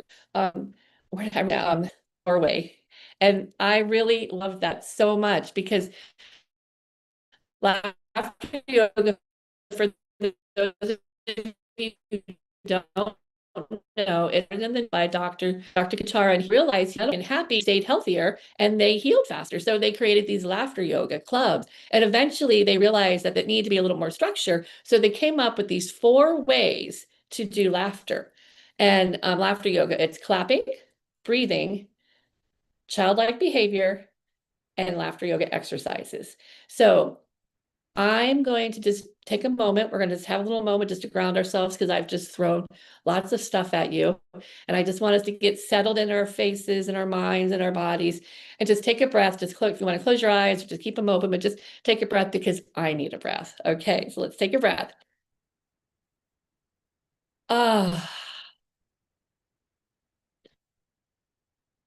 One more time. Feels so good.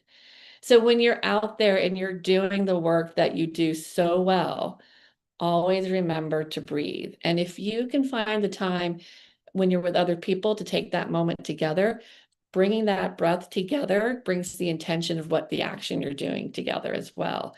And that is really important, is breathing together. But laughing together is just important. It really, really is. I have this fun fact. Laughter is, I said it wrong. This is how I was going to say. How many times do you think adults laugh, the average adult, throughout the day? Children, how many times do you think children laugh? I'm like, okay, since we're not having interactive, I'll be like, yes, you're right. 300 times a day is what children laugh 300 times a day. Adults, the average adult, 8 to 10 times a day. So that's really, really fascinating.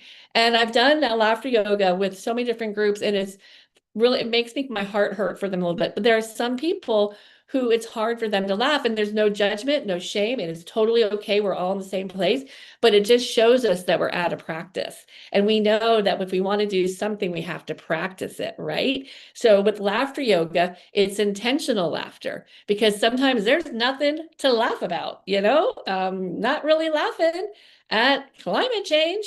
And I'm, looking more and more about there's climate stress and polycrises. I mean, there's so much going on. And so when you have that spiral, take a moment, take a breath, but go a little bit farther, and I'm going to teach you a laughter yoga exercise. Now, laughter, they do a laughter call every night, every day. It's nighttime for me. Every day, where 100 people from around the world, I've never gone that cold where there are less than 100 people. 100 people around the world for 30 minutes are laughing together. That is powerful. So even though we may not hear each other laughing, we're going to know that we're laughing together, and you're going to follow me laughing, and I love to laugh. So enjoy me laughing. But if you want to, maybe we should laugh together, but I don't know. So you guys make the decision. So first thing I'm going to do is we're going to do some clapping, because we know it's really good to we're clapping, and we go 1, 2, 1, 2, 3. 1, 2, 1, 2, 3. 1, 2, 1, 2, 3. Okay. Then what you do, ho ho ha ha ho ho ha ha ho ho ha ho. Very good, very good. Yay. So that's so silly, but it's childlike behavior. And if you want my honest opinion, I think so many adults are acting so immature that we should be making fun and laugh, not in a bad way, but laughing at it, because just they need to grow up. They need to start behaving better. You know, it's just such bad behavior. And I'm just really frustrated in this. So it's just frustrated, but I don't have to get frustrated for too long, because you guys are doing amazing work. So I don't know if this laughter, should I keep doing the laughter? Because there's other okay. I want to share some other ones. So the other one that's really fun that I like to do is, and I'd love it if you guys did this. So we're going to take a breath in, and we're going to, instead of breathing out, we're going to make a laugh. And we're going to breathe in, and then we're going to go, do it one more time.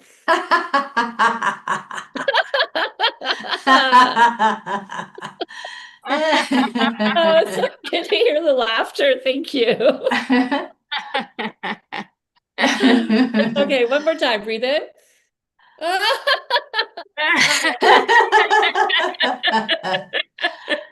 Oh. So now other people are not able to unmute. Do we want to let other people unmute? That. Can they unmute?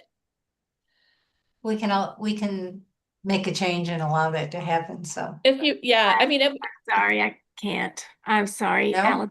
I cannot see a way to do it. Don't no, it's total. We are so adaptable. It's okay. We'll just schedule another time. I'll give you the 800 number, and you can go. It is so amazing.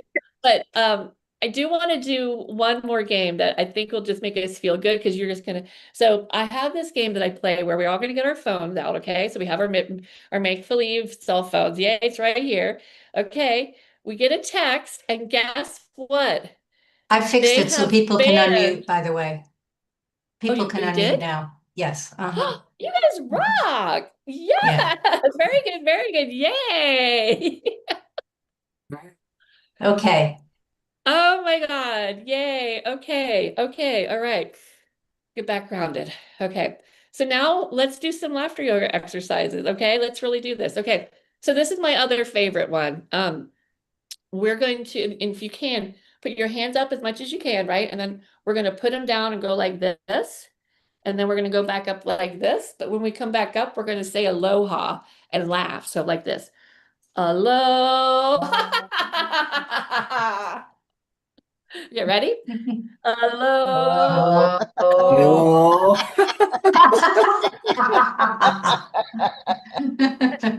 One more time. Okay. Hello.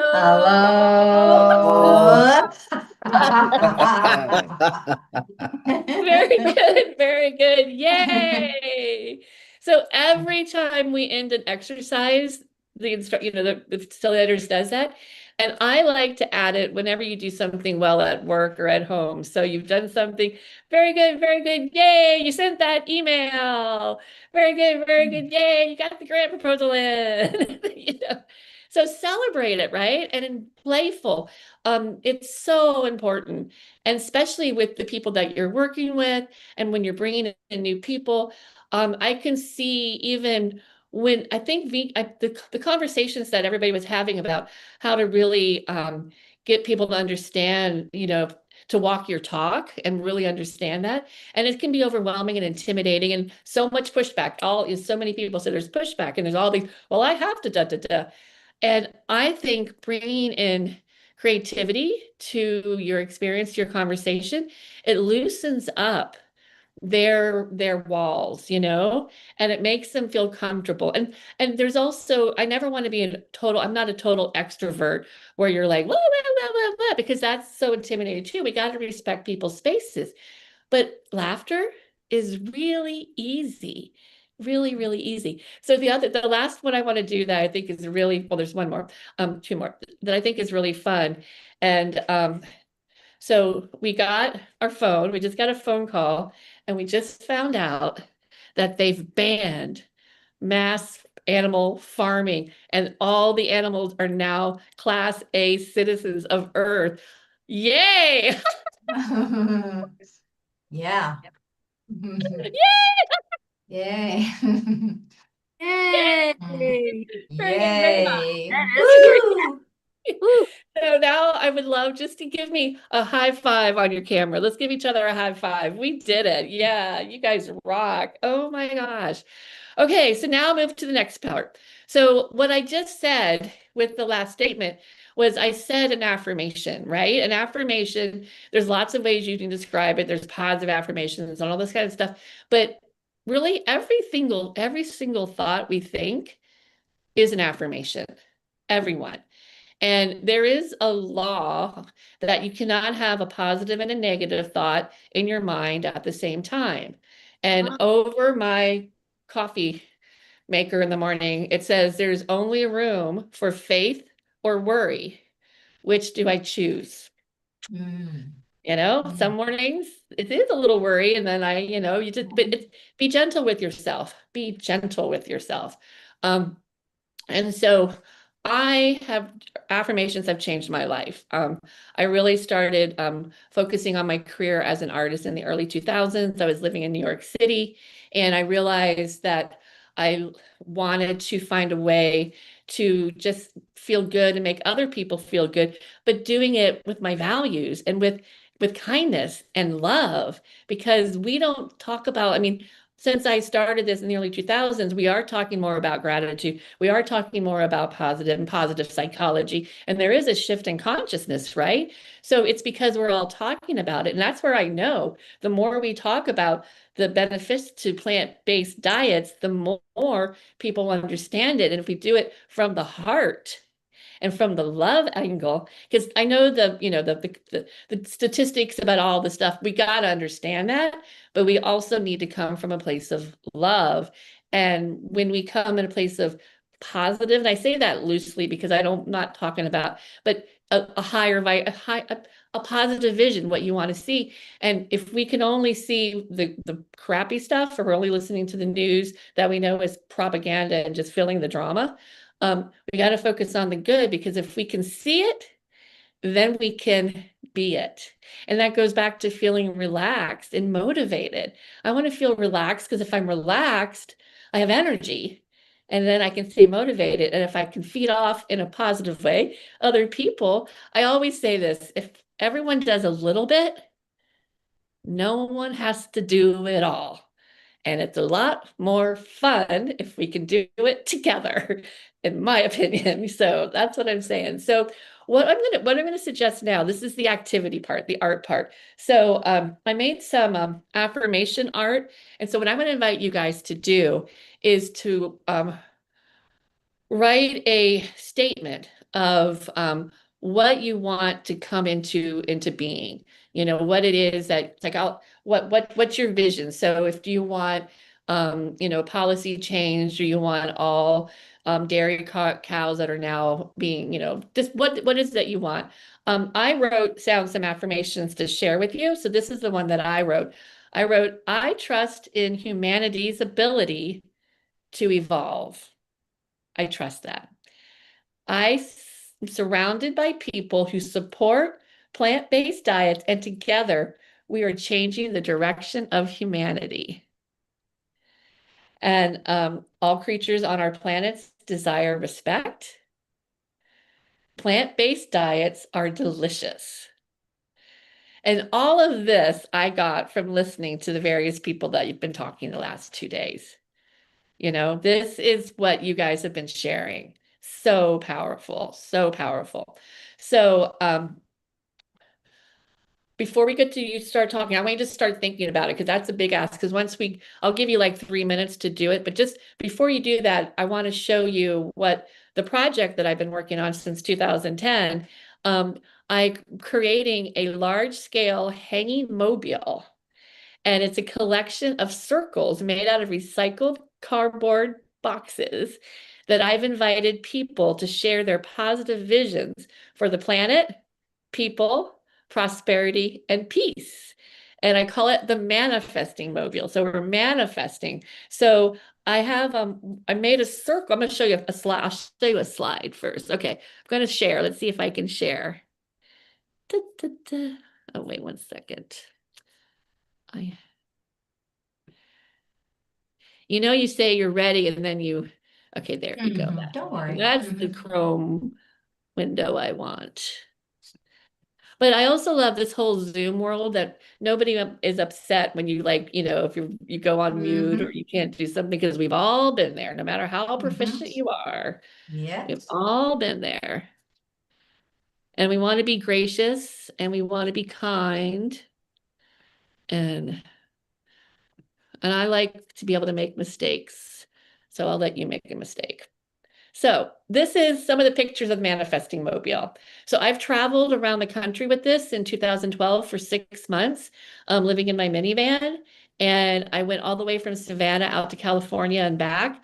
I stopped along the way and just met random young kids on the steps of this Tallahassee City Hall, and they were making circles.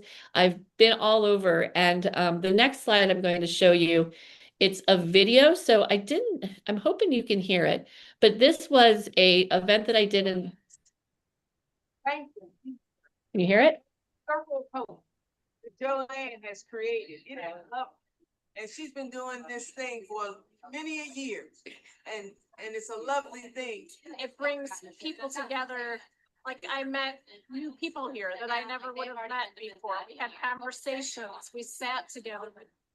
So the thing I love about this mobile is it's absolutely unique. I've never seen so many people's hopes and dreams from all over the country in one place. Every one of these circles is filled with inspiration and just beautiful energy to walk through this space and see what everybody wants as far as good healthcare for everybody and good clean water for everybody. So it brings people together around what we really want to see in our country, and it really needs to be shared throughout our country. I would say this is very inspiring, and it's very pretty to look at, and it makes you want to come up to it and read every single one of them. I like about this place that it has all these good stuff on here that people wrote, which makes me feel like I'm being surrounded by good energy. So I'm going to stop. I'm not going to share this yet. How do I stop sharing? Oh my God. I'm like, stop share. Okay, here we go. Sorry. That's coming up in a second. Okay. Can't show everything at once. All right. So that's the Manifesting Mobile. That was an event that I did in April of 2022. And I'm calling it, that was called Circles of Hope, Co-Creating Positive Energy. My latest version of it, it's called Circles of Hope, Voices of Democracy.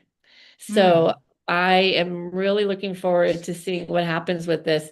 And I already have some ideas of how to incorporate it with some, together with food. Actually, I made a circle poured together with Mm. food. So I'm going to hang it to the manifesting mobile. I want this to be the world's largest community art project. And then on the other Yeah. side, I made little pictures of some fun animals, and all creatures deserve respect. And this is one that somebody else made, support our future generations, right? And that's something that I've been really thinking about, how do we change the diet? It may not happen in our particular lifetime or even the next generation, but that doesn't mean we don't keep working. That's the reason we have to hope, because the few generations beyond us were making changes for us because did the work. And so we just keep doing that. And I do this with all ages. I love it, all ages are doing it, but this is a little 10-year-old. You'll only give up if you stop trying. So a lot of times people say this is so good for children, and I agree. I like when kids do it, but I also, if you're gonna do it for kids, and I want to make sure adults read what they write. I'm really committed to that. And then this one, I've done this where I've done Make Earth Day every day, where we make circles. And this one says the community coming together for town hall about what we can do for future Earth Days. And so I have over 1,000 circles, and there's all these messages that people have done. And some are, with, different kinds, and with markers and magazines. So they're like little mini collages, mini vision boards, if you know what a vision board is. So now this is the fun part, okay? I'm going to have you guys write down your vision, what you're thinking about, and then I have a form. I would like you to, if you want, fill out that form, and in that form you can write down what your affirmation, your vision, intention was, and then I or some people in here, will make a circle for yours, and then we can add it. And then, of course, if you want to make your own circle, we can talk about that another time. So how does that sound? Yes? Get ready to. So you've had 2 days of amazing ideas and solutions. Poly solutions are all over the place. So I'm going to put a timer on, and we're going to say 3 minutes. Okay. So we're in good timing. Yeah, I'm happy. And if you want to put the timer on now, so I will. Okay, so say it again, what we're supposed to do. So you're going to write a statement or some words about what it is that you want to see happen, or the future. What's your vision for the future? What would you like someone to read to understand what you are, what you want to create? Does it make sense? Yes. So some people wrote, ban censorship, peace and peace in the world. A fun fact, over 50% of the circles that people have made about love.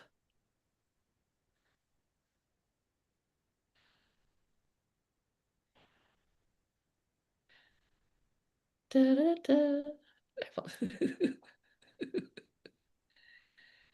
Joanne, this is Danny. What was that last part? Oh, to write down what you are wanting to manifest, what your intention is for the future. What do you see happening? What would you like to happen? What's a wish, a dream? You said something about love? Oh, right. Over 50% of the circles that people have already created. Yeah. Love. Yeah. Peace and love. Yep. So you may want to say something about manifesting, that we write it in the present tense, or is that what you do? Yes, thank you for that. That's a great, yeah. So when you are wanting to manifest something, you want to put it in present tense. Now, you don't want to say, I want this, because then you're always in a state of wanting. I see the earth, waters, and oceans clean. I see the populations of the animals increasing by 30% in the next 10 years.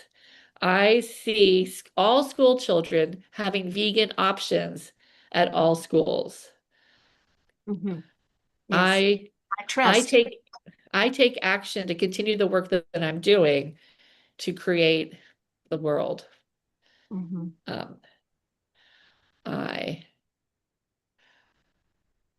right, you have 30 seconds, so that went fast. And I'd love it if somebody would like to share. Because that's the part that really is the creative wellness. When we do creative wellness together, we're creating it together, we're co-creating. And so when you share laughter, it's real. I enjoy doing it by myself, but honestly, I love hearing the other laughter. There's this synergy, right? So now we're sharing affirmations, manifestations. And so when we share this, I see what you're creating and I could put my intention to it and vice versa. So it's sharing. Oh, okay. So good. So we're going to, okay, time, pencils down, you know. Okay, so we'll go from left to right. Danny's first. Yeah, the first thing that came to me was I want to be my truest self and bring light, peace, harmony, joy, balance outwards. And there's a bunch of list of other things I want to do. Oh my God, that is Details. But beautiful. that's like that's my desire. Thank you. That is wonderful. Thank you. Okay, who's next? Rebecca. Okay. I trust that we will have a vegan world tipping point that is full of love for all beings. Oh my God, this is so good. Okay, who's next? Sujata.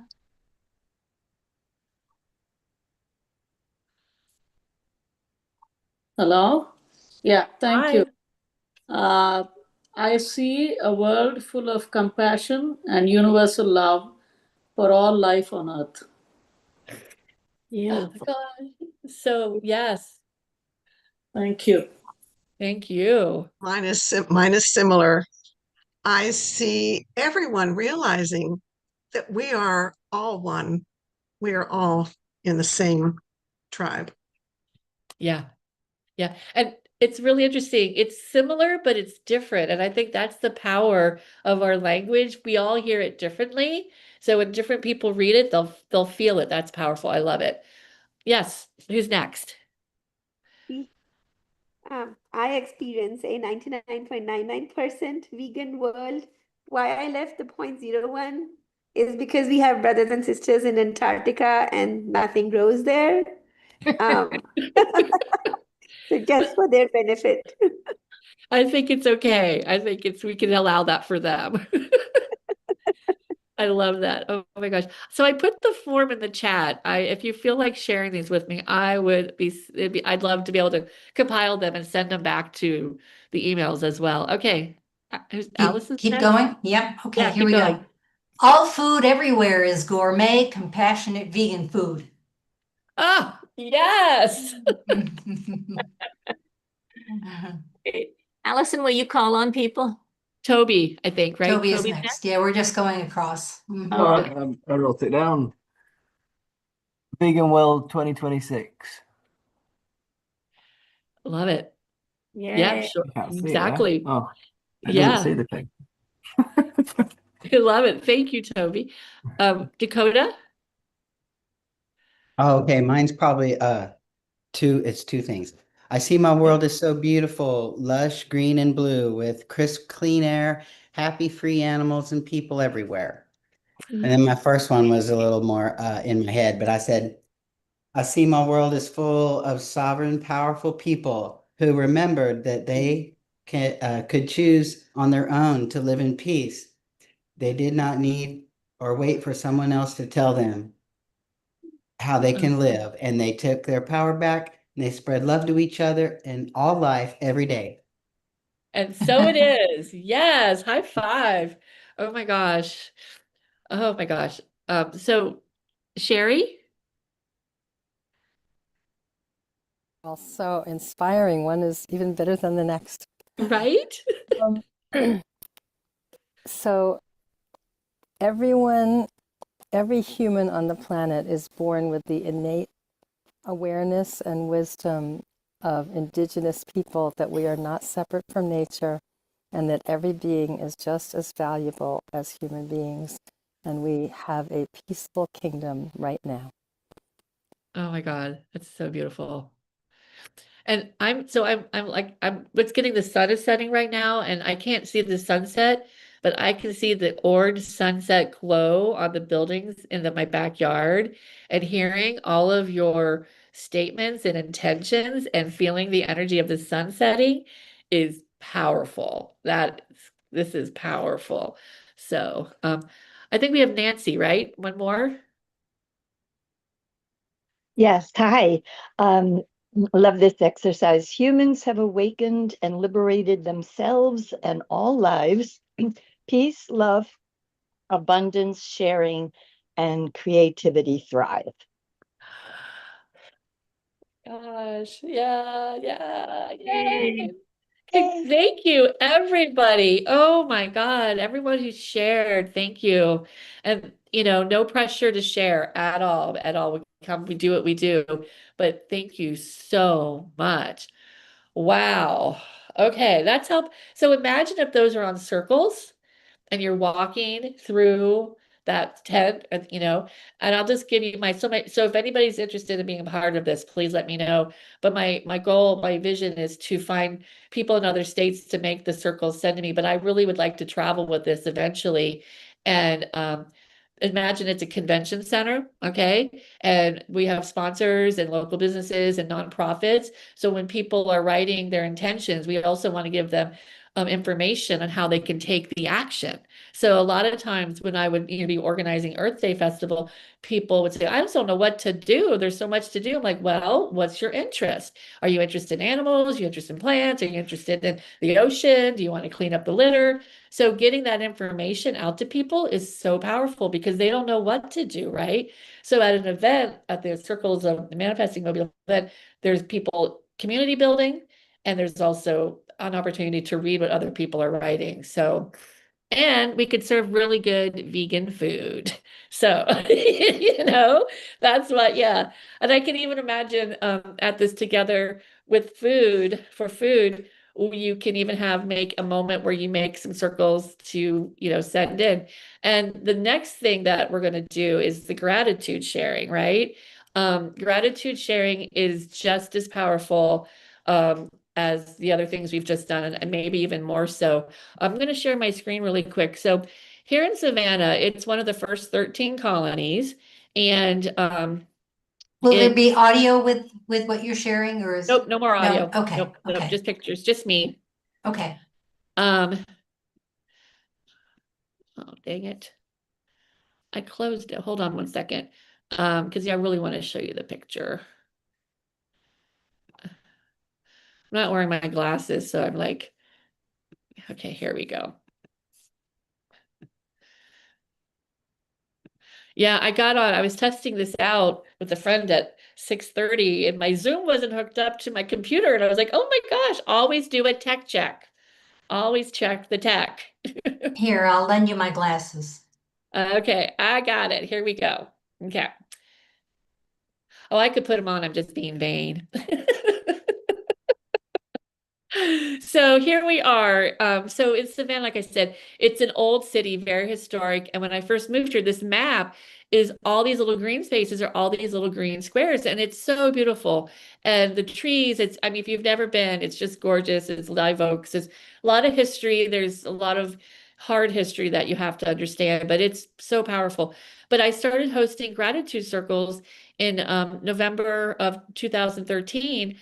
And I kept doing it over 3 years. Every week we would gather. And sometimes we would stand in circles. Sometimes we had 20 people. Sometimes we had 3 people. We had rainy days, slow days. It was just tourists were walking by.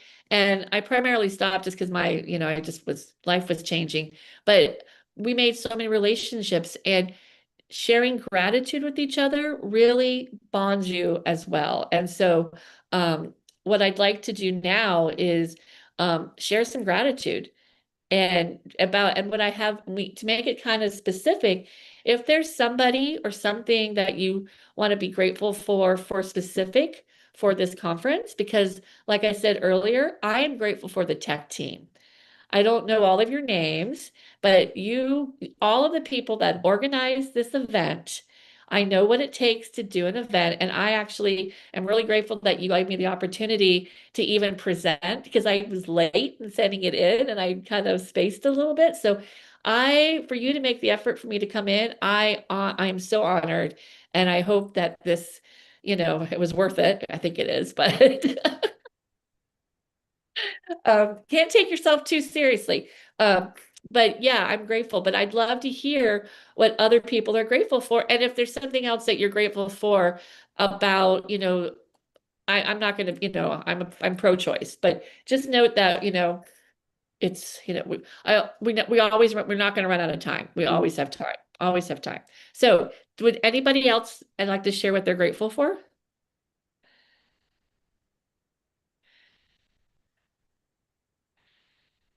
No? No limits, no limits to. No limits. One or two things. A word, just one word, or somebody that you're grateful for, or an idea, or whatever. One of the presentations. The global team, this global team. Yeah. Yay! Yay! Clap for them. Yes, yes, yes. You did the it. Earth and the animals. And yes, Earth and the animals. Yeah. Anything else? My team, which is like a family to me. Oh. Yeah. And thank you for being here. Everybody here this weekend and just everyone in the world that's working for more peace and love. And oh, yes. Thank you, Julie. Yes.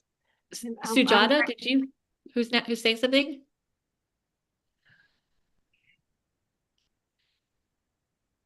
Okay, I think I'm on. Yeah. You are. Yeah. I just wanted to say I'm grateful for this life on Earth and the opportunity to make a difference in creating a world of peace and love. Thank you. Thank you. Yeah. Yeah. I know. And I am grateful that I have been able to find my why and find more love in the people on my path. I concur. Mm-hmm. Julie.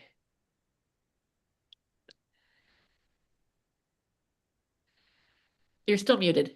You're still muted. Does it work now? Yes, it does. Okay. I was saying thank you very much for your lovely talk. What I am thinking about, what I'm grateful of, it's kind of maybe a silly thing to some, but tomorrow is my 68th birthday. And, I was sent in honor of my birthday 5 trees to be planted in India as part of the Climate Healers thing that they're doing with planting trees. And it brought tears to my eyes. So that was one of hundreds of things that Climate Healers has set up to help heal the planet, but also to make the everyday life more pleasant, because how special is that? It's just great that I can think about these trees growing in India and helping to cure the problem, to absorb all the bad stuff and let out the good stuff. So I'm very grateful, and I'm grateful for everything else as well, but that's what came to mind. Thank you. Love it. Thank you so much. Toby.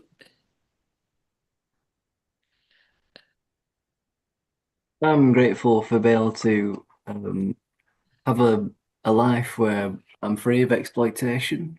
I feel quite lucky to be able to be in this world and to find the right path and to be able to be here with all you guys. So I'm very grateful to be able to be here. We're grateful too. Deepy? Deepti, yeah. First of all, I'm grateful that I met Dr. Rao very recently.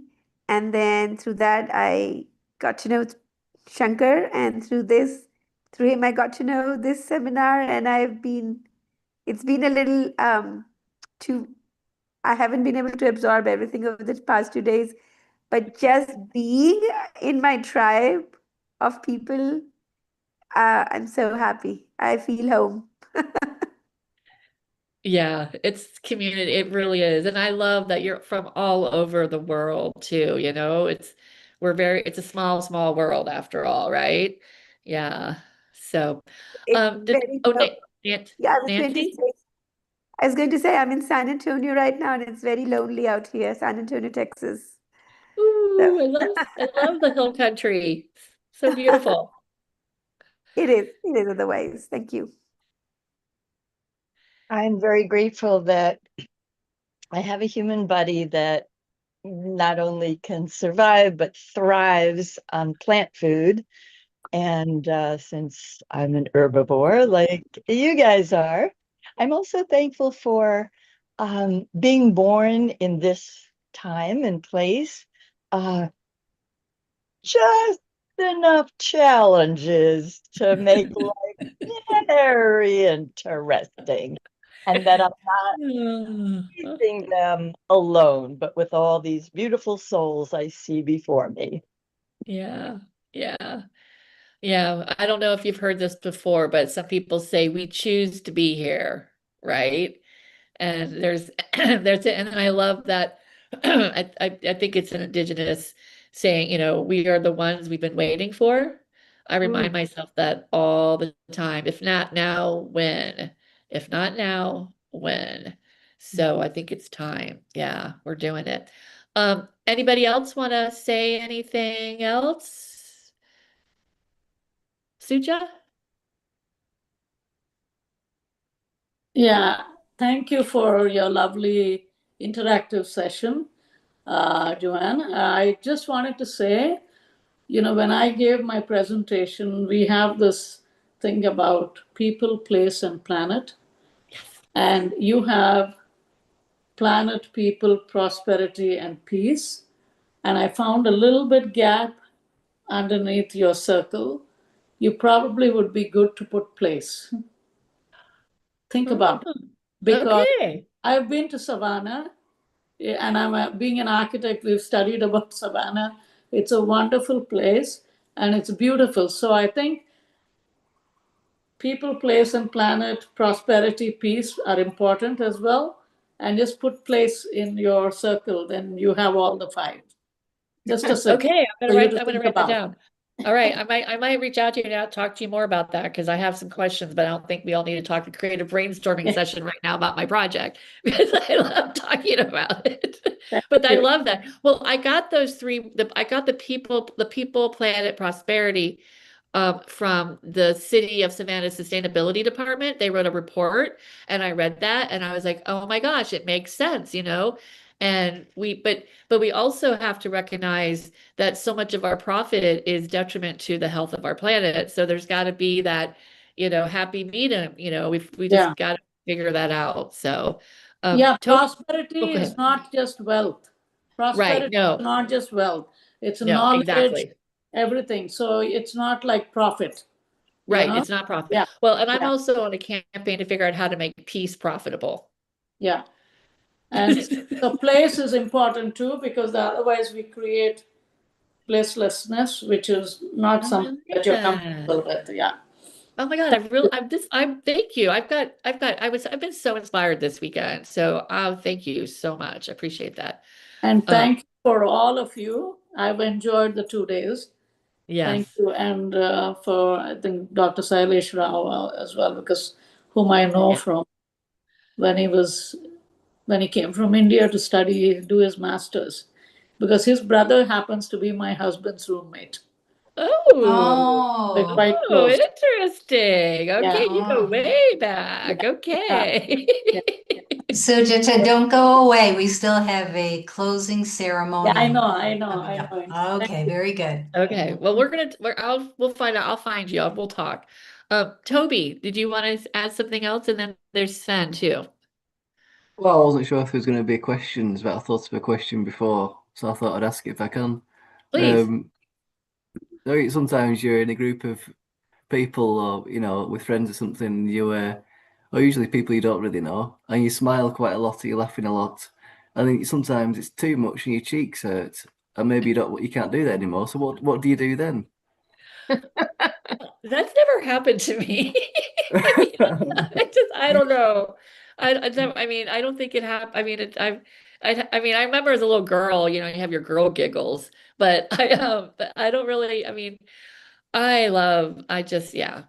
Yeah, it's just real. It's just how my face is, it's how I age. So I'm 61 and I love it. Because That's I have to good. say this, so you think about all the people that age like in their hundreds, how old are they? Those people, the celebrities per se, they're the comedians. You know, laughter is the best medicine. You know, laughter and plant-based food. Sven, I'd love to hear what you have to say. Hi, Joanne. Sorry, I was just very busy with something, so I couldn't participate. But I love your positivity, and I love your play on words. I see you've got passion at the back there. And I always thought that compassion is community passion. Yeah, So I love passion that. for community. But I wanted to give you some other P's. I've got a little thing of my own with P's, 5 P's in fact. So it's the path to peace is paved with plates of plants. Oh. Yeah, that's what people. Oh my God, I like that. So I've Path to always said peace. to people, I'm more of a peace activist than an environmental activist or vegan activist or whatever. Can you say it Really, again? Can you repeat it that's again? really what I'm about. Yeah, So would it's you the repeat that path. again, Sven? Let The me see path it. to Let me peace? see if I can. Let me see if I can repeat it, Sven. The path to peace The is path to paved with peace. plates of plants. Did I Oh, get it that's right? right. Okay. Sorry, I'm from South Africa. My accent is different. Yeah, Uh-huh. that's it. Perfect. Yeah, that's a tagline. You know, Yeah, yeah. that's a branding comment. Yeah, that's a hashtag. Okay, I think but that's thanks for great. what you're doing. Keep it up. I've also done some laughter yoga before. It's great stuff. Yeah, Oh, you very have? Yeah, it's inspiring. really good. Yeah, Yeah, it's really good. thanks. So I love this. This is great. Um, Okay, so thanks very much for what you do. thank you. I appreciate it. It's yeah, I am the positive energy artist, so and I work in this idea of magic, passion, love. And magic, passion, love is a renewable, sustainable, positive energy source Energy found source, within for all of us. sure. And when you Yeah, allow your magic, feel your passion, live your love, life feels good. And when you share it, wow. And so all of you are sharing your magic, passion, love in the work that you're doing. And I think that's special. So I am kind of almost done. I've accomplished my mission. I wanted to laugh with you. I wanted to create a visualization of what we're creating together because of the work that we're doing, and we're sharing those visions together. And then we've shared gratitude for all the work and all the things that we are and who we are. And now I have one last thing that I'd like to do just to like vibe us up a little bit more, activate the positive energy. If you can just repeat after me, okay? Okay. I allow my magic. I allow my magic. I feel your passion. I feel I your feel passion. your I passion. feel your passion. And I live our love. And I And I And I live live our our love. love. Wow, yay! Very good, yay! So that's my thanks. thing. So we can keep talking, but if you want to find me, you can find me on my website, joannemorton.com, magicpassionlove.com. I put the form in my in the chat. I'd love to get your intentions. And I also have a book. I just created a book, a simple book to resist anxiety in these modern times. And it's a coloring book and affirmations. And I want to make more because it's normal what we're feeling, right? It's normal these days where you can't get out of bed and all this stuff, but don't feel like you have to do it alone. And obviously you guys don't have to because you have, and now I'm going to say I'm part of your community. But Yes. this is an amazing community. So We this is actually have a place, I'm thinking of uh, the Calf and Cow Mother's Day website, a place where we have art that is people can print off the website. So we can talk about that. Yeah. yeah. Yeah. Great Mhm. idea. Great If you idea, wanted to Allison. Thank you. gift an art piece. Okay, yeah, I'd But love to. yeah, also please share in the chat your contact information and anything else that you would like to share. Hey, I will. Donna said, please tell Joanne I so enjoyed your session. Thank you. Oh, thank you. So, is there anything else that you'd like to say before we? No, I think I'm good. Thank you so much, Joanne. What a delight to meet you. Thank you. Yes, welcome. Yeah, so come into my studio anytime, anytime. Wonderful, Savannah, Georgia. You might get a visit. Hey, I'm here. I'm here. So I'm going to invite Julie Griffin back. Let's see, Julie, are you on screen? There you are. Beautiful. Yeah. And let me just say, Julie, with you there on the screen, that it's obviously time to wrap up this second and final day of this convergence with a blessing from the Interfaith Vegan Coalition. And so I'm so glad that you're here to guide us. But let me first mention, Julie, that we have already scheduled our next vegan convergence, VCOP 27. It'll be the weekend of November 7th and 8th. And it will be a hybrid convergence in the sense that you'll be able to attend the convergence in person, or you can attend it virtually. If you're going to attend it in person, it's going to be at Sadhana Forest in Tamil Nadu, India. And Julie, you can see your trees there. I wish. That would be great. Okay. So there will be more information about that coming. You'll be able to get details. We're going to get those details up as soon as possible so that people can plan ahead. This will be our first convergence ever in India. So, there are people who live all over the world who might like to go home to India, and they can do it at the time of this convergence. So that's that. And please check out our Climate Healers online calendar, where you'll find so many working teams and activities, beginning with Movement Mondays, which we have 2 times every single Monday. So depending on where you live in the world, it'll probably be at 2 very different times in your day. But you can see all of those events on our calendar, and I will put the link for the calendar in the chat. It has been a wonderful 2 days together. And following the closing ceremony, Rebecca has volunteered to do an after party. So if anyone wants to stay on for an after party, that will be following the closing ceremony, and then we'll have our theme song, and then we'll have the after party. So as I said, it's been a wonderful 2 days together with you all. And so let's turn now to our closing ceremony with the Interfaith Vegan Coalition. Julie, please take it away. Thank you very much, Allison. You rock. You all rock. So here I am again. It's always a delight to come in and do a meditation here. So I will just invite you all to get comfortable. It's been a glorious 2 days, but please allow yourself to get comfortable in your seats.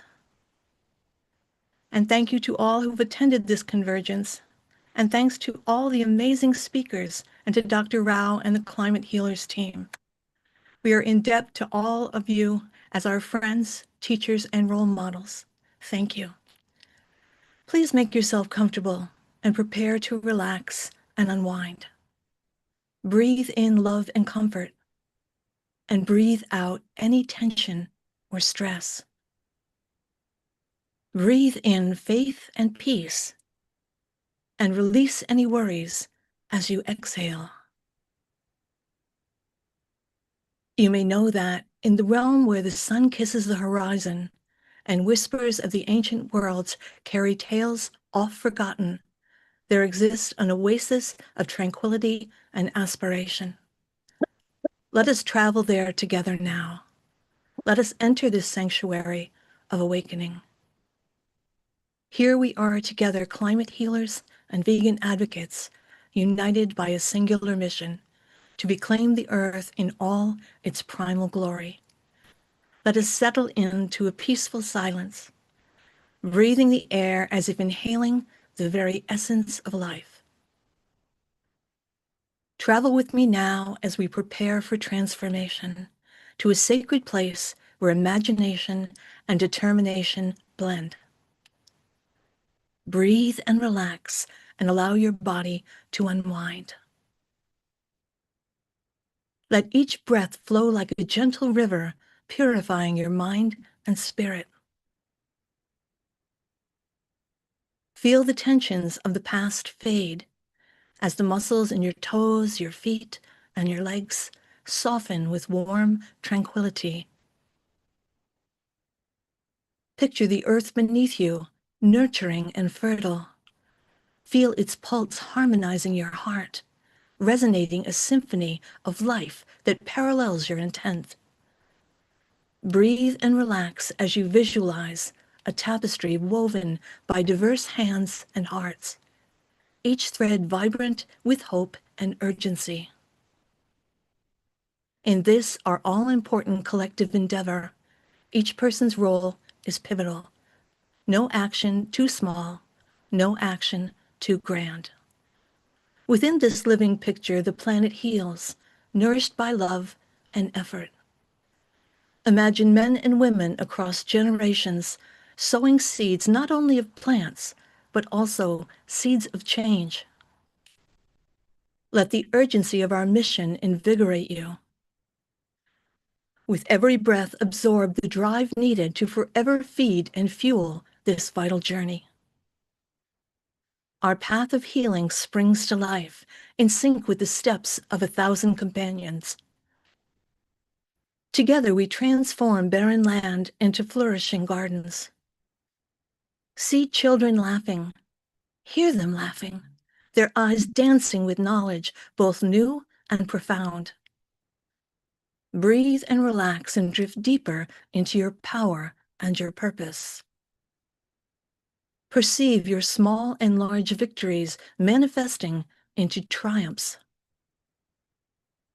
Let sparks of inspiration of all kinds illuminate your minds with actionable ideas.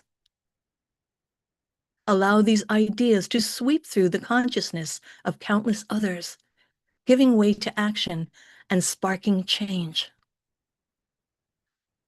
Imagine your hands working tirelessly, sharing the future through deeds crafted by love and conviction. The creatures of our shared world appear before you, their eyes filled with gratitude. Glance forward beyond the horizon of tomorrow, into the sanctuary of the future. Gaze upon the earth, vibrant and alive, a testament to your efforts and dreams realized. The gardens spill over with nourishment. Marketplaces bustle with visions of harmony. Imagine the world's fields with enough bounty to sustain us all. Let the picture unfold, a world renewed, where every single being is well-fed and peaceful. Species once endangered now flourish, respected as sacred companions in the dance of life. Those are the goals. This is what we are each striving to create. Feel pride not for oneself alone, but every soul bound to this quest by an invisible thread. Our quest continues, patient and limitless, holding the promise of tomorrow in its grasp. Tomorrow is ours to create through our thoughts and actions. See, feel, and hear yourself doing what you can do to help create a healthy, kind world where all beings are free and fed, and where the promise of many tomorrows is more than just a dream. That's right. You have talents, you have gifts, you have abilities, and you are now giving yourself the impetus and the strength and power and the peace that you are good enough to do this work. You are putting that all together so that you can help create in a meaningful way, with ideas large and small coming to fruition through you. And thank you. As you open your eyes, let your resolve blossom. With our purposes renewed, let us feel pride and passion flowing through our minds, hearts, and bodies. Thank you, thank you, thank you. And namaste, vegan, and amen.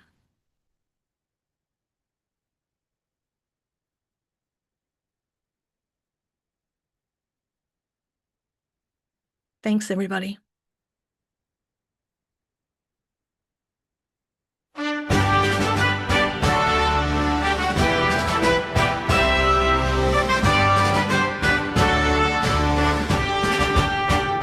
The earth is calling soft and clear, not with judgment, not through fear. She whispers through the wind and trees, remember who you're meant to be.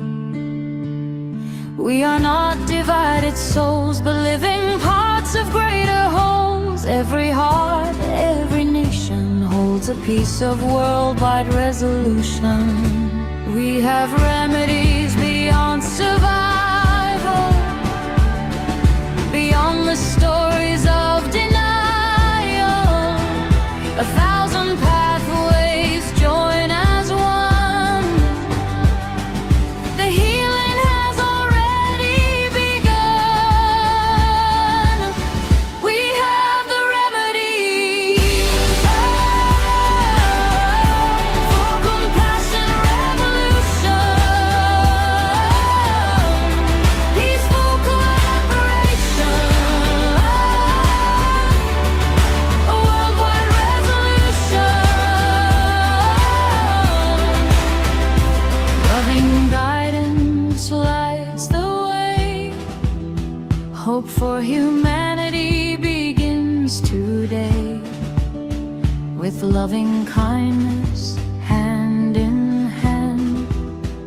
Together we restore the land. True nature lives in every seed, in every generous word and deed. The rivers, forests, skies and seas reflect the peace we choose to breathe.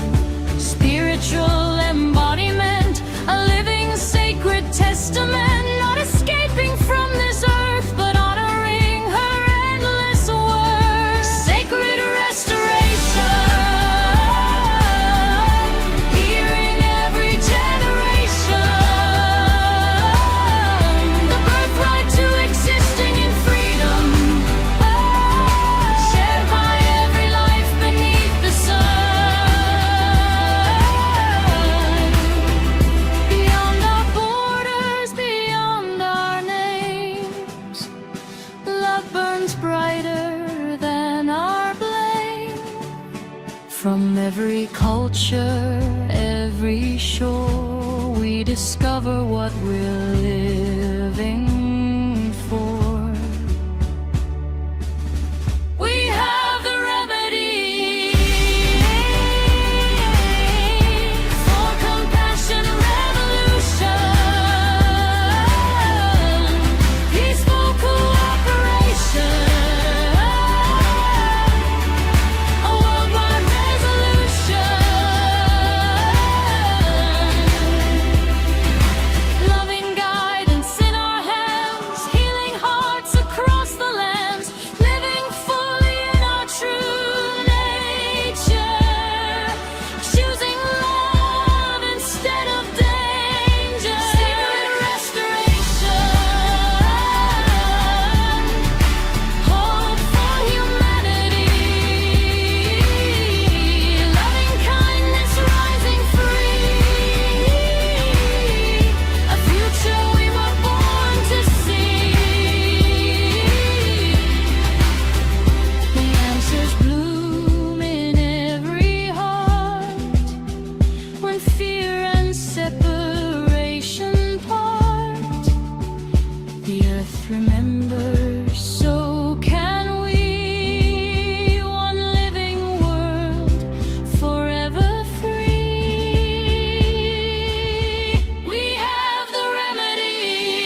Do we have an MC for this here after party?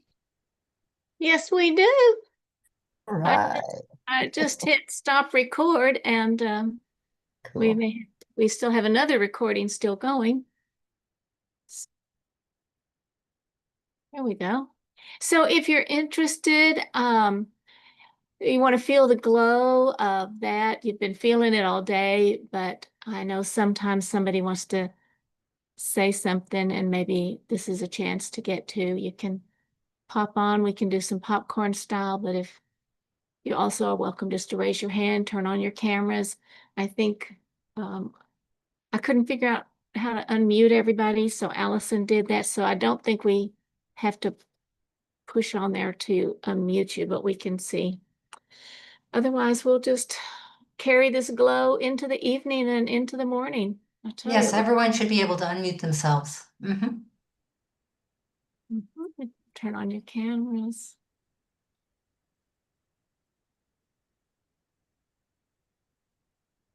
Wow, I look at just wanted to- Nicole's background. Go ahead, Deepti. I wanted to say it was amazing but exhausting listening, everyone. I don't know how you all did. Moderating nonstop, 2 days, 20 hours. Like, where did you get the energy from doing it? You guys are amazing. Seriously. Thank you. It felt like it was over really fast. I mean, maybe when you're in it, no, it's moving. It's over already, and I'm a little upset. I have felt different ways, sometimes very tired at the end where I didn't want to do an after party. I just need to unwind. But you're right, it does take focus. Yeah. And yet we're learning so much. So there is, it's really good to have some time to pause. Yeah. And maybe, there's so much you want to make connections with. You don't want to lose it. Question. Do Yeah. we still have to be live, or we can pause it? Oh, the live stream. That's a good point.